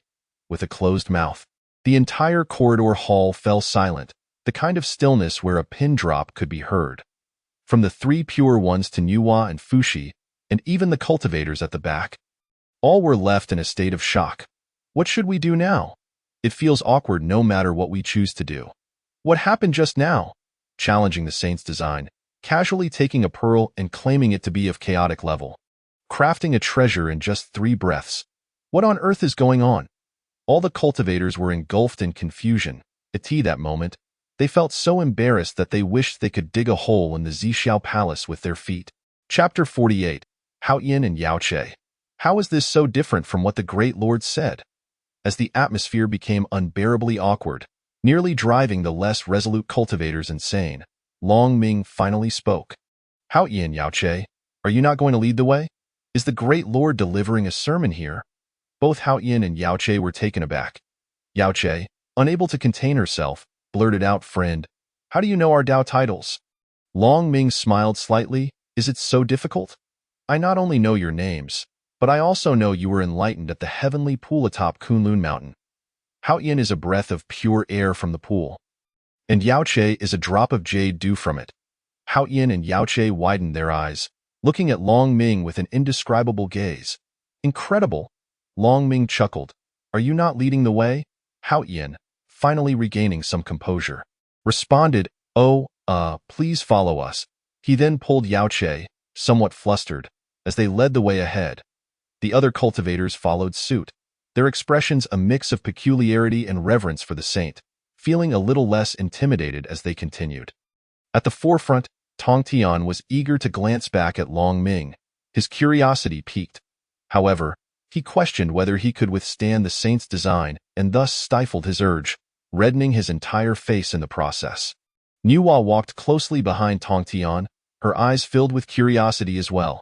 Like Tong Tian, she wished she could approach Long Ming and inquire further, but it was inappropriate. Many cultivators shared this sentiment, for curiosity is a common trait. Yet, this was the saint's sacred ground. Any cultivator stepping foot here, aside from Long Ming and the others, would be affected. Soon, the surrounding pressure of the saints reinstated the cultivators' original state of reverence, silencing them once more. After an indeterminate amount of time, they finally traversed the lengthy corridor and arrived at the main hall. The main hall was even simpler and more serene, with a high platform above, upon which a cloud-like cushion of light coalesced. Beneath this platform lay 6 seemingly ordinary grass cushions, devoid of any distinct characteristics, Surrounding the main hall were countless profound innate runes. A mere glance stirred an overwhelming sense of wonder, enticing half of the accompanying cultivators to approach the runes, leading to a chorus of exclamations. These are all Taoist techniques. Look at this, it's the art of flying and burrowing. And this, it's the divine shielding art, a formidable defensive technique. Heavens, such divine powers are documented here? Surely we can take a look, learn a thing or two, right? As more cultivators gravitated towards the runes, each one unwilling to tear their gaze away, even formidable beings like Dijun and Tai Yi were completely entranced. Mastering just one or two of these supreme Taoist techniques would render one incredibly powerful. In the primordial realm, strength spoke volumes. Only the three pure ones, Nuwa and Hongyun, remained unperturbed. Naturally, Long Ming was excluded from this. They themselves were the greatest anomaly.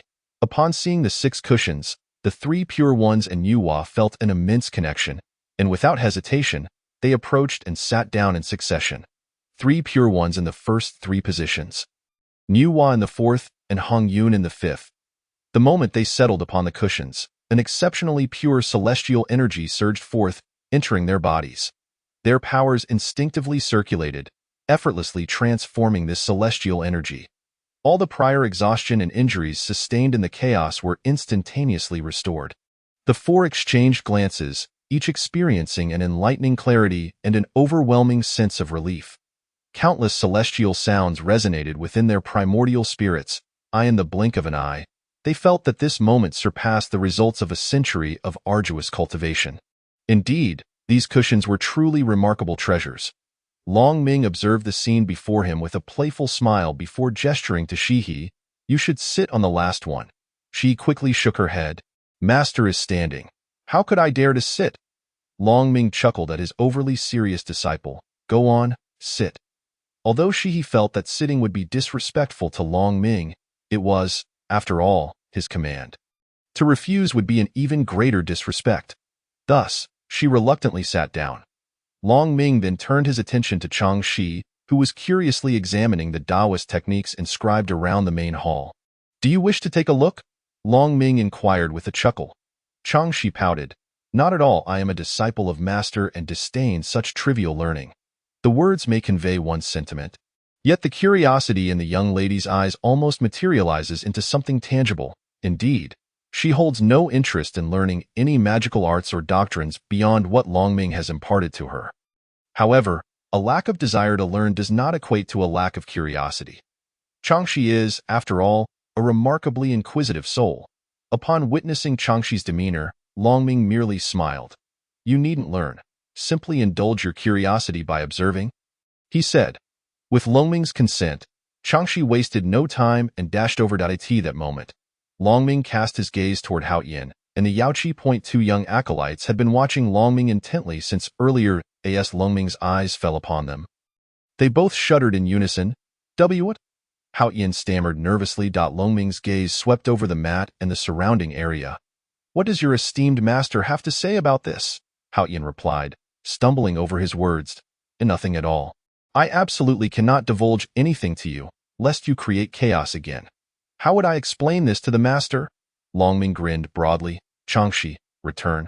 The golden hairpin in Changshi's hair, adorned with shimmering light, glimmered as she heard Long Ming's call and hurried back. Master, I'm back. Long Ming looked at her with amusement. How does it feel? Changshi pouted. Not much to it. It's far inferior to what you inscribed at the palace of Guanghan. Long Ming gestured toward Shihe beside him. Go sit with Shihe. The event will commence shortly. Without a second thought, Changshi cheerfully made her way to Shihe, sitting down and playfully asking, Sister, may I sit with you for a while? Shihe gently made room for her sister, wishing to impart some wisdom to her impetuous sibling, but upon realizing this might be Long Ming's deliberate arrangement, she simply patted Changshi's head. Never mind. The master has his plans. Long Ming glanced at the Yaoqi, his smile growing more enigmatic. No explanation whatsoever? Hao Yin and Yaoqi simultaneously covered their mouths with their small hands, vigorously shaking their heads, while internally they felt utterly defeated. Why has that Changshi returned? Did the master not say that merely wandering around to observe those magical arts would make it impossible to extricate oneself? The path to enlightenment entails both gains and losses. If one cannot discern between the two, they risk becoming lost along the way. How does this diverge from what the master conveyed? Master, please come quickly.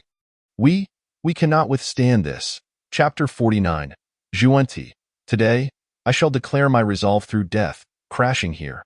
Regardless of whether Hao Yin and Yao Qi can endure, Hong Jun will not make an early appearance. After all, he is a sage. What of maintaining an air of superiority?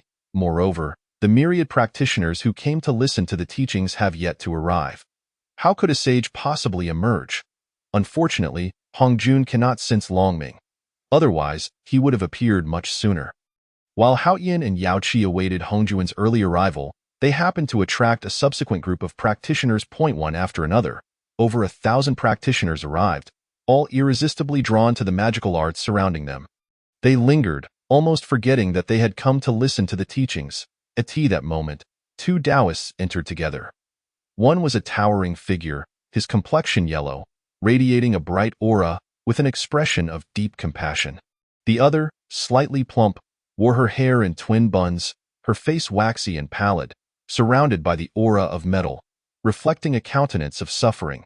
Upon entering the grand hall, these two Taoists were entirely unfazed by the surrounding arts. Instead, they approached the mats directly, only to find none available. The one with twin buns cried out in despair, "Master," after enduring countless hardships traveling from the west to the east and nearly perishing in the chaos. "We arrive at the Zixiao Palace only to find no place to sit. We might as well return." After which, she wept bitterly, tears streaming down her face as she wiped them away, her disheveled hair and tattered robes amplifying her tragic appearance. It goes without saying that these two are the Western saints, Jane and Zhuanti. They emerged from the luminous, pure land of the West. Although the fate of the West has been altered by Longming and is no longer desolate, everything there remains under the dominion of the Western deities, Shumi. Longming commanded Shumi to maintain the environment of the West, allowing no interference. Shumi strictly adhered to Longming's decree. Jane and Zhuanti, born from the great light of the West and the metal of the West, inherently became its rulers. Upon their manifestation, they sought to seize control of the West. For Shumi, this was not merely a matter of power struggle. It represented a violation of Longming's mandate, something Shumi could never tolerate. Were it not for Longming's order forbidding Shumi from acting against any beings of the West, Shumi would have already intervened. However, though Shumi could not confront Jane and Zhuanti directly, he found ways to make the entire essence of the West, its vitality, everything, refrain from responding to Jane and Zhuanti. Were it not for their inherent authority in the West, they would scarcely absorb any essence at all. Yet, that minimal authority they possessed was no match for Shumi. Thus, Jane and Zhuanti found themselves in the vibrant, flourishing West, living as if in a desolate wasteland. Rarely could they find treasures, and the essence they could gather was meager at best. The response from the world around them was pitifully scant. And often, anything that did respond would vanish within 7 days. Consequently, no one dared to respond to them. This cycle of dying of thirst in a river and starving amidst grains left Jane and Zhuanti utterly bewildered. Hence, they arrived at the Zixiao Palace, seeking an answer. After all, as the natural rulers of the West, Jane and Zhuanti recognized the significance of the mat and felt an overwhelming fear that without it, all would be lost. Thus, Zhuanti put on a grand performance. Shihe and Changxi, with their kind hearts, were indifferent to the matter of sitting on the mat, as they were not there to listen to the teachings. Changxi stood first, waving to Zhuanti, "Don't cry. This spot is yours." Zhuanti's eyes brightened, yet she continued to dab her tears. "Thank you, fellow Taoist, but my master brother has yet to find a seat. How could I?" As the younger brother, take it. Hong Yun, too, was a kind-hearted person. Moved by Zhuanti's earlier tears, he spoke up, "Do not be disheartened. I shall relinquish my spot to you." However, before Zhuanti could respond, Longming interjected, "Shihe and Changxi, take your seats. Hong Yun, you remain seated. Do not move." At their master's command, Shihe and Changxi complied without hesitation, while Hong Yun was taken aback by the authority in Longming's voice and instinctively sat down. Zhuanti watched helplessly as the spot she yearned for slipped away, her gaze turning unfriendly toward Longming. These 3 Taoists have shown great kindness. What concern is it of yours? Longming replied with a serene smile, Shiha and Changshi are my disciples. Zhuanti's mouth twitched in irritation.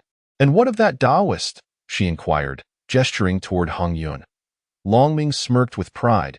He has taken the cauldron I bestowed upon him and consumed the meat I provided. Does he dare defy me? Hong Yun opened his mouth to protest. Fellow Taoist, you practically forced that cauldron upon me, and I certainly have not eaten any meat. But upon seeing Longming's expression, he swallowed his words.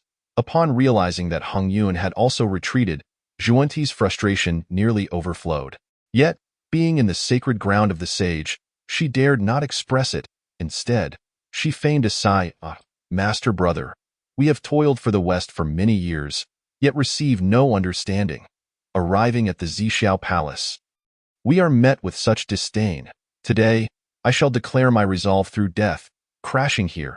Though not hold me back. Jane, compliant as ever, grasped Zhuanti's arm. You must not think this way, dear brother.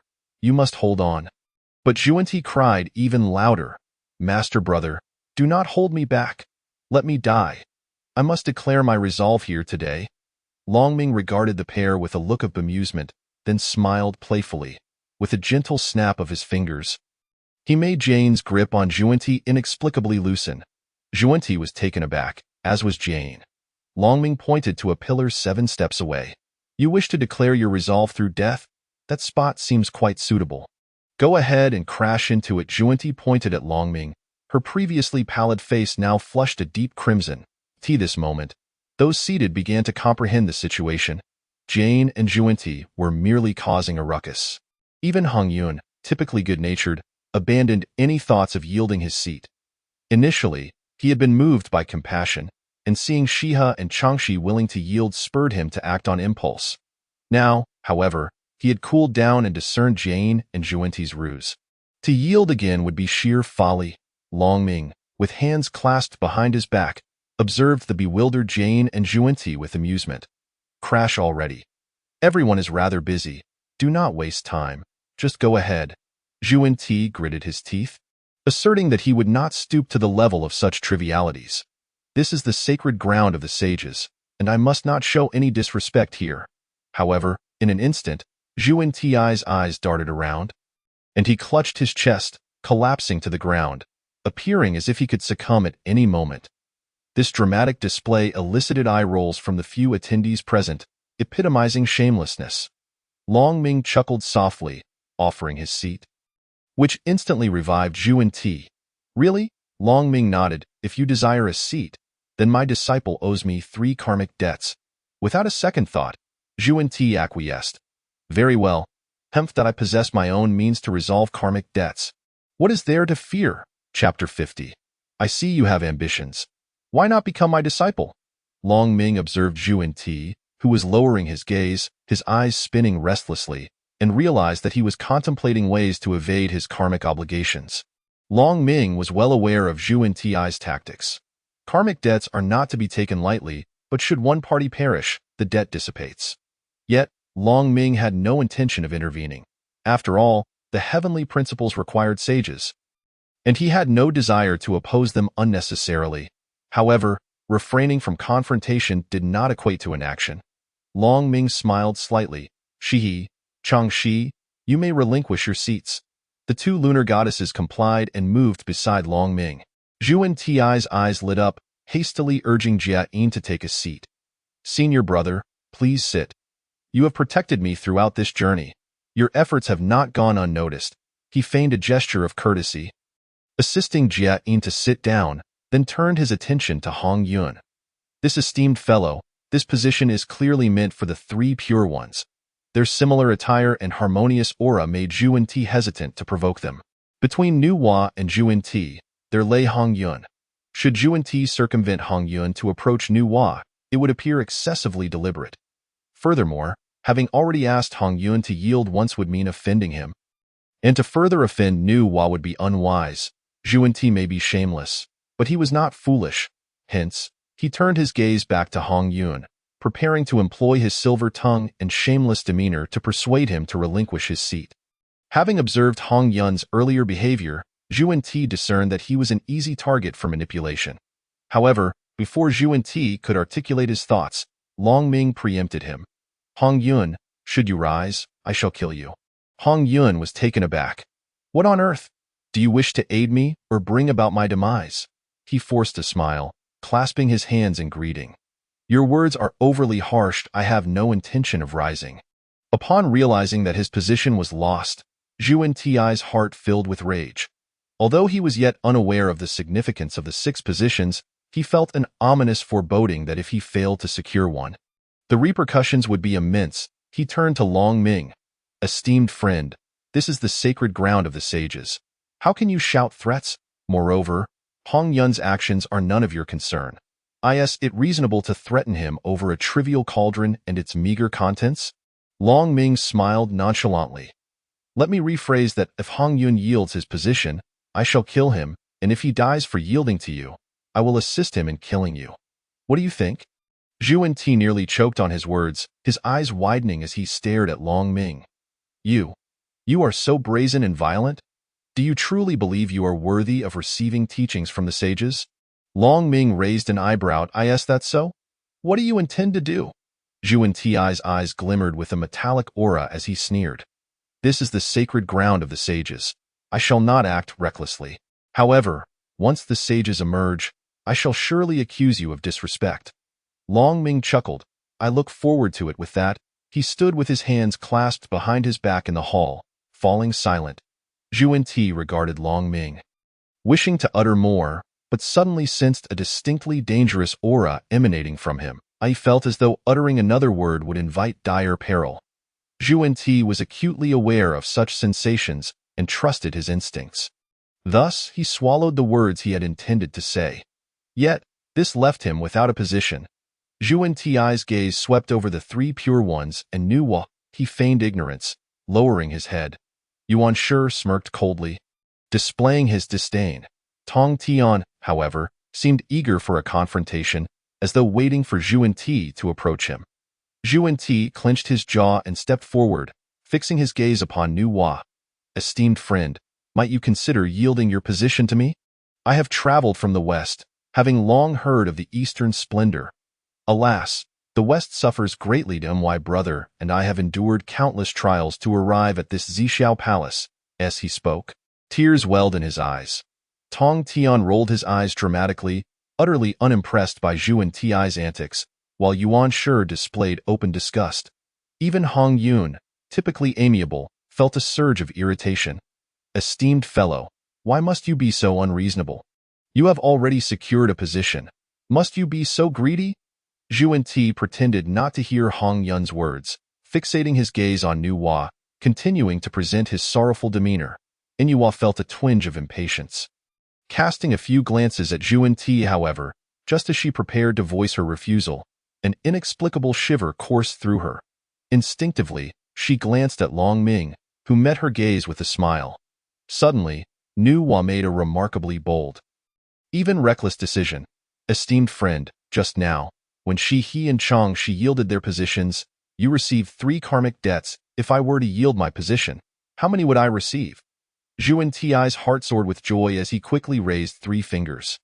3, indeed, 3 karmic debts. Nu Hua delicately covered her lips. Really? You wouldn't deceive me, would you? Zhu Ti's heart thundered. My brother and I hold our promises dear. Moreover, this is the sacred ground of the sages. With the heavenly principles at hand, I would never speak falsely. Nu Hua's gaze, as gentle as flowing water, turned to Long Ming. Esteemed friend, I previously received the cauldron and the meat you provided. If I yield my position now, you will not kill me, will you? Long Ming chuckled softly. I will not. Nu Hua then rose gracefully, her serpentine tail unfurling slowly as she vacated her seat. Zhu Ti nearly leapt into the position. Not even bothering to glance at Nu Hua as he said, Thank you, esteemed friend. Rest assured, I shall not break my promise. Tong Tian and Hong Yun were thoroughly disgusted by Zhu Ti's demeanor, but recognized that this was Nu Hua's decision, leaving them as outsiders unable to voice their opinions, only mentally marking Zhu Ti's actions. Nu Hua approached Long Ming, offering a graceful bow. Long Ming smiled. You have made a remarkably daring decision, and Yuhua shook her head with a wry smile. In truth, it is an exceedingly reckless decision. Long Ming suddenly transmitted a thought. Since you have yielded your position, I offer you an opportunity. I see you possess ambition. Why not become my disciple? Nuo was taken aback, never expecting such a proposal from Long Ming. The notion struck her as absurd, yet surprisingly, she felt no aversion, only a sense of standing at an absurd and wildly daring crossroads. Long Ming smiled. I permit you to take your time to respond. You may answer me before I depart from Zhixiao Palace. Yuhua was momentarily at a loss for words, nodding slowly. Long Ming spoke again. Here they come, a grand spectacle indeed. Chapter 51. How could I have lost such a grand female disciple? During the contention for positions, an array of cultivators steadily arrived. After Nuo relinquished her position, the final cultivator entered. Excluding the 3 from Long Ming, precisely 3,000 cultivators arrived at the Zhixiao Palace. However, this was not mere coincidence, but rather the deliberate orchestration of Hongjun. The moment the 3,000th cultivator landed upon the Zhixiao Palace, the floating island housing it vanished beyond the 33 heavens. Those lacking the strength of a saint could never behold it again. The cultivators who had painstakingly endured to reach the Zhixiao Palace were left to perish in regret beyond the 33 heavens, having lost the strength to return to the primordial chaos. Ultimately, among the myriad beings of the primordial chaos, only 3,000 mortals reached the Zhixiao Palace. When the last cultivator entered, Hongjun finally made his appearance. First came Hongjun, then the heavens, with millions of beings lining up behind. Atop him, the 3 flowers manifested in divine mystery, while within him, the 5 qi transformed in wondrous ways. A song resonated, awakening those observing the doctrines and divine powers surrounding them. They turned in unison towards the high platform, where, accompanying the melody, stood a Taoist clad in white robes, with hair and beard as white as snow. None other than the first saint of the primordial chaos, Hongjun. The multitude of cultivators was taken aback, completely unaware of how Hongjun had arrived. Even the closest trio of Qing could not perceive his entrance. As for the earlier melody, it had not resonated within the grand hall, but within their very primordial spirits. Hongjun's eyes gleamed with the majesty of a saint. Zhixiao expounds the Tao. The 3,000 mortals have now gathered. From this moment forth, your positions are immutable. This decree applied not only to the 6 who had already taken their seats, but also to those standing nearby. None could alter their positions. After delivering his proclamation, Hongjun cast his gaze upon the 3,000 mortal cultivators. As his eyes swept past, they bowed their heads in profound reverence. A barely perceptible smile graced Hongjun's lips. Indeed, this exemplified the might of a saint. Beneath the saints, all were mere ants. Today, he intended to impart to these 3,000 mortals the essence of saintly majesty and the nature of true terror. Hongjun's gaze fell upon Long Ming, and the once pristine aura surrounding him trembled violently. True terror? True terror. How did this calamity arrive? Hongjun thought, feeling a chill of unease. How could he have sensed nothing?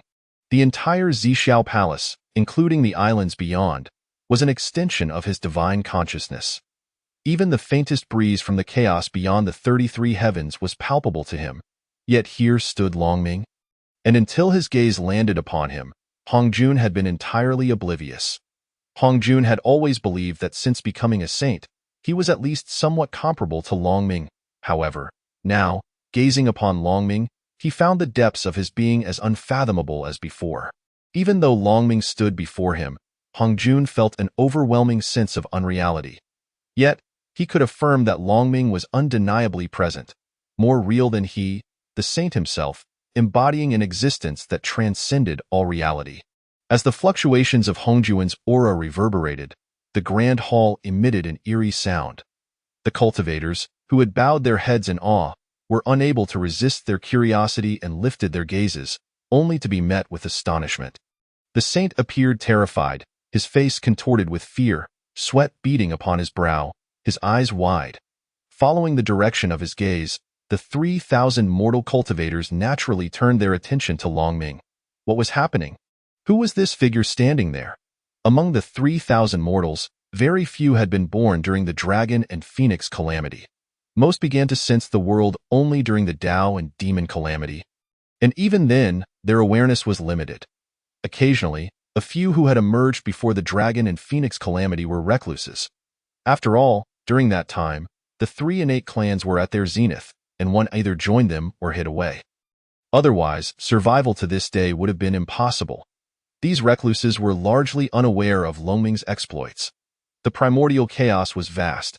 Even the most significant disturbances in the Eastern Sea could not be perceived throughout the entirety of the realm.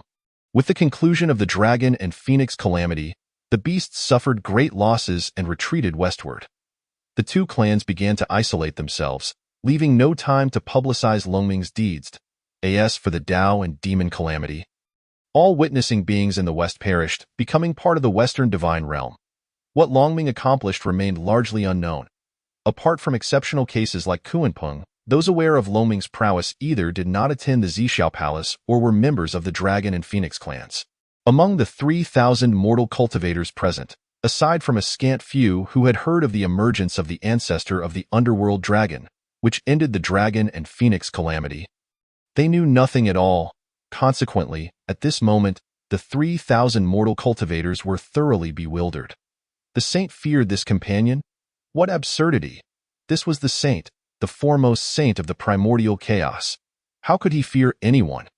After a brief silence, Hongjun finally spoke. Taoist friend, what brings you to the Zhixiao Palace? His voice bore no tremors. Were it not for the sweat that could not be concealed, Hongjuan's performance would have earned full marks. Nonetheless, this display nearly startled the 3,000 mortals into jumping up. What? The saint refers to this figure as a Taoist friend. What could his identity be to warrant such acknowledgement from a saint? Zhuan Ti, similarly drenched in sweat, realized that if the saint deemed him a Taoist friend, it implied that he too was a saint. Zhuan Ti concealed his hands within his robes, his nails digging painfully into his flesh. A desperate attempt to quell his trembling, Longming smiled softly. You have become a saint. I have come to offer my congratulations. Am I unwelcome? Hongjun swiftly shook his head. Taoist friend, you jest? The Zhixiao Palace is always open to you. However, it is presently a time for teachings. Your presence? Longming chuckled in amusement. Then I shall not disturb you. With that, he turned and departed, effortlessly traversing the boundaries of the Zhixiao Palace, disregarding all restrictions. Shiha and Changshi immediately followed suit. While Nuwa hesitated for a moment before resolutely joining them, Fushi, standing nearby, was taken aback, yet could only watch helplessly as his sister departed. It was not until Longming and the three women vanished from the grand hall that Hongjun finally exhaled in relief. He turned his gaze to the 3,000 mortal cultivators and, with a determined bite of his lip, unleashed a wave of saintly might that blurred their memories of the recent events. Were it not for the undeniable reality of Longming's presence, Hongjun would have wished to obliterate the 3,000 cultivators' recollections entirely. However, for now, he could only obscure them to manage the situation. The 3,000 cultivators collectively felt a momentary haze wash over them, after which they ceased to focus on the earlier disturbances. Only Tongtian vaguely sensed that he had overlooked something, though he could not quite recall what it was. Hongjun silently exhaled, redirecting his gaze to the 6 seated figures, only to find himself momentarily stunned. Strange, I should have a female disciple well-versed in the art of creation, destined to pursue the path of creation. How could I have lost such a significant disciple? As Hongjun stood bewildered, pondering the disappearance of his female disciple, Longming had already led the 3 women out of the Zhixiao Palace, arriving at the edge of the floating island. Longming looked at Nuwa and smiled gently. It appears you have made your decision. Nuwa sighed wearily. Do I truly have a choice now? Longming nodded. Indeed, I can return you to your place, eliminate Zhuan Ti, and restore your position. Then, I shall persuade Hongjun to accept you as a personal disciple. Nuwa's lips twitched. If that were to happen, I would truly lose everything. With that, she performed a respectful bow to Longming. Nuwa pays her respects to the master. In truth, Nuwa's decision to seek out Longming as a mentor was not merely a spontaneous impulse, but rather the culmination of her careful observations. Whether it pertained to the matter of the Kuanping or the previous occasion when she blatantly disregarded the designs of the sages in the corridor. She had gradually come to perceive that Longming was no ordinary being. However, the definitive moment that solidified Nuwa's resolve was not merely the expression of Longjun upon witnessing Longming, but rather the profound realization she experienced after relinquishing her meditation mat. To her astonishment, she discovered that she had liberated herself from an indescribable constraint, as if a vague and inarticulate chain had been severed. Ultimately, it would be more accurate to say that Nuwa, rather than feeling compelled to accept Longming as a mentor due to a perceived greater potential, found herself too apprehensive to return to her mat or remain within the Zhixiao Palace. Thus, she had no choice but to accompany Longming outside. Once she emerged, her path became singularly clear. Longming accepted Nuwa's respectful gesture of apprenticeship with a faint smile, proclaiming himself as Longming, the progenitor of the dark dragons of the Dragon Clan. Nuwa was momentarily taken aback. She recognized the name Longming, aware that he had been instrumental in halting the calamity of the dragon and phoenix. Yet, the specifics of Longming's actions eluded her understanding. Nonetheless, the mere mention of his name instilled within her a sense of reassurance, for he was an existence capable of averting disasters. To take him as her teacher seemed a fortuitous choice. At this juncture, Nuwa was still a novice in the primordial world, far from the cold-blooded and unfeeling figure she would later become, torn between humanity and the demon clan, ultimately transforming into the merciless goddess who allowed her own creations to perish. Currently, she harbored no thoughts of attaining sainthood. The pursuit of enlightenment was simply an instinctive drive for the beings of this primordial realm, as for the level of cultivation she aspired to achieve. Nuwa, much like the 3,000 mundane practitioners within the Zhixiao Palace, had yet to form a coherent concept of it. The notion of attaining sainthood only emerged after she had listened to Hongjuan's teachings for the first time. Longming, aware of Nuwa's lingering uncertainty, remained unperturbed. He smiled and gestured toward Shiha and Changshi. These are your two senior sisters, Shiha and Changshi. They are Yin deities, belonging to the Yin lineage of the Jinwu clan. Their supreme Yin power resonates with your innate creative force. You may find ample opportunity for exchange in the future. As Nuwa prepared to greet her two senior sisters, she froze in astonishment. How does my master know that I cultivate the creative force? Longming grinned and lightly touched her brow, imbuing her with 999 seals of creative runes inscribed into her primordial spirit. Before Nuwa could grasp what had transpired, the wondrous essence of creation enveloped her, leaving her entranced and oblivious to her surroundings. Nuwa was born of creation, inherently embodying the virtues of Panga's transformation of myriad things. And at this moment, she finally confronted the profound truths of the path of creation. Tears of excitement filled her eyes, as the confusion she once felt dissipated entirely. She understood how to embark upon the path of creation. After a significant pause, Nuwa regained her composure, her heart aflame with joy and astonishment as she gazed at Longming. He smiled gently. The essence of creation is both fleeting and abiding, possessing the primal power of the universe. Nuwa bowed her head respectfully and responded, to forge with heaven and earth as the great furnace, and to utilize creation as the great forge. Longming nodded in satisfaction. I have inscribed 999 heavenly creative runes within your primordial spirit. Consider this my gift to you as your mentor. You shall refine and absorb them at your own pace. When you are able to dissolve all the seals, that will be the day you attain the heavenly path. Nuwa inquired curiously, attaining the heavenly path. Does that mean becoming a sage? Longming rolled his eyes. My disciple, do you still aspire to become a sage? Even if you wished to, would the heavenly path accept you? With that, Longming made a grand gesture, completely disregarding the myriad prohibitions of the Zhixiao Palace, and vanished alongside the three women, returning directly to the primordial realm. Only after Longming and the three women had departed did Hongjun finally exhale in relief within the great hall. This calamity had finally left, allowing him to commence his teachings. Yet, he pondered what precisely had transpired between him and Nuwa. His divine senses could not penetrate the barriers surrounding Longming. Nevertheless, his departure was a relief. As long as this calamity did not obstruct his teachings, all was well. Hongjun was not merely scheming for the present moment. but rather planning for the arrival of boundless calamities. Longming, await your fate. Ultimate victory shall undoubtedly be mine. With that, Hongjun refocused his attention, preparing to impart his teachings as for female disciples. What female disciples? How could he possibly have female disciples? Hongjun's gaze swept across the 3,000 mundane practitioners, involuntarily causing his eyelid to twitch. There were still 3,000, yet he had sensed precisely 3,000 had Longming, that calamity, been determined from the outset to abduct one of his disciples. Bah, just one, even if there existed a path of creation. What of it? The humble one could simply cultivate another. Finally, steadying his mind, Hongjun spoke with authority. This transmission of teachings will be divided into 3 sessions, each lasting 3,000 years, with an interval of 30,000 years in between. You must take heed. With that, he proceeded to deliver his teachings without allowing the 3,000 mundane practitioners a moment to respond. The Tao that can be spoken is not the eternal Tao. The name that can be named is not the eternal name. The nameless is the beginning of heaven and earth. The named is the mother of all things. As the words of the Tao resounded, the once serene Zhixiao Palace was suddenly filled with 1,000 hues of auspicious light and purple mist, accompanied by myriad golden rays and crimson rainbows. Divine flowers cascaded from the heavens, while golden lotuses erupted from the earth.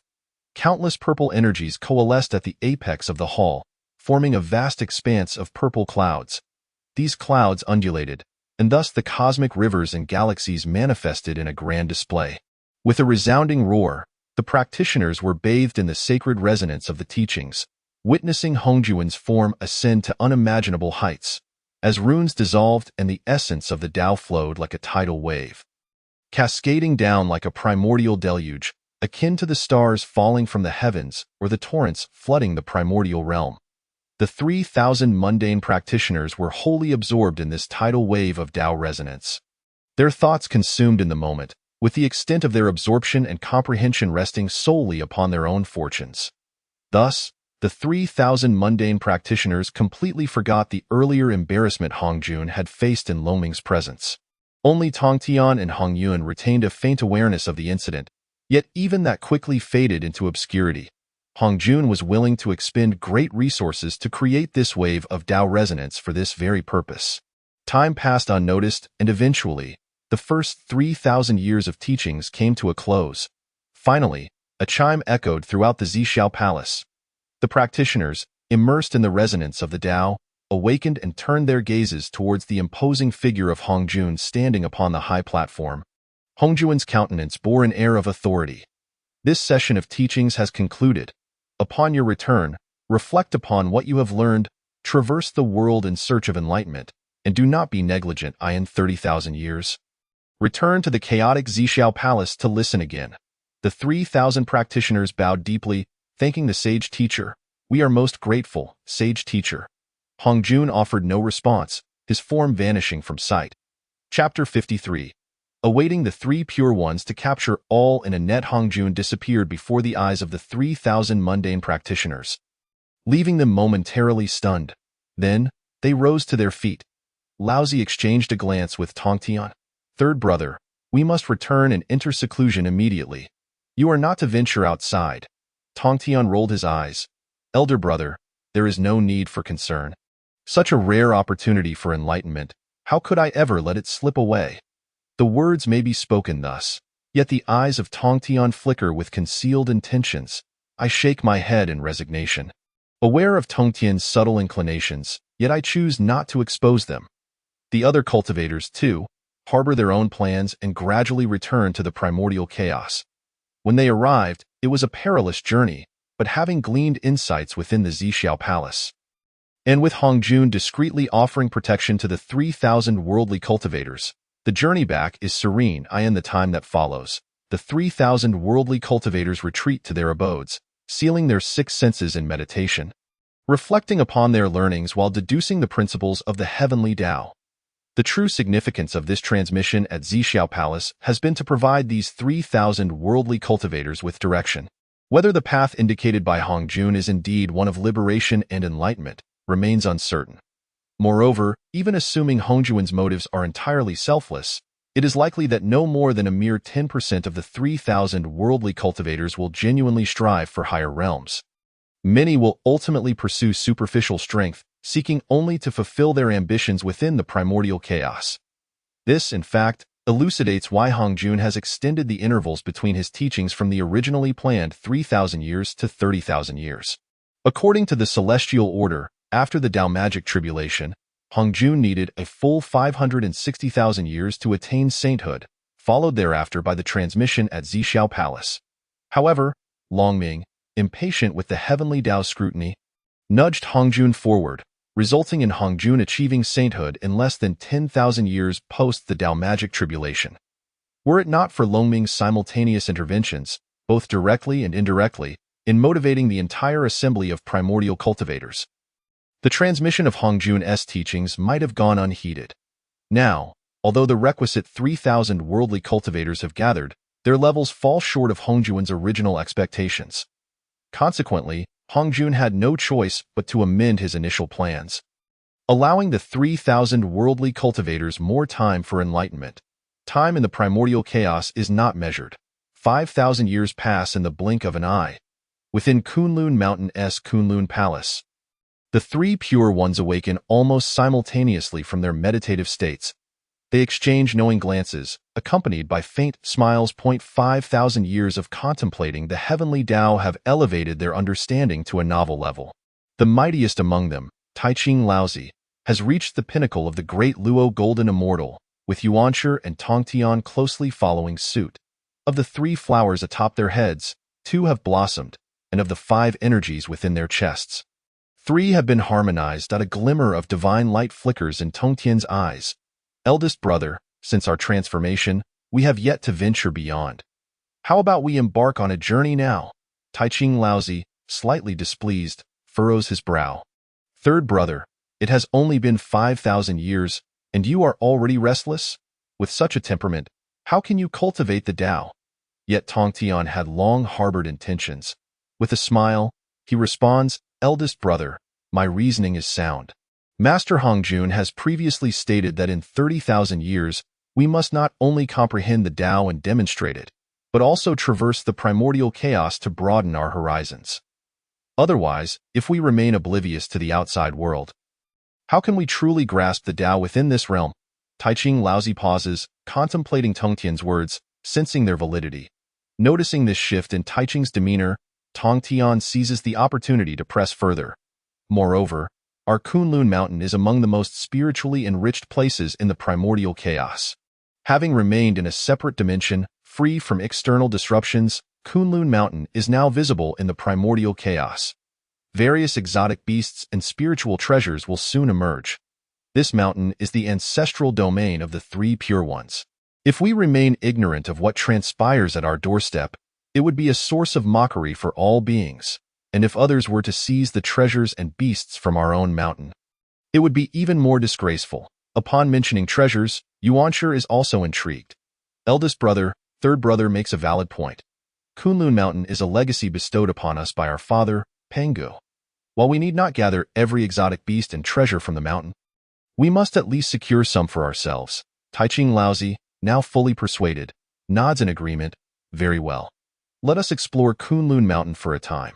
Shall we set a duration of 100 years? For Tongtian. As long as Taiching agrees, the specific duration is of little consequence. At last, we can venture out. After all this time spent in cultivation, I have grown utterly weary.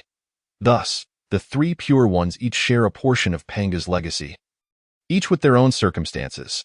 Tongtian is not the type to achieve enlightenment solely through isolation and meditation. Taiching Laozi recognizes that insisting on keeping Tongtian secluded would only hinder his younger brother's potential. Therefore, even knowing that Tongtian's reasoning is largely an excuse, he agrees to the plan. Consequently, the 3 pure ones set forth together to explore Kunlun Mountain. The mountain has remained protected within a separate dimension, thus evading the perils of the previous calamities, the Beast Tribulation, the Dragon and Phoenix Tribulation, and the Tao Magic Tribulation.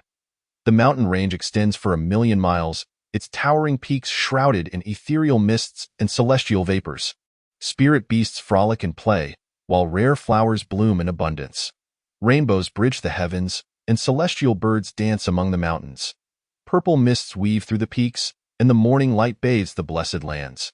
Descending from Kunlun Palace, the three pure ones gather a wealth of spiritual treasures, exotic fruits, and rare seeds along their journey. Tongtian's eyes gleam with joy. For him, merely embarking on an adventure and reaping rewards is the ultimate satisfaction. As for the nature of his rewards, he remains indifferent. After a decade of exploration, Tongtian suddenly trembles, purple mist swirling around him, golden radiance illuminating his form. The third flower atop his head unfurls halfway. Taiching Laozi, witnessing this, smiles knowingly. It seems bringing you out was indeed the right choice. Yuanshi chuckles as well. Perhaps we should allow our third brother to roam freely from now on, to prevent any disruptions to your serene cultivation. Eldest brother.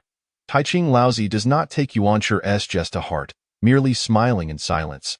With the third flower now half-bloomed, Tongtian's power has surged significantly, prompting him to laugh heartily. Taiching Laozi and Yuanshi genuinely congratulate him. Yuanshi remarks, since our third brother has made progress, let us venture deeper into the mountain in search of further opportunities. Perhaps our third brother will fully bloom his third flower. Tongtian laughs boisterously. If that happens, I shall surpass both of you. Yuanshi, unperturbed, responds with a smile. If that were to be the case, I would be the one to congratulate you. At this moment, the bond among the three pure ones is exceedingly close. Thus, they continue deeper into Kunlun Mountain. After nearly 3 years of exploration, they simultaneously sense a calling and hasten towards a specific direction. Soon, a radiant display of multicolored light reveals itself, shimmering in the distance. The three pure ones recognize this as a sign of an exotic treasure's emergence and quicken their pace towards it. Before long, they arrive at a steep cliff adorned with a vine of gourds, from which 7 resplendent treasures dangle, radiating brilliance. The eyes of the three pure ones gleam with excitement as they approach. However, as they draw near, a formidable array suddenly manifests, ensnaring them all in an instant. A jubilant voice rings out, "Got you! This time, there are 3 of you." With astonishment and fury, the three pure ones, still caught off guard, are left in disbelief. How could such a powerful array, capable of rendering them powerless, have activated without any prior warning? Though their hearts are stirred by the prospect of the exotic treasure, their vigilance remains intact, especially Taiching Laozi, who exercises utmost caution. Yet, even he fails to detect any signs before the array is triggered. "Ah, this is the guarding gourd vine awaiting the three pure ones," exclaims a voice. "Sister Enhua, I win." Enhua concedes, but adds, "Sister Changshi, let us first release our friends, the three pure ones." Just as the three pure ones grapple with their surprise, 2 familiar voices emerge. They turn simultaneously, only to find themselves bewildered. Not far from them, Longming sits leisurely beneath a tree, a stone table before him with a pot of tea. He savors his beverage in tranquility, while Shiha stands dutifully beside him. Changshi, on the other hand, claps her hands with delight, her face alight with joy. Enhua stands beside her, wearing a bemused smile, while nearby, the bound and helpless figures of Hongyun Daoren and Zhen Yuanzi are visible. The astonishment and wrath of the three pure ones swiftly transform into confusion. What is the meaning of this? Tongtian, upon recognizing Longming and the others, feels an inexplicable calm wash over him. He chuckles, unable to comprehend the situation. "Longming, my friend and esteemed ladies, what brings you here? We three pure ones have not wronged you." Changshi shakes her head, responding with a tone of clear rationale. "I discovered this gourd vine first. If you covet it, then it is only reasonable for me to capture you." The three pure ones pause, exchanging glances, then look towards the gourd vine. Taiching Laozi chuckles softly. "Your reasoning is sound, my friend. If this treasure was indeed discovered by you, then it rightfully belongs to you. In the primordial wilderness, there exists a treasure of extraordinary nature, destined for those fortunate enough to encounter it. The term fortunate one is quite elastic, encompassing the first to discover it, the first to claim it, and those capable of seizing it. However, the three purities are not the sort to engage in underhanded tactics of theft. The fact that Longming and his companions could set up a grand formation in advance clearly indicates they were the initial discoverers. Even the most haughty of the three purities, Yuanshi, sees no issue with this. The dilemma lies in the fact that, if the treasure rightfully belongs to you, why not simply take it? What is the purpose of leaving it here while also laying traps? Ta Ching, observing the gourd vine closely, can ascertain that the 7 gourds are ripe for the picking, with no need for delay. Since you, my fellow Taoists, have arrived ahead of us, why not harvest them? If you fear that I, a humble practitioner, might resort to thievery, rest assured, I swear by the honor of Pengu and the 3 purities that I would never stoop to such ignoble acts. Changshi shook her head. If we were to take the gourds, how could we capture those of you who seek to seize the treasures? Ta Ching immediately understood the implications. Ah? He turned to Yuanshi, who also looked bewildered, utterly perplexed by Changshi's words. Tong Tian, ever the lively one, quickly grasped the situation. He covered his face with his hand. Brothers, this gourd vine serves as bait. At that moment, Ta Ching and Yuanshi understood, their expressions shifting as they realized that the illustrious 3 purities had been ensnared in a trap. Changshi produced a slender thread, casting it lightly. The delicate line ensnared the 3 purities, binding them before they could comprehend what had transpired. They were swiftly transported from their confinement to the side of Hongyun and Xinyuzi. Yuanshi discovered that his powers had been restored and immediately began to struggle, but his efforts were as futile as a stone sinking into the sea, achieving nothing. There is no need to attempt escape, Yuanshi Taoist, Hongyun interjected. This Qian Kuan binding immortal rope is a mid-grade chaotic spiritual treasure. Unless one possesses the strength of the heavenly Tao, once bound, one cannot hope to break free. Furthermore, this rope binds all. If you struggle too fiercely, you risk severing connections of fate, realms, and insights. Yuanshi, realizing the gravity of the situation, ceased his attempts. Tong Tian, on the other hand, could not contain himself and burst out laughing. Hongyun Taoist, what did you say? This is a mid-grade chaotic spiritual treasure. Hongyun, with a wry smile, confirmed, indeed, trust me. Look over there at those 2 piles of ash. They are the remains of those who came before me. They not only struggled desperately but also hurled insults at Taoist Longming, only to have all their connections severed and vanish entirely. I cannot even recall their names now, and soon they will be forgotten. Lost forever in the primordial expanse, the 3 purities were instantly drenched in cold sweat. This is indeed fearsome. Such ferocity from a chaotic spiritual treasure. They knew Hongyun's character well and had complete faith in his words. Casting a glance at the nearby ash piles, their trepidation only deepened. Tong Tian swallowed hard. Hongyun Taoist, what does this mean for Longming and his companions? Are they protecting the gourd vine, or using it as bait to eliminate rivals? Hongyun shook his head with a bitter smile. Eliminate rivals? With Longming's power, does he truly need to do so?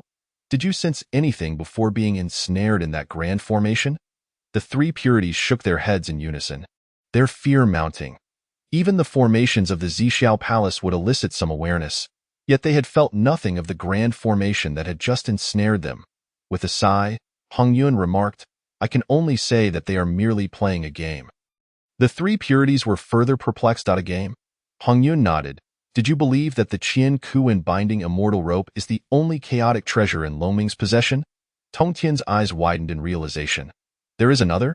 He recalled the deadly golden hairpin that Longming had gifted to Changshi, which also seemed to be a chaotic spiritual treasure. At that moment, the memories influenced by Hongjun began to resurface for the 3 purities.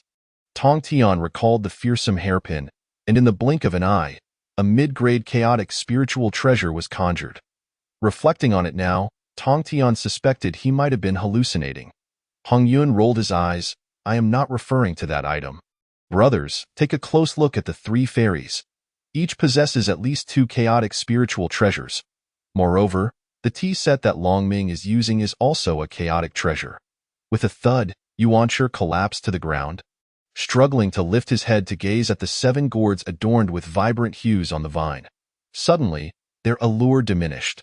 Ta Ching finally comprehended why Hongyun and Xinyuzi were so docile in their presence.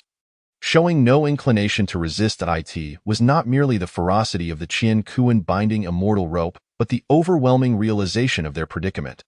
The thought that Longming and company possessed at least 10 chaotic spiritual treasures combined was daunting. The mere idea that he had been lured into a trap by an innate spiritual treasure left Ta Qing devoid of any motivation to resist. At that moment, Changxi's cheerful voice rang out once more. They are coming. Who else is arriving? Hong Yun and Xin Yuzi turned their heads in unison, inexplicably harboring a flicker of anticipation in their eyes. Chapter 55. Changxi the fairy speaks the truth. Dong Wanggong is just a scoundrel. A fiery crimson cloud raced towards them from the distance. Even from tens of thousands of miles away, an intense heat began to envelop the area. The sun in the sky flickered in response, and the temperature at the mountain cliff rose rapidly. It was them. Before Hong Yun could even see the arrivals, he already guessed their identity. Tong Tian nodded. It is the Golden Crows. The sun's divine fire was unmistakably distinctive, a hallmark of their presence in the primordial wilderness. Yuanshi scoffed softly. Such reckless extravagance is indeed unwise. From afar, Emperor Jun and Tai sought to showcase their might, allowing the power of the sun's divine fire to permeate the area, signifying their dominance and warning potential rivals to withdraw. This brazen display naturally irked the proud Yuanshi. Tong Tian chuckled softly. Do not be vexed, brother. Just wait and see. Yuanshi, pondering this, found some comfort in the thought. The more arrogant Emperor Jun and Tai became, the more likely they were to face difficulties. Thus, Yuanshi's spirits lifted. It was evident that even the illustrious three purities found amusement in watching outsiders fall into traps, especially when they themselves were ensnared. Before long, two fiery figures arrived at the mountain cliff, halting before them. Emperor Jun and Tai. However, scarcely had they come to a stop when another figure flew in with blinding speed, almost arriving simultaneously. This newcomer wore a three-dimensional crown and a robe of 9 colored clouds, wielding a long sword and exuding an air of arrogance. Upon stopping, he grinned mockingly at Emperor Jun and Tai. Ah, esteemed Golden Crow friends, Dong Wanggong pays his respects. Emperor Jun's expression darkened at that moment. Dong Wanggong, do you intend to snatch treasures from me? Tai, straightforward by nature and imbued with an innate sense of dominance, saw no need for subtlety. Let us not beat around the bush. Dong Wanggong laughed heartily. Snatch treasures? What do you mean by that? Is this treasure truly yours? Will it respond if you call it? Tai's expression darkened further, the divine fire of the sun swirling in his eyes, signaling the impending confrontation. You may certainly try and see if I fear you. Dong Wanggong grinned broadly. Your straightforwardness is commendable. Let us see the true strength of your abilities. With that, he swiftly unsheathed the sword from his back. This sword, obtained in the Purple Prefecture, is known as the Purple Prefecture Divine Sword, a mid-grade innate spiritual treasure. Allow me to use it to test your skills. Tai rolled his eyes. A mere mid-grade innate spiritual treasure dares to present itself? How laughable. He then summoned his own accompanying treasure, the Chaos Bell. An innate supreme treasure. Upon seeing the Chaos Bell, Dong Wanggong's expression shifted slightly, yet he maintained his prideful demeanor. Even with a treasured artifact, it ultimately comes down to one's own strength. Today, let me show you what true power entails. With the sun's divine fire blazing around him, Tai activated the Chaos Bell, which emitted a soft chime. Though it was not a full ringing, it reverberated through the surrounding space, manifesting a colossal, ethereal golden crow dancing upon the bell's surface. I grant you the first strike. Tai spoke with an even more arrogant demeanor. Dong Wanggong snorted softly and struck the blade of his sword. Let us see the sword then. Tai immediately focused all his attention. Although he was proud, he was fully aware that Dong Wanggong was among the most formidable beings among the 3,000 practitioners of the mortal realm. If the 6 immortals who held the 6 holy positions represented the first tier, then figures like Dijun Tai, Dong Wanggong, Jin Yuanzi, and Ming He belonged to the second tier. No matter how arrogant Tai was, he could not afford to dismiss Dong Wanggong. With a resounding crack, the treasured sword in Dong Wanggong's hand erupted violently. A cloud of smoke materialized, forcefully advancing towards Dijun Tai. This smoke was exceedingly strange, instantaneously transforming into chains that ensnared Dijun Tai. Though he broke free in the blink of an eye, that fleeting moment allowed Dong Wanggong to become a streak of light, hurtling towards the cliff. Ha ha ha, 2 against 1. Do you think this poor Taoist is a fool? Tai Yi seethed with rage, his hair standing on end. Despicable scoundrels! His magical power surged violently as he struck the chaos bell with great force. Dong! The sound of the bell resounded, instantly sealing the heavens and locking the earth, confining time and space. The five elements were restrained, and spiritual energy ceased to circulate. The entire cliff, within a radius of thousands of miles, was transformed in an instant. However, Tai Yi's actions were still a half-step too slow. Dong Wanggong had already reached the base of the gourd vine, a mystical orb of law glowing in his hand, intending to obliterate the entire cliff.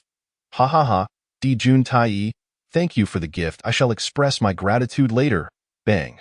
Before Dong Wanggong could finish his words, a heavy impact abruptly silenced him. Completely unprepared, he crashed into an invisible barrier with tremendous force. The collision was earth-shattering. Dong Wanggong was thoroughly injured, his 3 flowers shattered, and 5 energies severed. His entire being seemed to adhere to the wall like a mural. Blood splattered profusely, painting the area in crimson and white for hundreds of meters. Dong Wanggong appeared as if he were embedded in the barrier, suspended in mid-air for a moment before finally falling to the ground. Having summoned the He Tu and Luo Shu, he was prepared to assist Tai Yi, but was left utterly dumbfounded. Tai Yi, did you move? He exclaimed, bewildered. What? I had no idea my younger brother's Chaos Bell possessed such a fearsome ability. Tai Yi was equally confused, his Chaos Bell trembling in his grasp. That wasn't my doing. What on earth is happening?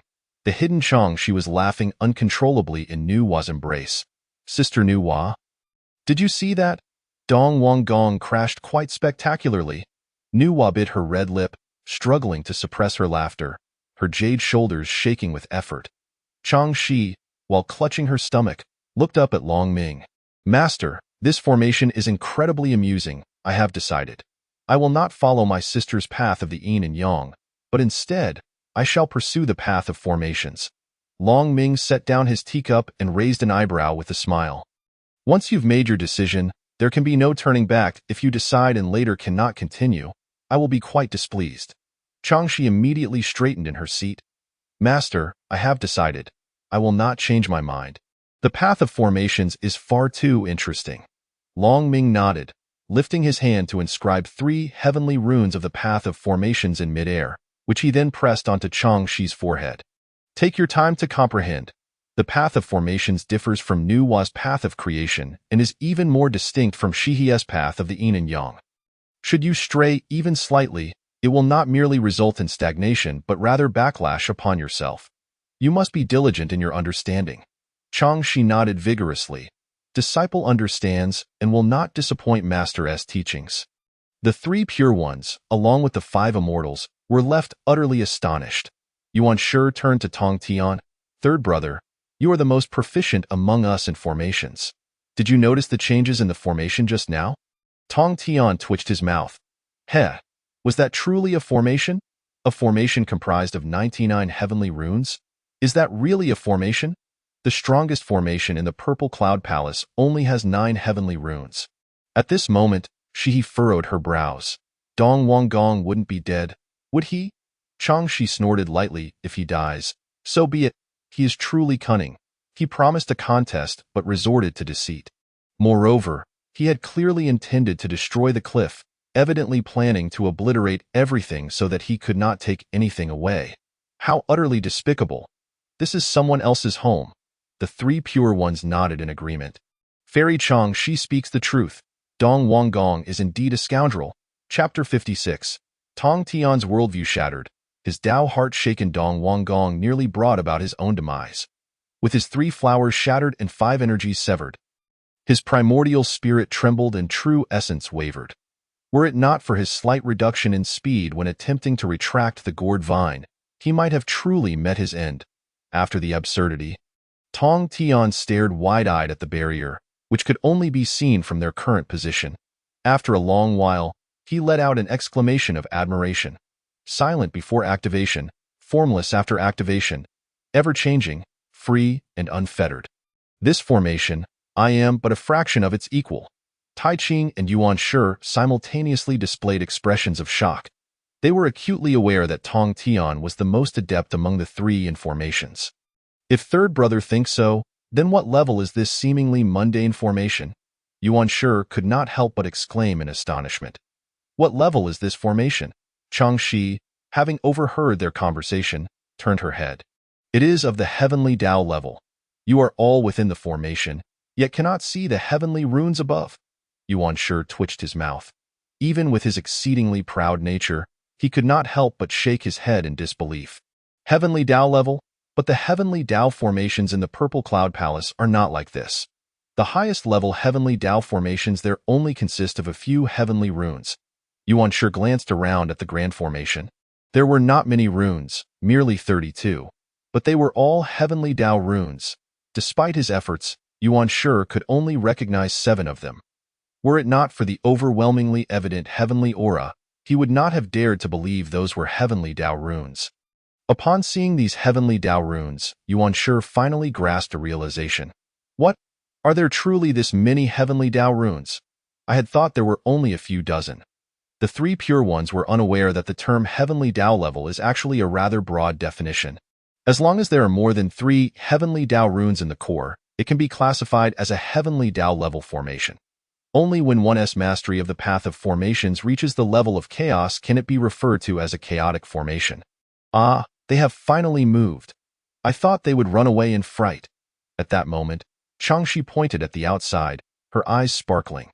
Ever since she learned that Di Jun Tai was the heavenly marriage arranged for her sister by the heavenly Tao, she had been seething with indignation, eager to teach Di Jun Tai a lesson. As a young woman, she had yet to take form and was already assigned to a stranger, which greatly displeased her. Master, may I teach them a lesson? She looked towards Long Ming. Long Ming smiled and waved his hand, casually inscribing 99 heavenly runes, which he then instantly compressed into a formation plate. With this, you can control the formation here at will. As long as you do not perish, you may do as you please. Since you have decided to pursue the path of formations, take this opportunity to deeply experience this formation.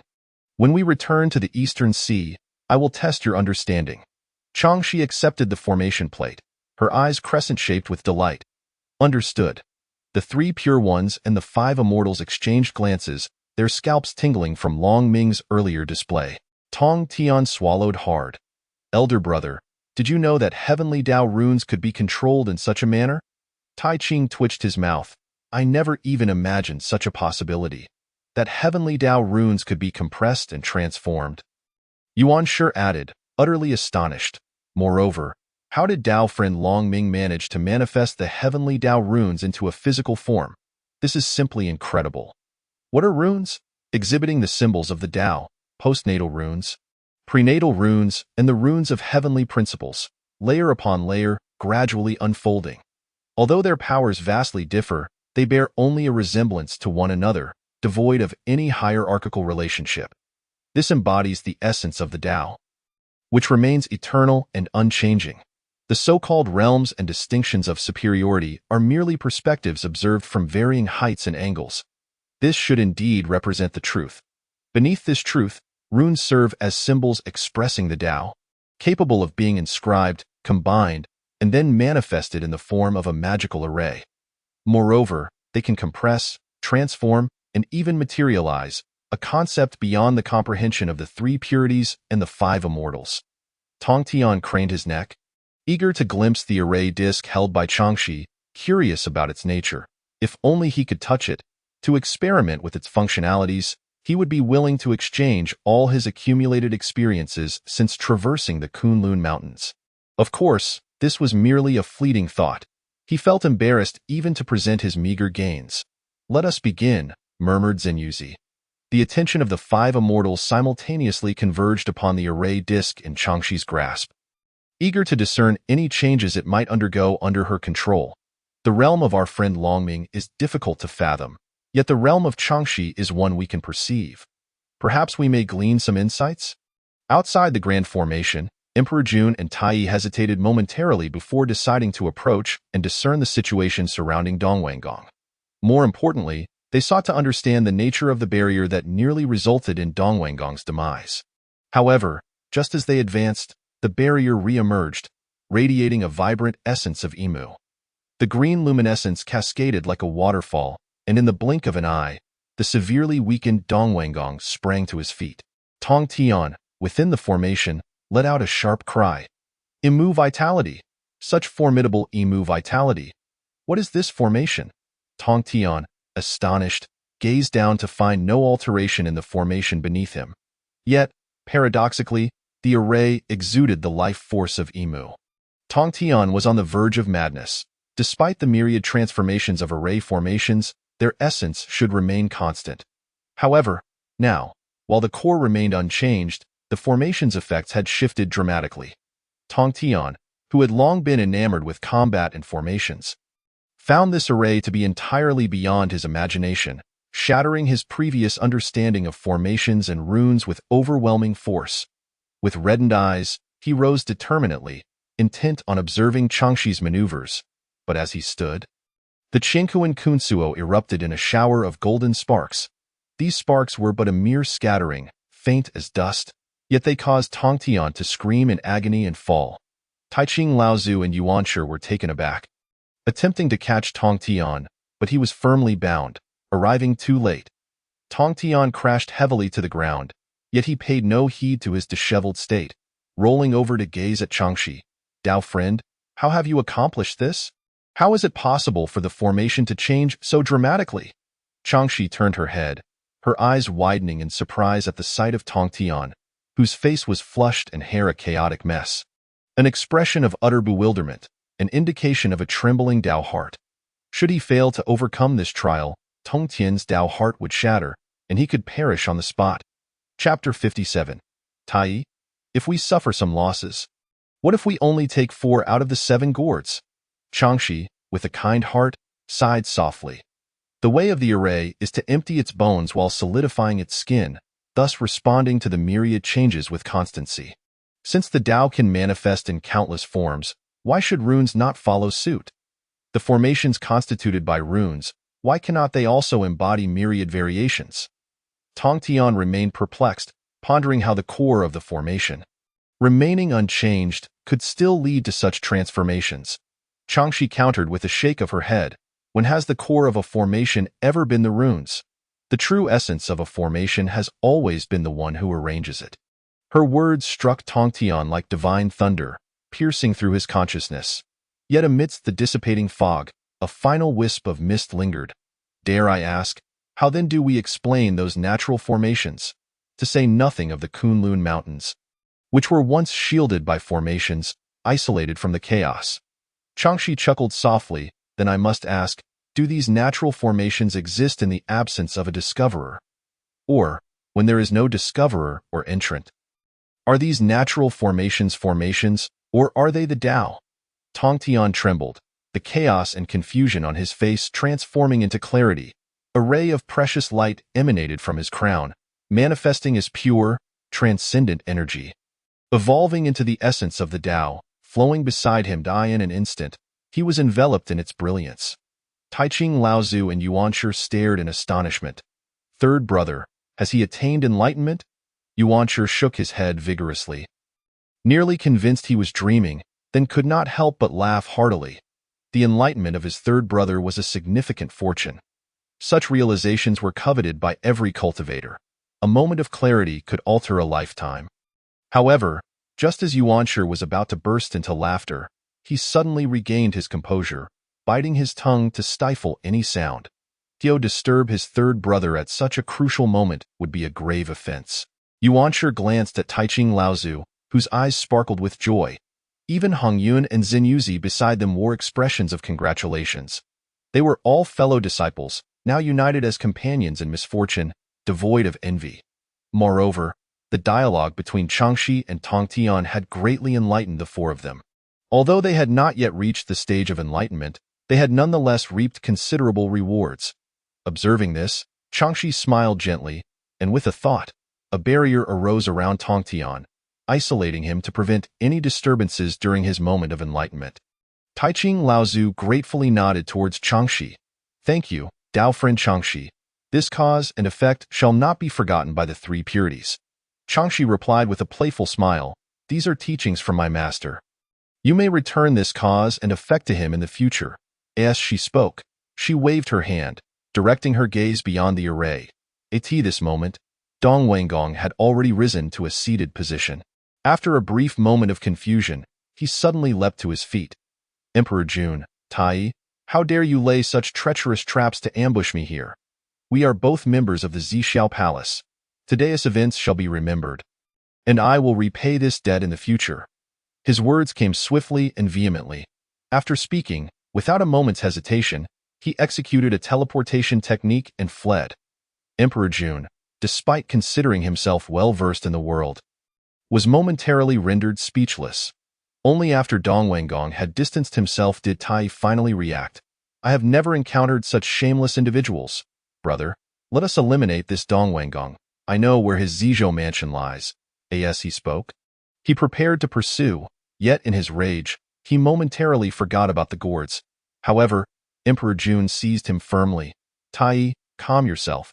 Something is amiss here. Tai looked at Emperor Jun in confusion. What is amiss? Emperor Jun's gaze shifted to the spot where Dong Wanggong had fallen. Gradually moving forward, the barrier that had previously radiated emu vitality had vanished once more. Cautiously, Emperor Jun stepped closer, reaching out his hand, yet found nothing to grasp. After hesitating briefly, he suddenly swung his fist. The powerful solar essence transformed into a three-zhong golden crow firebird, hurtling forward. Boom! The golden crow firebird flew less than 100 meters before colliding with an invisible barrier, creating a large breach amidst a tremendous explosion. The solar essence surged back, instantly reducing everything within a radius of thousands of meters to ash. Yet beyond that unseen barrier, the grass remained green, and the trees and rocks stood unchanged. Tai used the Chaos Bell to shield himself from the chaotic solar essence, his expression one of utter bewilderment. This barrier was not a naturally occurring formation. Rare treasures often possess protective barriers, yet such barriers are typically rigid, either present or absent, with no room for selectivity.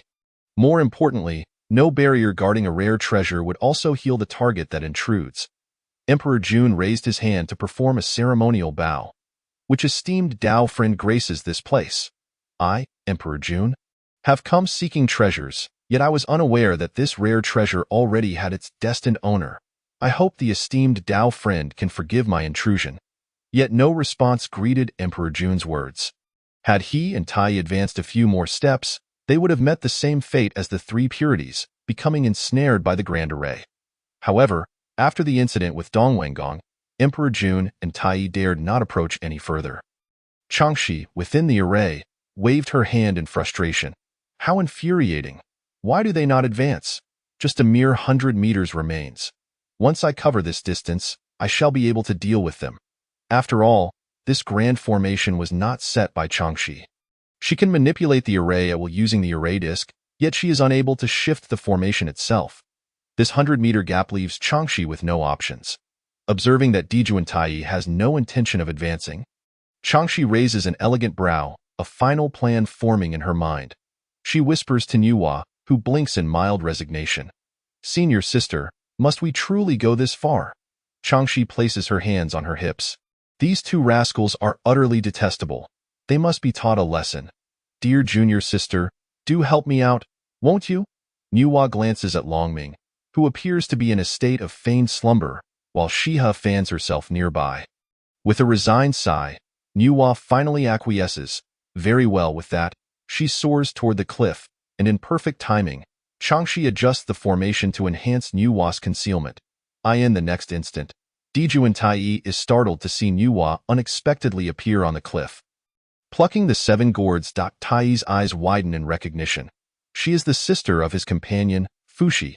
If not for Fushi's current seclusion, he would have accompanied Tai on this treasure-seeking journey to Kunlun. Tai furrows his brow. Could it be that everything that just transpired was orchestrated by Nuwa? Yet Tai brushes aside these concerns.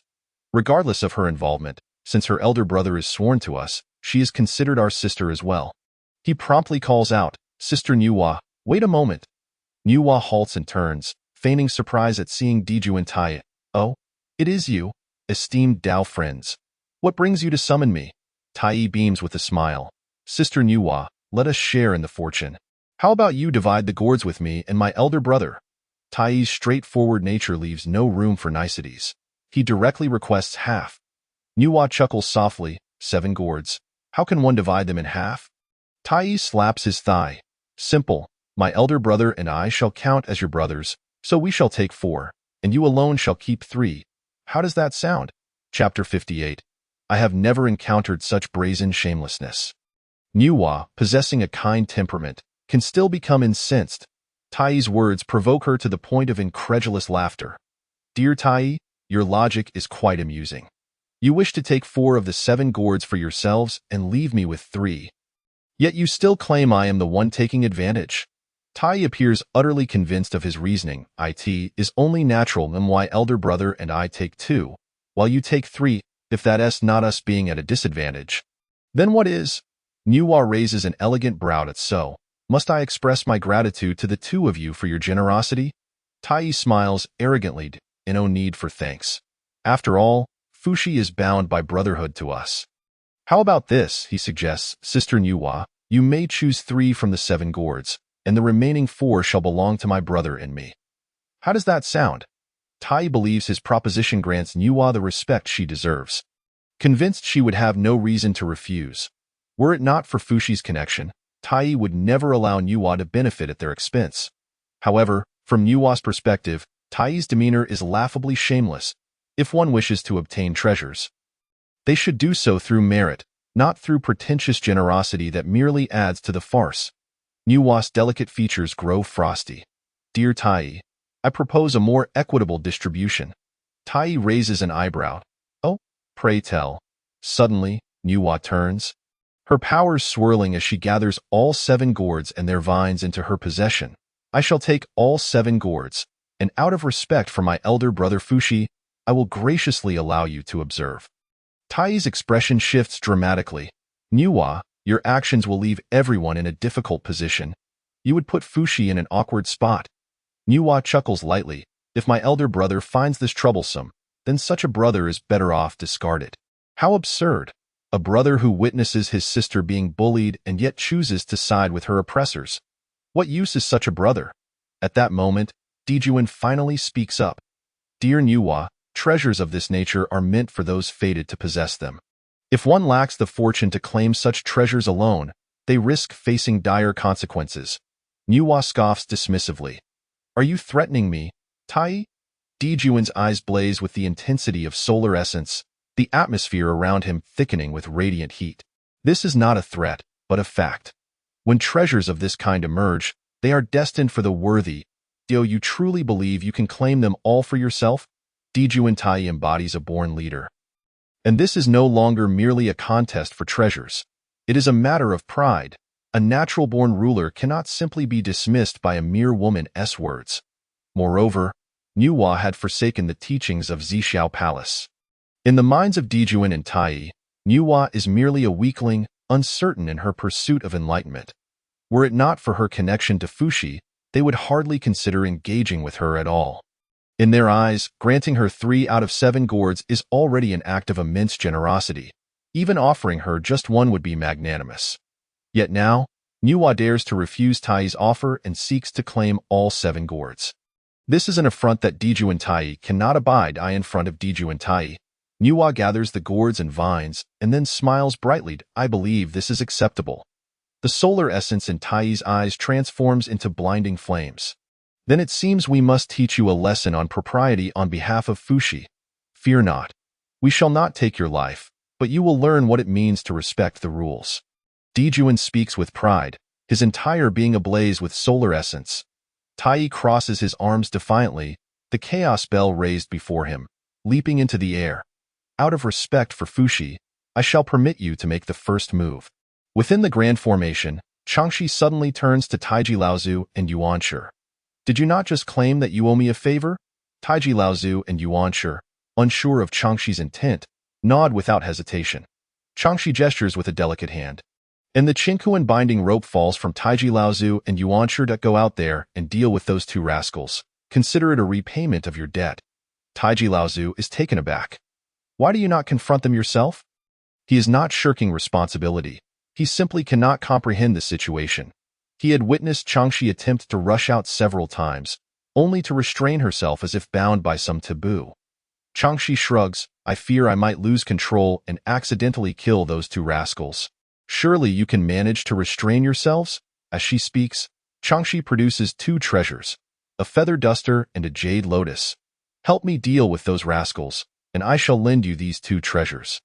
Taiji Laozu and Yuanshi instinctively accept the treasures, only to find themselves stunned. What the Chaos Spirit treasures? Do you possess nothing less than chaos-grade artifacts? Taiji Laozu stares at the feather duster in confusion. Why do I feel like something is amiss? Where did it all go wrong? Yuanshi, however, disregards such thoughts. One must understand that treasures are treasured not solely for their combat prowess, but also for their myriad uses. Though these two treasures are only temporarily borrowed, wielding them in battle is undoubtedly advantageous for Taiji Laozu and Yuanshi.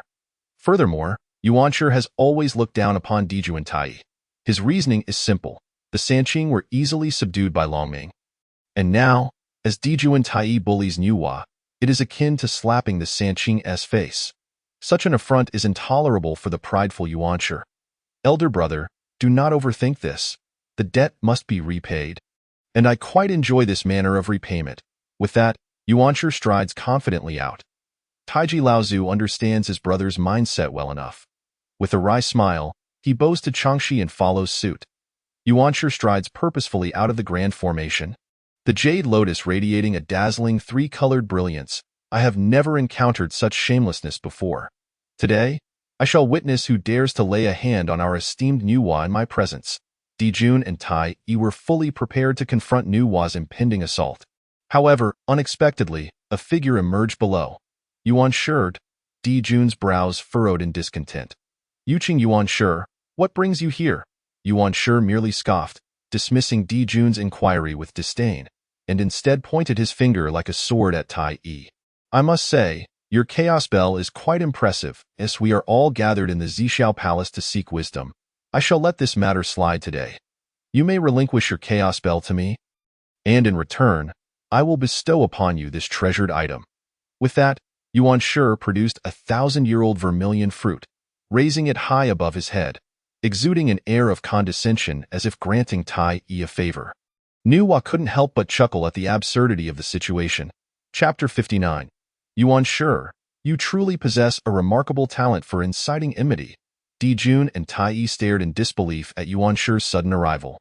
Compared to Nuwa's retreat from the Zhixiao Palace, the presence of the three pure ones posed a far greater threat to Dijun and Tai. Dijun raised his hand, suppressing Tai's fury towards Yuanshi. The solar essence within his eyes flowed with silent intensity. So, Yuqing Yuanshi is also present. Did you discover this gourd vine together with Nuwa? Yuanshi arched an eyebrow. Gourd vine? What gourd vine? I am unaware of such a thing. I merely witnessed two shameless individuals, taking advantage of their numbers to bully Sister Nuwa and engage in unsavory deeds. Yuanshi's demeanor was one of a dignified, proud middle-aged man, and he now feigned arrogance, tilting his chin and casting an arrogant glance at Dijun and Tai, thoroughly displaying his disdain for the two golden crows. His reference to sister plainly indicated his unwavering allegiance to Nuwa. Tai could not tolerate this affront and let out a snort. Are you intending to oppose my brother and me? This gourd vine is a primordial spiritual root of extraordinary value. Those who are fated to encounter it should all partake. Are you and Nuwa planning to monopolize it? Yuanshi rolled his eyes. What gourd vine? What primordial spiritual root? I have stated. I see nothing. Tai's eyes blazed with fury. What? Yuqing Yuanshi, do you believe that you and Nuwa can trample upon my brother and me at will? Yuanshi laughed heartily, tossing the very same words back at him. What? Tai, do you think that you and Dijun can dictate terms to me and my brother? Suddenly, Taiqing Laozi stepped forth from behind Yuanshi. Just as he had upon his arrival, Dijun and Tai remained oblivious to any signs of this development. Dijun felt a surge of wariness and cautiously spoke, so, Taiqing Laozi is also here. In that case, let us speak plainly. The 7 gourds shall be divided among the 5 of us, and the remaining 2 will await those who are fated to have them. What say you? Before Taiqing Laozi and Yuanshi could respond, A voice chimed in. The fated individuals you speak of, do you mean me and Zhen Yuanzi? Red Cloud and Zhen Yuanzi had also emerged. Evidently summoned by Chang Shi. Dijun and Tai Yi's expressions shifted dramatically. Just moments ago, they were 2 against 1, intending to bully Nu Hua. Now, 4 formidable figures had suddenly appeared before them. How could they withstand such overwhelming odds? However, retreating would be a blow to their pride. Yet launching an immediate attack seemed futile as well. Dijun pondered briefly, revealing a cold, sardonic smile. Very well. The 7 gourds align perfectly with our numbers. We are all fated individuals, and thus each shall receive 1. Red Cloud smiled silently, while Zhen Yuanzi rolled his eyes. Yuan Shi let out a short huff. Since we are each to receive 1, my third brother naturally deserves 1 as well. Dijun's brow furrowed. Tai Ching Laozi. If he is not present, then he cannot be considered a fated individual. Yuan Shi gazed at Dijun with an air of superiority. What right do you have to declare my third brother is not a fated individual? The 3 pure ones are united as 1. My elder brother and I are fated individuals. Thus, my third brother must, without a doubt, also be 1. He paused slightly, casting a sidelong glance at Nu Hua. Sister Nu Hua, your brother Fu, she is surely a fated individual as well?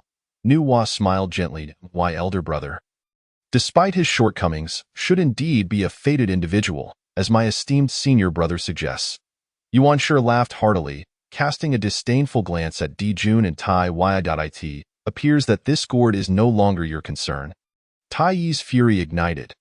The chaos bell before him rumbled ominously. Do you believe you have us cornered?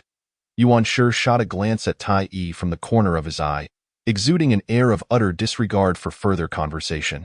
What makes you think you have the right to use the term cornered? When Sister Nu Hua discovered the primordial spiritual root and was about to claim it, you too rushed in to seize it. Now that the situation has turned, you adopt a victim's facade. Ha! Since you claim we have you cornered, then very well, today I shall demonstrate what it truly means to be cornered.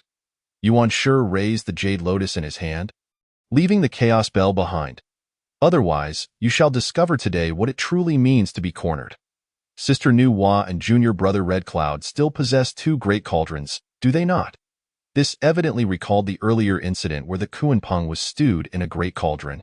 Red Cloud, ever the jester, nodded enthusiastically, producing the primordial yin-yang cauldron, as for the half Kuanpeng within. It had undoubtedly been refined into yin and yang energies long ago. I wonder if my esteemed friends, Dijun and Tai Yi, find this sufficient for a cauldron? Though Red Cloud was fundamentally kind-hearted, it was essential to note that his benevolence did not extend to the point of being exploited.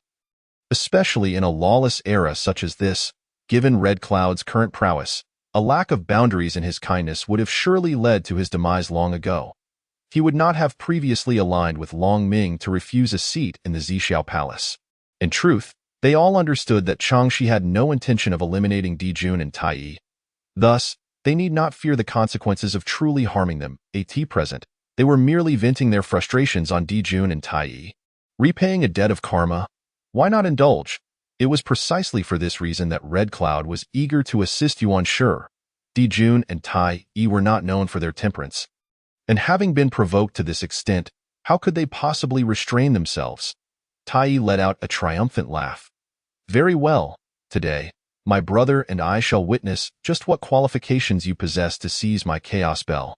Yuan Shi rolled his eyes. Your chaos bell? Do you truly believe you are worthy of it?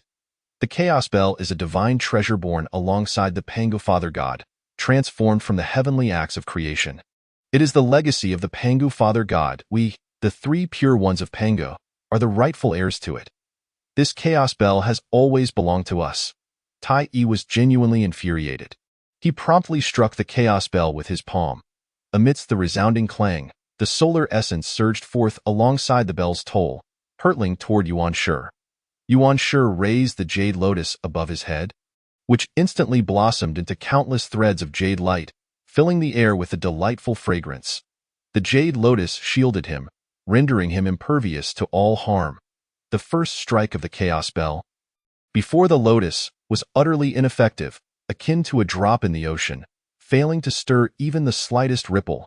Yuan Shi, however, grinned widely. Tai Yi, remember, you were the first to strike against my 3 pure ones. When the time comes to face Master Hongjun, I shall have every right to speak my case." Dijun and Tai Yi were both taken aback, realizing they had fallen into Yuan Shi's trap. Yet, at this moment, retreat was not an option. Tai Yi would not cease.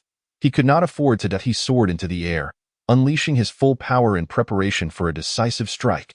Dijun also summoned the He Tu and Luo Shu, ready to support Tai Yi at any moment. Meanwhile, Red Cloud and Zhen Yuanzi cast admiring glances at Yuan Shi. "Yuan Shi, you truly possess a remarkable talent for inciting enmity." Chapter 60. Did you mention the Yuqing 9 linked rings? Hongjun has established regulations. During the period of listening to the Tao at the Zhixiao Palace, the 3,000 practitioners of the mortal realm may engage in competition, but they must not resort to conflict.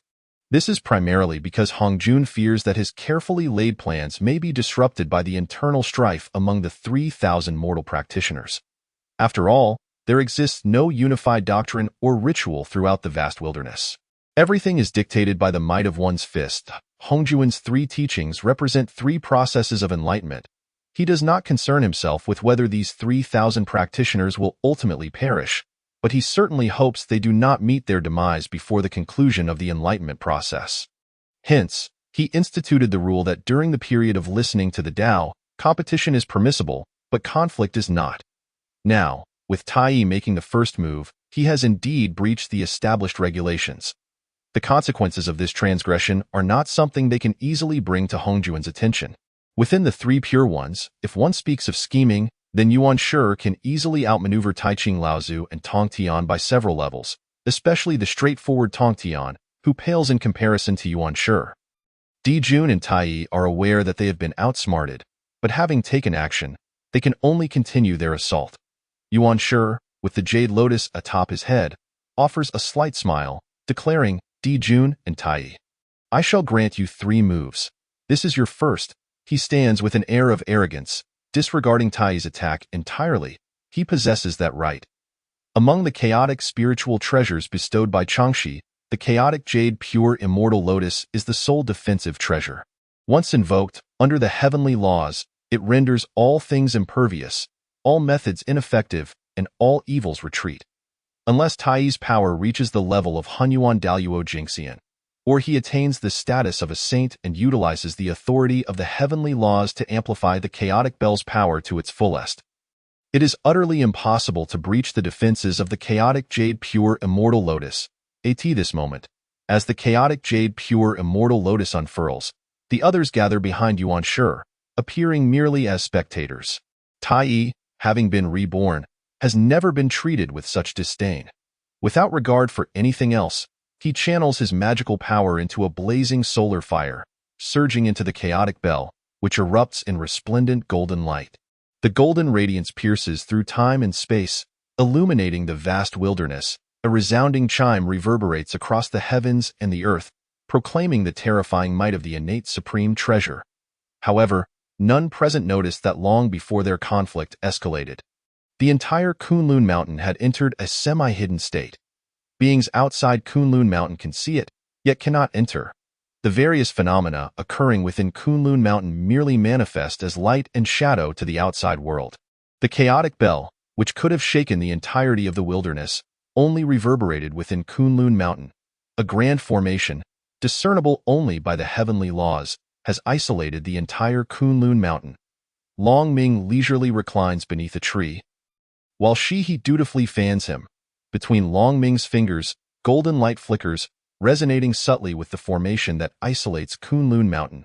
Yet, none are aware of this. Yuan Shi shelters himself and the others with the chaotic jade pure immortal lotus. Yet, the power of the chaotic bell has already shaken the very mountain of Kunlun by 1,000 miles. Yuan Shi's gaze sharpens. Truly, it is deserving of being called an innate supreme treasure. Its potency is astonishing. A mere ordinary chime has managed to rattle the Kunlun Mountain body. Kunlun Mountain is one of the greatest spiritual sanctuaries in the wilderness, its structure exceptionally solid. Even a full-force strike from a golden immortal would fail to leave a single crack. Yet, a single chime from the chaotic bell has already shaken the mountain body. If this continues, the entire Kunlun Mountain may very well shatter. However, Yuan Shi is not one to be easily intimidated. What does it matter if you possess an innate supreme treasure? In my hands is a chaotic spiritual treasure. I am the true lineage of Pangu, one of the three pure ones. With a chaotic spiritual treasure in hand, if I cannot contend with you, then this path of cultivation is in vain. Tai, if you dare to harm Kunlun Mountain, today I shall surely stew you in the Yin-Yang cauldron, Yuan Shi bellows. And a bolt of jade pure divine thunder strikes the chaotic jade pure immortal lotus. Instantly, thunder rumbles for 1,000 miles. A bolt of thunder, 100 feet thick and 1,000 miles long, erupts from the chaotic jade pure immortal lotus. Though this lotus is a defensive treasure, it is not entirely incapable of being used for offense. It possesses a remarkable feature. It can amplify the user's Dao techniques. Yuan Shi has only just acquired this chaotic jade pure immortal lotus and has not yet refined it, so he can only utilize its most basic function of doubling the power. Were he to unleash the full potential of the chaotic jade pure immortal lotus, the amplification would reach 1,000-fold.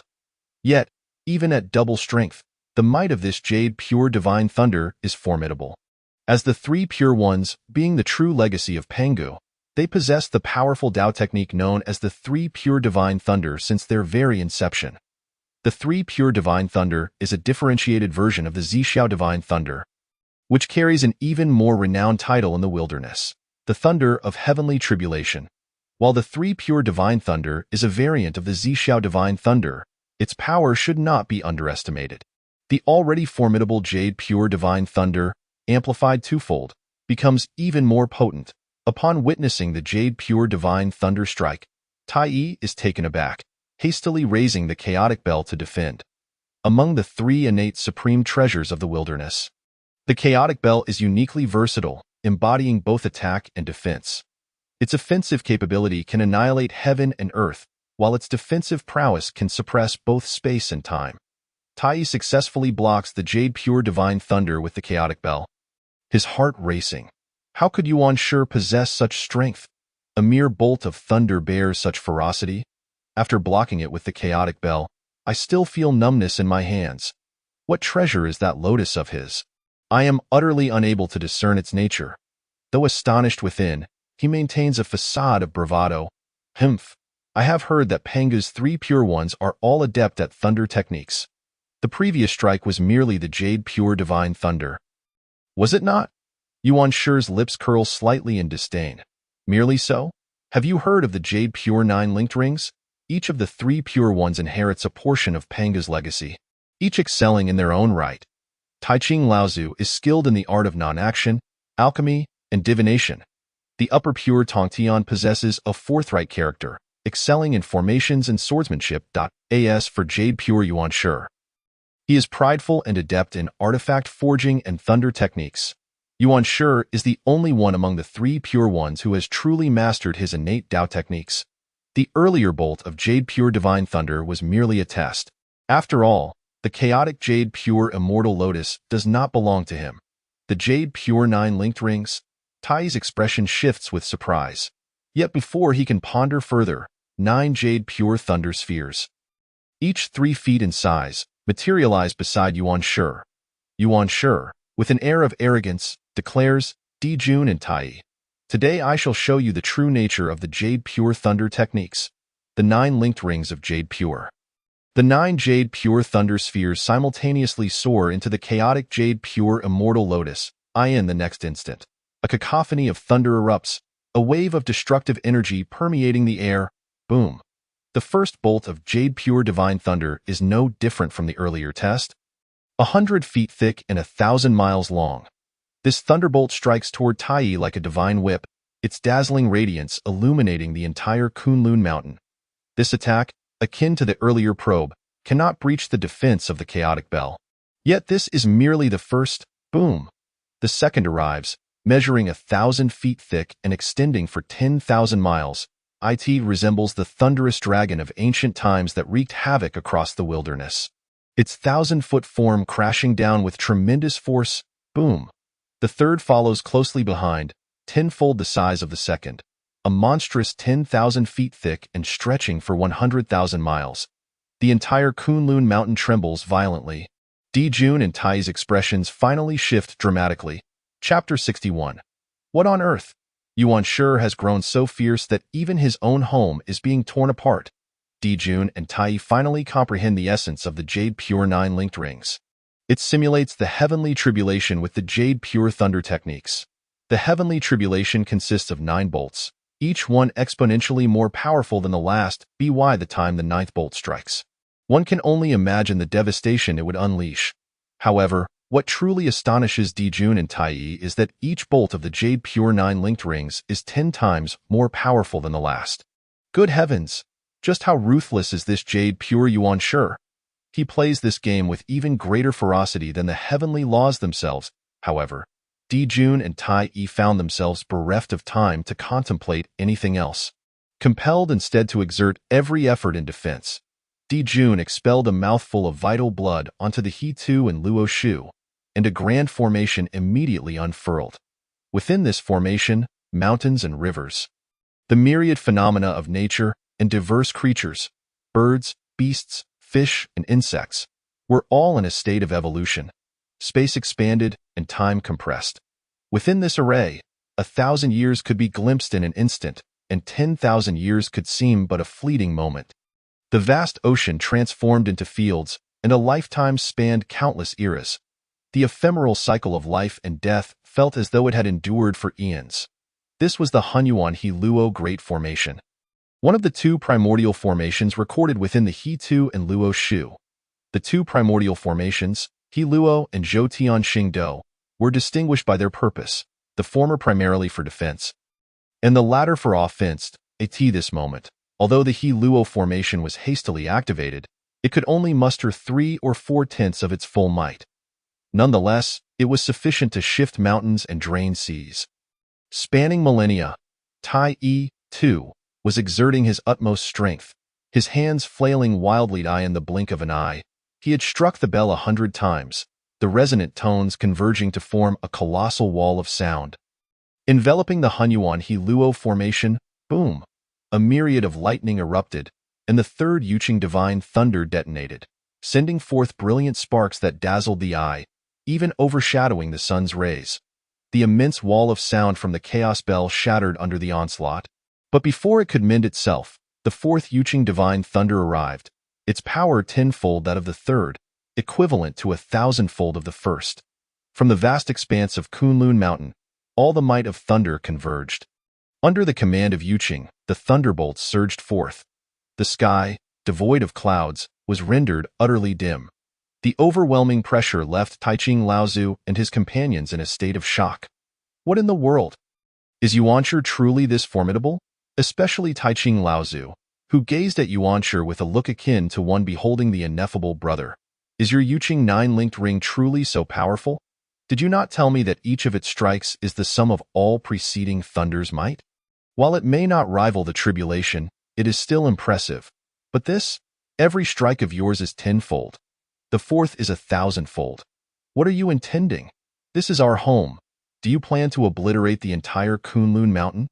Yet, Taiching Laozu's thoughts were futile. The boundless thunder, obedient to command, surged forth with the 4th Yuqing Divine Thunder, boom.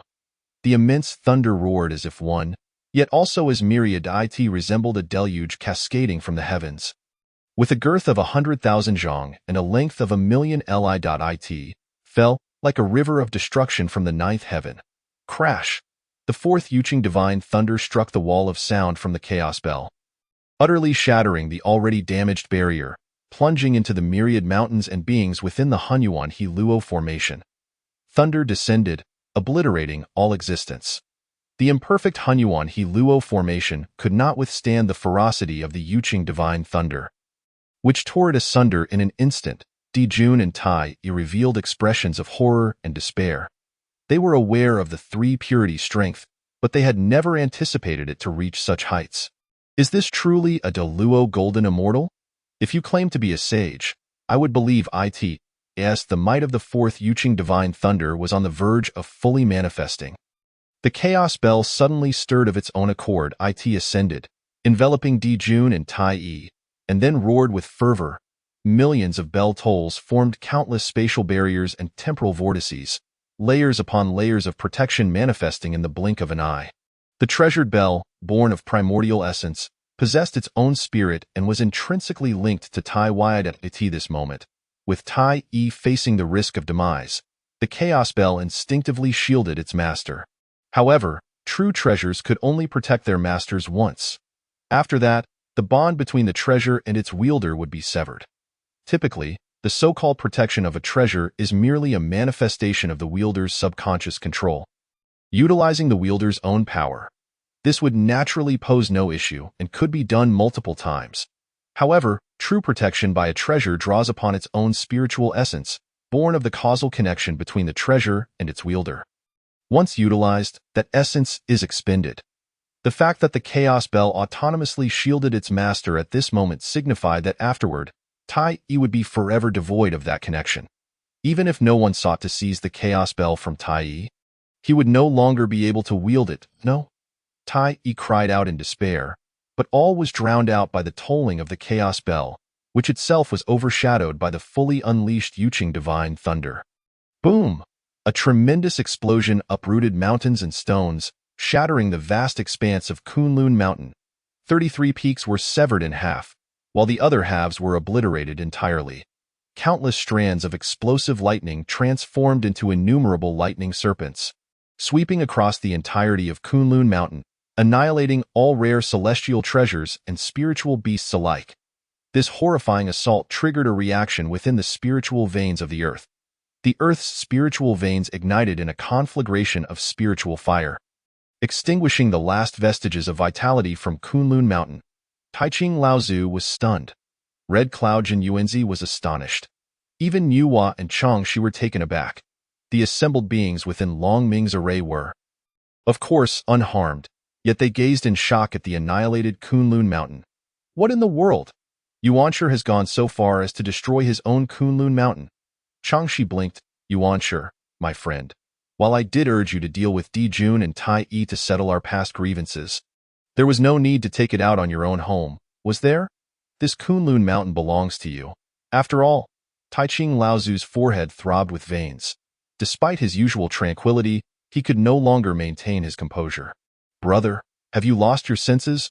What are you doing? How can you be so reckless? Yuanshi opened his mouth and spat a mouthful of black blood. The others gasped in shock. What in the world? Yuanshi has become so enraged that he harms even himself? Taishang Laozu realized that something was amiss and quickly stepped forward to support Yuanshi, stuffing 3 golden pills into his mouth. Brother, what madness has overtaken you? How have you drained all your power, leaving your primordial spirit so frail? Red Cloud's mouth gaped. Was Yuanshi truly prepared to perish alongside Di Jun and Tai E? Yuanshi, my friend, did Di Jun and Tai E offend you before? After consuming the golden pills, Yuanshi finally regained his breath. I have been careless. The others exclaimed. Huh? Shivering, Yuanshi lifted the Chaos Yuqing Immortal Lotus. I had no idea this treasure would amplify the Yuqing 9-linked ring to such an outrageous extent. By the time the third bolt of thunder struck, I intended to cease, but it was too late. The fourth bolt completely drained my power. Had it not been for this treasure's nature of not harming its master, my primordial spirit would have likely been consumed by the fifth bolt of thunder. Taiching Laozu, Red Cloud, and Zhen Yuanzi broke out in a cold sweat simultaneously, instinctively glancing at the chaos spiritual treasure borrowed from Changshi.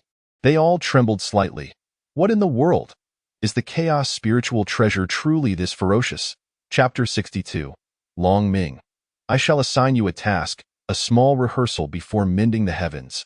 Changshi, upon hearing Yuanshi's words, wore an expression of surprise. Oh, did you not pay attention to the instructions left within the treasure? The others were momentarily taken aback. Instructions? What are those? Changshi placed her hands on her hips, puffing up her cheeks in indignation. You do not understand the treasure's basic abilities, how to use it, or its special points, yet you dare to use it. My master said that to use a treasure without understanding it is akin to courting death. I knew you wouldn't refine these treasures, so I kindly left you the instructions. Did you not even glance at them? Taiching Laozu and the others were utterly dumbfounded. Is it truly necessary to consult the instructions to use a treasure? But upon reflection, what Changshi said was indeed reasonable. They were handling treasures of chaos level, whose might was incomparable to that of innate treasures. They had merely borrowed them for temporary use and dared not refine them. It was certainly impossible to ascertain all the details of the treasures merely by a casual sweep of their consciousness, as they would with innate treasures. Taiching Laozu opened his mouth but could only lamely respond. Changshi, my friend, you speak truthfully. We have indeed been overly presumptuous, mistaking these chaotic treasures for innate ones. This is entirely our fault.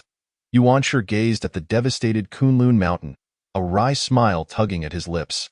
Moments ago, he had held a flicker of hope. With Kunlun mountain destroyed, surely he could seek compensation from Long Ming.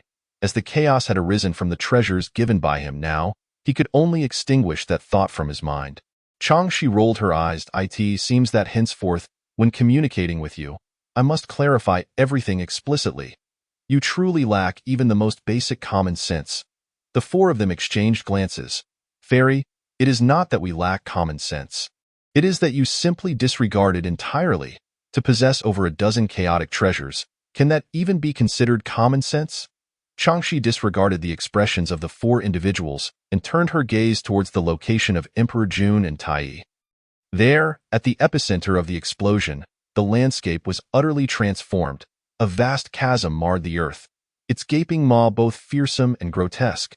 An immense surge of toxic gas, reminiscent of black sludge, erupted from the pit, accompanied by a cacophony of eerie howls emanating from within. Countless grotesque visages writhed amidst the noxious vapors, while a putrid stench permeated the air. Laozi of Taiji's countenance shifted dramatically. Had this pit breached the Nine Nether? Moreover, it reeked of the Blood Sea. Although the Nine Nether and the Blood Sea were said to lie beneath the earth, they actually resided in a different dimension. Anyone who thought they could simply excavate to reach the Nine Nether and the Blood Sea would find such an endeavor utterly impossible. Yet, the final explosive blow had indeed shattered the barriers separating them. Not only had it pierced the confines of the Nine Nether and the Blood Sea, but look above, the taciturn Xinyuanzi pointed skyward. The four simultaneously raised their heads, collectively gasping in astonishment. Directly above the chasm, there was a similarly enormous void.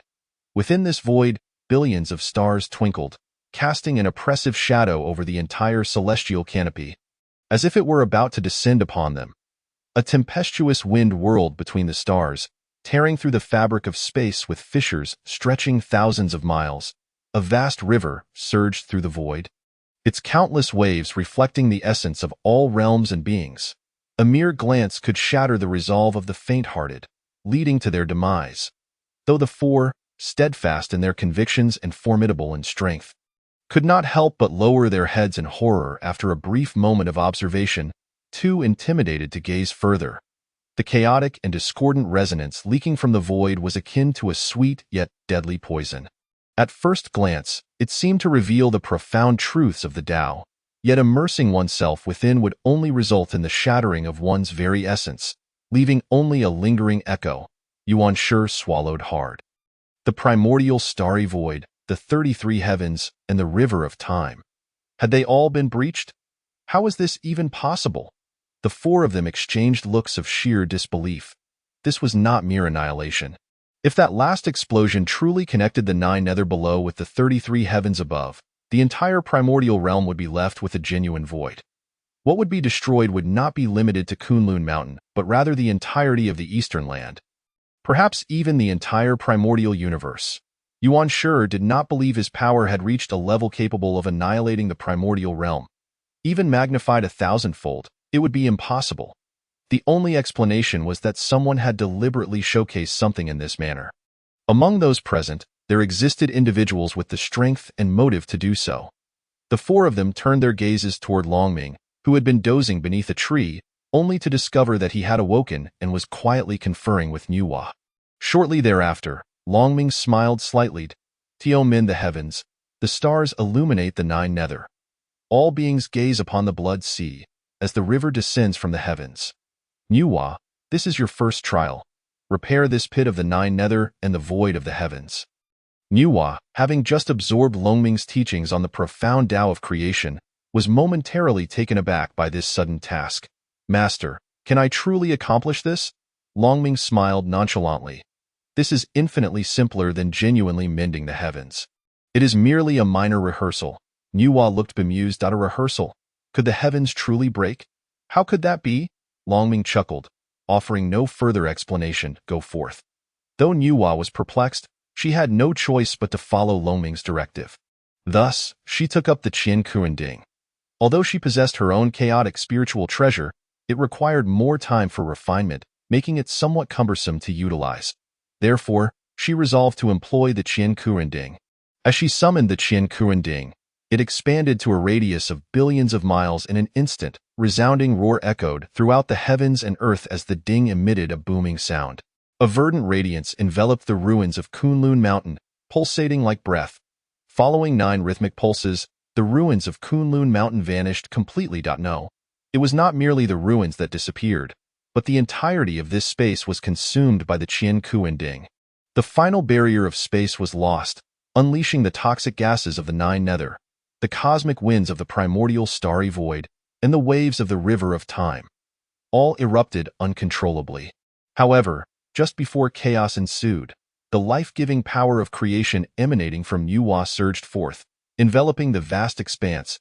At that moment, the Tao of creation transformed into a celestial furnace, suppressing everything within the missing space. The stars, the chaotic winds, the toxic gases of the 9 nether, and even the terrifying waves of the river of time. All were quelled by the Tao of creation. Now under Nuwa's control, it was as though Nuwa had wholly merged with this celestial furnace. Though this realm was small, it lay entirely within her grasp. The 4 of Taiji Laozi widened their eyes in horror, realizing they too were under her dominion. With but a thought from Nuwa, they would be rendered utterly defenseless against death, much like the 2 individuals previously slain by the Qian Kuan's binding ropes. All causality and history would be erased. This was the most terrifying death imaginable to any living being. Chapter 63. The Path I Cannot Comprehend. Yet I am profoundly shocked. Yuan Shi looked to Taiji Laozi. Elder brother, what on earth is this? What does our friend Nuwa intend to do? He felt a deep embarrassment in calling Nuwa his junior. Leaving aside everything else, the realm of her life-giving power of creation was something he could only aspire to. Taiji Laozi shook his head. I cannot comprehend. Yet I am profoundly shocked. Boom, boom. Within the vast expanse that had lost both space and time, a heartbeat-like sound suddenly reverberated, quickening in tempo. The 4 of Taiji Laozi gazed at Nuwa hovering in midair. Draped in ethereal clouds, with every gesture, space unfurled like mist, and time pulsed like light. The seals of the heavens encircled her, and the stars of the cosmos twinkled above her. In the next instant, the river of time surged with towering waves, crashing down as if intent on obliterating everything. Yet, within this vast expanse, apart from Longming and his entourage shielded by the grand formation, there was no one else. Thus, the river of time merely emitted futile roars, filling the space in an instant. Nuwa opened her eyes, and within her beautiful gaze, the life-giving power of creation reflected all living beings. Then, from her eyes flowed forth the essence of all things. Under the control of this life-giving power, the river of time rapidly calmed. At last, the space solidified, and time began to flow once more. The earth was restored, as billions of tons of soil and rock emerged from the process of creation. With a resounding crash, the 33 peaks of Kunlun Mountain rose once again, as though trees were sprouting anew. Streams and rivers reappeared as well.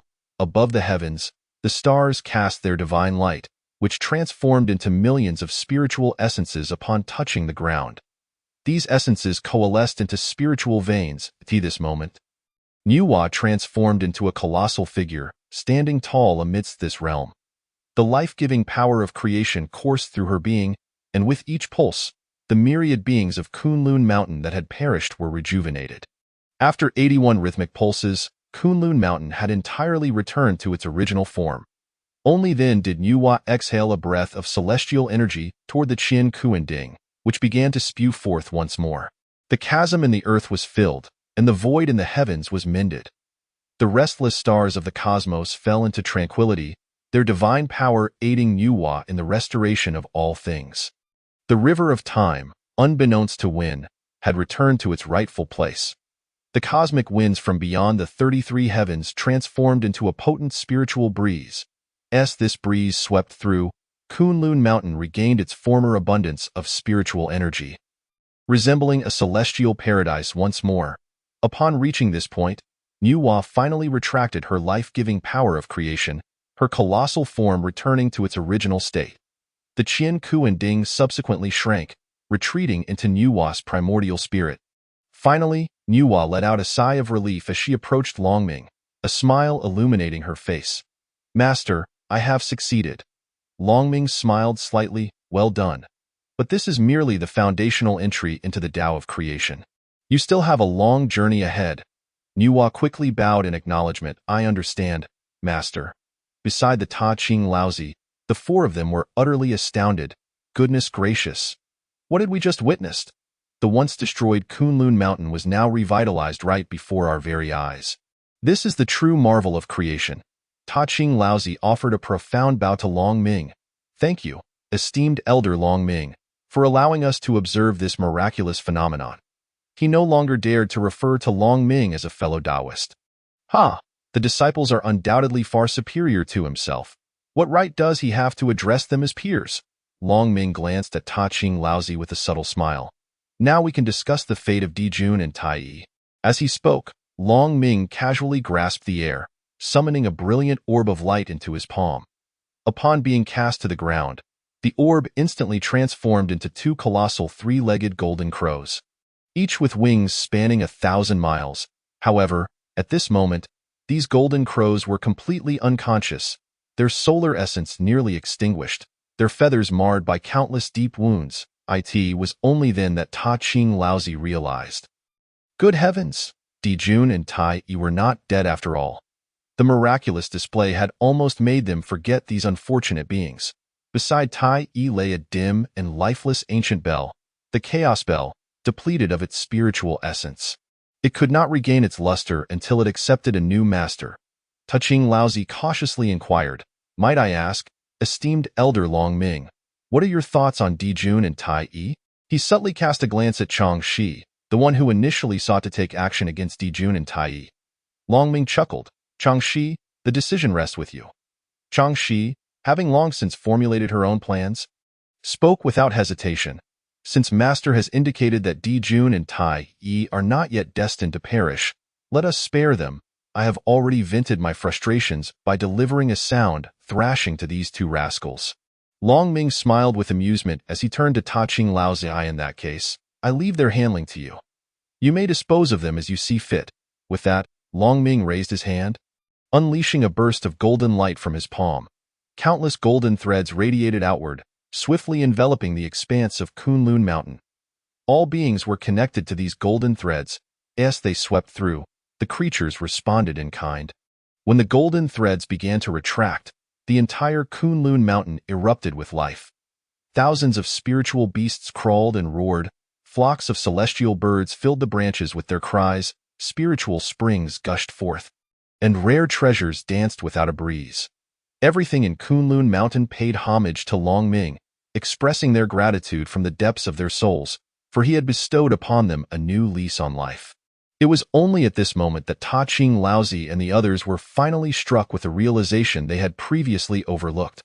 They had been utterly unaware of the tremendous commotion occurring in Kunlun Mountain. Yet the vast wilderness remained eerily silent. Logically, there should have been some divine consciousness sweeping over to assess the situation, considering the earth-shattering events that had just transpired. Yet, there was nothing. Now, Ta Ching Laozi and the others comprehended the situation. The entire Kunlun Mountain had been isolated by Long Ming's grand array. Even though time and space had momentarily vanished, and a minuscule miracle of creation had unfolded here, no one had come to investigate. Everything that transpired remained concealed, as if nothing had occurred in the eyes of the wilderness. Ta Ching Laozi and the others exchanged glances, terror creeping from the depths of their hearts, filling every corner of their being. This sense of awe was even greater than that which they experienced in the presence of Hong Jun. Long Ming cast a glance at the four, who were drenched in cold sweat, and smiled faintly before turning to depart with the three women in the blink of an eye. They vanished completely. It was only then that Ta Ching Laozi and the others finally exhaled a long breath of relief. They promptly sank to the ground, their legs weak. Chapter 64.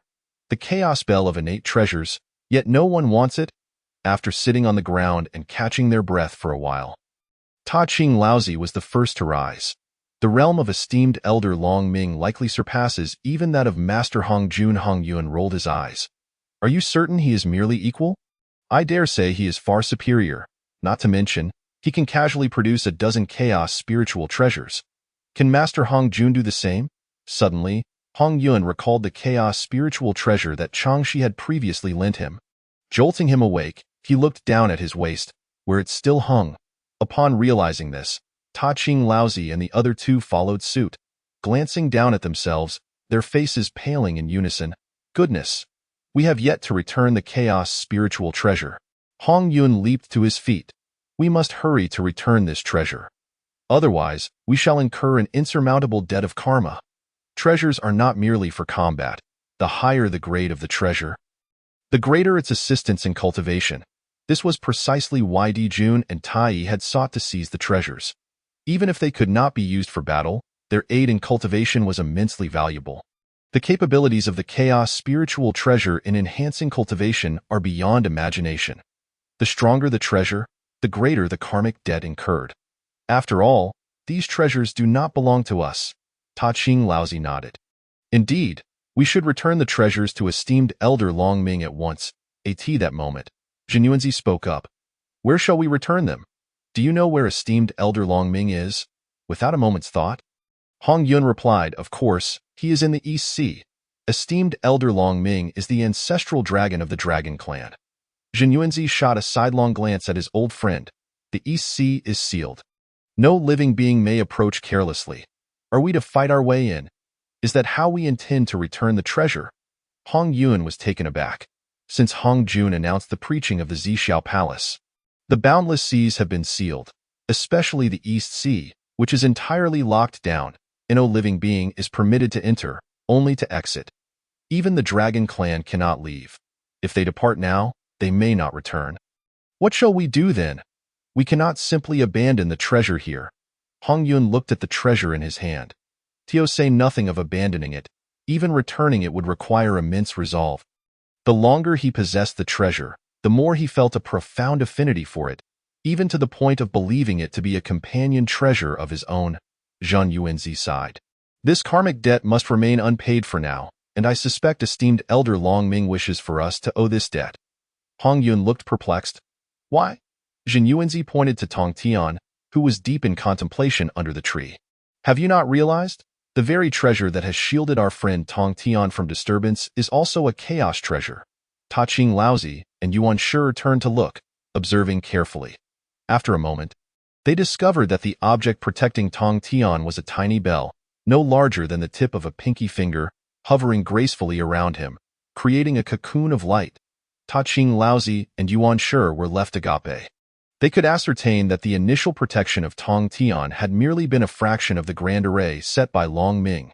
Yet, at some unknown point, the power of this chaos spiritual treasure had supplanted the dissipated array.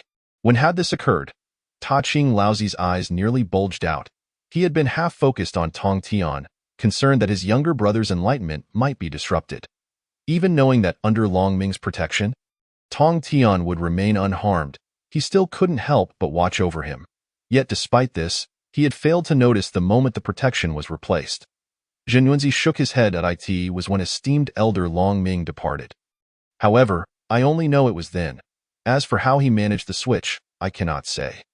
Zhen Yuanzi, skilled in observation and having remained at a distance, had been curious about how long Tong Tian's enlightenment could last. After all, the longer the enlightenment, the greater the rewards. Yet even with that, Zhen Yuanzi could only ascertain a general time frame, entirely oblivious to the specifics of when or how Long Ming executed the switch. If esteemed elder Long Ming had merely forgotten to reclaim it, It would be improbable for him to have intentionally replaced it with a treasure before his departure. Zheng Yuanzi looked to the other three. Rather than pondering how to return the treasure, we might better consider how to repay this karmic debt in the future. Upon hearing the words of Taching Laozu and Yuanshi, they found considerable merit in their reasoning. Thus, they momentarily set aside the matter of the treasures. The gazes of the four returned to the figures of Dijuan and Tai. Hong Yun pondered briefly, how shall we proceed with the two of them? Yuanshi, who traditionally advocated for the complete eradication of threats, responded decisively, eliminate them. Taching Laozu shot him a sidelong glance, retorting, but as Changshi just mentioned, they are not yet at the point of death. To act against the heavens could incur heavy karmic retribution. Yuanshi merely pursed his lips, falling silent, fully aware that his elder brother held the celestial mandate in high regard, thus refraining from further discussion on the matter. Hong Yun turned to Zhen Yuanzai, asking, "Friend, you are often resourceful. What do you propose?" Zhen Yuanzai shrugged, "It's simple. We could find a place to dispose of them, as long as they are not left on Kunlun Mountain." Taching Laozu, alongside the others, was momentarily taken aback. Is such an approach even feasible? Zhen Yuanzai maintained a calm demeanor, as if it were the most natural course of action. We cannot kill them, nor can we keep them here. If we do not cast them away, what alternative do we have? Do you intend to care for them upon awakening? Do you truly hope to reconcile past grievances? Taching Laozu twitched his lips in response. Zhen Yuanzai's reasoning was undoubtedly sound. After a moment of deliberation, Taching Laozu finally conceded, "Very well, let us cast them away." He then inquired, "And what of this chaos bell? How shall we address it?" Hong Yun was the first to shake his head, declaring, "I shall forego it. This chaos treasure has already caused me enough headaches." Taching Laozu, "You may take it," he suggested. Taching Laozu quickly declined, "I too shall pass. Perhaps Zhen Yuanzai would like to claim it?" Zhen Yuanzai shook his head with even greater resolve. Before he could even voice his thoughts, Yuanshi had already rejected it as well. The Chaos Bell, a treasure of primordial origin, was undeniably enticing. However, with one chaos treasure already in possession, the allure of the Chaos Bell diminished significantly. More critically, the essence of the Chaos Bell had dissipated. It required eons of refinement to restore it. Who among them had the time to undertake such a task? They were already bound by the karma of possessing a chaos treasure. If they did not seize the opportunity to enhance their strength with it, the karmic debt would be for naught. Especially now, as they all experienced a period of ascendance, the higher they climbed. The more they could comprehend during the teachings at Zishao Palace. Who would squander time repairing the Chaos Bell? After all, it was a primordial treasure. Once accepted, its power would automatically be absorbed. The notion of holding it for later restoration was simply impractical. At this moment, if the teachings were to conclude, all four would undoubtedly desire it. Yet, at this particular juncture, none were inclined to claim it. Thus, the esteemed primordial treasure, the Chaos Bell, found itself unwanted. Chapter 65. A calamity caused by carelessness to the four. The Chaos Bell had transformed from a treasure into a burden and a significant liability. Amidst the fervent pursuit of ascension by all cultivators in the realm, none among the four wished to claim the Chaos Bell. Ultimately, it was Zhen Yuanzai who proposed a solution. Let the Chaos Bell seek its own destined bearer. We shall collectively channel our power into it to assist. Taching Laozu found this idea agreeable, as it would prevent any one individual from becoming overly attached to the bell. Thus, all four simultaneously unleashed a stream of power, identical in nature and devoid of any personal intention. The Chaos Bell emitted a muffled toll. Resonating with what seemed to be profound sorrow, in an instant, it vanished, tearing through the fabric of space. Taching Laozu exhaled with relief. Now, having disposed of Dijuan and Tai, let us return to our cultivation. The other three nodded in tacit agreement. This course of action felt most fitting. As the four deliberated on where to cast Dijuan and Tai, the Chaos Bell had already plunged into the river of time and space. The tolling of the bell echoed, reminiscent of a desperate roar, as it stirred tumultuous waves within the temporal currents. The bell itself surged amidst these waves, revealing a vast panorama of mountains and rivers. Jagged cliffs and raging rivers unfolded before its form, with the stars of the cosmos flickering above. The starlight wavered, and the celestial order became chaotic as the elemental forces of earth, wind, fire, and water surged uncontrollably. The river of time boiled over, leading to the annihilation of boundless realms. Boom! The entire primordial expanse erupted with strange phenomena. Shadows of mountains and rivers distorted the heavens, casting bizarre remnants across millions of miles. Elemental forces gushed forth from every unimaginable source. Countless beings, unaware of the unfolding calamity, perished without warning. Time became dislocated, and space descended into chaos, as the celestial bodies seemed poised to plummet from the ancient cosmos, trailing frightful luminescence that sent shivers down the spines of countless beings. The four, prepared to cast Dijuan and Tai away, were struck with horror as they observed the surrounding chaos. "What has transpired?" they exclaimed simultaneously, attempting to decipher the situation. Yet, in an instant, they found themselves besieged by an overwhelming tide of karmic retribution. Before they could comprehend the unfolding events, they were weighed down by the crushing burden of karma. "What on earth is happening?" The four were utterly bewildered. "We have not offended anyone. How have we accrued such immense karma? Could it be due to Dijuan and Tai? Surely not." Instinctively, Taching Laozu and the others summoned their chaos treasures to temporarily shield themselves from the karmic onslaught. However, the disturbances within the primordial realm continued unabated. As torrents of karma surged forth in the blink of an eye, this karma took on a tangible form, cascading down like a river from the heavens. "We must have inadvertently triggered something," Taching Laozu cried out in terror. Yet, they could not fathom what had transpired amidst such monumental upheaval. The magnitude of the changes within the primordial realm had even drawn the attention of Hongjun from Zixiao Palace. He swiftly extended his divine sense over the entire expanse, quickly pinpointing the source of the turmoil to the river of time and space. Yet, this revelation left Hongjun stupefied. As a sage, he could only observe the river of time and space, powerless to influence its course. Regardless of what transpired within that realm, he was merely a spectator. His eyes shimmered with confusion as his divine sense swept across the primordial landscape. Finally, he discerned a substantial accumulation of karmic energy converging upon the vicinity of Kunlun Mountain. Upon closer inspection, the bewilderment deepened. He recognized the figures of the three Pure Ones, Hongyun and Xinyuanzai. What in the world have these five done? Have they provoked such a deluge of karmic retribution? Are they seeking to become the second Luoho? A rumble echoed as a dark bolt of lightning descended from the heavens, heralding the return of divine retribution, fixating ominously upon Kunlun Mountain. Clearly, if this karmic energy continued to amass, calamity would soon befall them. The four, utterly paralyzed, felt as though they were on the brink of becoming the most unjustly condemned beings since the dawn of creation, facing divine wrath without having committed any transgressions. What could they possibly say in their defense? At this moment, the vast river of time and space has manifested numerous colossal whirlpools, gathering terrifying forces and extending countless chaotic lines of causality. Once the ultimate eruption occurs, the entire primordial spacetime will be thrown into disarray. Causality will be inverted, and the fabric of reality will collapse, resulting in the untimely demise of all sentient beings.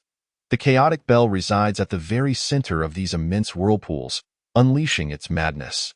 The four figures of Taiching, however, had not anticipated that the chaotic bell was transformed from the handle of the heavenly opening divine axe, an artifact of the creation of the world, imbued with the virtues of cosmic genesis. Even at the moment of its birth alongside Tai, it possessed a certain degree of consciousness. Although this consciousness was still quite rudimentary, just moments prior, the four figures of Taiching had disregarded it, even kicking it into the river of time and space. In its sorrow and fury, the chaotic bell began to self-destruct. After all, it is a primordial treasure, and if it were to explode in the river of time and space, it would spell disaster for the entire primordial realm.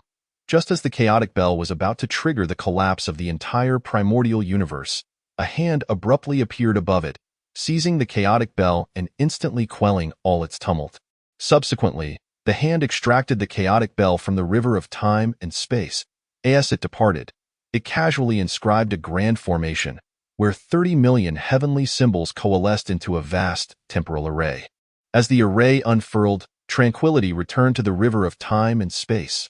The sun, moon, and stars resumed their rightful positions, and the elemental forces were restored to their fivefold harmony. All upheaval was instantaneously suppressed, and the temporal array commenced the restoration of all damage, reversing the harm that had been wrought. The myriad worlds of the Joteon were reversed anew, the dead were revived, and destruction transformed into renewal.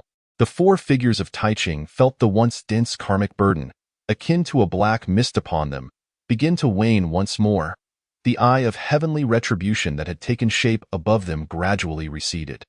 Weak and trembling, the four figures of Taiching collapsed onto the ground, drenched in cold sweat, their eyes betraying an indelible panic.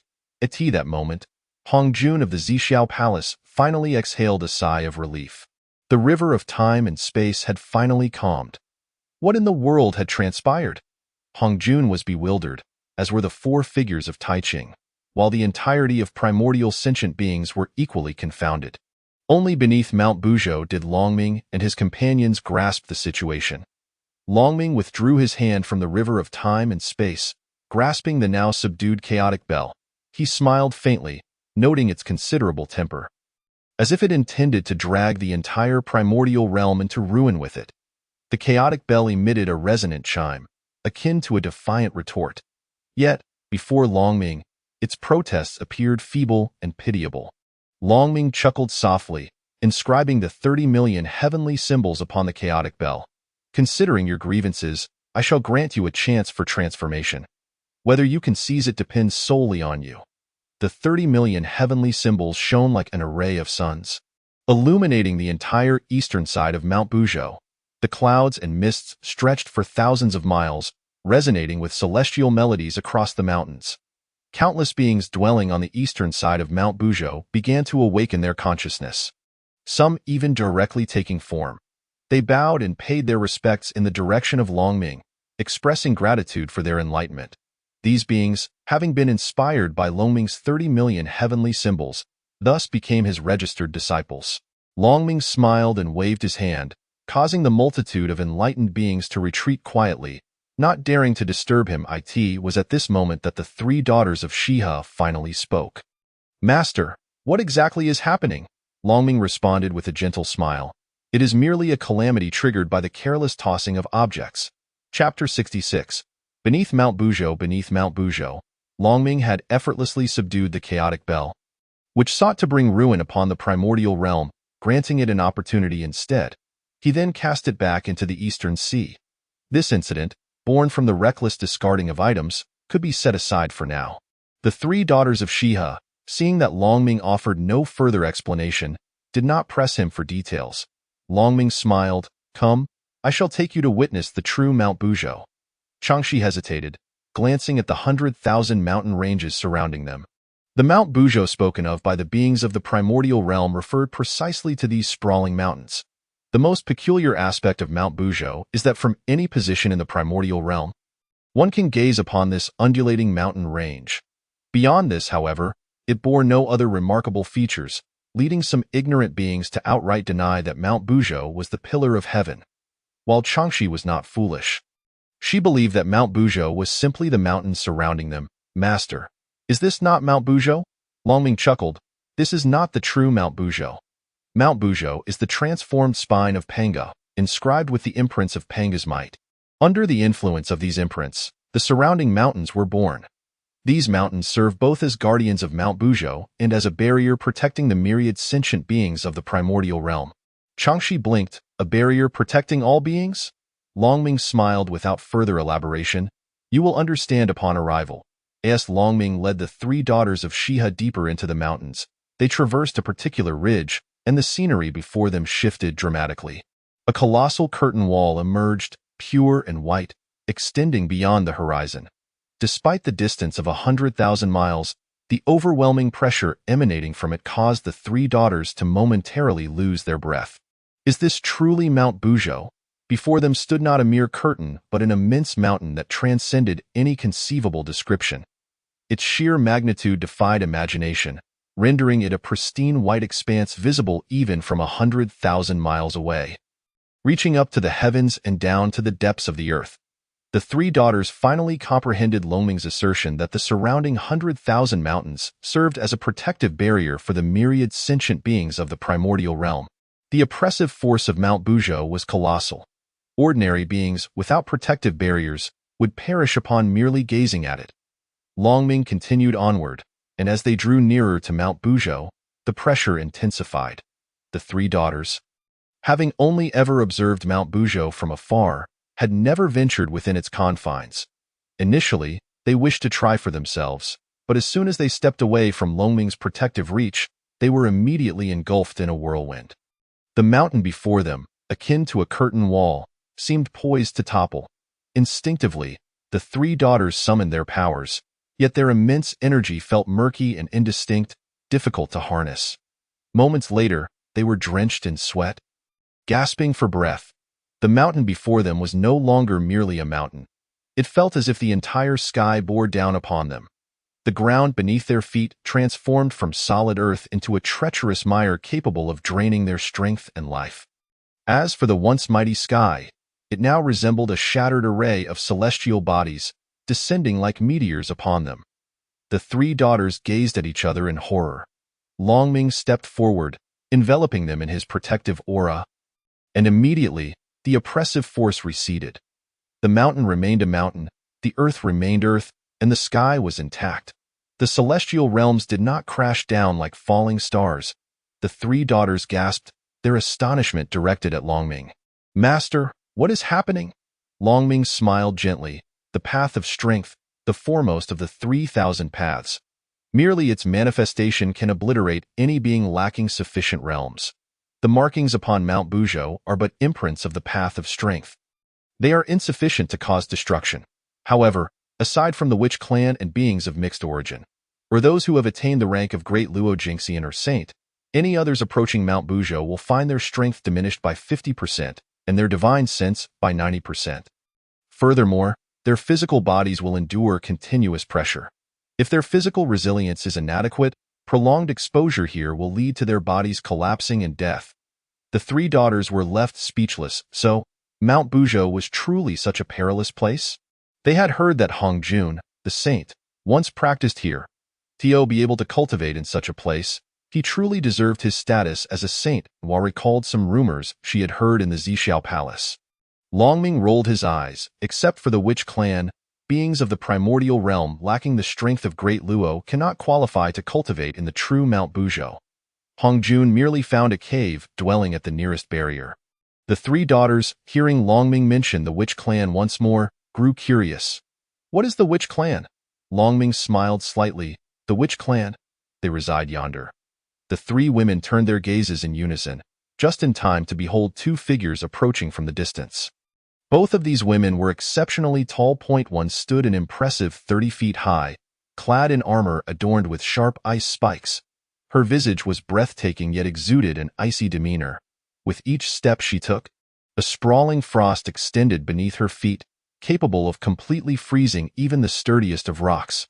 The second woman, slightly shorter, yet still towering over 2 feet, bore a hammer of earthy hue at her waist and donned a rugged, wild leather attire. Her beauty surpassed even that of the frigid woman, rivaling that of the three daughters of Shihe, dragging along a fearsome beast carcass that measured 10 miles in length. She moved with a grace that resonated powerfully with the earth, drawing upon its immense strength. In her grasp, the massive beast's remains appeared almost weightless as they walked. The wild woman maintained a warm smile, engaging the icy woman in fervent conversation. Despite her frigid exterior, the latter listened intently, indicating a deep bond between them. The moment the three daughters of Shihe cast their eyes upon the duo, the two women sensed their presence and abruptly lifted their heads, momentarily stunned. These two were none other than the only two female ancestors among the 12 ancestral shaman of the Wu clan. Ximing, the ancestor of ice, and Hu Tu, the ancestor of earth. They had ventured out for a hunt, completely unprepared to encounter unfamiliar outsiders on their return journey, especially in this region, the very heart of Buzhou Mountain, where external beings were a rare sight. Save for the mindless beasts that roamed the area, after all, sentient beings generally shunned such oppressive environments. This was one of the reasons the Wu clan could contend with the Demon clan in later generations, not only due to their formidable individual strength, but also because the depths of Buzhou Mountain were inhospitable to foreign entities, which could not unleash their full combat potential there. When the Wu clan found themselves overmatched externally, they could retreat to the sanctuary of Buzhou Mountain. This equilibrium persisted until the Demon clan temporarily nullified the mountain's oppressive effects with the Zhoutian star array. Devastating the ancestral grounds of the Wu clan, the Penghu Sacred Hall, leading to the ancestral shamans losing their sanity and assaulting the celestial court, resulting in mutual destruction. At this moment, within the true confines of Buzhou Mountain, apart from the Wu clan, no sentient beings existed.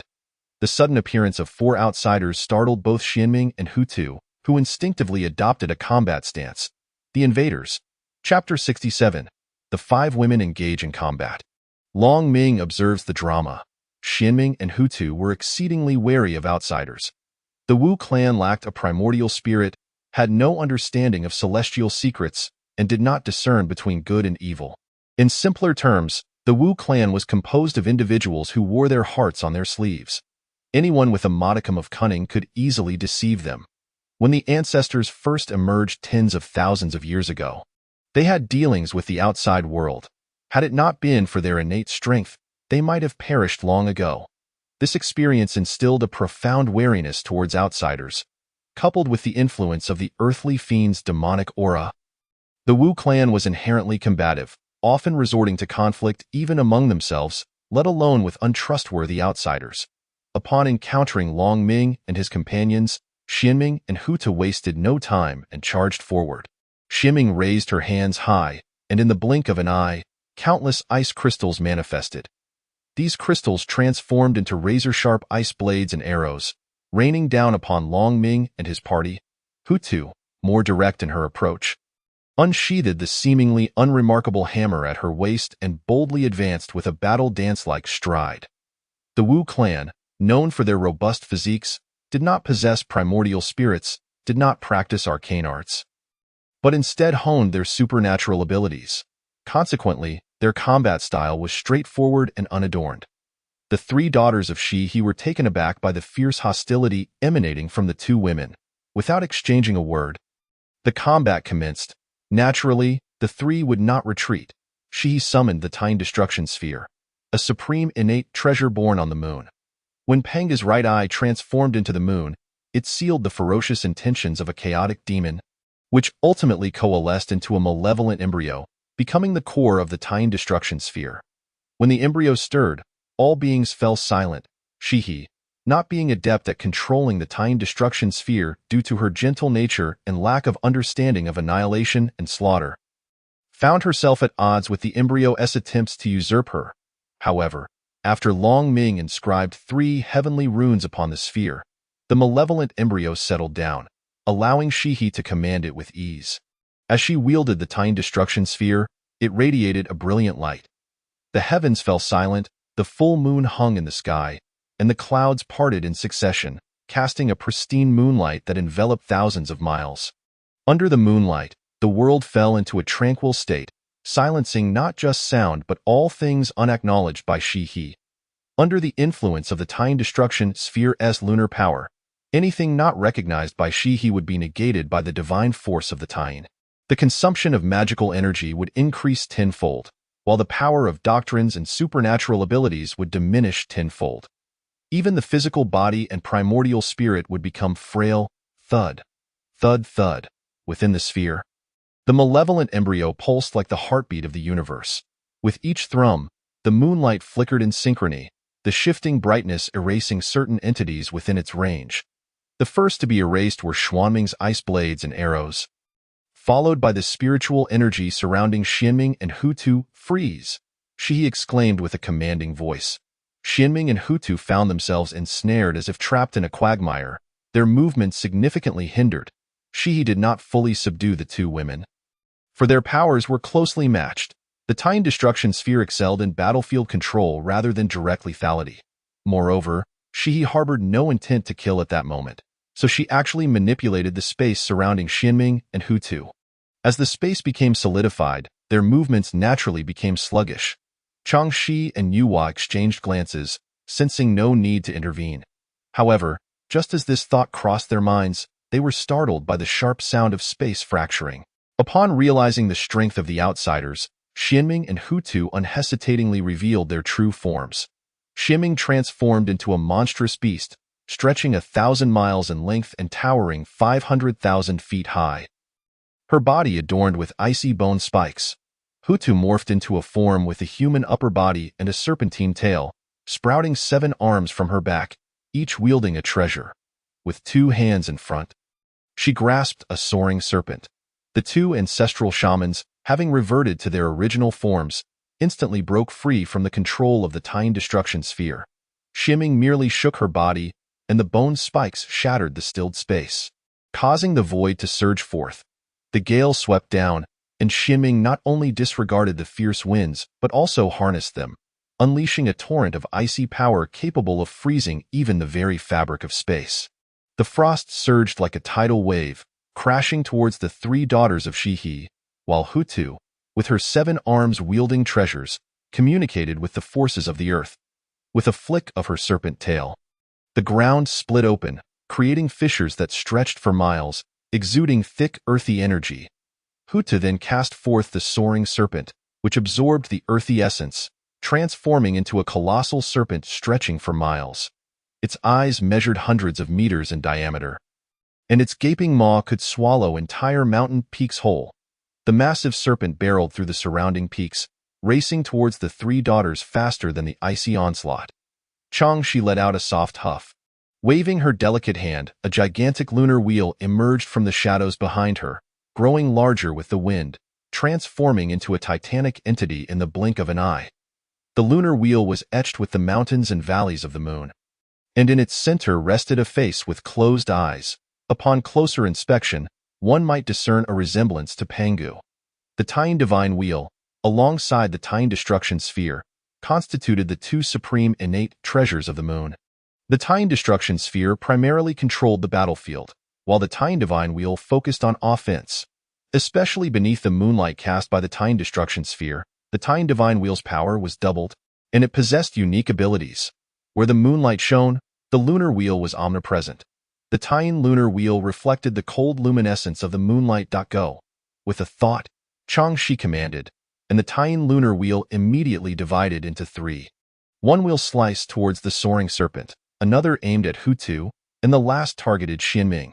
With the assistance of the Time Destruction Sphere, the Time Lunar Wheel became ubiquitous under the moonlight. For every enemy present, it mirrored their number. Regardless of how many fragments it split into, its offensive power remained undiminished. Clang! The soaring serpent collided fiercely with the lunar wheel of the moon, its massive fangs shattering upon impact. The razor-sharp lunar wheel, undeterred by the destruction of the serpent's fangs, continued its relentless momentum. With a swift stroke, the serpent's head was cleaved in 2. However, in the blink of an eye, the severed head of the serpent swiftly healed itself. Deceiving the lunar wheel and lunging towards Shihad, a flicker of anger flashed in Changxi's eyes. Such folly! As her words fell, countless small lunar wheels, each no larger than 10 zhong, appeared in a dazzling display. Their numbers were in the thousands, fluttering like flowers and butterflies. In an instant, they reduced the serpent to mere fragments. Yet, before these fragments could touch the ground, the serpent once again restored itself. A glimmer of surprise crossed Changxi's eyes. Just as she prepared to unleash a powerful attack, Nuwa's voice echoed, "Sister Changxi, this serpent does not exist in a direct sense. It is merely a transformation of divine powers, absorbing the essence of the earth. As long as the essence persists, it cannot die or be extinguished. I will provide defense. Sister, focus solely on your attack." The Qian Kuanding was raised before Nuwa, transforming into a colossal barrier that fell before the serpent. The Qian Kuan encompassed the dimensions of space, manifesting miraculous creations. The Qian Kuanding unfolded a life-giving array, encompassing the sun, moon, and stars above, while below it cradled mountains and rivers. This life-giving force could create all things or obliterate them. Should the serpent approach, the essence it bore would be refined by the Qian Kuanding, creating an insurmountable barrier, an invincible wall it could not breach. The battle among the 5 women was a spectacle, shaking the heavens and the earth, while Longming sat leisurely behind the 3 women, enjoying the show. A pot of fragrant tea wafted smoke, as he merely needed to ensure that Shiha and the 3 women remained unoppressed by the pressures of Mount Buzhou. Showing no intention of intervening. Chapter 68. Whether you believe it or not, I believe it. Rumbling thunder echoed as the 5 women clashed fiercely. The attacks from Xianming and Hutu could not breach the life-giving barrier established by Nuwa with the Qin Ku and Ding. Their ranged assaults were instantly refined upon contact with this barrier, rendering them utterly ineffective. This starkly highlighted the significant flaw of the Witch clan: the absence of a primordial spirit. Lacking a primordial spirit, they could only cultivate divine powers, which, no matter how formidable, were futile against fundamental laws. The 3 women wielded nothing less than top-tier innate spiritual treasures imbued with the power of laws. Xianming and Hutu's attempts to breach the barrier of laws were utterly impossible. Ranged attacks were futile. Close combat was even more unthinkable.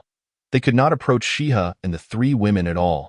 Beneath the moonlight, the lunar wheels were omnipresent, enveloping the battlefield and suppressing Xianming and Hutu. How could they find the opportunity to draw near? Boom! The lunar wheel unfurled to a staggering length beneath the moon's illumination, descending upon Hutu.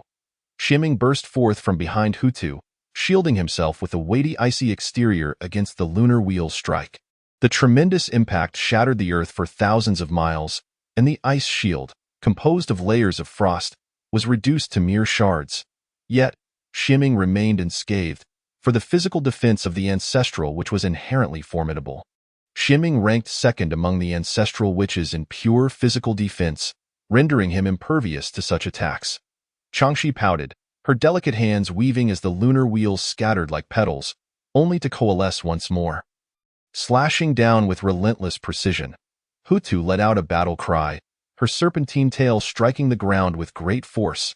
The already shattered earth, under this strike, miraculously restored itself. The earth's essence transformed into a colossal figure, which raised a fist to pummel the lunar wheel. Boom! Another deafening roar echoed as dozens of mountains were shattered, and the clouds above were completely blown away. Both the giant figure and the lunar wheel were obliterated. Yet in the blink of an eye, they reformed. Just as Xianming and Hutu's assaults were ineffective against Shiha and the 3 women, so too were the 3 women's defenses robust due to their current realms, utilizing the power of laws from their treasures. However, using this power for destruction was another matter entirely. Moreover, although the 3 women were inclined to retaliate against Xianming and Hutu at the slightest provocation, they harbored no intent to kill. Thus, their attacks could not penetrate Xianming and Hutu's defenses. While the 3 women had thoroughly suppressed their opponents, it was evident that capturing them would require considerable time. At that moment, from the direction of Mount Buzhou, 10 figures rushed forth. Longming raised an eyebrow, recognizing that the remaining 10 ancestral witches had arrived. "Dare to harm my sister? Kill!" roared a brawny man with fiery red hair and bulging muscles. Even from millions of miles away, he had already raised his hands high, summoning a fireball that, though merely 10 zhang in size, emanated an utterly terrifying might. The temperature surged dramatically, causing the earth to soften within mere breaths.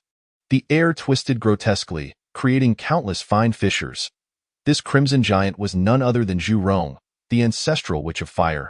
Behind Zhu Rong stood another man, his eyes as dark as voids, radiating power several times greater than Zhu Rong's. A flicker of darkness flashed in his hollow eyes as he issued a low command. "Move." Zhu Rong comprehended instantly, delivering a punch to the fireball. With a whoosh, the fireball shot forward, yet before it could travel 100 meters, a dark spatial rift appeared before it, swallowing it whole. In the next instant, a similar dark spatial rift manifested before Shiha and the 3 women, from which that terrifying fireball emerged. As the fireball burst forth from the rift, its overwhelming power exploded uncontrollably, transforming the land into a lake of magma. The space burned, crystallizing into layers of glazed formations, resembling an eerie snowfall across miles. However, these spatial crystals were lethal. Any contact would result in an explosion. The one collaborating with Zhu Rong was none other than Di Jiang, the foremost among the 12 ancestral witches, the Witch of Space. This display of spatial prowess was nothing short of exquisite. Not only did it facilitate a more direct passage for Zhu Rong's attack, but it also laid down millions of spatial crystals. The true purpose of these crystals was not to attack, but to constrain the movements of Shiha and the three women. For the real assault was Zhu Rong's fireball, its raging flames unleashed with fervor, pushing its power to the brink of a cataclysmic explosion. At that moment, a hand reached out, as if plucking a flower from a garden, gently tapping the fireball that was on the verge of detonation. Instantly, the furious fireball calmed, shrinking rapidly in the blink of an eye. It transformed into a tiny glow, akin to a firefly, cradled between Longming's fingers. With a mere pinch, that fireball, capable of annihilating everything within miles, extinguished like an inconsequential spark. Longming chuckled lightly. Come back as he spoke, the surrounding lake of magma cooled instantly, and the earth returned to its original state, as if the previous attack had never occurred. Shiha and the three women hurriedly retreated behind Longming. Xianming and Hutu, having regained their human forms, approached as Di Jiang and the other ancestral witches rushed forth. Zhu Rong stared in astonishment at Longming as the most combat-savvy among the 12 ancestral witches. Zhu Rong could empower his fireball to the explosive power of a Deluo Golden Immortal. While the earlier attack appeared to be a collaboration between him and Di Jiang, it actually involved another ancestral witch, Zhu Jiuyin, the Witch of Time, who had accelerated Zhu Rong's power, allowing him to unleash a full-force fireball in an instant. Yet, such a fireball was extinguished by Longming as if it were a mere spark. Di Jiang warily regarded Longming. "Who are you?" Longming smiled slightly. "I am the Witch of Space." Di Jiang was taken aback. "How do you know my name?" Longming chuckled. "I not only know the names of all 12 ancestral witches, but I also understand what troubles you the most right now. I am thoroughly acquainted with your clan." Zhu Rong, known for his fiery temper, was the first to react. "I don't believe you." Longming smiled, pointing at each of the 12 ancestral witches. "You, the ancestral witch of fire. Zhu Rong, you, the ancestral witch of water, Gong Gong. You two are sworn enemies, yet you share the closest bond. The ancestral witch of ice, Xianming, and the ancestral witch of earth, Hutu." Longming named each of the 12 ancestral witches, leaving them in a state of bewilderment. "What the hell? We have never left Mount Buzhou. The outsiders who deceived us back then are all dead. How does this person know us so well?" Zhu Rong gritted his teeth. "I still don't believe you unless you tell me what we are most troubled by right now." Longming smiled slightly, raising his hand to point toward a certain location. "There lies your ancestral land, the Pangu Sacred Hall. The Pangu Sacred Hall is the heart of the great god Pangu. Within the hall lies a pool of resurrection blood, from which you 12 ancestral witches were born. However, since your birth, no kin has emerged. What troubles you now is precisely this, is it not?" As the 12 ancestors of witchcraft listened to Longming, they found themselves rendered utterly speechless midway through his discourse. Once Longming concluded, Gong Gong nudged Zhu Rong, declaring, "Believe it or not, I certainly do." Chapter 69. Has the primordial world entered a state of disturbance? At this moment, the 12 ancestors of witchcraft wholly accepted Longming's words. Di Jiang bowed respectfully to Longming, inquiring, "Senior, since you are aware of the troubles afflicting our clan, do you know the solution?" Longming replied with a gentle smile, "In truth, it is quite simple. You merely need to retrieve an item from the summit of Mount Buzhou. This will reactivate the resurrection blood pool." The 12 ancestors of witchcraft simultaneously fell into a state of bewilderment, their expressions morphing into ones of distress. Di Jiang let out a wry smile, saying, "To let you know, Senior, we are utterly incapable of." Before he could finish, Longming interjected, revealing the answer. "You cannot ascend Mount Buzhou, can you? The mountain exerts a suppressive force on all beings except for the witch clan. However, this exemption is effective only upon the earth. Once you ascend beyond 1,000 feet, the suppression will also apply to you." Di Jiang's mouth fell agape. "Senior, you know even this?" Longming replied nonchalantly, "When I attained the heavenly Tao realm, I gained the ability to observe the entire flow of time and space. What the heavenly Tao knows, I know. What the heavenly Tao does not know, I also know." Ignoring the astonishment of the 12 ancestors, Longming pointed towards Mount Buzhou. "I can assist you in retrieving that item, But I have one condition. Dijiang's expression turned serious. Please, senior, speak. Longming regarded Dijiang, stating, I shall collect more than one item from Mount Buzhou. But I will only provide you with what you required. Dijiang and his siblings exchanged glances before nodding in unison. The witch clan, known for their straightforwardness, approached matters with directness. Although they revered Mount Buzhou as their sacred ancestral ground, they were barred from its peak. If Longming could procure the crucial item that would resolve the witch clan's bloodline inheritance dilemma, it would be only fitting to offer the remaining items as compensation. Dijiang clasped his fists, affirming, as long as senior honors your promise, we shall have no objections. If you can resolve our predicament, the witch clan will forever regard you as a friend. Longming smiled faintly, amused by the witch clan's candidness. Were one unfamiliar with them, they might perceive such words as arrogance. Turning to the three women beside him, Longming said, I shall be away for a duration ranging from 300 to 1,000 years. During this time, you shall cultivate here. As he spoke, he casually inscribed a heavenly Tao formation upon the three women's bodies, ensuring their safety while providing them with sufficient pressure to facilitate their training. The three women nodded eagerly, acknowledging their master's decree. Longming turned back to Dijiang, who understood the implication. Rest assured, senior, your disciples shall not face any disturbances or dangers here. At that moment, Hutu interjected, we previously misunderstood you. Senior, and thus clashed with your disciples. We hold no grudges. Longming nodded in acknowledgement, then stepped forward, arriving directly at the foot of Mount Buzhou. In just 2 or 3 strides, he began his ascent. The 12 ancestors collectively gasped in astonishment. Gonggong stared in disbelief, exclaiming, Brother, is that spatial magic? Dijiang shook his head, unable to discern it. I cannot tell. Perhaps it is related to space, but it is certainly not spatial magic. The witch clan, lacking primordial spirits, struggled to comprehend the principles of the laws, let alone the Tao. The chasm between the Tao and magic does not lie merely in destructive power. The true disparity exists in the realm of understanding. No matter how formidable a magical technique, it can be easily unraveled in the presence of the Tao. Conversely, any shift in the Tao is beyond the reach of magic to counteract or decipher. Dijiang vaguely sensed that Longming's recent movement was connected to space, yet he could not grasp it. Despite his confusion, he was profoundly shaken. Meanwhile, Longming had already scaled 1,000 meters of Mount Buzhou. Ding! The system prompt echoed in his mind. Special task activated. Ascend Mount Buzhou. Task initiated. Reach the summit using physical strength within a millennium. The shorter the time, the greater the reward. Longming smiled faintly upon hearing the system's announcement. This was indeed his true purpose for coming to Mount Buzhou.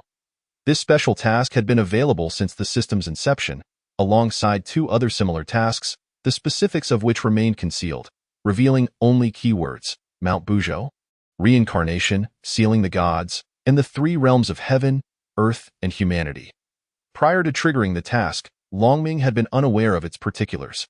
However, having operated the system for many years, he had become quite familiar with its features. The core of the cultivation system revolved around diligent practice, thus he surmised that the first special task likely involved ascending Mount Buzhou. Testing this theory proved fruitful. Longming's pace quickened beneath him, and soon he had ascended beyond 1,000 feet. As he crossed that threshold, the scenery transformed before his eyes. Vast clouds shrouded in purple light stretched across the horizon, while the stars of the surrounding heavens radiated brilliance. The mountain's mass faded from view, revealing the myriad realms of existence. Multitudes of laws swirled through the cosmos, and the river of time thundered past. A sea of dreamlike stars unfurled, each twinkling star serving as a seal of the Tao. Billions of such seals coalesced into an expansive starry ocean, with countless nebulae and an infinite universe swirling in a grand spectacle. All that he saw, heard, and felt was akin to a dream. Yet each dream bore the weight of shackles, attempting to bind Longming firmly in place. As he shifted his footing, he found himself ensnared, unable to even twitch a finger. A thought reverberated within his primordial spirit, urging him to retreat, to withdraw swiftly. There was still time. Longming grinned. Such an intriguing cultivation task. How could I possibly retreat? Since this place is isolated from the primordial world, I shall not hold back. A radiant azure light emanated from his eyes as he awakened the path of power within. With a single step, the chains of law that entwined him shattered with a cacophony, bursting into a myriad of violet clouds. Boom! The entire primordial world trembled in response, yet this tremor went unnoticed by ordinary beings. Only those at the level of the Hunyuan Golden Immortal, capable of formally engaging with the power of the laws, could sense it. However, even they merely perceived a dull thud, leaving them perplexed, utterly unaware of the unfolding events. Boom! Another resonant thud echoed, reverberating deep within the souls of all beings in the primordial world. Meanwhile, on Mount Buzhou, 1 billion miles of clouds erupted, and countless stars flickered erratically. The dreamscape transformed into a tumultuous sea, with waves soaring to unimaginable heights. As Longming's foot descended, the purple clouds surged forth, reforming into chains that ensnared him once more. The starlight descended upon him like mountains, layer upon layer pressing down. The power of the myriad realms bore down upon Longming, yet he stood tall, proudly amidst the dreamlike starry sea, undeterred by the phantoms and illusions that sought to obscure the truth in his gaze. Once more, he lifted his foot and took a step forward. The chains splintered anew, and the starlight became chaotic once more. Boom! The primordial world trembled in unison.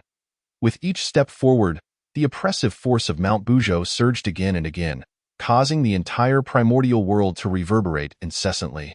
Ordinary beings felt an unexplainable strangeness, while those capable of sensing the disturbance were left bewildered. What is happening? Has the primordial world entered a state of disturbance? Chapter 70. Task completed. Supreme Chaos Spiritual Root. Heavenly Tao Fruit.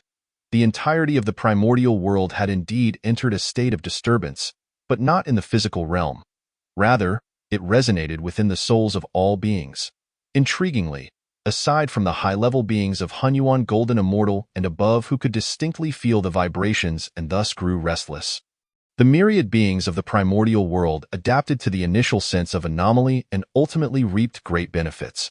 Within 300 years, the population of sentient beings in the primordial world multiplied tenfold, while those who had previously transformed grew by over half. Particularly, the dragon and phoenix clans, who presided over the scaled aquatic creatures and feathered avians, experienced accelerated cultivation among their offspring. Although no one understood the unfolding events, as they gradually recognized the advantages of this disturbance, the myriad beings of the primordial world ceased to concern themselves. After all, the tremors continued, and they grew accustomed to it. 300 years later, the tremors suddenly ceased. For the ordinary beings who could not sense the changes, it was of little consequence. However, for the powerful beings who could perceive the disturbances, the abrupt cessation felt quite disconcerting. What is happening? It has stopped shaking. I was all set to break through. Just like 600 years ago, when the tremors first began, the powerful beings of the primordial world were once again left in utter bewilderment. Completely unaware of the unfolding events, beyond the 33 heavens, within the Zhixiao Palace, Hongjun finally wiped the cold sweat from his brow. His gaze was fixed intently on Mount Buzhou, yet he could perceive nothing. As a sage, Hongjun possessed slightly more knowledge than other beings. He understood that the anomaly stemmed from Mount Buzhou, but its precise nature eluded him. This cannot stand. I must investigate, if it is indeed a significant upheaval. It may impact my future plans. However, just as Hongjun stepped out of the Zhixiao Palace, an immense pressure surged towards him. Boom! A bolt of thunder struck directly before Hongjun, erupting into a tempest of wind and fire. The floating island housing the Zhixiao Palace trembled violently, its mountains swaying, rivers roiling, and the ground shaking. The young disciples within the palace let out piercing screams, huddling together in fear. Spirit beasts fled in panic, while celestial birds flew chaotically, painting a scene reminiscent of the apocalypse. The heavenly Tao's wheel materialized instantaneously outside the Zhixiao Palace. The frigid eye of the heavenly tribulation opened within the wheel, coldly scrutinizing Hongjun. Hongjun was utterly flabbergasted. All I wished was to ascertain the situation. Why must it unleash heavenly tribulation upon me? What on earth is happening? Hongjun was consumed with frustration, yet there was little he could do.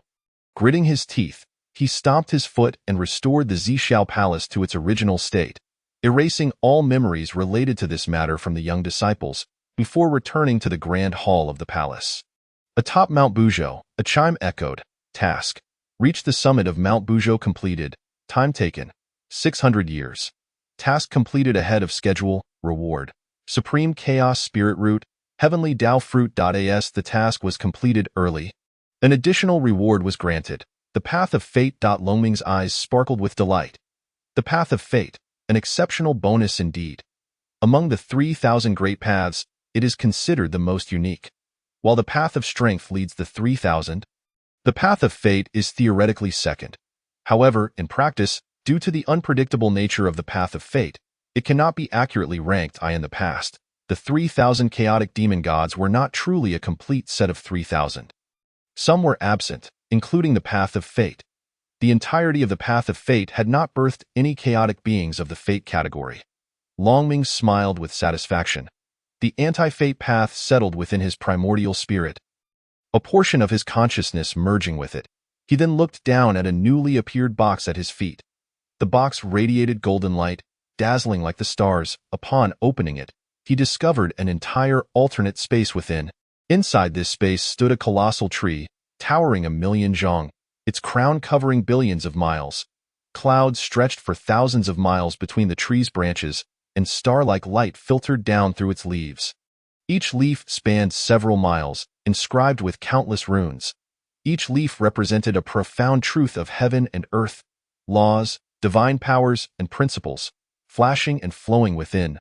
Furthermore, myriad wondrous flowers bloomed among the leaves, their fragrant aroma captivating the senses. Immersed in this enchanting scent, one's primordial spirit would instantly undergo sublimation, purifying all anomalies. At the very center of the colossal tree, there were 12 fruits, each the size of a fist yet crystal clear from any angle. Gleaming like stars and radiating the light of the sun and moon, a mere glance at these 12 fruits would impart an understanding of a singular path. Consuming one would directly solidify one's Tao heart, achieving the status of a primordial golden immortal. This was the Chaos Heavenly Tao Fruit, the so-called 3 great celestial fruits of the primordial world. Huang Zhongli, Renshang Zi Wen Pan Tao, and Renshanggua, all evolved from remnants of the Chaos Heavenly Tao Fruit. Their effects were but a fraction, 1 in 10 million, of the true Chaos Heavenly Tao Fruit. Even the most potent Huang Zhongli, if consumed, would only yield the status of a golden immortal, and even then, it would be a hollow version. In a real confrontation, it would struggle against a solid Tai golden immortal. The effects of the Pan Tao and Renshanggua would be even less remarkable. The true efficacy of the 3 great celestial fruits lies in imparting insights into the heavenly way after consumption. Yet the Chaos Heavenly Tao Fruit is different. Eating one guarantees the attainment of the primordial golden immortal status. Without any diminishment, Longming casually reached out and plucked a Chaos Heavenly Tao Fruit. Taking a hearty bite, a delightful fragrance filled his mouth. The Tao rhythms melded with the fruit's flesh, transforming into an unparalleled pure essence that flowed into his primordial spirit. Additionally, a vast surge of chaotic vitality streamed into his limbs and bones. The power of billions of stars reverberated within him, transforming every cell into a vessel of immense strength. The Path of Strength surged forth, which had only just ascended to the level of the Heavenly Tao, yet under the impetus of the Chaos Heavenly Tao Fruit, it showed traces of further elevation. Although it ultimately halted before full ascension, what was once the last path to be attained, aside from the Path of Fate, now stood as the path of the highest realm. Simultaneously, Longming's physical form underwent a comprehensive enhancement, rivaling the effects of absorbing Panga's essence blood. Longming nodded in satisfaction. Truly, it deserves to be called the premier spirit root of chaos. Even consuming it now yields such immense benefits. I shall take one back to share with my foolish brother. With a wave of his hand, the clouds and mist atop Mount Buzhou parted, revealing a stone niche before him. Longming stepped forward and opened the niche, uncovering 2 items lying quietly within, half a jade disc and a drop of blood. The jade disc was inscribed with the words of the 3,000 great paths, yet due to the loss of half, the words were incomplete. Nevertheless, the supreme Tao rhythm still flowed upon its surface. Radiant with sacred authority, Longming grinned widely. Indeed, the other half of the creation jade disc that Hongjun failed to obtain is right here. I knew it. After realizing he had been deceived by the Tao, how could Pengu not have prepared any contingency? Longming reached out to grasp the half of the creation jade disc. Boom. The instant Longming touched the creation jade disc, a colossal wheel of heavenly law manifested above his head. The dark eye of divine retribution reappeared, once again confronting Longming. Chapter 71. Is Longming causing trouble again? The poor Taoist knows nothing. Longming smiled as he gazed at the eye of divine retribution unfolding before him. What? Planning to be shattered once more? Last time. It took you 3,000 years to recover. How long do you intend to take this time? The eye of divine retribution quivered slightly, with 49 heavenly runes flashing incessantly. Countless primordial symbols surged unpredictably, as black fissures spread across millions of miles. The deafening thunder echoed throughout the primordial world. All the powerful beings, still reeling from the tremors of the primordial upheaval, were left bewildered. What is this situation? After the tremor mode, does it shift to the ringing mode? The barrier of Mount Buzhou concealed the truth of the eye of divine retribution. Aside from Hongjun within the Zixiao Palace, no one knew that the thunderous sound resonating throughout the primordial world was yet another divine retribution. Hongjun in the Zixiao Palace merely took a glance before twitching the corner of his eye and sealing the palace. He finally understood what was happening. Good grief, it's that freak Longming causing trouble again. I can't provoke him, so I'll just pretend to be oblivious. The earth-shattering divine retribution ultimately did not strike down. For even if it did, it would serve little purpose. Longming, arms crossed, casually remarked, "If you're not planning to act, shall I take my leave? It's merely a creation jade disc. Why so tense?"